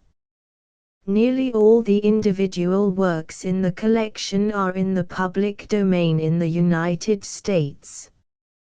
If an individual work is unprotected by copyright law in the United States and you are located in the United States, we do not claim a right to prevent you from copying, distributing, performing, displaying or creating derivative works based on the work as long as all references to Project Gutenberg are removed. Of course, we hope that you will support the Project Gutenberg trademark symbol mission of promoting free access to electronic works by freely sharing Project Gutenberg trademark symbol works in compliance with the terms of this agreement for keeping the Project Gutenberg trademark symbol name associated with the work. You can easily comply with the terms of this agreement by keeping this work in the same format with its attached full Project Gutenberg trademark symbol license when you share it without charge with others. 1.d. The copyright laws of the place where you are located also govern what you can do with this work. Copyright laws in most countries are in a constant state of change. If you are outside the United States, check the laws of your country in addition to the terms of this agreement before downloading, copying, displaying, performing, distributing or creating derivative works based on this work or any other Project Gutenberg trademark symbol work. The Foundation makes no representations concerning the copyright status of any work in any country other than the United States. 1.e Unless you have removed all references to Project Gutenberg. 1.e.1. The following sentence, with active links to, or other immediate access to, the full Project Gutenberg trademark symbol license must appear prominently whenever any copy of a Project Gutenberg trademark symbol work, any work on which the phrase Project Gutenberg appears, or with which the phrase Project Gutenberg is associated, is accessed, displayed, performed, viewed, copied or distributed. This ebook is for the use of anyone anywhere in the United States and most other parts of the world at no cost and with almost no restrictions whatsoever. You may copy it, give it away or reuse it under the terms of the Project Gutenberg license included with this ebook or online at www.gutenberg.org. If you are not located in the United States, you will have to check the laws of the country where you are located before using this ebook. 1.e.2. If an individual Project Gutenberg trademark symbol electronic work is derived from texts not protected by U.S. copyright law, does not contain a notice indicating that it is posted with permission of the copyright holder, the work can be copied and distributed to anyone in the United States without paying any fees or charges. If you are redistributing or providing access to a work with the phrase Project Gutenberg associated with or appearing on the work, You must comply either with the requirements of paragraphs 1.e.1 through 1.e.7 or obtain permission for the use of the work and the Project Gutenberg trademark symbol trademark as set forth in paragraphs 1.e.8 or 1.e.9. 1.e.3. If an individual Project Gutenberg trademark symbol electronic work is posted with the permission of the copyright holder, your use and distribution must comply with both paragraphs 1.e.1 through 1.e.7 and any additional terms imposed by the copyright holder. Additional terms will be linked to the Project Gutenberg trademark symbol license for all works posted with the permission of the copyright holder found at the beginning of this work. 1.e.4. Do not unlink or detach or remove the full Project Gutenberg trademark symbol license terms from this work, or any files containing a part of this work or any other work associated with Project Gutenberg trademark symbol. 1.e.5. Do not copy, display, perform, distribute or redistribute this electronic work, or any part of this electronic work, without prominently displaying the sentence set forth in paragraph 1.e.1 with active links or immediate access to the full terms of the Project Gutenberg trademark symbol license. 1.e.6. You may convert to and distribute this work in any binary, compressed, marked up, non-proprietary or proprietary form, including any word processing or hypertext form.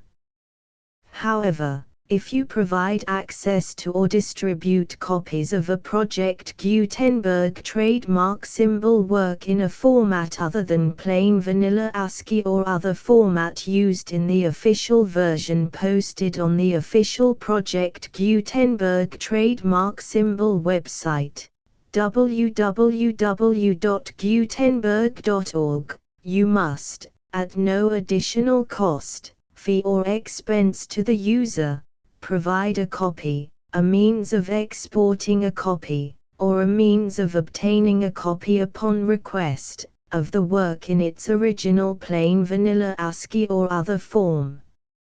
Any alternate format must include the full Project Gutenberg trademark symbol license as specified in paragraph 1.e.1.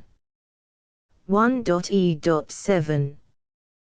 Do not charge a fee for access to, viewing, displaying, performing, copying or distributing any Project Gutenberg trademark symbol works unless you comply with paragraph 1.e.8 or 1.e.9. 1.e.8.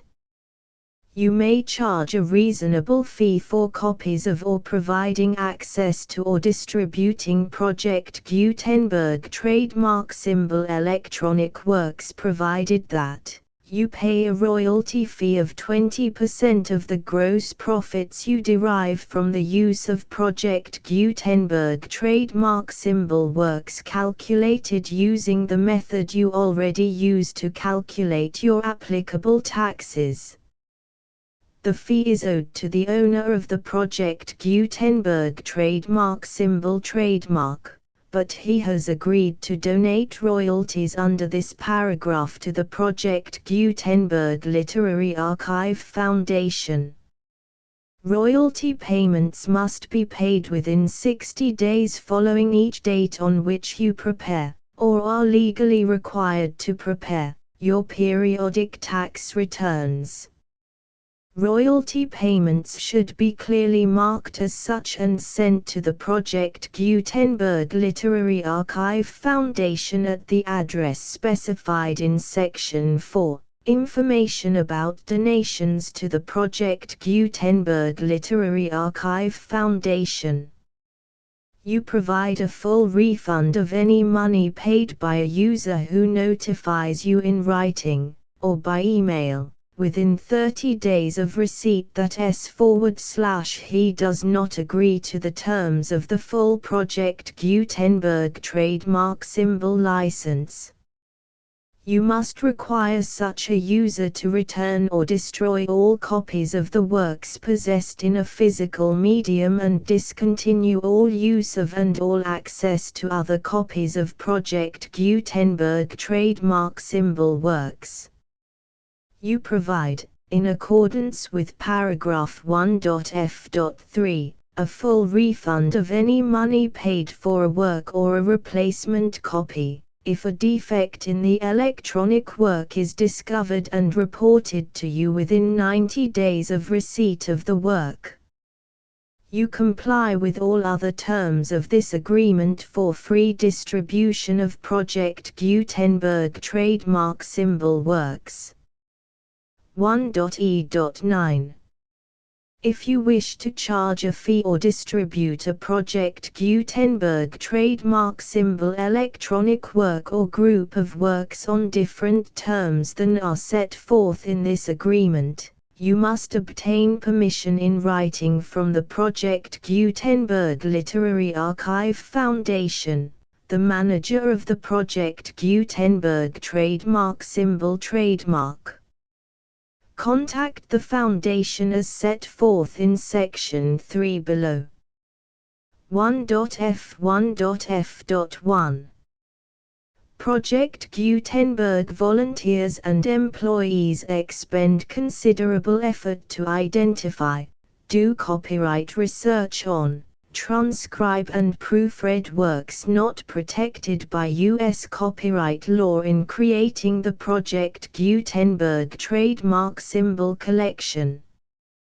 Despite these efforts, Project Gutenberg trademark symbol electronic works, and the medium on which they may be stored, may contain defects such as, but not limited to, incomplete, inaccurate or corrupt data, transcription errors, a copyright or other intellectual property infringement, a defective or damaged disk or other medium, a computer virus, or computer codes that damage or cannot be read by your equipment. 1.f.2. Limited warranty, disclaimer of damages, except for the right of replacement or refund described in paragraph 1.f.3, the Project Gutenberg Literary Archive Foundation, the owner of the Project Gutenberg trademark symbol trademark, and any other party distributing a Project Gutenberg trademark symbol electronic work under this agreement, disclaim all liability to you for damages, costs and expenses, including legal fees. You agree that you have no remedies for negligence, strict liability, breach of warranty or breach of contract except those provided in paragraph 1.f.3. You agree that the Foundation, the trademark owner, and any distributor under this agreement will not be liable to you for actual, direct, indirect, consequential, punitive or incidental damages even if you give notice of the possibility of such damage. 1.f.3.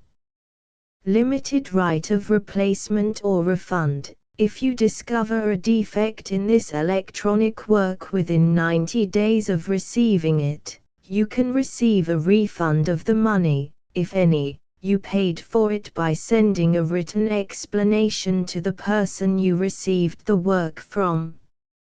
If you received the work on a physical medium, you must return the medium with your written explanation. The person or entity that provided you with the defective work may elect to provide a replacement copy in lieu of a refund. If you received the work electronically, the person or entity providing it to you may choose to give you a second opportunity to receive the work electronically in lieu of a refund. If the second copy is also defective, you may demand a refund in writing without further opportunities to fix the problem. 1.f.4 Except for the limited right of replacement or refund set forth in paragraph 1.f.3, this work is provided to you as is, with no other warranties of any kind, express or implied, including but not limited to warranties of merchantability or fitness for any purpose. 1.f.5 Some states do not allow disclaimers of certain implied warranties or the exclusion or limitation of certain types of damages. If any disclaimer or limitation set forth in this agreement violates the law of the state applicable to this agreement, the agreement shall be interpreted to make the maximum disclaimer or limitation permitted by the applicable state law. The invalidity or unenforceability of any provision of this agreement shall not void the remaining provisions. 1.f.6 Indemnity. You agree to indemnify and hold the foundation, the trademark owner, any agent or employee of the foundation, anyone providing copies of Project Gutenberg trademark symbol electronic works in accordance with this agreement, and any volunteers associated with the production, promotion and distribution of Project Gutenberg trademark symbol electronic works, harmless from all liability, costs and expenses, including legal fees, that arise directly or indirectly from any of the following which you do or cause to occur. A. Distribution of this or any Project Gutenberg trademark symbol work. B. Alteration, modification, or additions or deletions to any Project Gutenberg trademark symbol work, and C. Any defect you cause. Section 2. Information about the mission of Project Gutenberg trademark symbol. Project Gutenberg trademark symbol is synonymous with the free distribution of electronic works in formats readable by the widest variety of computers, including obsolete, old, middle-aged and new computers. It exists because of the efforts of hundreds of volunteers and donations from people in all walks of life. Volunteers and financial support to provide volunteers with the assistance they need are critical to reaching Project Gutenberg trademark symbol's goals and ensuring that the Project Gutenberg trademark symbol collection will remain freely available for generations to come. In 2001, the Project Gutenberg Literary Archive Foundation was created to provide a secure and permanent future for Project Gutenberg trademark symbol and future generations. To learn more about the Project Gutenberg Literary Archive Foundation and how your efforts and donations can help, see sections 3 and 4 and the Foundation information page at www.gutenberg.org. Section 3. Information about the Project Gutenberg Literary Archive Foundation. The Project Gutenberg Literary Archive Foundation is a non-profit 501(c)(3) educational corporation organized under the laws of the state of Mississippi and granted tax-exempt status by the Internal Revenue Service. The Foundation's IN or Federal Tax Identification Number is 64-6221541. Contributions to the Project Gutenberg Literary Archive Foundation are tax-deductible to the full extent permitted by U.S. federal laws and your state's laws. The Foundation's business office is located at 809 North 1500 West, Salt Lake City, UT 84116, 801, 596-1887. Email contact links and up-to-date contact information can be found at the Foundation's website and official page at www.gutenberg.org/contact section 4. Information about donations to the Project Gutenberg Literary Archive Foundation. Project Gutenberg trademark symbol depends upon and cannot survive without widespread public support and donations to carry out its mission of increasing the number of public domain and licensed works that can be freely distributed in machine-readable form accessible by the widest array of equipment, including outdated equipment. Many small donations, $1 to $5,000, are particularly important to maintaining tax-exempt status with the IRS. The Foundation is committed to complying with the laws regulating charities and charitable donations in all 50 states of the United States. Compliance requirements are not uniform and it takes a considerable effort, much paperwork and many fees to meet and keep up with these requirements. We do not solicit donations in locations where we have not received written confirmation of compliance. To send donations or determine the status of compliance for any particular state, visit www.gutenberg.org/donate. While we cannot and do not solicit contributions from states where we have not met the solicitation requirements, we know of no prohibition against accepting unsolicited donations from donors in such states who approach us with offers to donate. International donations are gratefully accepted, but we cannot make any statements concerning tax treatment of donations received from outside the United States. U.S. laws alone swamp our small staff. Please check the Project Gutenberg web pages for current donation methods and addresses. Donations are accepted in a number of other ways, including checks, online payments and credit card donations. To donate, please visit www.gutenberg.org/donate. Section 5. General information about Project Gutenberg trademark symbol electronic works. Professor Michael S. Hart was the originator of the Project Gutenberg trademark symbol concept of a library of electronic works that could be freely shared with anyone. For 40 years, he produced and distributed Project Gutenberg trademark symbol ebooks with only a loose network of volunteer support.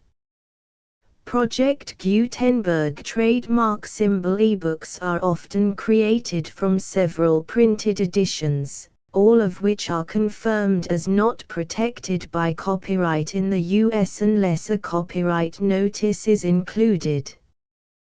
Thus, we do not necessarily keep ebooks in compliance with any particular paper edition. Most people start at our website, which has the main PG search facility, www.gutenberg.org.